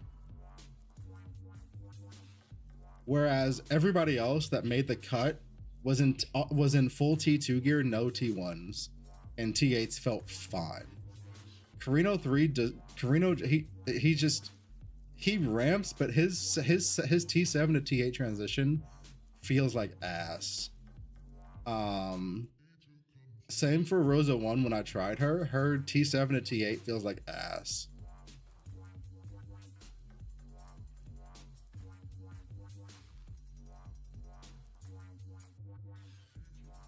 And like if T8's where I'm gonna be at for the first couple days of a season, because like I'm not the type of person that's gonna fucking sit there and math out every single thing that I need to buy and like be in fucking profound at the start of day 2. Like that's just not how I'm gonna approach the game. I'm gonna fucking enjoy myself playing the game while talking to chat and just playing, right? Like I'm not trying to fucking top end I'm not trying, like I am not trying to be that guy.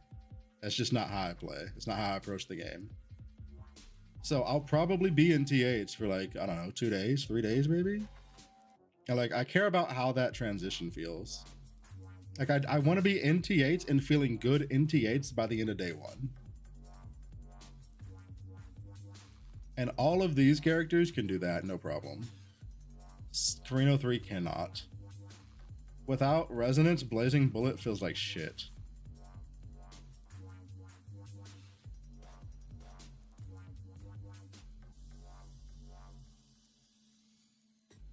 Crescent Slash got nerfed, I saw.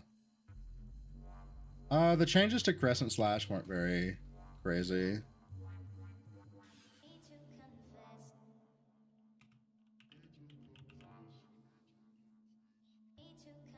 Yeah, I know. It got a 30% nerf. I know. I know.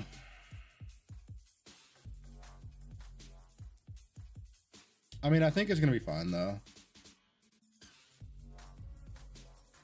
I think it'll be fine.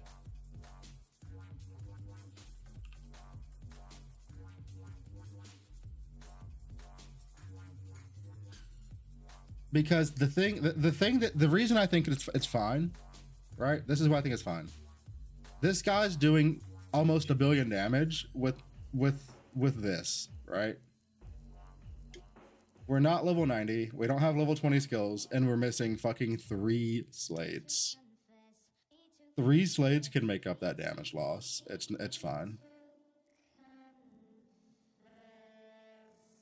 Worst comes to worst, I just don't play Crescent Slash, and I just play a different skill. So it's not a it's not a deal breaker for me. Dude, The only combo skill what is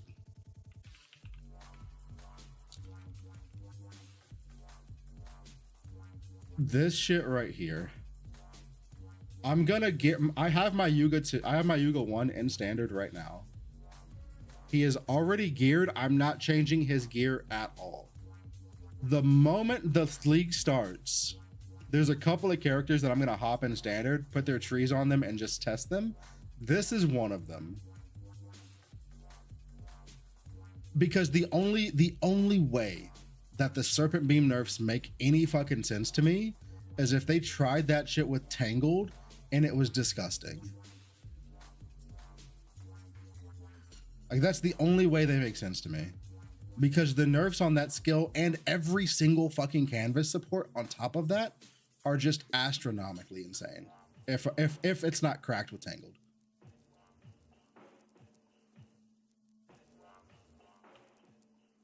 So that's what I'll be doing with this character immediately as soon as like the season starts. We're just gonna hop in and fucking run it and just smack the dummy and see what happens. And then maybe like run a quick T8 map or some shit. Is that wilt based? No, this is hit based. This is a hit based Serpent Beam set up on Yuga.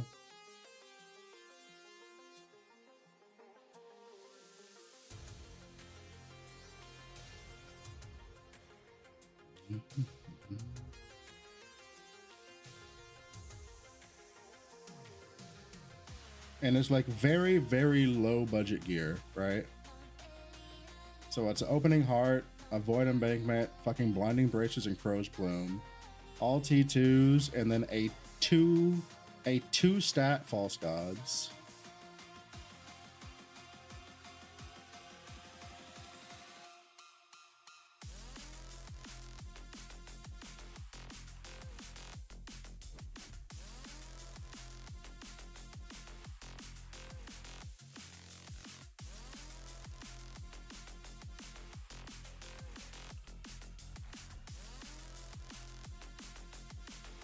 I don't know how Tangle is going to work with Yuga 1 though. I don't know if that's going to be a Yuga 1 thing, to be fair.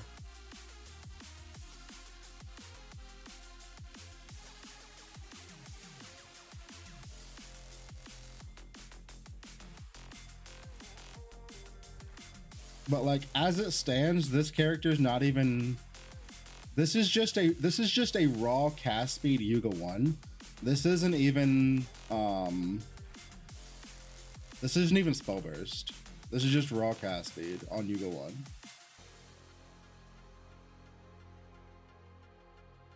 And it was like on my list of considerations as a league starter until I read the patch notes.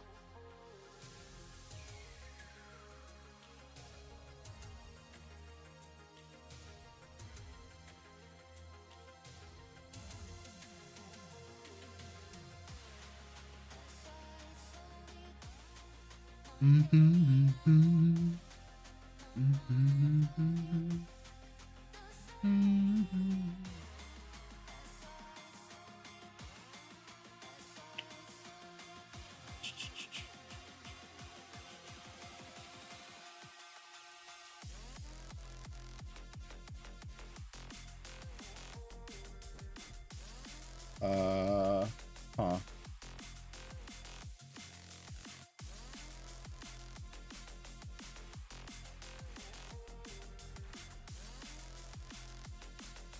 Let's see.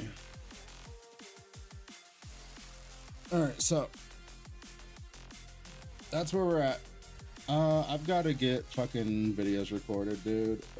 I've got to start working on videos now.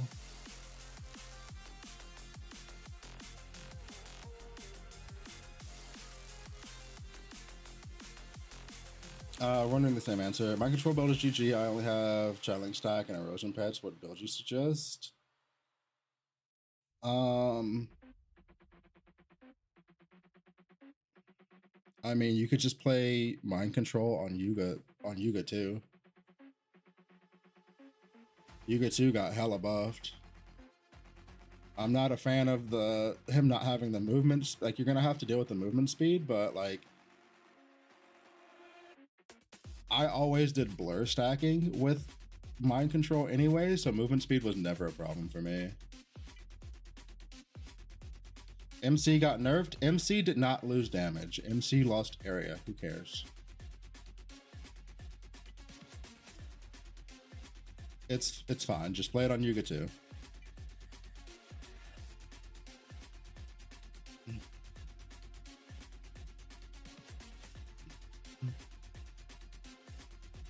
Play it for feels good. AoE. Okay, so just play it on Yuga too.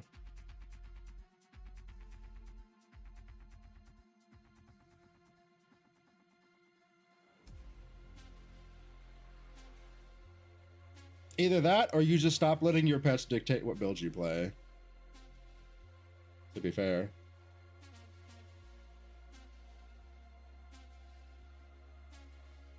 Like, I mean, that's just like that's just something you have to decide for yourself at the end of the day. I have never and will never let my pet choices dictate what builds I want to play. Period. You have to decide if you're okay with that. If not, well, I mean, you're kind of pigeonholing yourself, but it is what it is.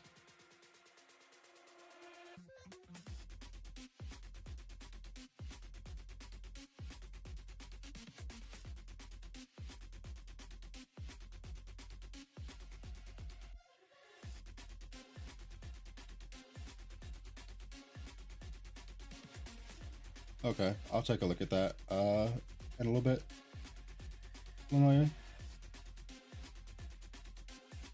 Do I think Fireburst or Split Firebolt Bing 2 could still work? Bing 2 got very, very, very minimal nerfs. The only question is how much the play safe nerf is going to impact the character. But the play safe was the only thing they got nerfed about the Split Firebolt build. That was the only thing they got nerfed, is play safe. What is going on?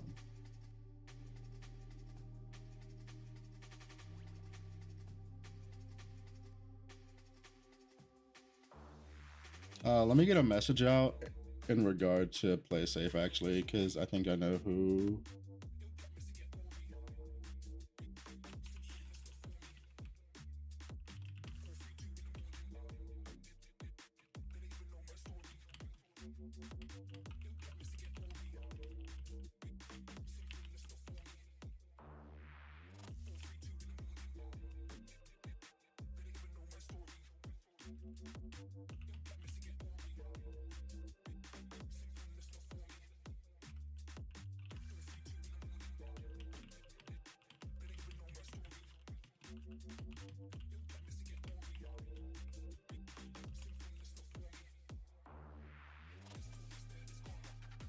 All right, hopefully I went ahead and I was told that Mia had already played around with the play safe numbers. So I went ahead and messaged her just to see if I can, just to see roughly what that came out to. I suspect Bing will be completely fine though. Starter video will be out Monday. Anything that I suggest in that video, I'll try to have like a little bit of gameplay for to include.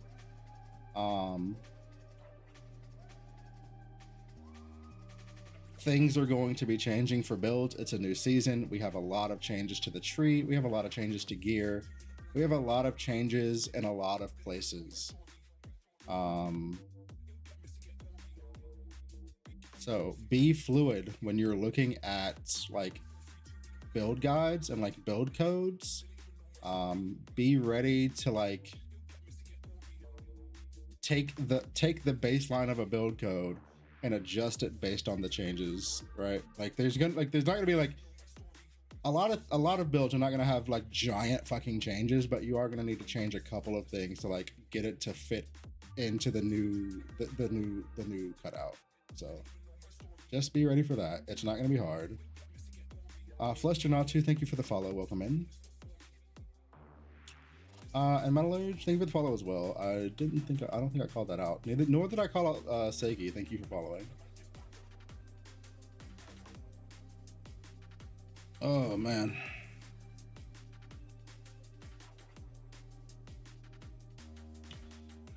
Iris 2, or excuse me, Iris 1 is no longer on my test list. The changes to Iris were crazy. I don't even know how to parse that shit right now. But then with some big ass damage nerfs. I'll have to reread that just to double check. Because one of the nerfs, like there were 2 nerfs to Iris 1. One of them was to the ultimate node, which I personally have never used before. Anytime I've played Iris 1, it's always been for skill 2, not skill 3.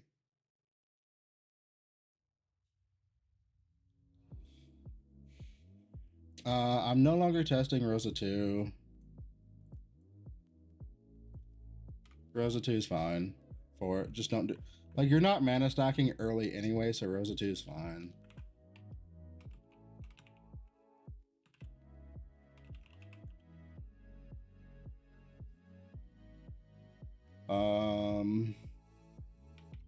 I'm not testing G1.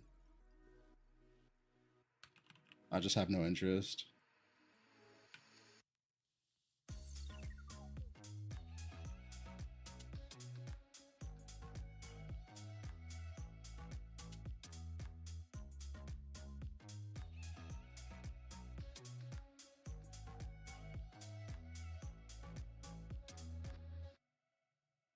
They don't want to spellbird. Yeah, it's definitely not ideal.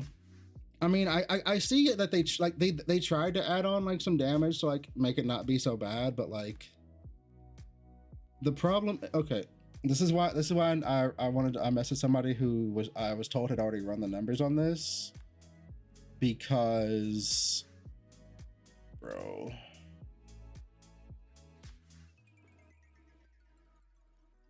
it's a little. You're losing a third of your spell burst charge speed. You're getting 40% additional hit damage. But as I said earlier when we were going over this line is not. I mean, it is 100% a damage nerf, Guppy. There's no doubt about it. My question to Mia was like an estimate of how much of a damage loss it was compared to old play save.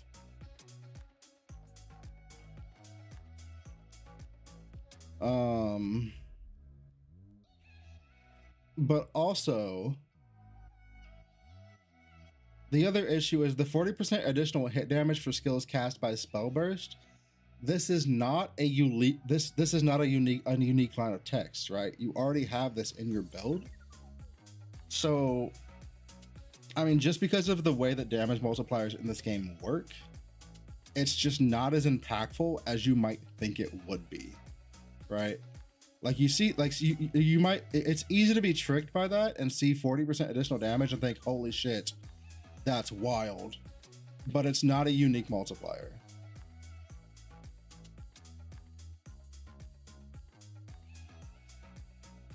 Whereas minus 33% additional spell burst is crazy.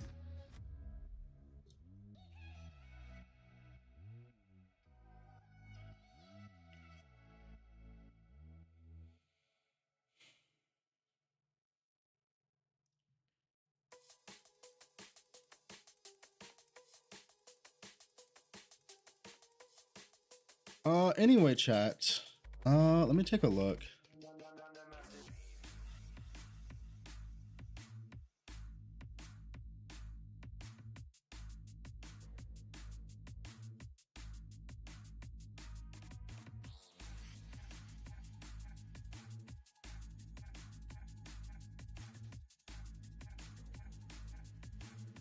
Let me refresh this and double check.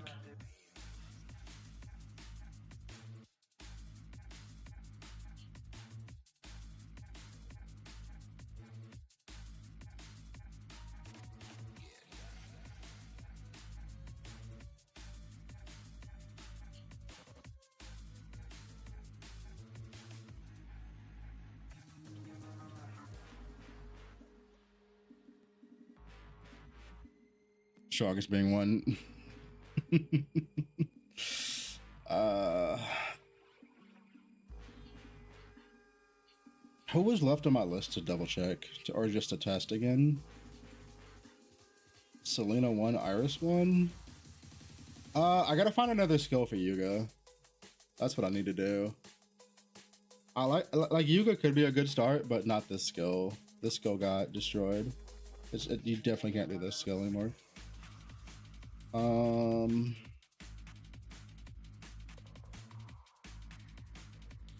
Fuck, and then I'm gonna have to level the skill up too.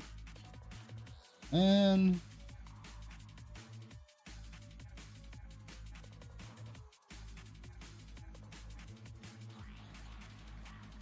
let's see.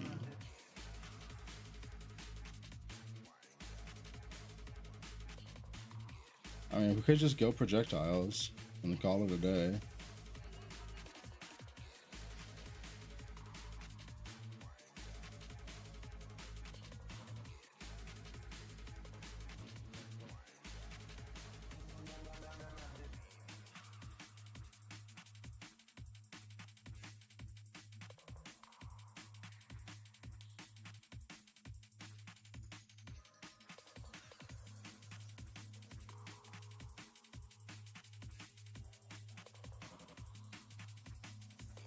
Yeah, the Tangle shit looks.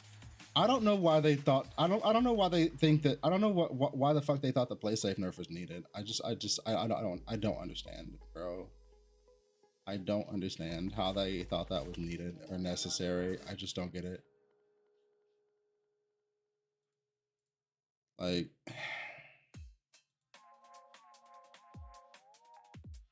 I don't understand.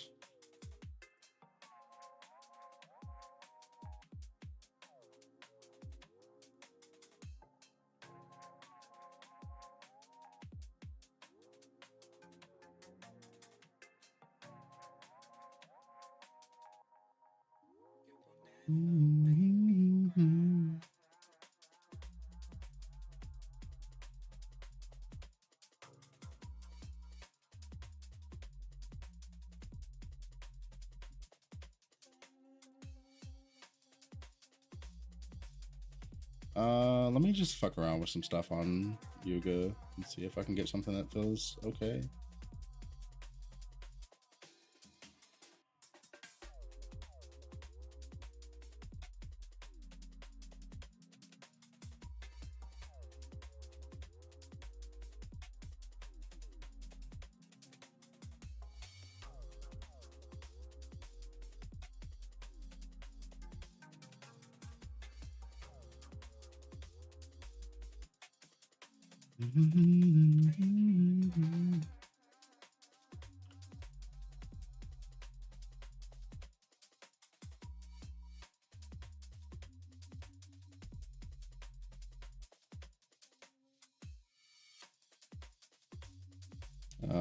I need to go get my stuff. Yo. 7 out of 30. Let's fucking go. Thank you. Thank you. Thank you. Crashing bananas coming in with a fucking 2-1 like a boss. Appreciate you. In chat, hey, listen. If nobody's going to show for me, I have to show for myself. So just think about this for a moment. You're sitting at your computer right now watching the stream. You've got a Prime sitting right there. You haven't used it. Are you really going to let Jeff Bezos get free money? Just saying. Crashing, thank you for this fucking sub once again, man. Thank you, thank you, thank you.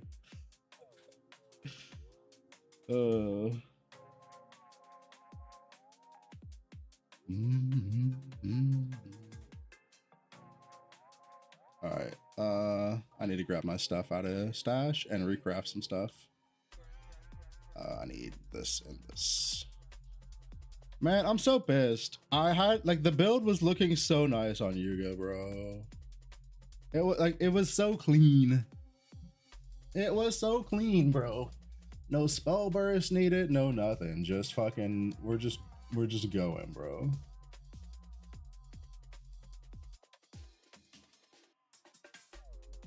See, now I gotta go fucking double. Now I gotta go double wand, bro. Can't even go Wand Scepter. Feels amazing.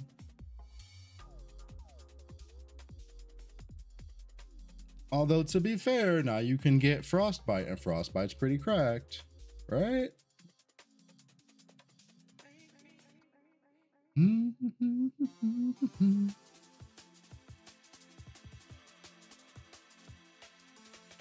Okay, and I'm gonna have to redo the trees.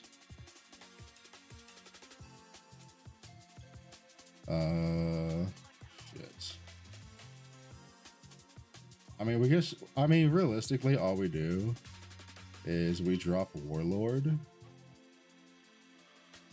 and we grab Marksman and call it a day.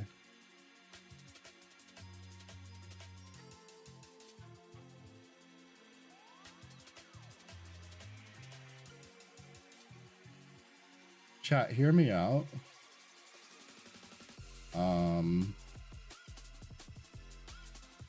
Ice Lance might be kind of crazy. You get 100%. You get 100% damage from Frostbite. You get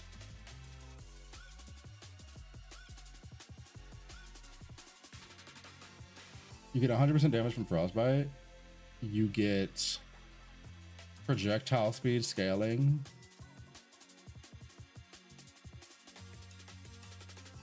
Could be cracked.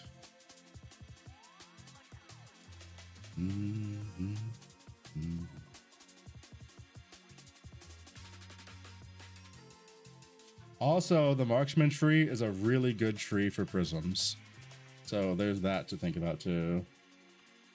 Like, it's a really good tree for prisms. Do I have a helmet in here? Nope. Gotta go buy one.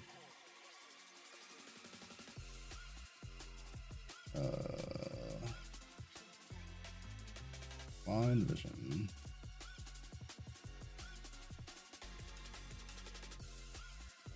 Just give me one where I don't have to roll the energy, please.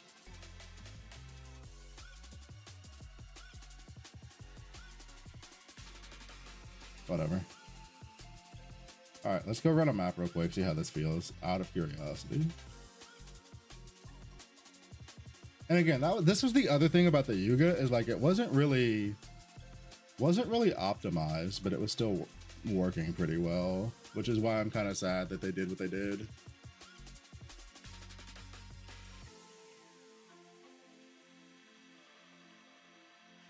Oh no. Man.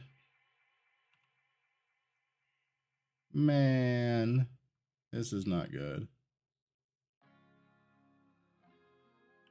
This is not good. We don't even need to continue with this. It's not good. Let me go adjust some other stuff. We need to change out pets. We got to change out slates. Let's do pets real quick. I guess we're gonna do Iron Lion. Yeah, we are. And then I think we have, what do we have on our stuff? That's fine. Fine. Okay, we have 2 bad slates. And we have a bad pedigree.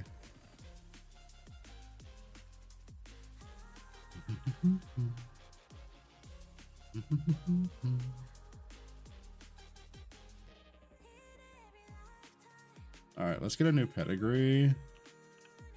And replace those 2 slates.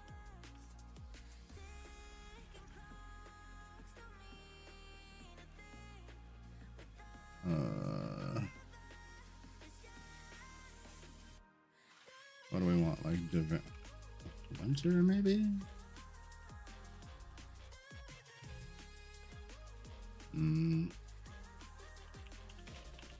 Frozen Lotus. Sure. It's something. Oh, God damn it. Really? Whatever. Just give it here. And then let's grab 2 slates with +1 spell.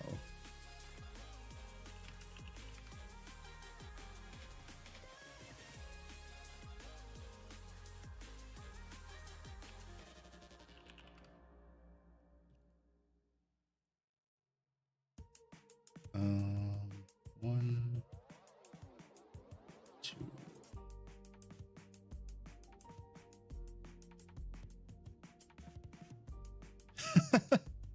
Subbed for the good luck. Got my last 2 Kong pulls. Guys, sub, it works. Yeah, 100%. You sub here, you get Kong, baby. That's how it works.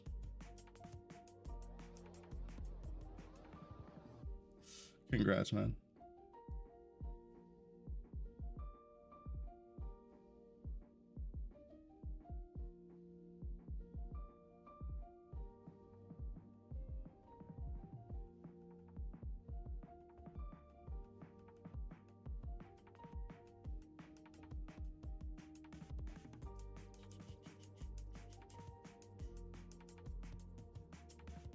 Intelligence.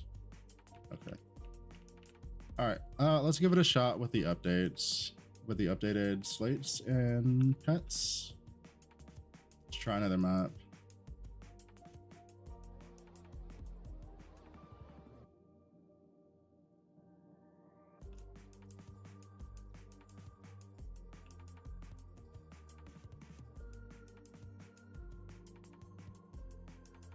Nah, this ain't it. This ain't it, dude. I mean, to be fair, if we had Frostbite, like the new Frostbite on top of this, it would probably be fine. But this ain't it right now.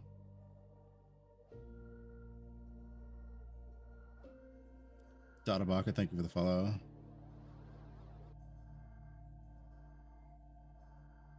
God, what do we play on Yuga now?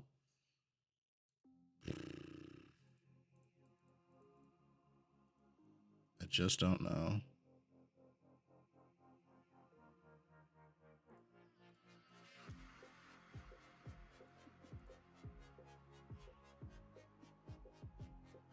Yes. Everything but except Erica 3 will be free to play.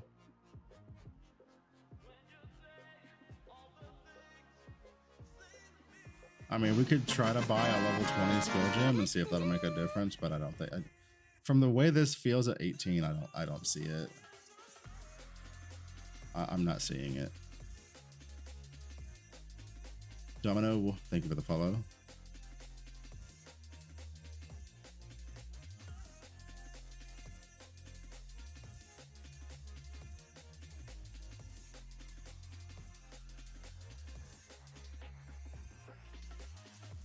I need a level 20, not a level 21.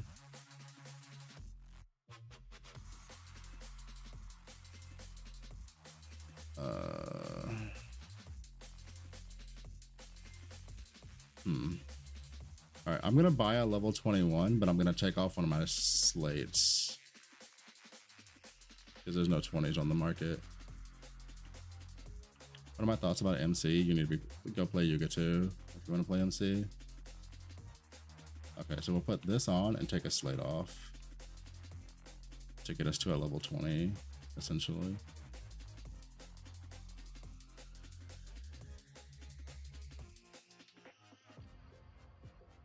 Does that make the difference? It does not. Still doesn't feel good. And there's no single target to speak of. Nah, this ain't it.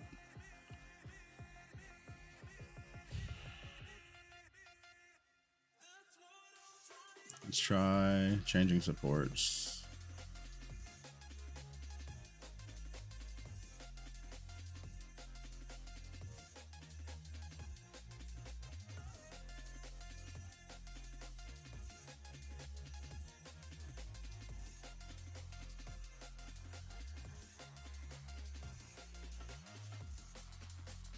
Nope. Nah, this is fucking trash. Oh boy. Chat, what are we leveling? Or what are we doing on fucking Yuga now to level? Serpent Beam got gutted. It doesn't exist.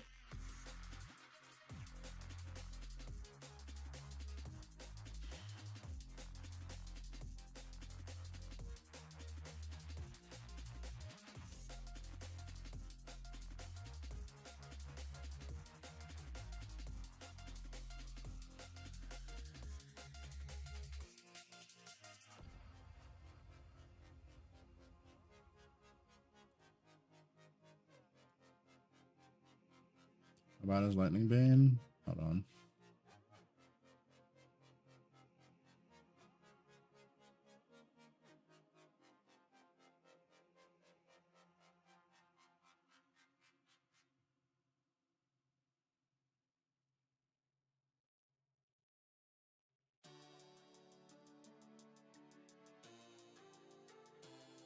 I won't know. I can't answer anything about lightning beam realistically until we get into the season, because I just don't know.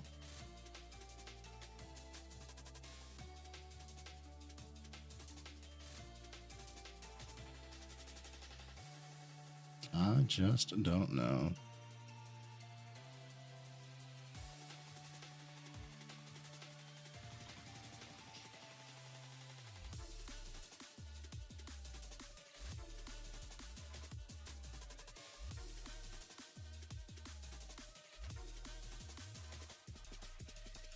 Maybe we all just play E3 like we're supposed to. Maybe.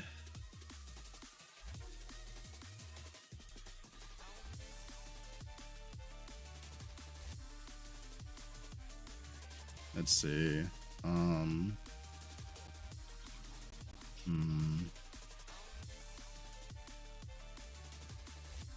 How do I buy the next leagues? Lucas, I'm sorry. For some reason that message just came through, even though you fucking typed it like 15 minutes ago. Apologies. You have to wait until the season launches to buy the season pass for that league. You can't buy it before.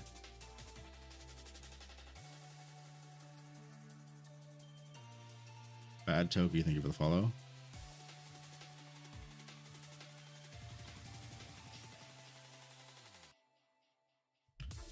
How do you link your Torchlight account for Twitch? Hold on.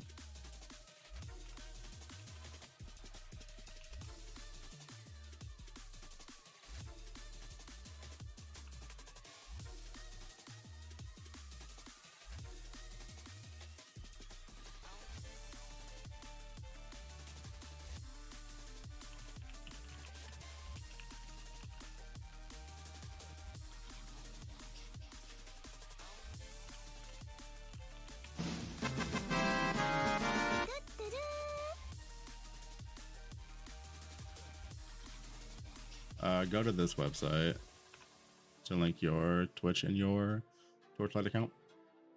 Miaska, thank you for the follow. Welcome in.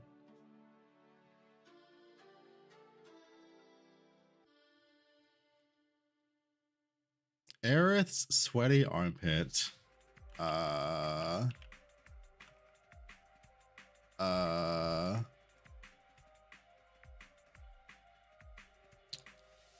I have something for that.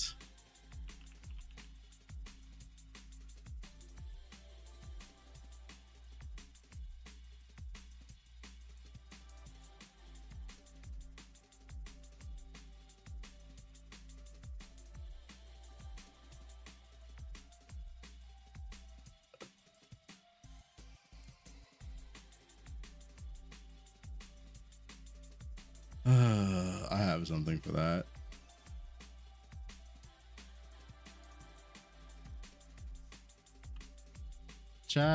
Chat, listen, this game has cock in it. This is the greatest game of all time.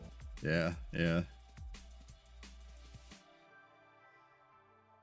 Chat, who do y'all remember? Like, listen, the OGs remember from season 9. I played Lightning Beam Yuga as my free-to-play character from free to profound.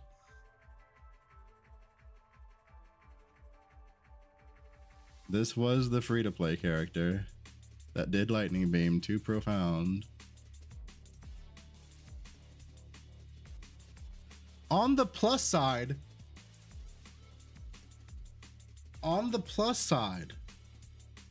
hear me out. Elegy of Immortality got super expensive last season because everybody was playing beam skills. But now with the Serpent Beam nerfs,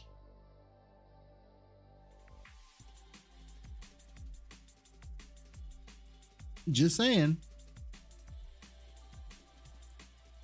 if Lightning Beam turns out to be pretty solid,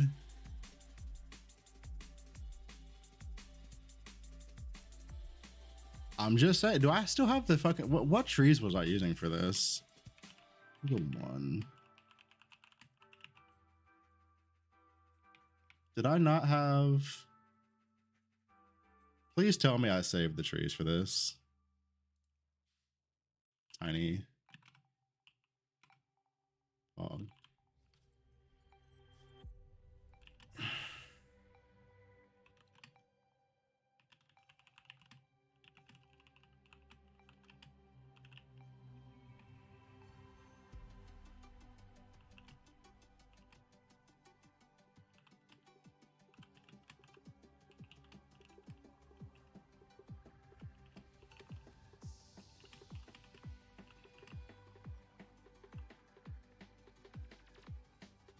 Chat, Mia has replied.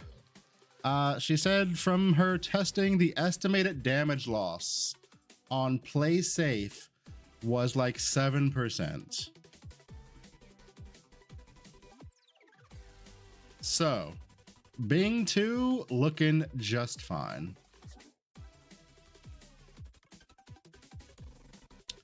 Bing 2 looking real fine, boys.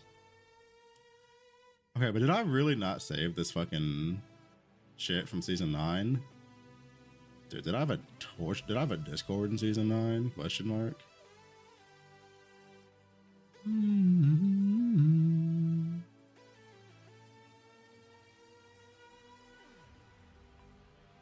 Let's see.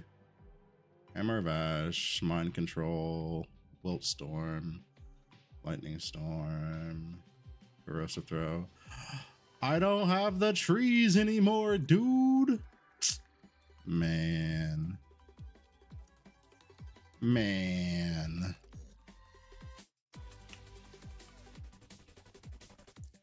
Chat.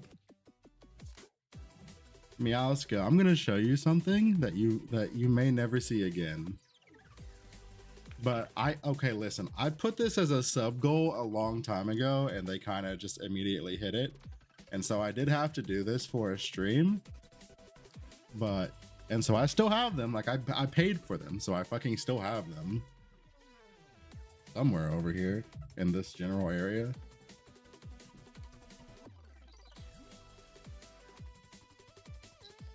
Here they are. They're like shoved way back on this fucking. Listen.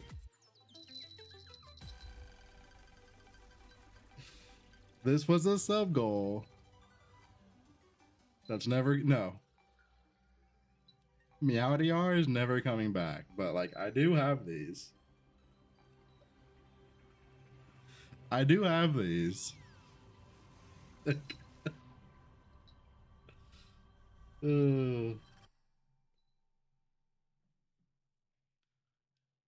Okay, technically those came with like a thing that was supposed to go around the neck, but like, bro, like my neck's too big. I broke that shit immediately.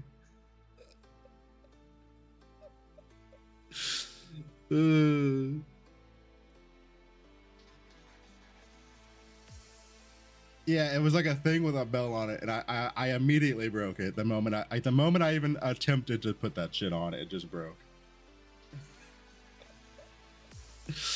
Not intended for girthy man necks.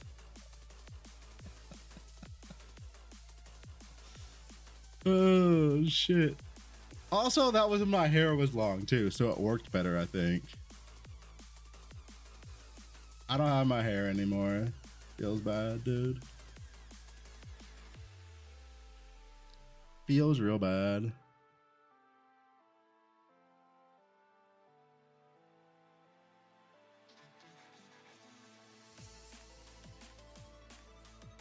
Alrighty, boys. Let's see.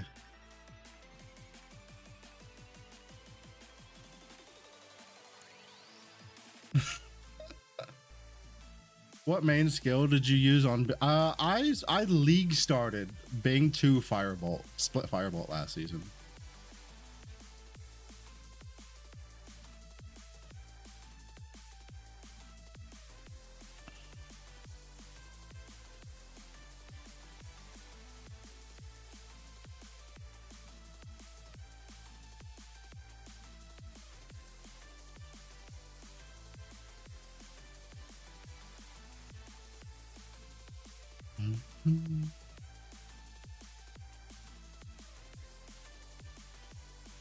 Domino, early on you don't have 15% 100 added. Like early on, the 40% additional damage is not nothing. Later, when it becomes a little bit more irrelevant, the 33%, like you have so much extra going on that the 33% isn't going to be a big deal. Which in that, like looking at it from that perspective, it's fine. Worst comes to worst, you just invest more into cast speed to try to help counteract it, but whatever.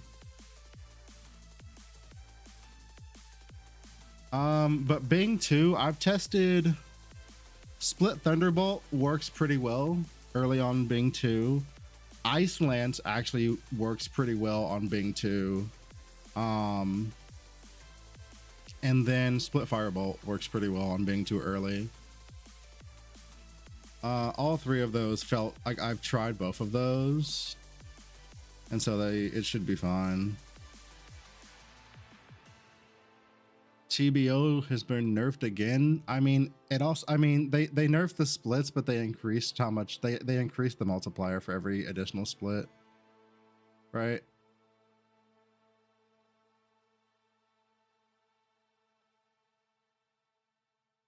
They nerfed it from 5 splits to 3, but they increased the multiplier for every additional split from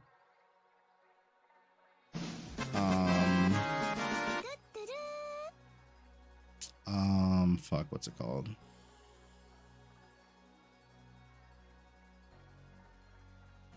They increased the multiplier from 20 to 30 on the extra ones.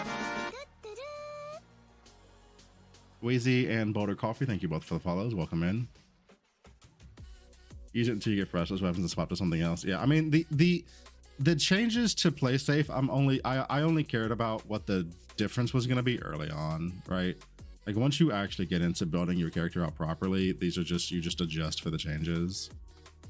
Like a change either nukes you or you just adjust for it, right? The most important time, the most important thing in my opinion for changes is your early game. Like before you start getting into your priceless gear, before you start getting into your like mid game plus legendaries and shit. Because I feel like early game is where those changes are going to be most impactful.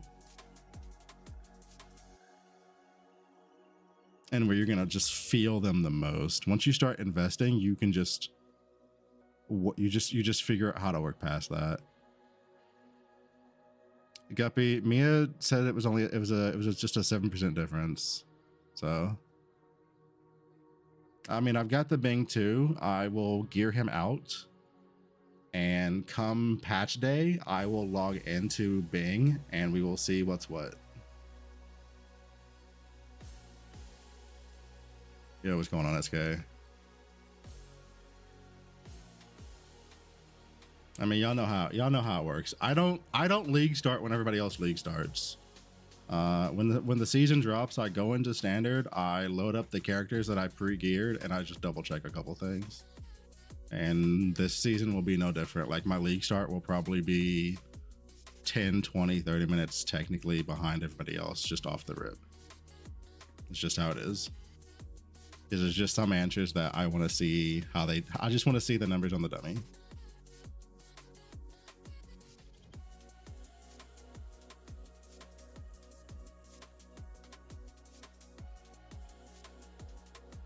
I am not bothered. Dude, I'm not testing ailments. Somebody else can test that shit, or I can do it. I can like fuck with some ailment builds later in the season. I'm not even fucking touching that shit.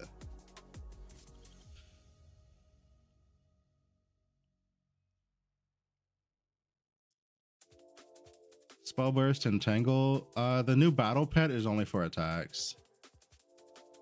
So tangle is a trigger, but it doesn't work for tangle. Let's.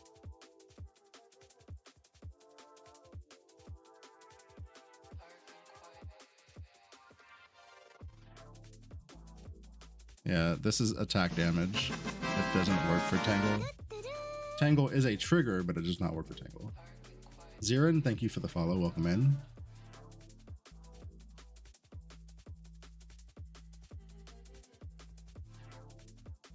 But it's additional damage anyway.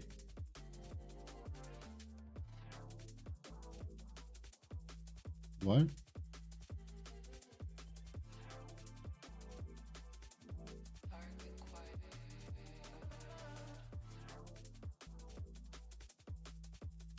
Can you explain what you're asking? Because right now it doesn't make sense. You asked about spell burst and tangle in regard to the new pet, but the new pet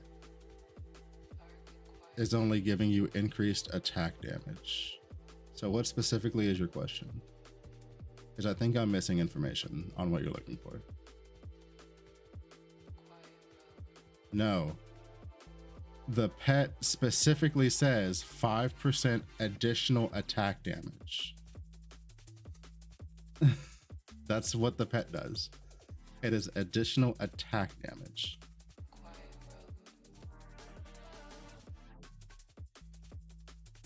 Everything on there is attack damage specifically.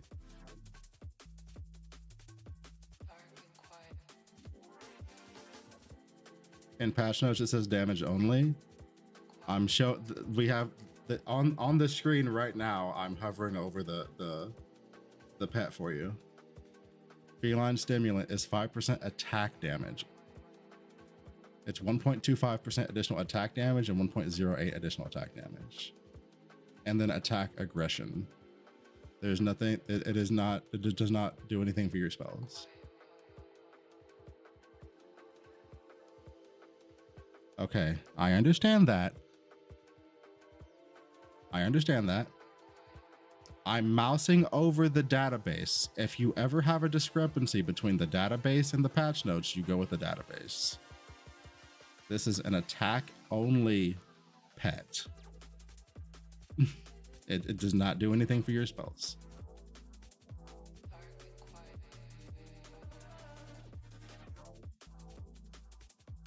If this triggered on spells, it would be the single best battle pet in the game, period.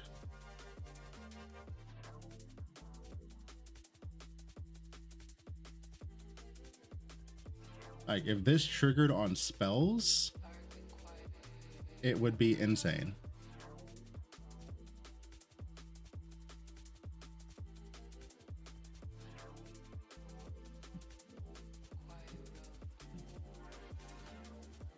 It looks kind of busted. So we looked at this earlier, and outside of specifically Erica 3, there's actually not a lot of builds that are triggering their attacks. Like, how many builds in current gear are actually using track on their main skill? Right? Like, how many characters are actually triggering their main attack skill other than Ground Shaker? Other than Ground Shaker, who else is triggering their attacks?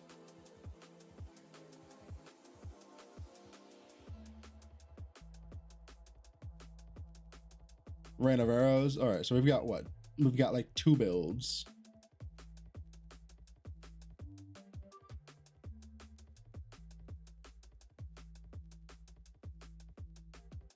No, there's basically no triggers in Canvas supports.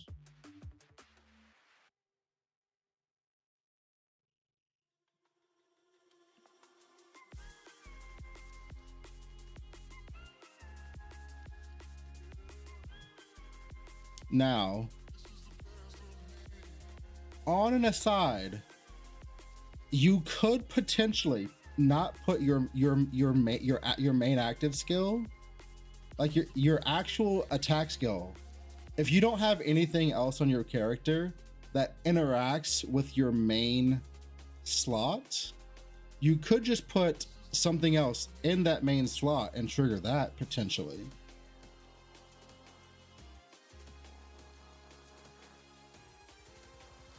Which would get you this stacked up.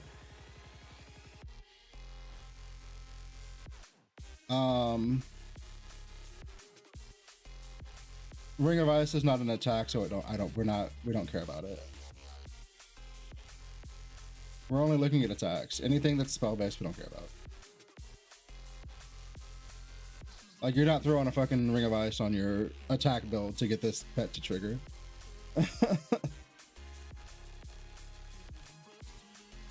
We're just not doing that. Works for focus builds? No, you can't put a focus up here.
Feisty Games, thank you for the follow.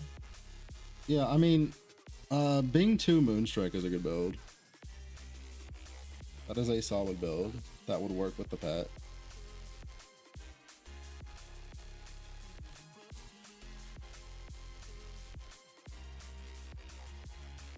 Hold on. So this is what we have to go look at. So we'll just come over here to our activation mediums.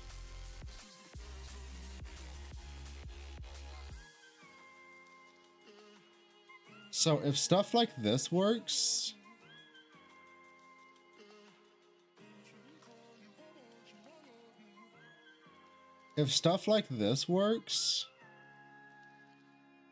you're chilling. As long as you don't have other stuff that interacts with your main skill, or your main skill being in slot 1, you can just like run one of your activation mediums, like some of your activation mediums. As long as they say the word, they need to specifically say trigger. Right? That's why still attack doesn't work. Automatically use is not a trigger. Attempt to trigger is a trigger. Motionless is not a trigger.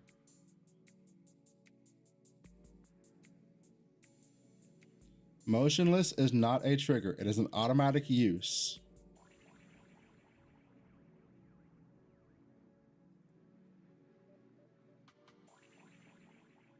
So motionless and still attack do not work. Burst activation would work. Throwing something like this up there works. Where's rhythm? Rhythm would work. You need to specifically look for the word trigger the supported skill. Automatically use will not count for this.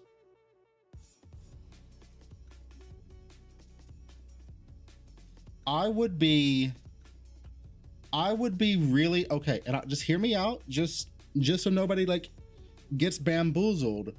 I would not be surprised if they change that pet before the season launch to specifically say that you need to trigger an attack.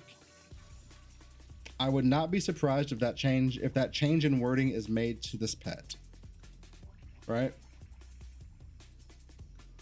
So if that change is made, you know, don't get fucking blindsided by it, because like it makes sense to me that they would make that change.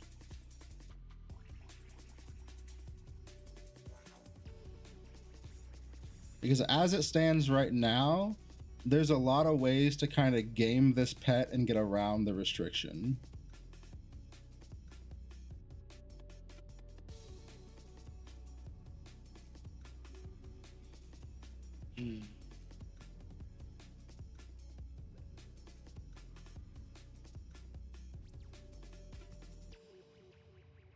Let's see. Attack damage, attack speed. Attack damage.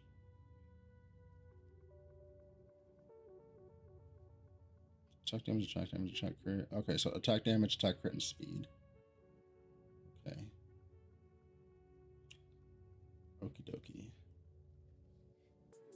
Let's die. +2.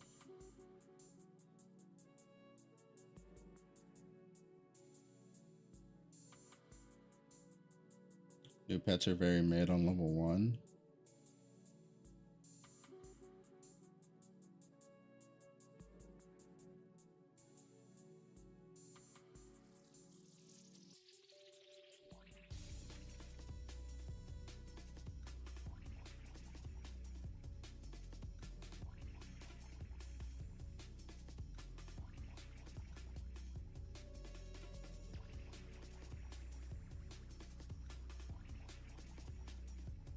Yeah, you definitely want,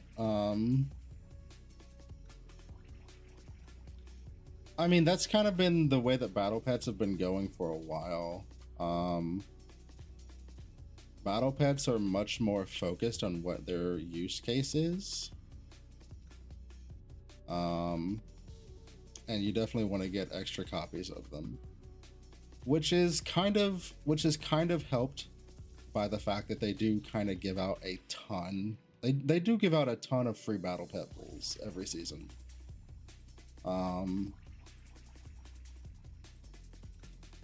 Like we do get a ton of free battle pet pools. So as long as you're not pulling for literally every battle pet every fucking season, like maybe decide like a couple of characters that you really like, or a couple of archetypes that you really like. And I mean it's gacha 101, right? If you pull for everything, you're just gonna have like a hodgepodge of everything.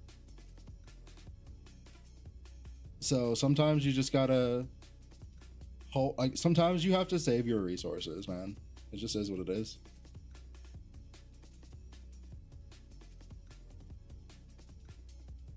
It's the same for drop pets. Like if you try to pull everything, like you'll just have like you'll just be okay at everything instead of specializing in something. And I mean, for some people that's fine. Like some people you have to decide what kind of a player you are. Are you okay having a bunch of different battle pets and drop pets that give you flexibility but not their max power?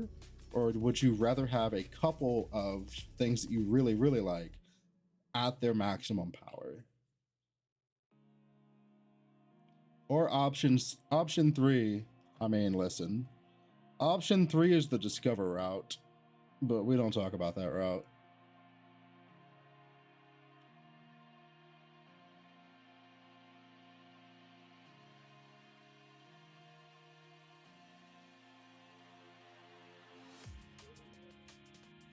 Can you explain to me why most cold skills got buffed unchanged and Icy Blade got straight up nuked?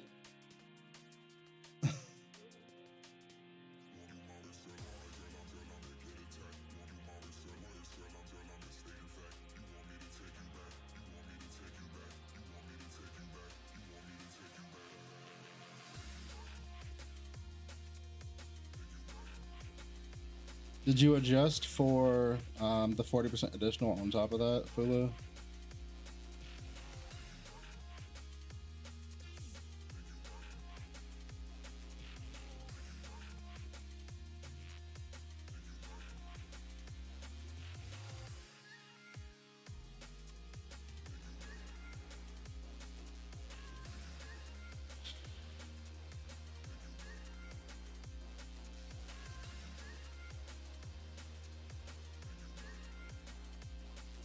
Oh yeah.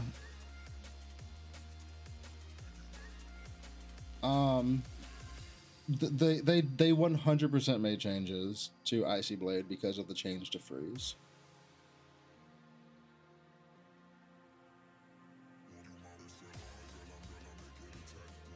So you do just naturally have perma steep strikes, which means you don't have to invest into that or touch it at all ever. It's just not a concern.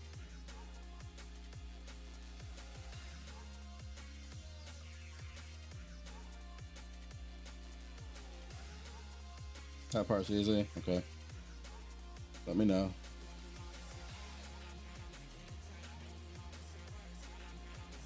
%12 damage nerf. Yeah, I mean, like play safe is a nerf, but like,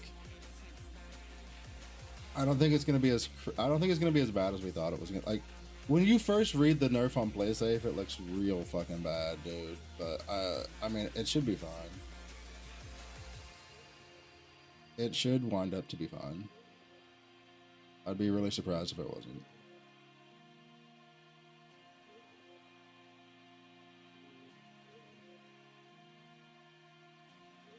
Icy Blade double hits on frozen, and now you can have things perma-frozen. Yeah, I mean, it could be like, that's not to say that they made that the changes to Icy Blade may be over. Like they could have gone too far with those changes, but I can understand why they made those changes.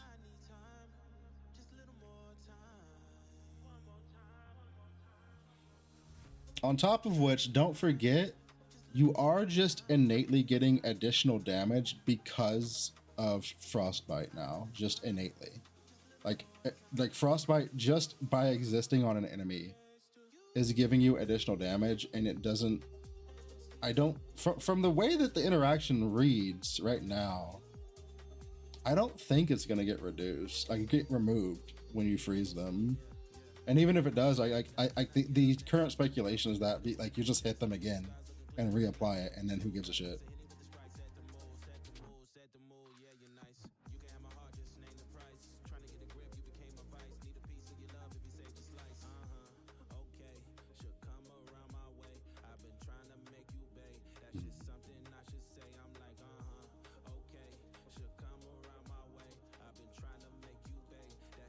Yeah, but again,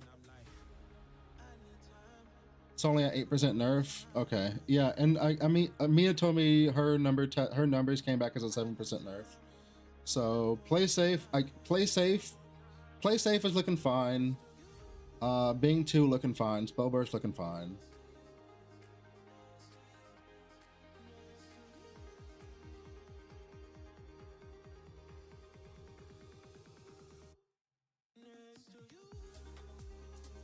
Everything looking fine, dude.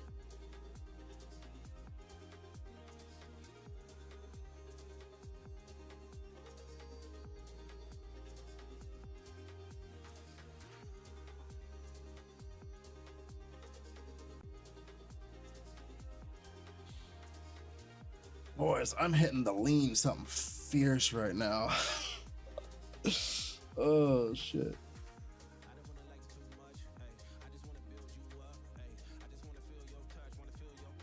Wasn't there a new legendary which counts for our enemies as nearby? I can't find it. It's Sun Ring. It's an amulet.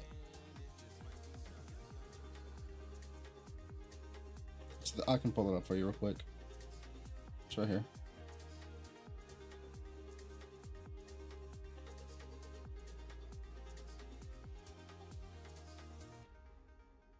It is this.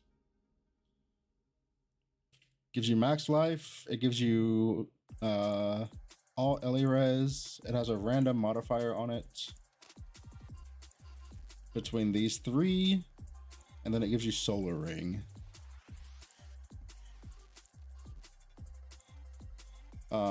Enemies within the Solar Ring take 30% additional damage. Enemies within the Solar Ring are considered to be within 6 meters of you. The only issue is I don't know how big is the fucking Solar Ring? Also, it gives you 48 skill area on top of that.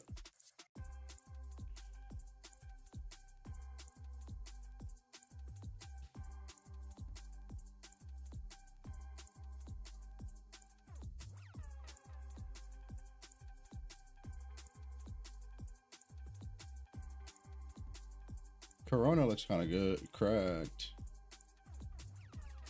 Naming an amulet broken. So I am 100% with you.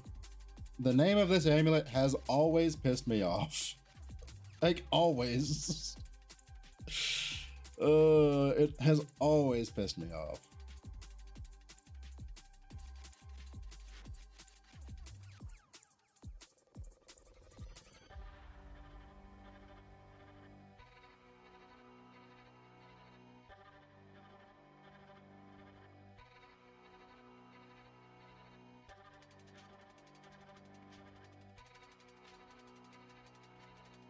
Let's see.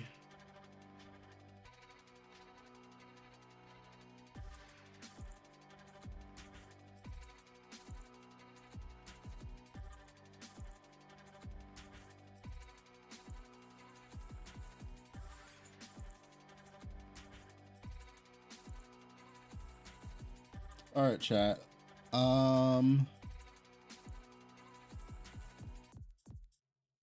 So last second call, I just want to say, everybody that's been hanging out tonight, I very, very much appreciate you.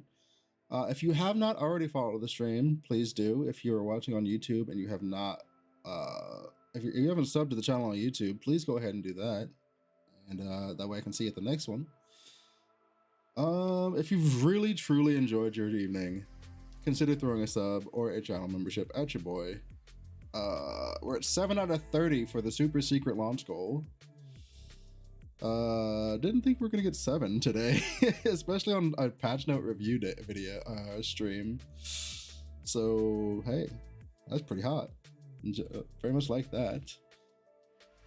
But anyway, I've been streaming for 9.5 hours. I need to start working on videos for all of you lovely, lovely people. So I'm going to get you guys over to, it looks like Legolas has started upstream.